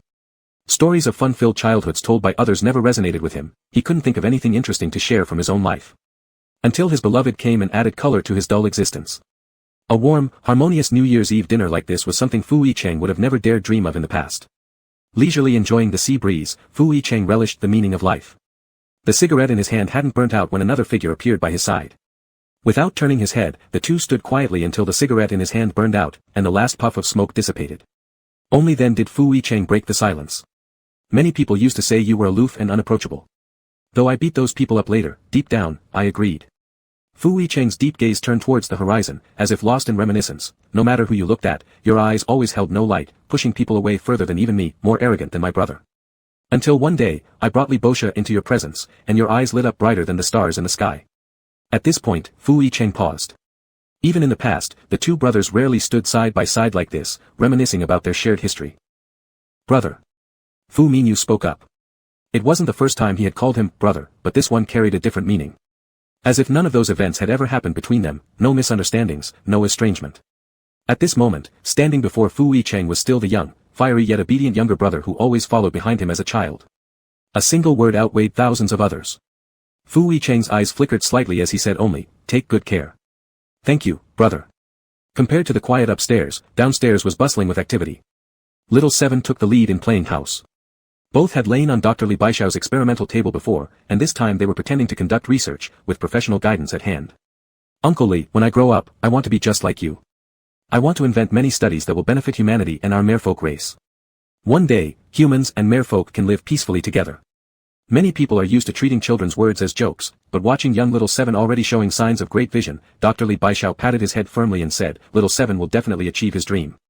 The lively atmosphere in the villa continued until midnight.